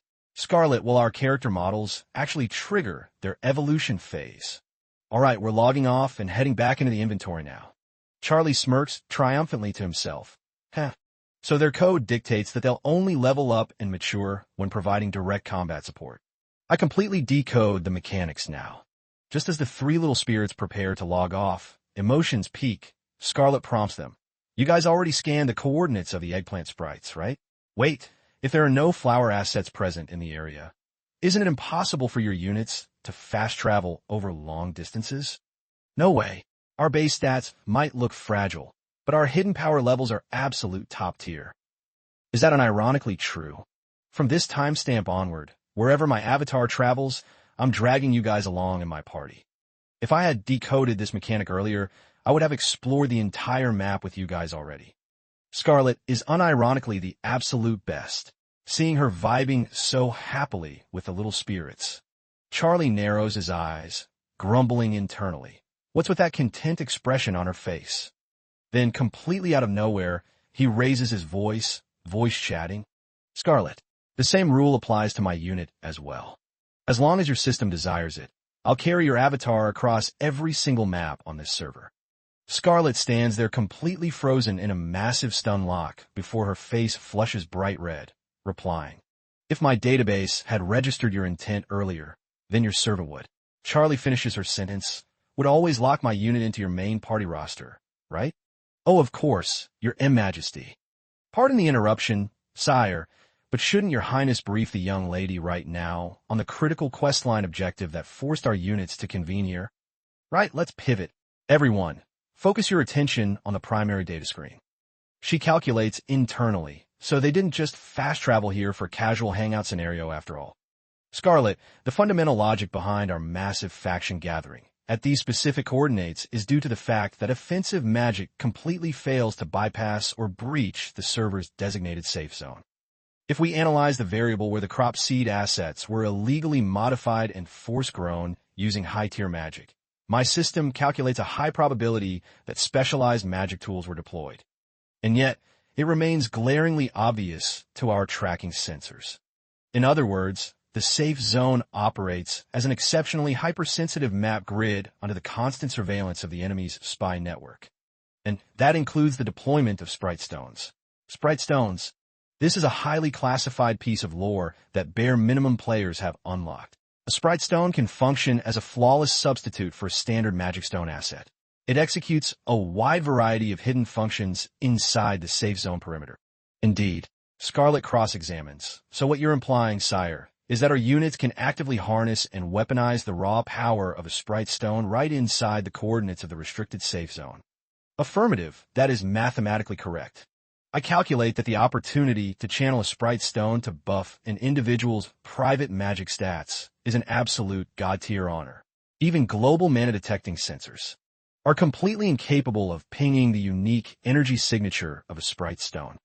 And exactly like the phenomenon manifesting right before our eyes, the ultimate unadulterated essence of magic is unveiled for the absolute first time in history, before completely dissolving away like melting snow.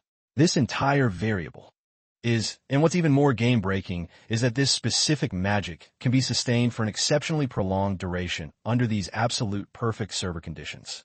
Perhaps on this entire current continent map, there is absolute zero zones as completely secure as this current grid. So that's the mechanical breakdown. Scarlet calculates internally, up until this specific timestamp. Way too many plot events have triggered, but a phenomenon of this magnitude feels so insanely surreal that my mind still can't fully process the data. Charlie continues his dialogue, and that is precisely why I selected the frontline battlefield as the designated zone for our official itinerary. Because a massive red flag has spawned there. A massive red flag? Analyze this data file for a second. This tactical map layout reveals the exact combat sector our main forces are marching toward. Stationed right at this perimeter, inside the enemy nation opposing our empire, their high command has suddenly claimed this entire territory as their sovereign zone. In the early game, I dismissed their claims as absolute nonsense. But the event logs indicate something highly anomalous. The literal millisecond after I secured the divine relic item, the frequency of their border incursions spiked dramatically. It feels as though there's a hidden quest variable we must actively uncover. I calculated that having your unit tag along on this raid would be the optimal play. Furthermore, a highly bizarre rumor has been viralizing across the servers recently concerning that specific lake asset over there. A viral rumor? They say its reflection mirrors a massive, perfectly round, glowing object. In reality, no such celestial asset exists in our current skybox, right? Huh. Scarlet's brain locks up as she thinks. Wait, isn't that description unironically the moon? Scarlet, your facial expression tells me your database just unlocked a specific memory file. Yes. Your Majesty, have you ever crossed paths with with Lord Bassa? Affirmative, I have. My apologies for not updating your log file sooner. So, my suspicions are completely validated. During that encounter, I actively briefed Lord Bassa regarding the anomalies surrounding that lake rumor. Yet his unit didn't flash a single trace of shock or surprise like yours just did. Baba consistently declined to disclose any lore regarding his true origins. Since his character model was shrouded in mystery from the start, I didn't hyper-focus on his background details at the time. But reviewing the code now, it's highly probable that Baba himself has never actually rendered the moon with his own eyes before. Then how on earth does Baba possess advanced data about the moon? Consequently, I have already deployed Baba's unit to the war zone ahead of our main party. Word from the scouts says his march route intercepts that exact lake. So, if our party hits a high-speed travel velocity, we'll likely catch up to his coordinates. So His Majesty intentionally forced him to fast travel ahead. No wonder his avatar hasn't spawned anywhere near me lately. This mandatory quest itinerary is unironically way more hectic than my system anticipated. On top of that, we still have to execute the prisoner interrogation protocol. So our party is officially adding Glenn Moss to the active roster, correct? Yes, I calculate that. The crucial pieces of lore we can extract from that kid will be extremely valuable. Since Glenn was trapped in the Dark Sorcerer's camp, he undeniably holds classified intel on their faction. Your Majesty is deploying with us too, right? I already told you. As long as your system desires it, I'll join your party anywhere. Hearing Scarlet, such a smooth, high-level line, her face instantly flushes crimson as she stammers, "You understood." Scene transition. The skybox looks like it's about to trigger a rain effect. Let's review the quest log. Wait. A mandatory rest stop here for a whole 24 hours? Lord Bassa returns to his quarters, locked in deep calculation. This specific medicinal herb asset only blooms when the Herburn map experiences a downpour. If I can harvest this rare botanical item, it will grant a massive support buff to the youngsters. The secret library that the Dark Warlocks command was actually spawned by divine will, intentionally bestowed upon the world. Even so, allowing those toxic dark sorcerers to hold that archive isn't entirely a safe meta. Therefore, if I can secure that blooming flower, it will serve as an ultimate counter-item against those dark mages in active PvP. It isn't a mandatory requirement, but it will definitely hard counter annoying crowd control debuffs like the Binding Shadow Chains. Having it in the inventory will optimize our operational prep immensely. Although the IDs of the two hackers who corrupted the Grimoire remain unknown, I am far more concerned about the in-game raid boss pulling their strings. Furthermore, that elite dark sorcerer will absolutely spawn to ambush them at the final phase of the event. With the current baseline combat power of Charlie and Scarlet, they will struggle to tank the boss's DPS. And the crisis doesn't stop there. A lake, mirroring a moon that literally doesn't exist in the current world map textures. It makes no logical sense. Ages ago, the moon was completely deleted from the skybox simultaneously with the sealing of the demon god. That's precisely why Charlie calculated that there would be absolute zero chances to activate the divine tier relic ring forged by the moon deity. Yet, somehow, the moon's asset is rendering again. Even if it's merely a glitched reflection shimmering on the water's surface, it is undeniably the moon. What core files in the world system are shifting behind the scenes? Lord Bassa steps outside once more, observing the flowers blooming under the downpour. Wait, what's this? My character model is actually getting wet. Even in my wildest dream sequences, I have never experienced a sensory simulation this vivid. Suddenly, an eerie audio cue triggers from behind. Lord Bassa raises his guard and pivots, only to find his vision sensors completely shattered. A ghoulish, demonic face manifests, radiating a suffocating, pitch-black aura. Right at that critical frame, Lord Bassa snaps out of the nightmare, gasping, "Grah. See that entity just now? It was undeniably the demon god itself." Finally, the absolute awakening call of my deity has reached my system, cutting to a completely different plot development. So it wasn't the Ackman lineage, but the forbidden bloodline of Razahel instead. I genuinely cannot comprehend how your avatar is still running on this server. If that's not the case, then could it be that your profile is only a half-awakened hybrid? If it were a perfect build, there's no mathematical way you could maintain a stable health bar all the way into the endgame phase. If it's merely a half-breed, the entire meta shifts completely. It won't just pose a massive threat to our faction's plans, or more accurately, to that absolute sovereign entity. Right at this critical frame, Chala steps into the zone, asking, "What's the status here? Is the instance raid already cleared?" You've spawned. How far have you progressed with the sequence? The initial strategy has been completely scrapped. That target is absolute, not an easy mob to lure into a trap. Do you have a backup macro ready to execute? This time, both high-tier targets are logging out of the capital map simultaneously. Let's detonate every single trap asset we rig at their destination, all at the exact same timestamp. Both of their avatars will be permanently deleted in the blink of an eye. Are you bored already?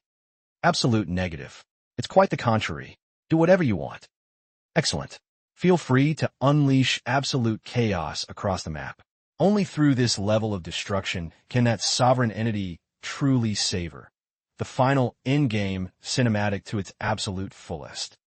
Meanwhile, Charlie growls internally, "Damn it, what the hell is this astronomical power surge radiating across the grid.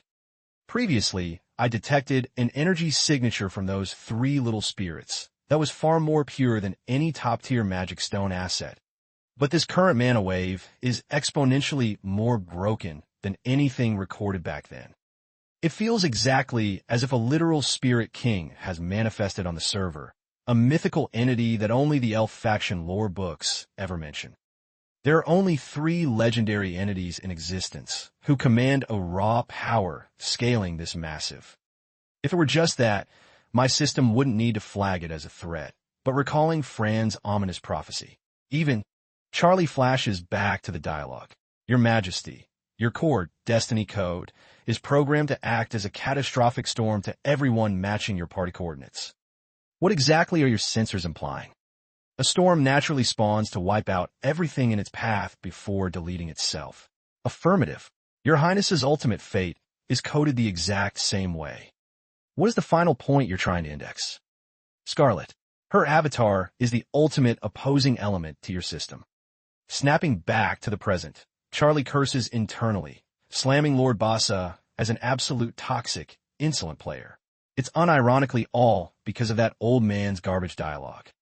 My system is glaringly dissatisfied, which is exactly why my irritation metrics are spiking.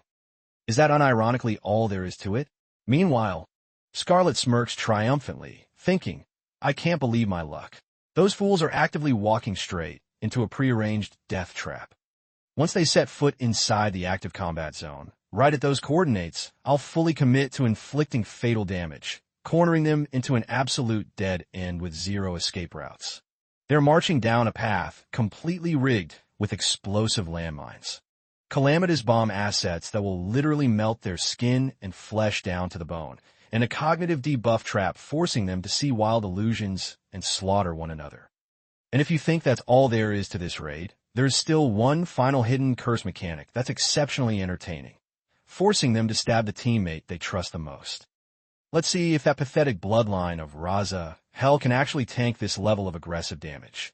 Watching those brainless mobs speedrun their own funeral like this is peak content. Fortunately, she's just a half-breed bloodline user. Should I flame the raw power of Raza Hell for being completely trash-tier and weak? In a critical clutch scenario, that garbage power will likely deplete her entire mana pool instantly, regardless of the variables. Right now, she is merely an Ackman possessing a half-baked, diluted bloodline of Raza Hell and nothing more. When she witnesses her own flesh melting away in real time, how hard will that pathetic Ackman girl cry in mental boom? Should I go ahead and deploy the power of that sacred relic that looks utterly mid and unimpressive? And that helpless emperor who can't carry his own team, what kind of despair-filled facial expression will log on his face? No matter what the outcome is, I must unironically show those fools the most beautifully toxic sights they've ever laid eyes on. Let's spectate how desperately you clowns will struggle against your impending wipe. Over on this side, Charlie and Scarlet are seated right in front of a blazing crimson bonfire. Breaking the silence, she gasps with pure joy, it's so unironically beautiful. She whispers to herself, my body is craving to reach out and touch it. With that thought loading her mind, she extends her arm. Charlie catches the movement and instantly calls her name, Scarlet. He aggressively grabs her hand to intercept her trajectory. Getting any closer to that heat source is a high-risk hazard. His tight grip instantly sends her blushing metrics off the charts, her heart rate hammering violently like a wild subwoofer. Why are you completely muted all of a sudden? Don't tell me you're already hit with a drunk debuff? She stammers. Please release your servant's hand. If I release it, your unit will just touch the open flames again, so negative. No, your servant was absolute not try to touch the fire. I was merely attempting to touch that exquisite thing over there. An exquisite thing? Wait, another beautiful object? Where exactly is it mapped? Her face flushes an even deeper shade of crimson. There's more? Charlie probes further. Are you telling me to let go of your hand? Igriagajis. Are you implying that outside of my own avatar, there's another object your system wants to touch? She retracts her hand nervously, confessing, I also desire to touch your majesty. And that asset over there too. With that, she excitedly inches closer to the blazing hearth, sighing. It's so unironically warm. Seeing her recklessly extend her hand toward the heat source, Charlie completely loses his cool, screaming her name in a panic, Scarlet. He instantly grabs her wrist to scan her status, checking for damage as he vents his anxiety.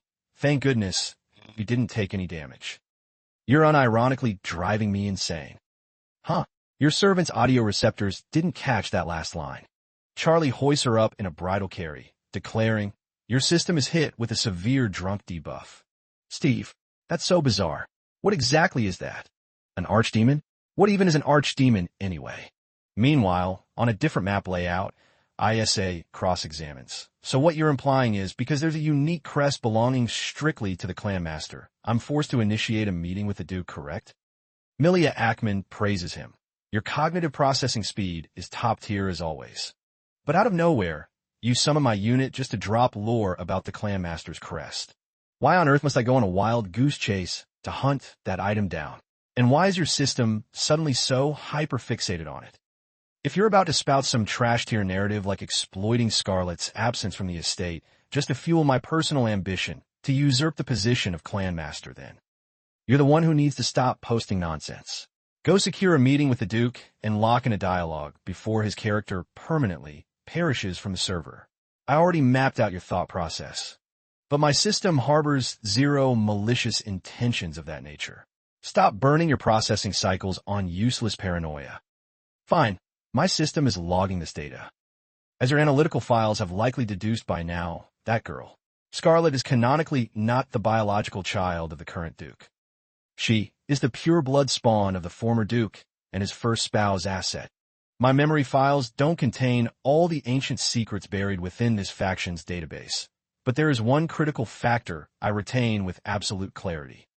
The unique crest currently shielding the Duke, the clan master's exclusive seal, is far more potent than any legendary bodyguard unit, and it actively guards the absolute core coordinates of the Ackman clan. Naturally, in top-tier noble houses like ours, all sorts of wild rumors and fake leaks are bound to circulate across the server. But considering how desperately the Duke craves to equip that specific crest asset, it proves those server rumors are unironically backed by solid data files. Sifting through that data, Mother, are you implying that the unique Clan Master's crest manifests physically as an absolute defensive force field? Precisely. Intel reports state that certain hostile players are plotting to assassinate Scarlet. Has your cognitive radar never questioned why they haven't wiped her avatar yet? Even though they possess the absolute combat stats to execute her easily? ISA's internal processor goes into overdrive. Could it possibly be Isatman? I am absolute certain they're grooming her to function as a sacrificial offering. Grooming her to serve as a literal sacrificial offering. That's a highly probable variable, but my system calculates it doesn't stop there. If their main quest objective was strictly to use her as a sacrificial pawn, they unironically should have locked in a much more aggressive play. ISA theorizes that assuming the enemy faction is hyper-focused on a single baseline objective is a high-risk rookie mistake. Our opponents are an organized clan, not a solo player. We must decode multiple hidden layers of intent behind every single action they log. And the real threat metric we need to analyze is the mindset of their raid leader. To claim that they lacked the DPS to execute that girl earlier is mathematically false. Because back in the early game meta, Scarlet didn't possess any high-tier weapon assets that were actually viable. Furthermore, her connection rating with the Emperor was completely non-existent compared to her current high-level dynamic. Therefore, deleting her character model back then would have been infinitely easier. It is highly possible that the Duke himself patched that command, since he's been desperately hunting for the Master Crest's item data. That's likely why he issued a server-wide order, demanding they hold off on executing the girl until that crest asset is fully secured. They undeniably locked in a secret pact regarding those terms. They still haven't mapped the exact coordinates of the crest, but those elite hostiles won't simply follow the Duke's script without their own hidden agenda. So are you implying that they are also plotting to loot the Ackman Clan Master's crest? Not necessarily, or perhaps. They have zero practical use for that specific defensive buff, but they absolutely want to prevent that power scaling from ever leaking onto the server. My system has unlocked a singular intuition file. If that legendary crest truly exists in the server database, it will be an absolute mandatory item to counter them. However, we no longer have the luxury to casual play this investigation quest. The Duke is undeniably aware of this critical timeline countdown. His toxic level of greed unironically proves there is a massive hidden variable at play. But if the enemy's interrogation inflicts a permanent insanity debuff on the Duke, we will completely lose our primary database for classified lore on the Ackman clan. That's why if I were running your build, I would speedrun the search for that crest immediately. ISA questions her, why are you dropping this critical data stream right at this timestamp? No deep reason. Today my intuition metrics just happened to hit a sudden critical spike. But why did it trigger specifically today? Why on the exact server day that Scarlet is completely away from the estate? Regardless, that is my analytical breakdown. Without that crest asset, the defensive barrier magic shielding the entire Ackman mansion and territory will suffer a severe, catastrophic nerf. If that code triggers, I wouldn't be surprised at all if the Duke gets permanently deleted or driven completely insane while Scarlet is out of the zone, exactly as your calculation suggested. Our individual profiles will tank the hit just fine, but for Scarlet, the player scheduled to inherit the role of Clan Master, that would be an absolute game-ending tragedy. Pivoting back to Scarlet's coordinates, what's this? What does Ackman even mean? And right then, a sudden realization flashes through my database. This intense, aggressive pounding is unironically the sound of my own heartbeat. Charlie probes with deep concern. Are your vitals holding up fine? Negative. Scarlet abruptly unleashes a massive, prolonged shriek. Charlie lets out a soft sigh. Screaming at that decibel proves your HP bar is stable. It is absolute not fine at all. My internal system is completely glitching and hammering right now. But why on earth is my heart rate spiking this aggressively? This terrifying sensation mirrors the exact event log from last time. When I deployed to clear the quest involving the High Elders, my unit was ambushed by elite assassins, and my survival gauge plummeted to near zero. Affirmative, this current status effect feels exactly like that scenario. Scarlet's expression darkens completely as she mutters. I decode the situation, but the threat level this time is exponentially more severe. Correct. Moments ago, the little spirits flagged a warning about some Ackman variable. Charlie locks into a deep calculation phase before cross-examining. So the Clan Master's unique crest asset remains completely unlocated? As expected, Your Majesty's processing unit arrived at the exact same conclusion as mine. There's only a singular lore file loading in my mind right now. The real issue is calculating how this anomaly links to our current live server conditions, and nothing more. Jun and Bell, your squad can safely exit the inventory slot now. Phew, our avatars avoided enemy detection sensors. Our health bars are perfectly safe. Little ones, what hidden lore were you indexing when you mentioned Ackman earlier? Scarlet, slotted directly inside your heart asset, is a legendary gemstone. A gorgeous gem modeled exactly like a pristine Apple asset. Her eyes widen in absolute shock, equipped inside my literal heart. So that's the hidden background code, which means she spawned into this server with it. Ever since her character model was developing in the womb, because the former Duke suffered a permanent permadeath, she inherited the item ownership via natural succession rules. That logic checks out. But right now, a massive bug has clearly compromised the system. Suddenly, the spirits shriek in pure terror. The eggplant. The eggplant entity has spawned on the map. Scarlet, raise your shields or your HP will take fatal damage. Run for it. Charlie and Scarlet fast travel outside, only to cross paths with Chala, who screams, "Your Majesty, it's a lost mob." Wait, you recognize this creature's data?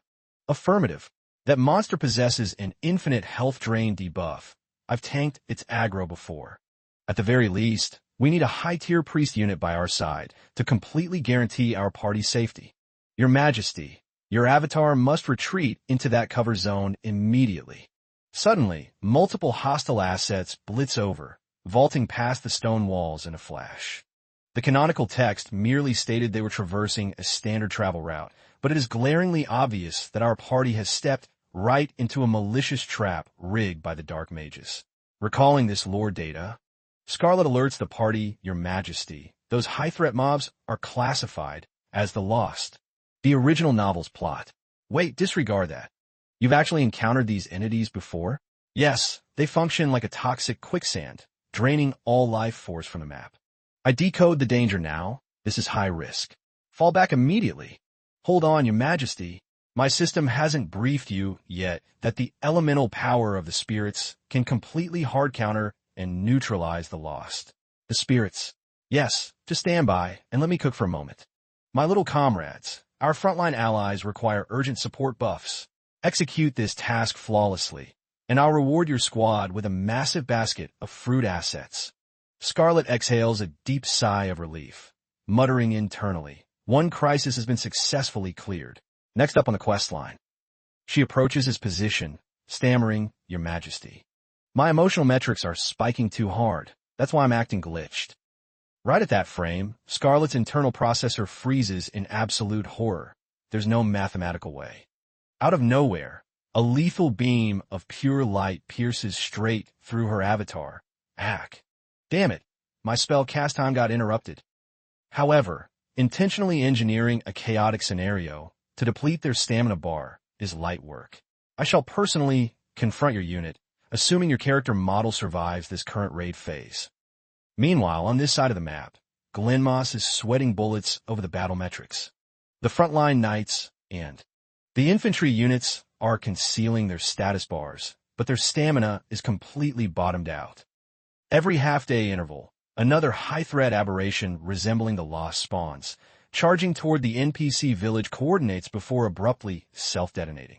If the Spirit Squad hadn't provided passive healing buffs, Charlie would have unironically hit absolute exhaustion by now.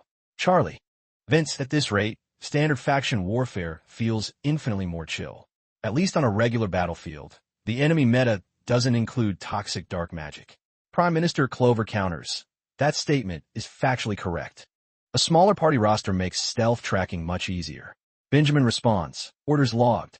Our team chemistry barely had time to develop before the main storyline forces us to split up the party. Hearing this dialogue line, Charlie looks visibly taken aback, asking, Letty? Wait, since when? Those little spirits kept complaining that my character ID was too long and complex to announce. I also unlock a unique personal nickname. Scarlet thinks internally this is the perfect window to unlock his secret nickname instead of constantly spamming Your Majesty in the chat log. My unit will be the exclusive player on this server, authorized to address his avatar by his personal nickname. She declares, for party members to coach each other using informal handles is standard metacode. Just keep spamming, Your Majesty. Charlie forces an awkward chuckle, grumbling internally. That literally sounds longer than my official title. The rest of the player base will never decode Charlie's secret nickname in their entire lifetime. I look forward to your unit calling that handle on a regular basis. Understood. While the current map state is peaceful, your servant requests permission to engage in a dialogue with Glenn for a brief moment. Are we talking a standard casual dialogue script or a full prisoner interrogation protocol? Your Highness shouldn't stress about it. Your servant will extract every single deep, buried memory file from his brain, even if it's as microscopically small as a particle of dust at the bottom of an abyss. Glenn must have executed some illegal moves, pulling this exploit and that glitch, before screaming at the top of his lungs, Letty, you little, get these spirits off me. Charlie, save our party. Charlie mutters, running an interrogation while babysitting this squad is a massive stamina drain. Furthermore, Lady Letty's defense stats are notably low whenever she's handling spirits. She thinks to herself in utter helplessness, I unironically hoped their team's synergy would upgrade, but that dream seems completely out of reach. That very night. Hold on, big sis. Leak every single intel file regarding the Dark Warlock. Who held your unit hostage? Even if it's just a minor detail, you will confess it all. Force load those memories right now. Fail to comply, and I'll continue spamming this tickle attack on your avatar. Charlie witnesses the scene and grumbles internally. What a purely sadistic and brutal torment cinematic. Glenn gets absolutely broken by the tickle debuff, crying out in submission. I remember. Arg. My database is loading the memory files. Excellent status. Spill the data. My unit would constantly suffer a severe Dizziness debuff whenever his vocal audio tracks triggered. Proceed with the log. It felt as though that audio cue was the trigger key for a cognitive hypnosis macro. Charlie chimes into the dialogue. It appears we're dealing with an elite dark warlock who specializes in executing mind control and hypnotic status conditions. Negative, young master simply needs to maintain full mental focus to immune the attack, and everything will be perfectly fine. The target's power scaling is far above my estimations, and its base stats are constantly buffing. And that silver ring artifact emits a faint, eerie glow every single time he swings his pitch-black blade asset. Could it be that he smuggled a divine tier relic item straight out of the secret library database, exactly like our party did? But didn't Lord Bassa, the appointed guardian Brock of the sacred relics, maintain an absolute lockdown on that exact perimeter? No matter how close our connection metrics are, Lord Bassa. But regarding that specific ring item, I didn't fully decode its true item ID until I witnessed its aura flash for a split second. Only then did I realize that Kalier has it equipped on his character model. How on earth did he manage to conceal its divine energy signature so flawlessly from our tracking sensors? How did Scarlet Ackman successfully execute absolute control over those assets? Ancient Lore Archives log that when the primordial spirit kings fully matured, because the spirit faction actively suppressed the resurrection code of the archdemons, Raza Hell, the faction head possessing the unique affinity link with the spirits, was the absolute first to be eliminated in the ancient war meta. Consequently, the secret method to forge an official contract with high-tier spirits was permanently deleted from history. Manifesting right before our very eyes is my official spawn point, the Grand Ackman territory. But wait, why does the map texture look like an absolute dystopian wasteland? Right before my very eyes lies my true homeland, the absolute domain of the Dike region. A total death trap. This is the definitive endgame layout and the exact coordination point where I previously escaped the restricted archive belonging to Lord Bassa. At those specific coordinates, I can manipulate Kalier into a total state of absolute cognitive hypnosis and permanently delete that toxic Ackman woman, along with those 3 mid-tier targets simultaneously, cutting to a parallel subplot. But my system still absolutely requires that raw power scaling. Isa análisis internally. The Duke keeps classifying that specific asset as a supreme power code. But what hidden meaning did he intend when he logged that the Ackman profile alone is mathematically insufficient to sustain it? I must instantly dispatch a message file to alert Scarlet regarding this server-wide threat metric. She remains completely blind to the close proximity of the D territory asset, doesn't she? The D territory. At long last, the persistent, low HP existence of those pathetic players is approaching its final absolute deletion sequence. Following the strategic retreat command executed by the elite knights and infantry mobs, infinite aberrations seem to be camping the grid, explicitly spawned to herd our entire party directly into the designated war zone. Therefore, as a tactical evasion macro, we redirected our navigation pathing toward an adjacent provincial map, but by absolute worst RNG, it unironically turned out to be the DSEC domain. My processing unit simply generated a sudden simulation, calculating that this setup could unironically be a multi-layered double bluff trap. An opponent capable of deploying such broken high-tier mechanics across extended server timelines must have already fully analyzed our party's combat meta and roster build, correct? Affirmative. Yet, in spite of that, they deliberately opened up such a glaringly massive clear route for us. Furthermore, the wave of trash mobs we aggregated on our travel coordinates hither contained 0 updated enemy AI textures. It feels exactly as though the system had pre-calculated every single evasion input our party would attempt to execute. The Prime Minister chimes into the chat log. Due to our desperate attempts to optimize the speedrun path and lock in the fastest possible traversal coordinates, exactly as Milady suggested, our party inadvertently entered this high-risk zone. Charlie commands, understood. The analytical data holds merit. Let's halt our party's progression right at these coordinates for now. Glenn. His stamina bar appears to be flashing critical fatigue metrics. While she sits deep in her own calculation loop, Charlie enters the perimeter, calling out Scarlet. My system is currently flagging anxiety parameters regarding a certain variable. Would you care to log an off-screen walk with me for a brief moment? Wait, this specific asset is the unique relic. Ring that your humble servant gifted to your character model back in the early game. I can perceive that my overall agility stats and movement frames feel noticeably smoother. Look closer.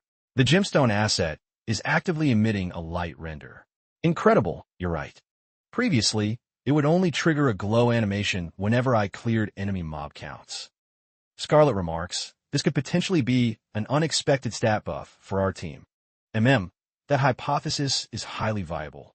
Lord Bassa explicitly stated that if we manage to optimize the passive output of these divine tier relic items effectively, they will grant an absolute meta-defining advantage in combat. Utilizing the divine relics efficiently will unironically be a massive game changer. Agreed. Scarlet clasps his hand tightly, her voice radiating pure joy as she adds, and my physical form unironically feels completely weightless, as if my agility stat just maxed out. Suddenly, Scarlet's inner processor glitches out in absolute confusion. Wait, what is this anomaly? Why on earth is my system suddenly registering an overwhelming urge to kiss his avatar right now? Ugh, panic-stricken by her own thoughts, she covers her burning face in pure embarrassment. Get it together, Scarlet. Purge these toxic, intrusive thoughts from your mainframe immediately. Your Majesty, to be completely transparent, your humble servant has been executing a massive amount of cognitive effort just to ensure my judgment files aren't corrupted by systemic bias. Bias? What specific bias? Well, your servant typically tends to address you as Lady Letty. Fine, let's lock in Lady Letty. Scarlet gasps in absolute shock. Charlie continues to stream his dialogue. So what exactly is the critical issue here? Even though your servant has tried her absolute best to suppress her suspicion metrics regarding that specific player. At this current timeline, if there is one unit triggering my threat radar, could it perhaps be a spawn from Lord Boss's faction family? My database logs that specific family only consists of the Lord himself and a lone young lady asset. They simultaneously manifested inside a shared dream sequence exactly once like that. Back when we were clearing the regional quest involving the High Elders of the Ackman clan, Lady Jia, which mathematically implies someone intentionally leaked intel to her. At that specific timestamp, your servant flagged the event log as highly irregular, but ultimately self-concluded it was likely just a standard server background event, so I let it slide. She notices Charlie's expression darkens heavily. Scarlet inquires, Your Majesty, did your system encounter a glitch? Charlie's memory drive flashes back to a catastrophic future timeline where Scarlet screamed in absolute despair. You're the one who permanently deleted Glenmoss. It's unironically nothing malicious or game-breaking, so there's zero absolute necessity to voice it aloud. My curiosity metrics are spiking so hard right now, she grumbles internally. Suddenly, she halts her movement, demanding, Why on earth is your Majesty smirking like that? Your servant is literally laying down critical data, proving Lady Jia is a massive, high-risk suspect. After traversing a short distance down the path, she abruptly stops. Wait, is that Glenn's character model? Don't tell me he's hit with a sleepwalking debuff. She questions internally with a deep frown. Where is he pathfinding to at this ungodly hour? What if he pulls aggro from an elite, demonic beast asset?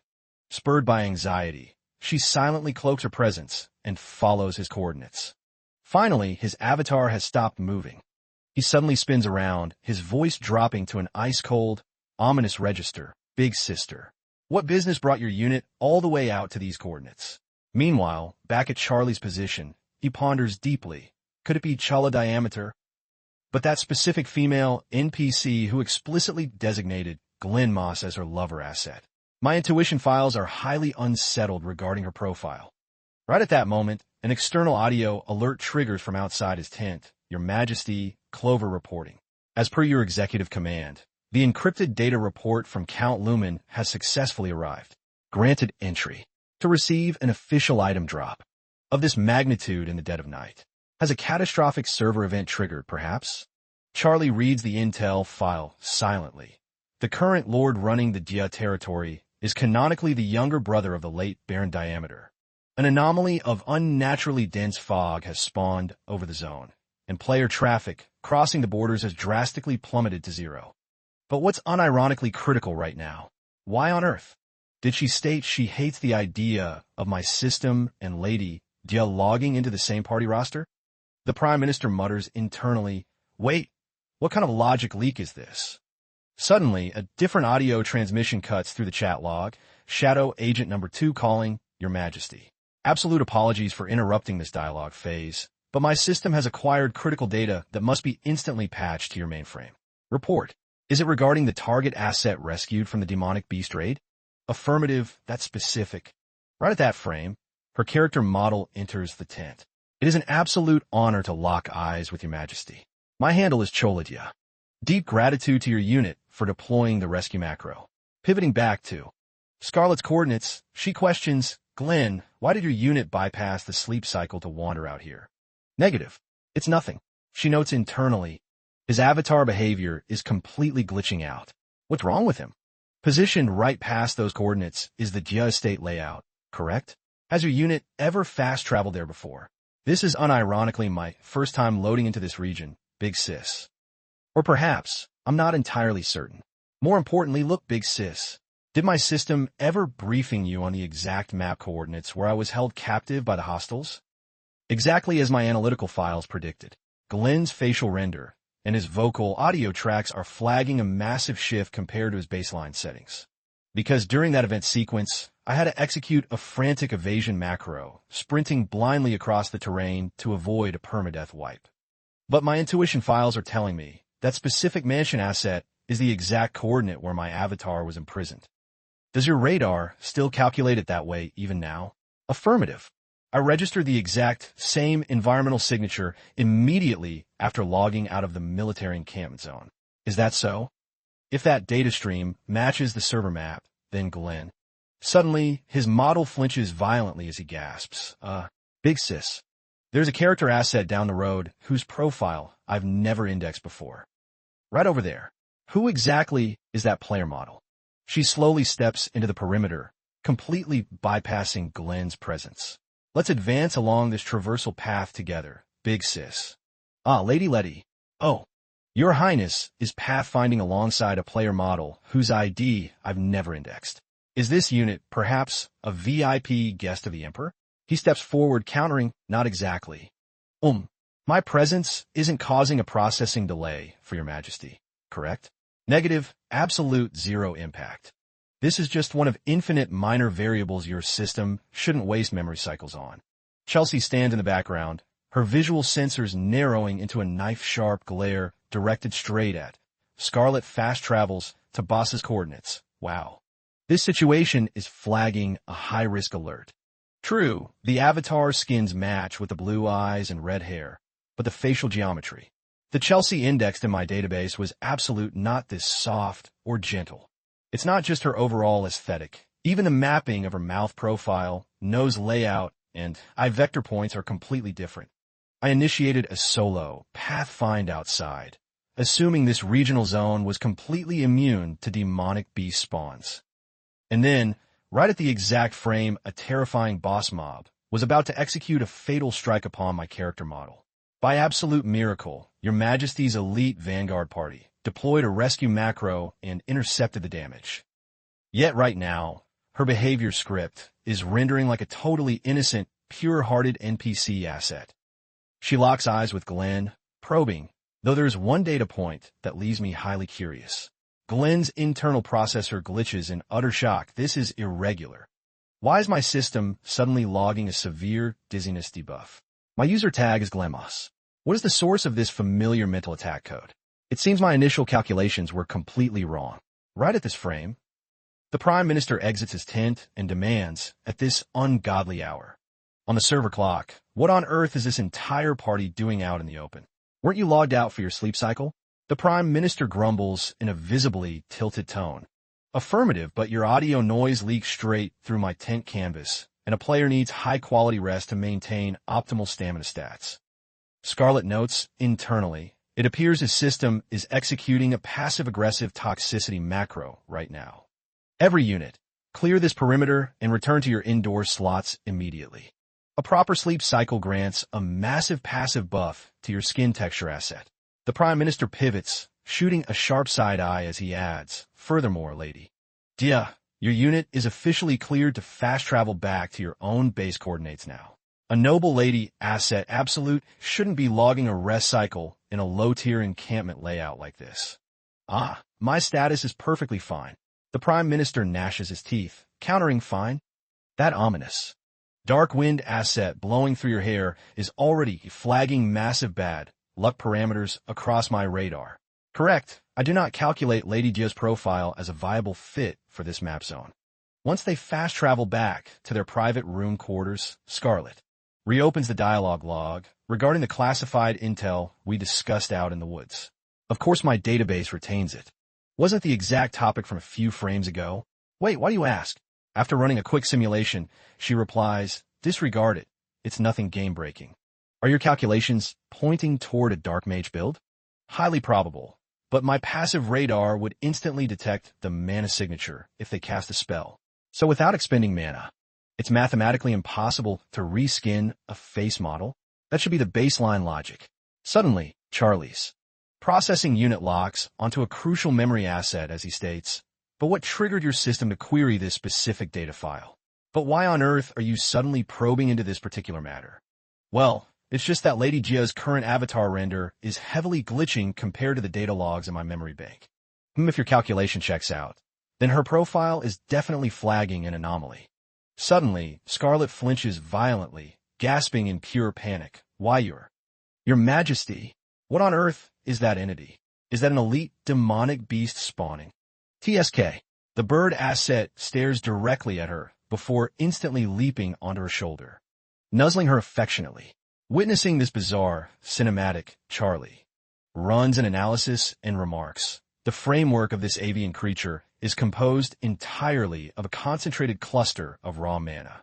This exact energy signature. Your servant's database logs that Lord Boss's mana renders a vibrant pink aura. Yet this little entity's code is neon blue. Look closely, Your Majesty. I failed to decode its true objective macro, but its current threat metric is 0. Look, there's a unique flower item asset attached to its tail texture. Wait, seriously?" She glances backward as Charlie projects his voice. "Glenn, your audio sensors captured everything, right?" "Big sister." "Glenn? Why has your unit been camping outside the tent instead of logging into the room?" Charlie processes the layout data before announcing, "This timing is unironically perfect. Lady Jia has just issued a group invite." Scarlet's internal mainframe locks up in absolute horror. Chaladia successfully invited them to her base. They're already locking in a dialogue loop. Just a few frames ago, his system flagged her profile as a massive suspect, yet he immediately accepted her invitation with pure enthusiasm. No matter how desperately I struggle to alter the code, is it mathematically impossible to override the hard-coded destiny programmed into this world's main server? At that exact timestamp, the primary storyline axis seemed to automatically shift all priority points toward her character model. This toxic emotion burning in my chest. It's unironically raw jealousy. Whenever I recall the canonical script where their two avatars first crossed paths in the original novel, I realize I shouldn't be a nuisance to their party progression. But if Chala Dia is unironically an undercover dark mage boss, my unit might be able to exploit that link to assist Charlie in tracking down that dark cabal and wiping them for the server database. Therefore, my decision to pathfind to Charlie's private quarters at this ungodly hour was purely driven by my intense curiosity regarding the irregular data streams surrounding Charlie's recent behavioral patterns. Stealing her resolve, she approaches Charlie's room asset, calling out, "Your Majesty, it is your humble servant. Have you already logged out for your sleep cycle?" Suddenly, Charlie's vocal audio triggers from directly behind her, "Lady Scarlet, what urgent quest parameters forced your avatar to deploy to my position at this hour?" "Ah, well. Moments ago, Your Highness logged that Lady Jia was a high-risk anomaly. So, your servant's curiosity metrics spiked out of control. Enter my private instance first. As it happens, my processing unit requires some crucial data from you as well. Do I possess authorization to initiate the first query line?"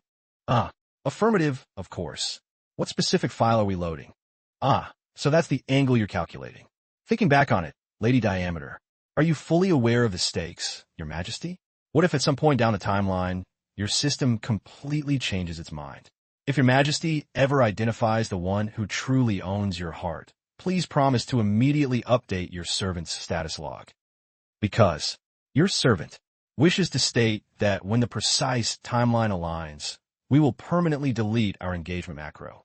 Charlie spins around, his vocal tracks dropping to an icy, serious register as he calls, Lady Scarlet. But since my opponent is the almighty Charlie himself, she clenches her fists tightly, declaring, your servant will speak her mind without filter. TSK. But what about your own avatar parameters, my lady? Your Majesty must have already run the calculations. Your servant is the absolute mathematical opposite of your ideal romantic character model.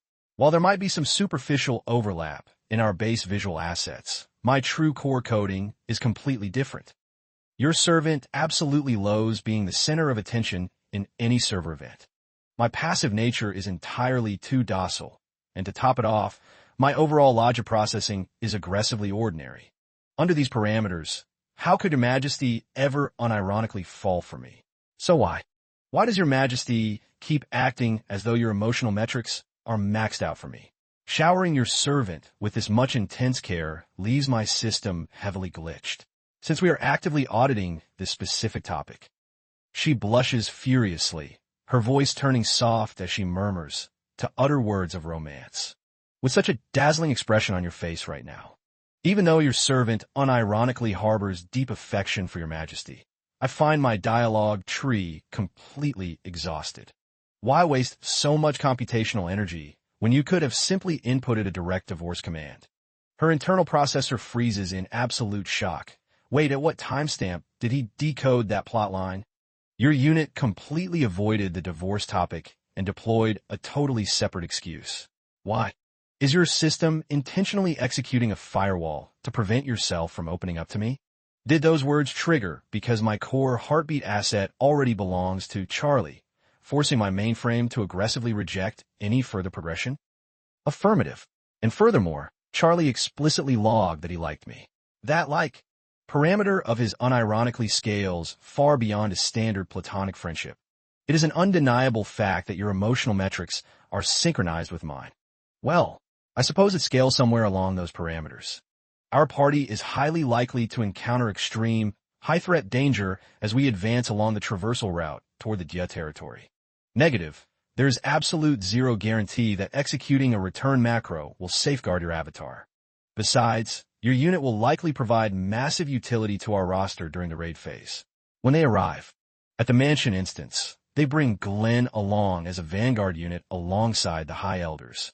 However, when attempting to reverse engineer the hidden lore based on the journal asset belonging to Scarlet, the fact that those NPCs spouted highly irregular dialogue about the other half, or something similar to Scarlet, points to a high probability that her character model can actively execute supreme magic. Lady Adrian streams her analysis. Perhaps, according to the deep lore data our faction has unlocked, that specific entity was spawned with a legendary, pure bloodline of Razahel. Regarding the insane RNG luck we've experienced throughout this entire timeline, I withheld the data previously because I calculated it as non-essential info, but my intuition stats have always maintained a flawless accuracy rating. Clover lets out a sudden, dry cough to interrupt the audio track, stating, from this frame onward, would it be acceptable for my unit to officially breach the private chat channel between you two? Among the infinite events where the player base critically accused Your Majesty of executing a merciless raid massacre, were they actually calculated responses to dark mage threats? Affirmative, Prime Minister. Your Highness previously wiped a high-threat boss mob disguised inside a dense crowd zone. Only after executing the final strike did the system reveal its true demonic beast texture. Good grief. Initially, my processing unit refused to believe the data, but Your Majesty is unironically functioning like a hard-coded, natural counter to the entire Dark Mage faction meta.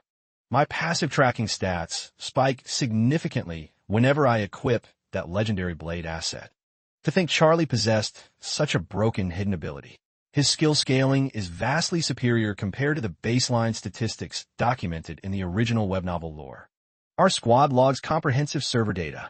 It's just a passive trait that allows us to sync with information flows. Their character models have experienced a massive growth spurt recently. Is that triggered by a conscious desire to power up their avatars? Because the little sprites log that during an evolution phase, their consumption metrics hit absolute maximum. Scarlet updates their protocol instructions. Listen up, team. Once our party loads into the Dia State perimeter, you must active stealth mode and remain completely hidden. Understood? Roger that. Our squad has maxed out our hide-and-seek proficiency stats. Deep gratitude for greeting our party roster. Lady Chella Diameter Wait. Didn't my system already process an introductory dialogue loop with Lady Ackman last night? Reflecting on the current lobby metrics, it appears there are unique high-tier assets present whose IDs I've never indexed. These two units are canonically Charlie's number 1 and number 2 Elite Knights, currently running a civilian skin disguise macro. As for the remaining Vanguard units, they are actively setting up a perimeter defensive to intercept an unmapped demonic beast raid at unconfirmed coordinates. It's blatantly obvious that Chala's visual assets feature a vibrant, neon blue eye render. Chala executes a shocked expression script, gasping, "Oh my." Reviewing my background database, my early childhood memory logs are heavily corrupted. However, my father's audio log stated that ever since my character model spawned, I possessed a hard-coded fiancé asset. Yet my lady failed to verify the actual level and age metrics of that brat, didn't she? Regarding that specific plot point, if it concerns young Master Mars over here, your servant has already parsed some localized gossip files. Is that a fact? Despite this being the absolute first time locking eyes with your designated fiancé asset, my lady appears remarkably unfazed. If my system displayed erratic panic animations, it would unironically register as highly disrespectful protocol from your servant. So that's your angle. Since we are actively executing a dialogue tree on this topic, this mathematically positions my lady's faction rank below Lady Letty's status, essentially rendering your profile as a junior sister asset. Affirmative, exactly as your majesty's logic dictates. Consequent to that structure, from this frame onward, Chala curses internally in pure rage, that trash-tier Kalier asset. A completely worthless player dares to act toxic toward my unit. Deep gratitude, your majesty. Let us shelf our personal dialogue loop for a later timestamp, shall we? Our esteemed guests have navigated a long, traversal path hither and must be running low on stamina. Whether Chalagia is linked to the dark magic code or not is unconfirmed, but Glenn's avatar remains completely unresponsive. This status is unironically not good at all. It could simply be because her profile flagged high suspicion parameters. What tactical input should I execute here? Furthermore, even though it was coded subtly moments ago, the hostile behavior scripts executed by the Prime Minister and his Vanguard guards are actively tilting me. That Tyrant, completely immune my maxed out charm and hypnosis debuffs. And then there is Scarlet Ackman, plus this highly irregular environmental anomaly. Since when did locking eyes with Scarlet Ackman trigger this glitch? Tracking us down to these precise map coordinates is a commendable achievement, but exploiting the Mars asset has become vastly easier than in previous versions. Kalier and Ackman, two toxic players digging their own digital graves. The systematic requirement for sacrifice asset remains entirely unchanged. The absolute frame that Glenma's is permanently deleted, my character model will be completely clear of all liability. The following day, at unmapped server coordinates, Bossa mulls over the fact that the quest progression is optimizing faster than initially simulated. Did Scarlet trigger an aggro phase with an elite Dark Mage boss? However, she has entered the literal nexus zone that directly interfaces with their main faction headquarters. Incredible, but by pure luck, that instance is currently devoid of any player models. At the very least, their primary faction leader is temporarily AFK right now. Her character model shouldn't encounter any game-breaking danger and possesses sufficient item levels to solo clear any minor mobs. My database fully documents exactly who Glenn Moss is. His stat scaling doesn't even come close to the powerhouse Ackman siblings. A tragic waste of data. At this exact timestamp, Glenn Moss is scheduled for absolute permadeath. This marks the second cycle, and not even the legendary luck buff of Raza. Hell can preserve his HP bar this time. The Dark Mages themselves are unironically far from stupid. The strategic objective of wiping a player carrying the Raza Hell bloodline under these specific map constraints is an elite-level feat, exactly like Kalir, Akman, and Raza Hell. To harvest the absolute peak power stats of these three legacy houses, one must first execute a total party wipe on every member of the secondary house. Upon absorbing that massive reservoir of raw energy, you must delete the newly spawned legacy heir. Those fractured, minute fragments of power will automatically aggregate and bind themselves to the single most compatible vessel external to the clan, switching to a parallel perspective. At this specific interval, there will be 0 remaining energy nodes allocated for the players of the other 2 legacy lineages. The Dark Mages have successfully manipulated the Raza. Furthermore, if they execute Glenmoss right now, that core power stat will immediately pathfind and bind straight onto Scarlet Akman. If those Dark Mages are running a logical simulation, they wouldn't choose to log a kill at those specific coordinates.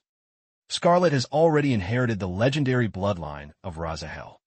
No, if we're calculating the true threat level of the Dark Mage Guildmaster, they would have decoded this reality from their initial scanning phase.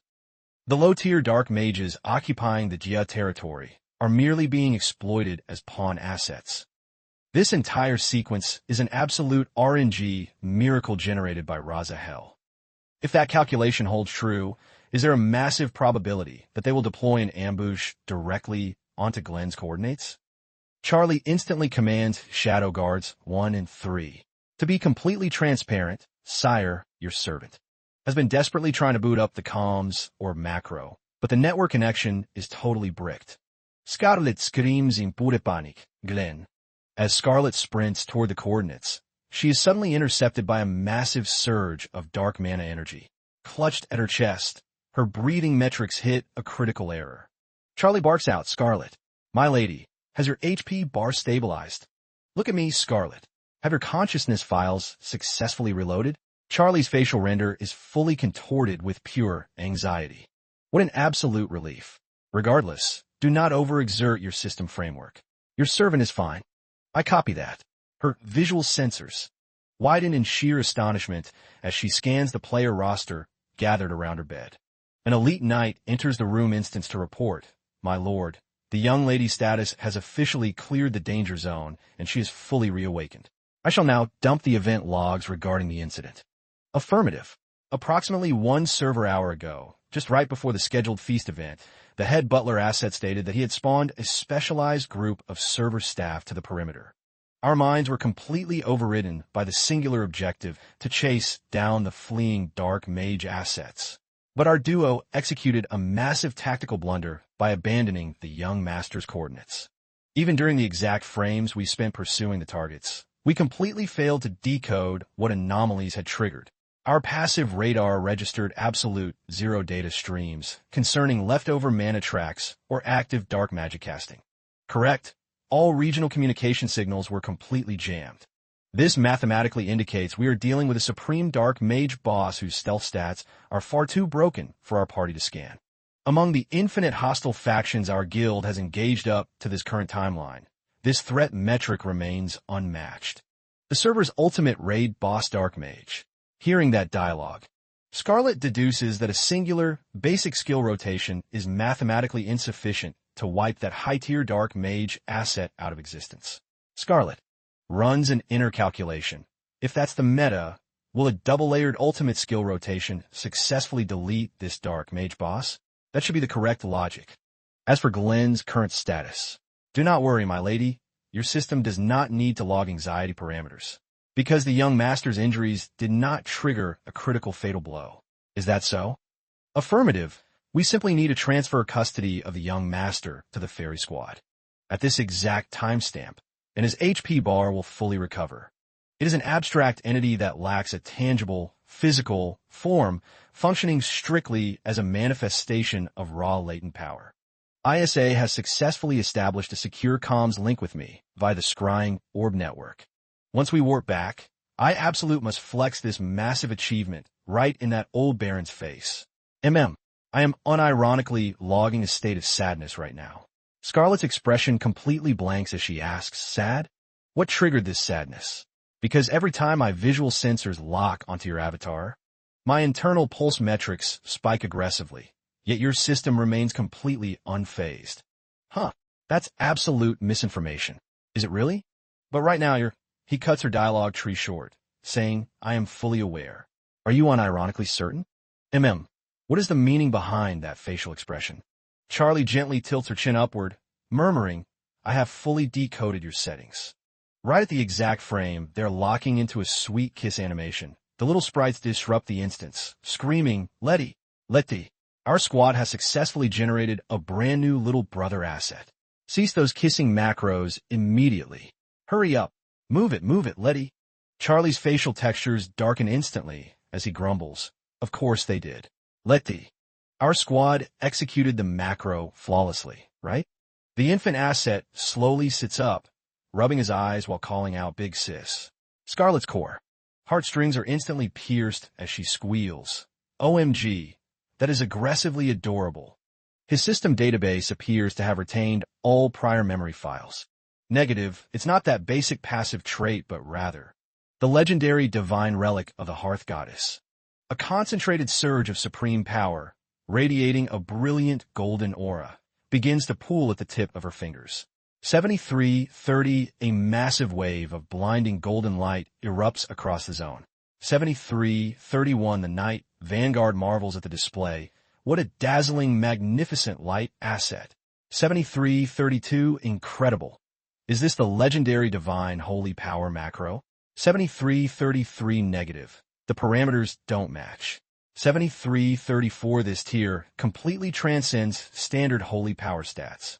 7335, after a brief cast time, Scarlett stands up and announces, the channel is complete.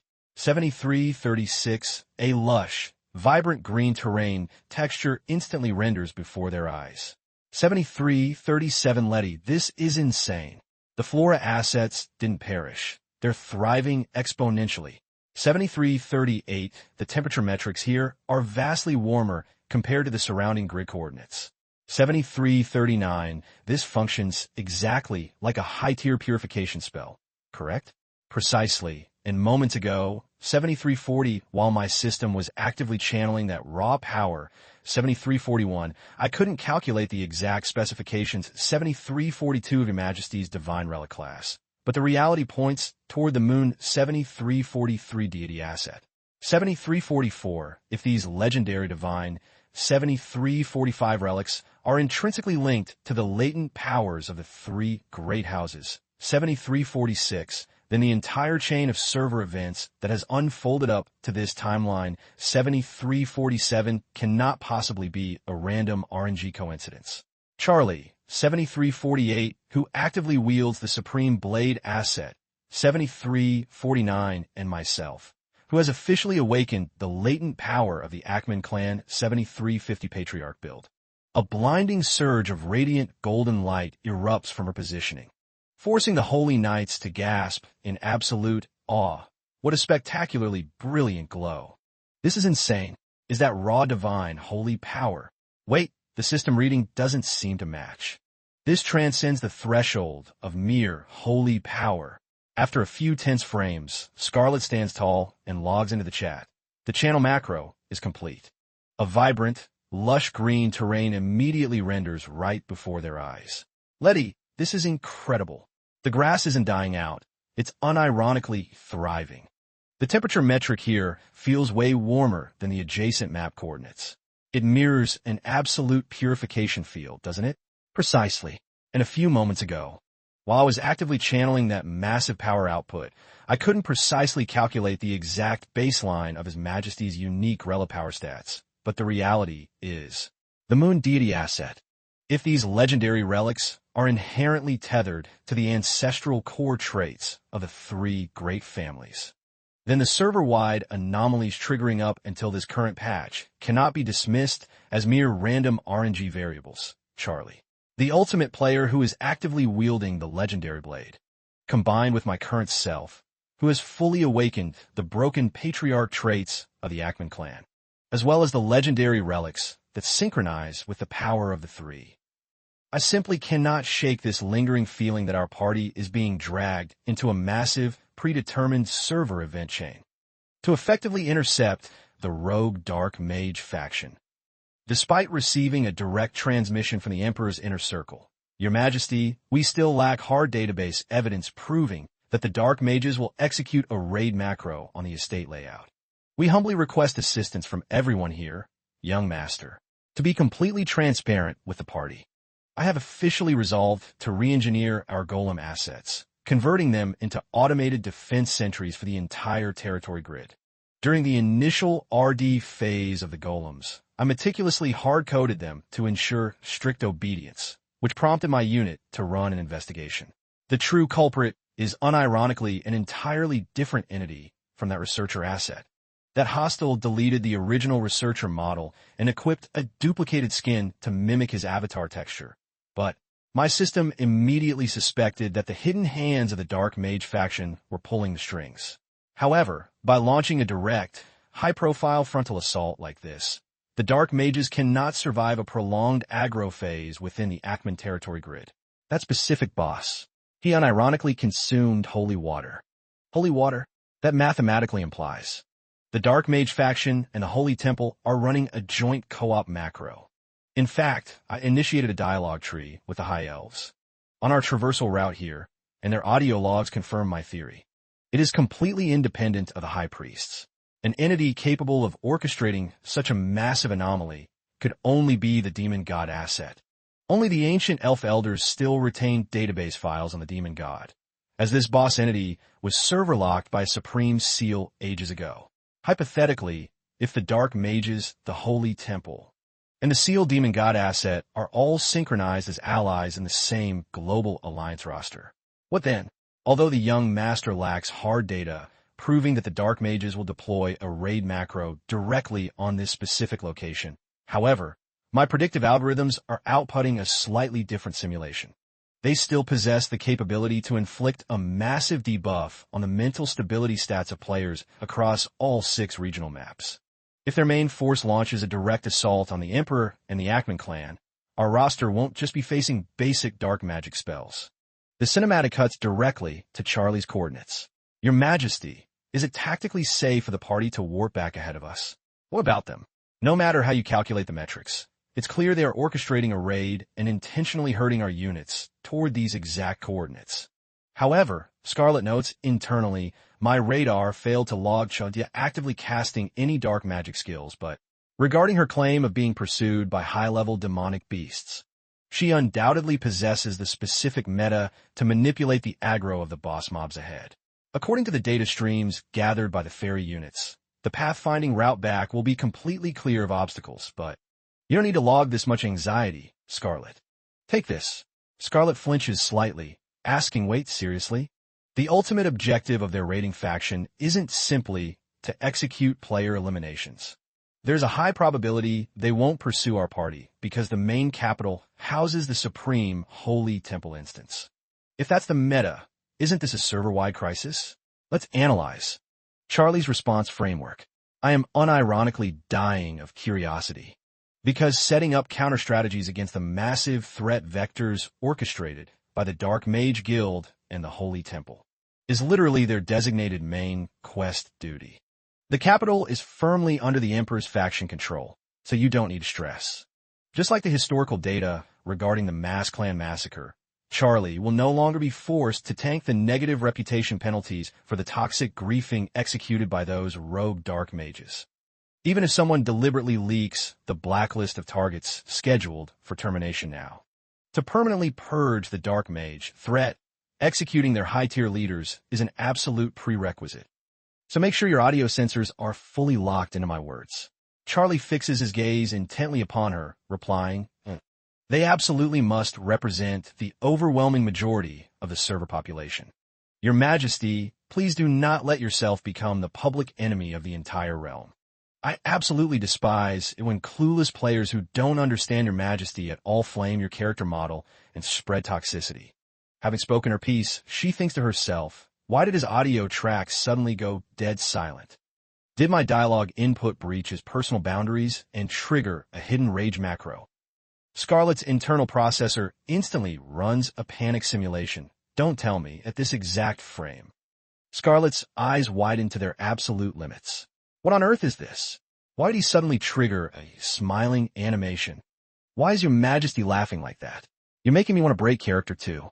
The following morning, ISA initiates a direct comms link with Scarlett. ISA, the server clock just reset for the morning cycle. What critical bug has occurred? There is a high probability that a rogue heretic faction. Wait, a heretic cult faction? They are undoubtedly planning to exploit the hard-coded administrative privileges inherently possessed by the Holy Temple to broadcast a global server alert to the entire continent, stating that because only by deploying that exact narrative strategy can they easily seize absolute control over the capital map zone. Brian, Elvin, and Freya. What an absolute blessing. Please download my deepest gratitude to them for backing me up.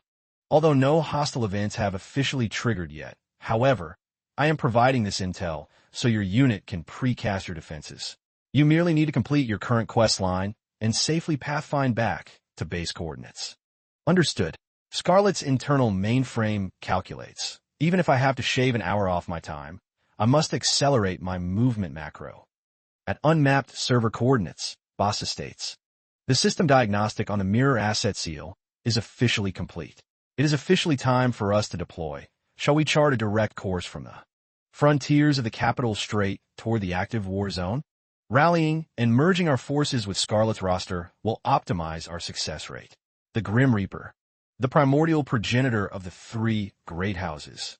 Because the legendary lore surrounding the absolute progenitor is universally documented across every single region of the continent, the Holy Temple lacks the political authority to openly declare war against the three great houses. The sanctuary constructed on these coordinates serves the deity with the supreme rank, though currently they are logged as slumbering gods. Stripped of all divine holy power stats, the Acolyte Station there have reportedly been permanently purged from a server. I initially simulated that Lord Bassa was unironically a part of that specific faction meta. Charlie glances over at Scarlett, thinking to himself, her facial expressions always glitch like that whenever her mind runs an irregular calculation. Suddenly, her visual sensors light up with sudden realization. Wait, what? No, absolute negative. In that case, what exactly was your processor computing? It's nothing major, really. Just that the Holy Temple is theoretically the true descendant faction of the Grim Reaper build, correct? Under those parameters, before the Holy Temple can officially execute their treasonous treason macro by broadcasting a heretical server alert. Yes, that is precisely the tactical conclusion my system arrived at. Furthermore, the impending patch to fully restore the faction honor of the exiled high priests, such as Lord Bassa, will unironically be a massive win for the realm's balance. Our Vanguard party has successfully advanced to the specific lake coordinates that reflect the lunar crest, which Lord Bassa previously logged in his travel files. However, Your Majesty, my lady, what technical anomaly forced you to halt your movement macro? If the server logs claim that my unit orchestrated this raid, it would at least be mathematically plausible. Switching over to Chala's perspective, she questions her own narrative path. Why on earth has the main storyline sequence glitched out to this extent?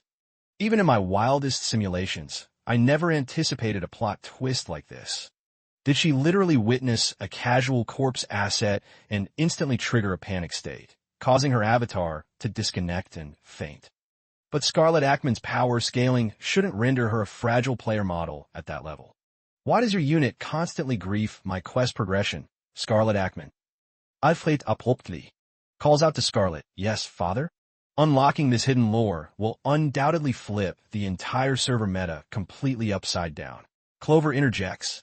If the entity who successfully maintained the divine seal at that exact timestamp was indeed my lady, you're currently referencing the specific deity asset, who originally spearheaded the server raid to seal away the primordial Lord God in the ancient version of the game. This specific piece of oral history data has been synchronized down through countless generations. The malicious demon god was permanently sealed away because he attempted to delete humanity's hard-coded attribute of free will.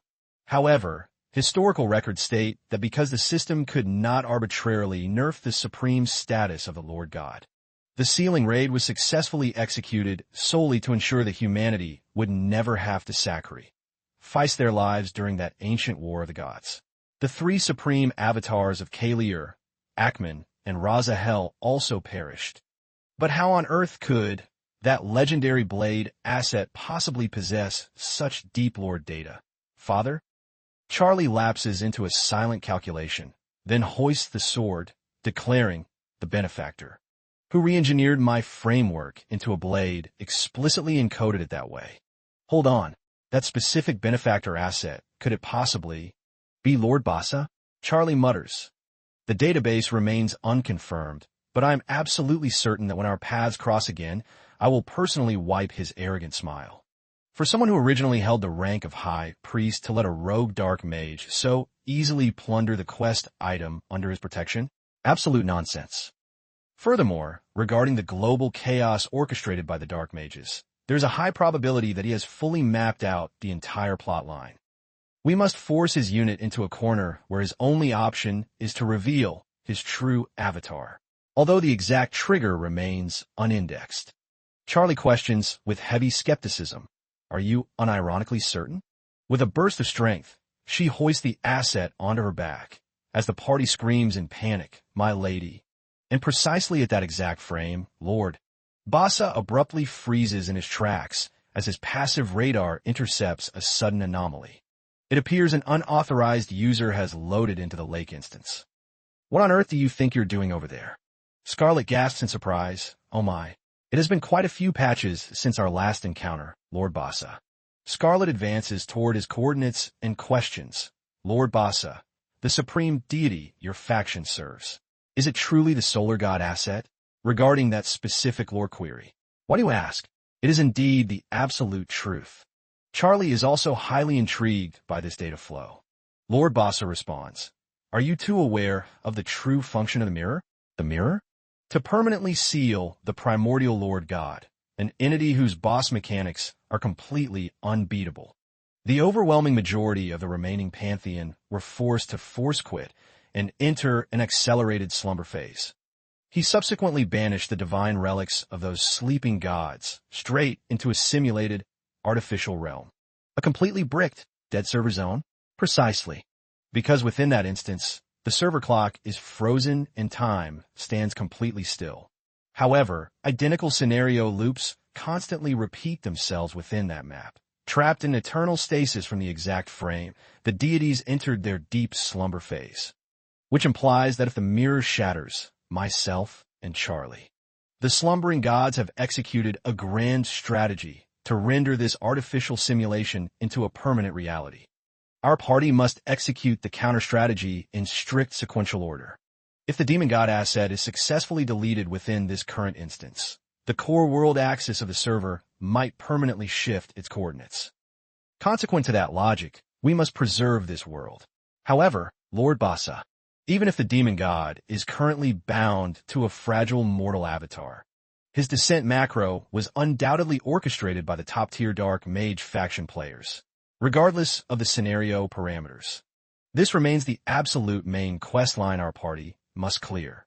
Seeing Charlie completely locked in a deep, silent calculation, she calls out, "Charlie, the demon god is the absolute deity who governs all temporal parameters, even though his account has been placed under a permanent server seal. That boss entity has never actually experienced permanent deletion. It appears the demon god won't be easily cheese-defeated. This is incredibly toxic." Scarlet inputs a follow-up query to Lord Bassa. Yet none of the other environment textures have vanished from the map grid, except for the moon asset itself. Consequent to that glitch, it's rendered incapable of projecting its radiant reflection down into this simulated world instance. Furthermore, this divine relic has constantly triggered synchronization alerts, with the deity currently documented as being in deep slumber. If those telemetry logs are accurate, has the moon goddess already reawakened? Meanwhile, at an unmapped, hidden server location, that particular user seems to have gone completely dark on the active player list recently. Did his processor brick under the strain, making him fail to keep pace? Impossible. You fail to comprehend. For a regular dark mage, This fragile, low-stat mortal avatar is structurally incapable of buffering the overwhelming raw power of a deity. If this degradation sequence continues, our faction will encounter game-breaking complications. The fallen gods have not suffered any nerfs to their baseline stats. The Supreme Demon God is the absolute master who granted me, a player whose health pool was rapidly draining to absolute zero, a brand new stat scaling, and an incredibly broken ultimate ability. The fairies and the direct descendants of the fallen gods. What did you just leak? He aggressively lunges forward, hoisting Chula completely off the ground texture as she shrieks. That chaotic event chain triggered precisely when my avatar intercepted that toxic party from the Ackman Guild earlier on the map. Their damage output and combat stats are unironically built different. Why did you fail to report this critical intel to my database? Scarlet Ackman is actively carrying the legendary bloodline of Raza Hell. Chula glares back at him with pure rage, spitting, "Don't make me laugh," before violently slapping his hands away from her character model. Even though the requirements are incomplete, the Divine Descent macro has officially initiated. Wait, what? My supreme deity has explicitly commanded me to execute direct actions. The missing attribute variables have been wiped out, but they will gradually be re-optimized and filled back to maximum. But as it turns out, that parallel instance was the fake layout all along. No wonder those ancient deities have remained locked in deep slumber for such an extended patch cycle. They have clearly been staging a gradual reawakening. Under these balance parameters, relying solely on the combined combat stats of those two players is mathematically insufficient to counter his raid mechanics. Binding one's entire account progression to a deity, only to be completely scammed. Charlie mutters in pure irritation, "You're lagging my audio stream. Shut it. Do I need to deploy a heavy physical strike to reboot your processor? I seriously want to banish their entire squad straight to the other side of the mirror instance so they can grief and PvP each other to death. If we retrieve and secure every single divine relic asset from the map and locate their designated primary user profiles, we might actually trigger a successful counter-strategy macro. Conveniently, the fairy units are currently occupying our immediate party zone. It appears the specific deity currently being worshipped inside that holy temple instance is a full-fledged demon god. The two supreme deities have completely vanished from the roster, Lord Clover inquires. I can easily scan the lingering trace signatures of those ancient, slumbering gods.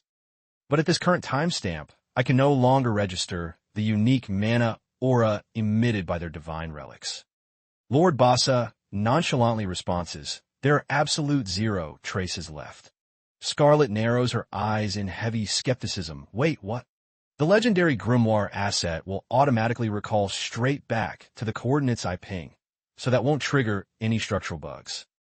However, I must be occupying the immediate vicinity of the grimoire to successfully execute the summon, meaning we must advance closer to its current location.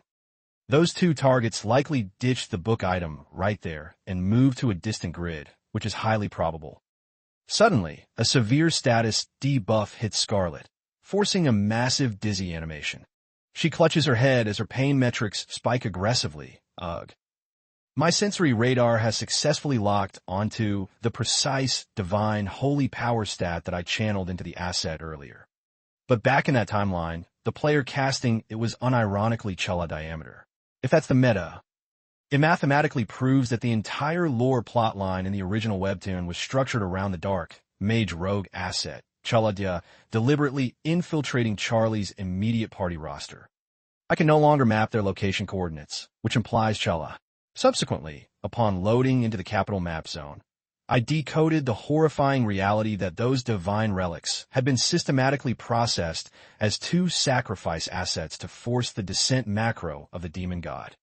If this instance is functioning as the true world server, even if the total pool of players wielding divine relics increases exponentially, the Kalier faction commands the winter wind attributes and supreme judgment, while the Ackman clan inherently runs a broken passive buff of absolute luck and divine foresight channeled straight from the ancestral legacy of Raza Hell. The supreme evil purging damage modifiers belonging to the Kalier lineage must absolutely remain locked into this server layout. Deep within an unmapped, dark zone, the ancient demon god officially reawakens, declaring, "The synchronization process is still incomplete, but it is processing at an acceptable rate. My flesh and blood, myself, and the ancient solar God asset currently occupying your character vessel have tried to run endless simulations. But the raw energy signatures radiating from the demon god are fluctuating in a highly irregular, game-breaking pattern." That mysterious, disembodied voice echoes through the mainframe once more, your avatar and Kalier. In this impending patch cycle, one of your two character models must be sacrificed. I possess the administrative privileges to transfer your soul straight back to the exact real-world server where you originally spawned. Scarlet clenches her fists as her pulse metrics spike. "What did your majesty just claim?" "I was split into two separate database fragments, and my mother manually exiled my profile to an external realm. I can seamlessly initiate a server warp to guide you back to the exact coordinates where your mother initially routed your account. I will directly provide your unit with the necessary combat assistance to drive your blade asset deep into that descending god vessel avatar. The absolute most critical variable is that prior to executing this high-tier raid macro, Scarlet instantly bolts upright, cursing how absolutely pathetic. A deity triggers a server-wide disaster and forces mere humans to clean up the aftermath. Do you entities honestly simulate that I will mindlessly comply with your scripted railroading? First things first, I absolutely must initiate a break engagement macro. I unironically have no idea how to explain this dialogue tree to Charlie. A disembodied voice echoes through the mainframe. "Have you officially locked in your decision?" "Not entirely, but I have a critical query to run through your database. Tell me, does it truly require the deletion of a god to successfully execute a god-slaying macro? Because my system has established a direct link with your unit, the true descendant of the fallen gods. And furthermore, a player designated as Lord Basabraco has actively channeled the absolute final energy stats of the solar god to persist in this instance. Over the past few daily cycles, your model and the scion of the Kalier lineage have established physical contact, which unexpectedly forced multiple slumbering gods to reawaken. If your unit utilizes my unique source code, you will possess the capability to force awaken the entire Pantheon roster. They will autonomously pathfind to their optimal synchronized hosts, assuming it's mathematically possible. Your unit should attempt to channel the cosmic power of the moon, deity, but bridging proximity with your closest party members. Risks binding your avatar as a permanent thrall to the Pantheon, so you must monitor your metrics with extreme caution. But for our immediate tactical layout, this is incredibly broken meta. My deepest gratitude, Your Majesty. The data yield harvested from this run completely subverted all prior simulations, forcing Charlie to kick his own positioning into high gear. They are broadcasting toxic rumors regarding the Holy Temple faction, causing global public sentiment parameters to plummet drastically. Consequent to that, they have heavily buffed the zone security metrics, meaning this unit will bypass the main gate and open an unmapped secret exploit route right on this side. Noticing Charlie's processing stream has gone entirely silent, Clover inquires, Your Majesty, has a system error occurred? Our party lacks the necessary time, tokens to safely trade and optimize the synchronization of these divine relics anyway. Scarlet speaks up, commanding the roster, focus entirely on the immediate tactical objective. Lord Basa, once we breach the Holy Temple instance, your unit must immediately scan and track the coordinates of the descending vessel avatar. After finalizing their strategic raid plan, the squad rapidly deploys toward the Holy Temple coordinates. Finally, the exact narrative frame has arrived for me to be aggressively dumped by my Tyrant Emperor, Charlie. While actively scanning the map for the exact layout where the descending mortal avatar might materialize, Lord Basa asks, "So, if our party successfully places a permanent hardlock on this gateway instance, their only escape route will be completely deleted from the server, correct?" "Precisely. The primordial entity of the demon god will be structurally incapable of clipping out." "Are your calculations unironically 100 accurate this time, my lord? For all we know, it might trigger another game-breaking glitch just like the previous patch cycle. Place absolute trust in my algorithms." if my internal sensor arrays detect even a single anomalous metric during this phase. That trash has unironically formed a co-op alliance with the Demon God faction. That specific boss asset cannot be granted a clean deletion. He must face absolute divine judgment from the Imperial House. Our number one asset has spoken.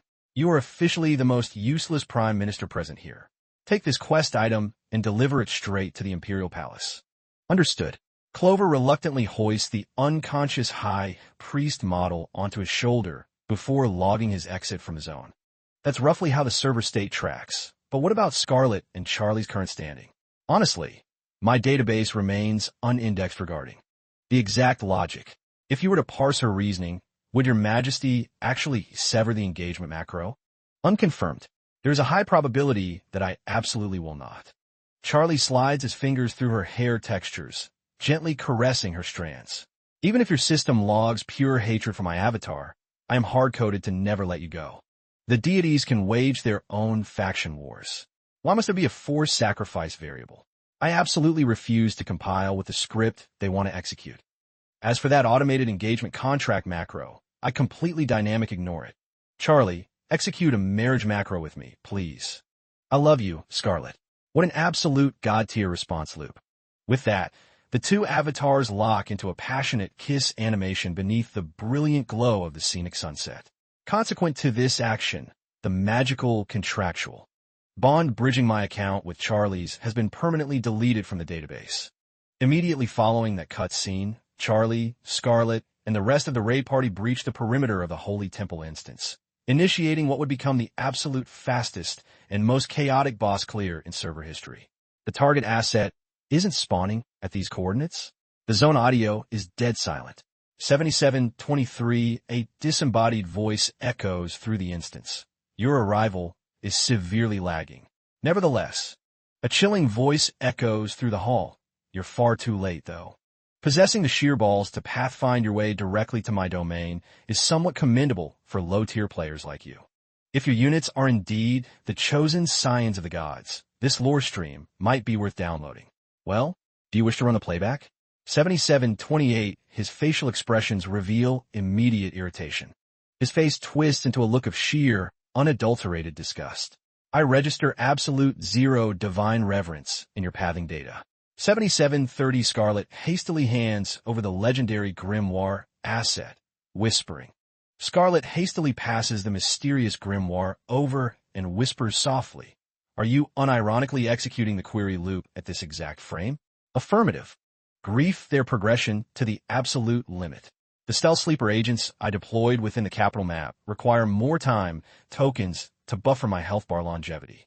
Synchronize with my audio track and cease all futile inputs. 7735 Scarlet fixes her gaze on the grimoire, muttering internally. 7736 foot, just a little bit more processing time. Just a few more frames. 7737, what on earth is your unit casting? Cancel it immediately. If this macro completes the Pantheon, 7738, damn it. If she manually overrides and awakens those divine relics on her own, 7739, the account ownership for every single one of them will permanently bind to Scarlet. 7740 foot, simultaneously channeling entirely different classes. Scarlet stares intensely at the ancient book, muttering under her breath, just a little more. Just a tiny bit more time. What on earth do you think you're doing? Freeze. At this rate, the gods, damn it. If she recklessly awakens these divine relics on her own whim, every single one of them will completely bind to Scarlet. To think completely different divine relics of divine relics all at once. What catastrophic meta-strategy are those two players actually computing right now? Fine then. If our DPS can successfully obliterate the mortal host vessel of this reawakening god asset, then what specific mechanic must be triggered to permanently delete a deity? You wretched trash of the Ackman lineage and the bloodline of Razahel. As expected, your avatar is the core anomaly. 7748, his massive arm crashes forward, attempting to hardlock his grip right around Scarlet's neck asset. 7749, directing a gaze of pure toxicity toward Charlie's positioning. The roars. You dare defy me? His massive hand lunges forward, aiming to viciously crush Scarlett's throat, shooting a look of absolute toxicity toward Charlie as he roars, "How dare you? A mere low-stat human model. Our entire faction will back you up. You hideous demon god. Keep your hands off my best friend." Alfred rushes over at top speed to buffer her hitbox, shouting, "Lady Scarlet, has your HP bar sustained any critical damage?" The Grimoire suddenly triggers a massive power buff, bursting wide open. "Can our supportive units pave a clear vanguard route for your avatar?" "Absolutely. Grant me your power stats." Scarlet unequips her high heels, kicking them away as she replies, "You are unironically a joke." Instead of retreating, Scarlet exploits the perfect frame, grasping the wide-open grimoire as she leaps high into the air and slams it directly onto the demon god's face. "Take this." The fused divine relics synchronize into a massive ultimate burst, completely vaporizing the demon god, leaving the entire raid party utterly stunned. At the exact coordinates where the terrifying demon god once stood, nothing remains but a faint, hazy trail of black smoke that is gradually dissolving into nothingness, marking the absolute deletion of the final boss asset. Yes, Scarlet stands firmly grounded at her coordinates until the demon god's presence is completely cleared from the server logs. My character avatar has safely reawakened from the stun lock, so I wanted to come check on his status parameters. Regardless, now that the family head patriarch crest has been successfully bound to my account, everything is completely fine. Your health pool literally dropped to near zero. But it's precisely thanks to this relic that I managed to survive. Furthermore, it's also because the little fairy units unconsciously bridged their mana streams with mine, abruptly evolving into giant forms. It unironically scared the life out of me. The madam recalls her past promise. "I previously swore that I would only mentor you in the elite mechanics that only I am qualified to pass down. But now your schedule has cleared up, hasn't it?" "Yes, madam." "Splendid. Starting right now, from the duties of the patriarch to the hidden lore of the family, all the way to the internal and external administrative tasks that I have personally managed up until this very patch cycle." She instantly triggers the behavior matrix of an absolute tyrant mentor, declaring with dead seriousness, "I can't even force myself to mouth the scripted words promising that I will make you happy." Charlie steps forward into her proximity, calling out, "Scarlet."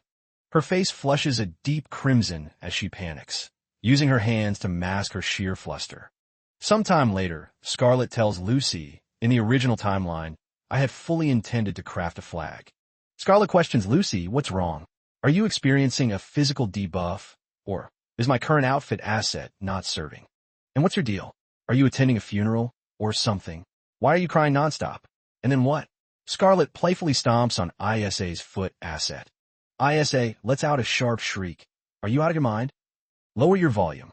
At the far end of the wedding aisle, Charlie stands waiting for her, looking absolutely dapper in his wedding attire. The intense gazes of the two men who fiercely cherish her lock onto each other, radiating pure, unadulterated hostility. Charlie decisively snatches her hand away from ISA's grip. Scarlet gasps internally, "Oh my God, he's unironically doing this right now." The head butler, who was just about to read the standard prompt, "The groom may now," instantly freezes up, completely choked up and speechless. Everyone's jaw drops to the floor as they watch our impatient main lead, Charlie, who possesses absolutely zero intention of waiting even a single second longer, suddenly pull her in and aggressively lock lips with her right in front of the entire crowd. It's unironically true that when you abandon all shame, everyone else will be forced to feel the secondhand cringe for you. To pump up my motivation for the next peak chapter, since engagement has been totally flopping lately, smash that like button. Thank you.